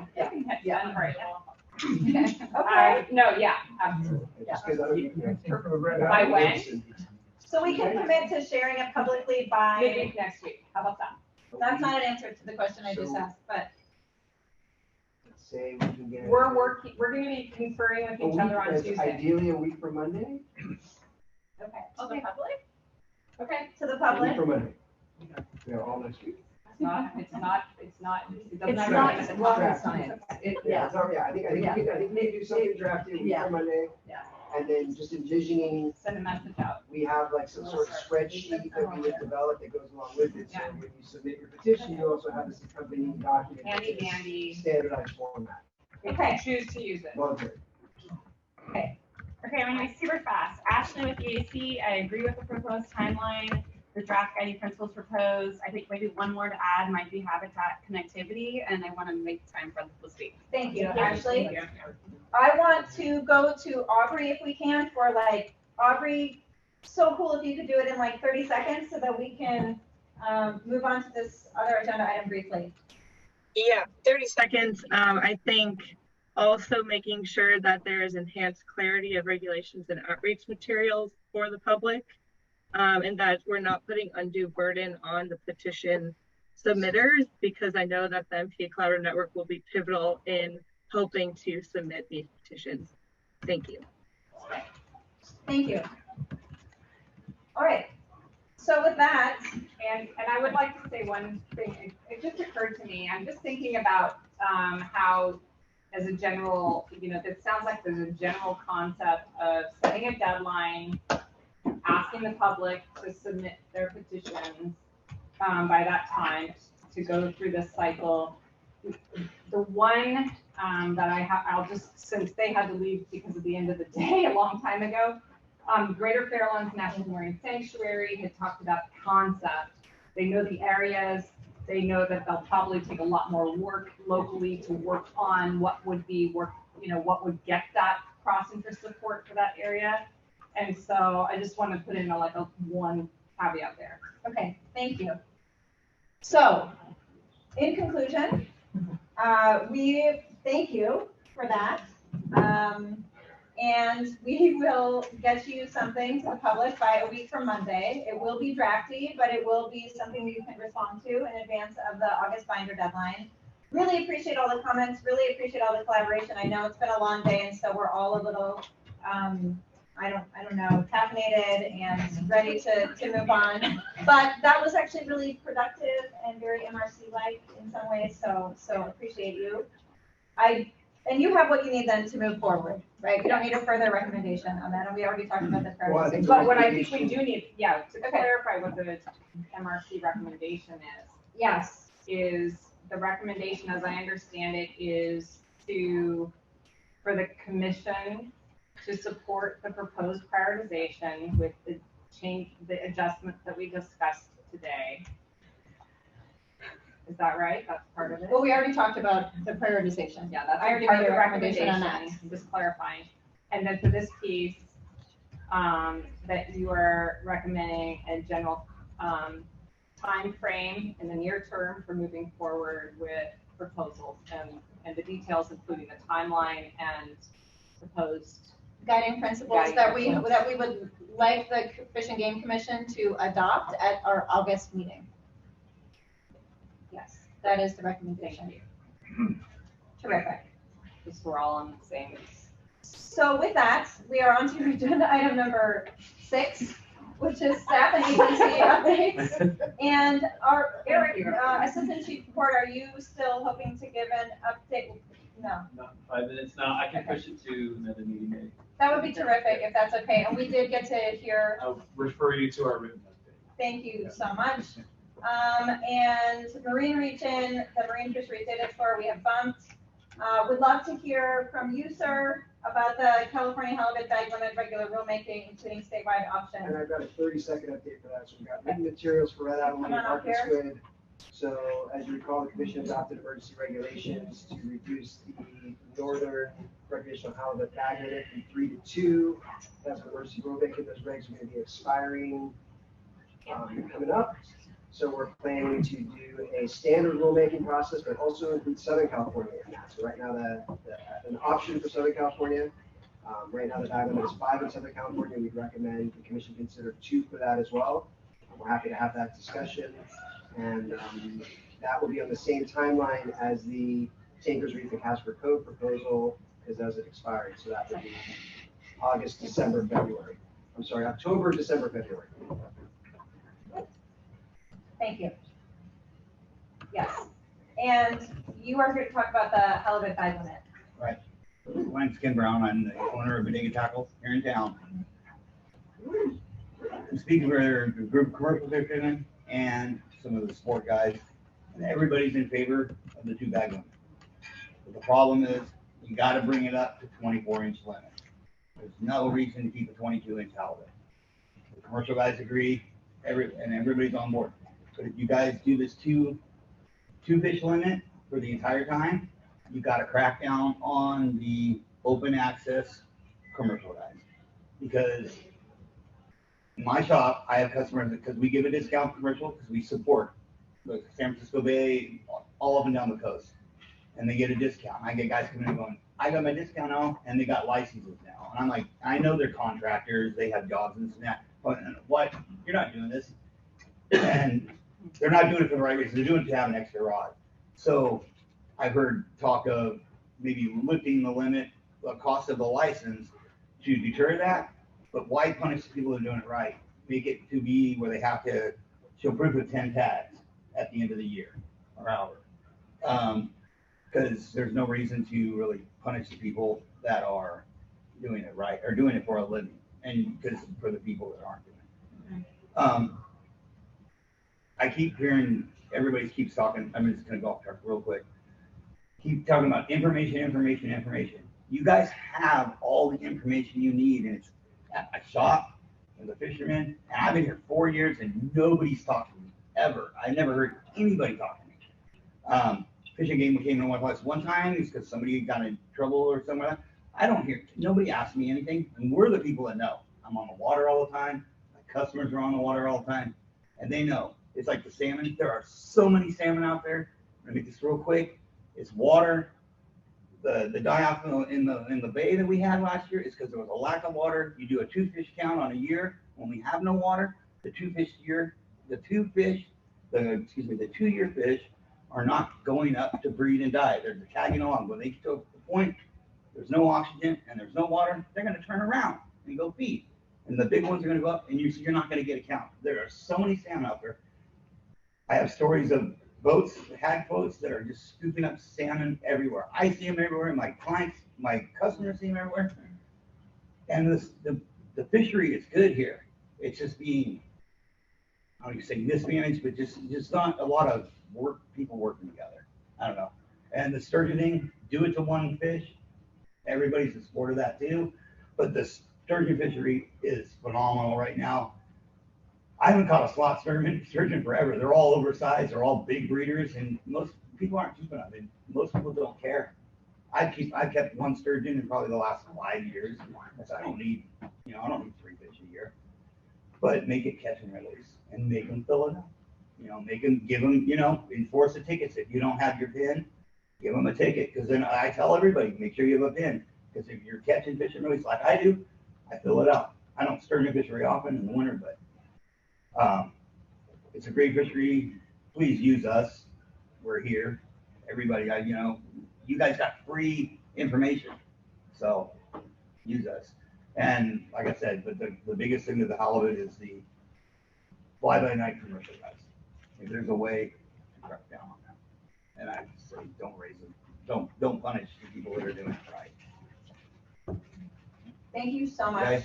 for your patience. Sorry. Your flexibility. Please don't be sorry. We are sorry. It's been a really long day. It's all good. Really appreciate you being here. My job's close by. Well, and just to close the loop Yeah. on that, thank you for the comments. Great talking to you. I've got your contact card. I'll have staff reach out to you, get more. Yeah, anytime. But we need more of that. The size limit is not something we're gonna be able to bake into this immediate package because we're on a tight timeline to catch the emergency regs before they expire. Yeah. But that's certainly something we can explore as part of the broader halibut management framework. That now that we've hopefully gotten beyond the bycatch acceptability standard, we can start looking at management measures. One of which could be, we talked about a season for the gillnet, so that could be reduced cake for the gillnets. As we've heard from the rec guys in the south, you're gonna limit our catch, you gotta limit the other sector, so we're looking at that as well. Thanks for. I definitely want to chime in on that because the way that we're doing the bag limit, if we go down on the rec sector and all we do is transfer to the other sector, it's not a conservation area, right? Yep. So the open access and everything goes hand in hand with this. So, yeah, we have a concern as long as they stay hand in hand, we're okay. It just might not be on the same time frame. That's it. Or it is. So we'll put the package as an option, and if we're not right to go to 2 in the south, then we're not right. Great, thank you. The commission staff was a written update. Jamie Diamond, I see you have your hand up. I am hoping maybe that's an artifact from earlier. We have to be out of here. Oh, okay. Hi, Jamie. We actually do have to pack up. I'm so sorry. But yeah, if you want to just make one comment. Yes, hi, Jamie Diamond, Stardust Sport Fishing in Santa Barbara Landing. Speaking to the halibut issue, there is no issue with California halibut in Southern California, and to lower our bag limit when we already are gonna have severely altered seasons due to groundfish regulations, reducing our ability to put fish in the bag when we cannot fish in deeper water because the conditions make it unsafe for us to do so. We're forced onto the beach. We won't be able to keep any rockfish, any brown fish. So to reduce our halibut bag is really going to cause even more problems than we're already facing. It's not necessary, and this is overly burdensome. Thank you. Thank you for that feedback, Craig. I don't know if there's any, yeah, we hear you, and we'll keep that in mind. And we'll reach out. Craig will reach out. Agenda item number 7. The only thing I'll say is that we're going to add health to the November MRC meeting. Yes. Other than that, there are no changes and no new agenda topics. And Dr. Lakins, I see you have your hand up. Yeah, if I could ask a quick question. When are we going to talk about the abalone? I guess there's a new plan, red abalone recovery plan. Well, This Craig, is the first I've heard about it. That written update was in the binder. Yeah, I saw all that, but I mean, that's all happened without much public input, and it sounds like these teams that you're proposing to form are exactly like the teams we just had for the last go around with the integration of the 2 plans. Craig, would you like to respond to that? Well, I just closed my notes. So, we can do an update at an upcoming commission meeting or MRC meeting, next commission meeting. Terrific. So you said the next meeting, Craig? I'm sorry, I couldn't hear you. Tell us when you'd like an update. I think August commission meeting, August or October for the update on red abalone. Probably August. Yeah, let's do August. Okay, yeah, so we can get an update from Craig on that at the August Fortuna meeting. Full That's the commission. MRC or the commission? I'm sorry. It's a full commission. The commission. All right, thank you. Have a good Thanks, Jack. night. Thank you, you too, Jack. And with that, we are adjourned.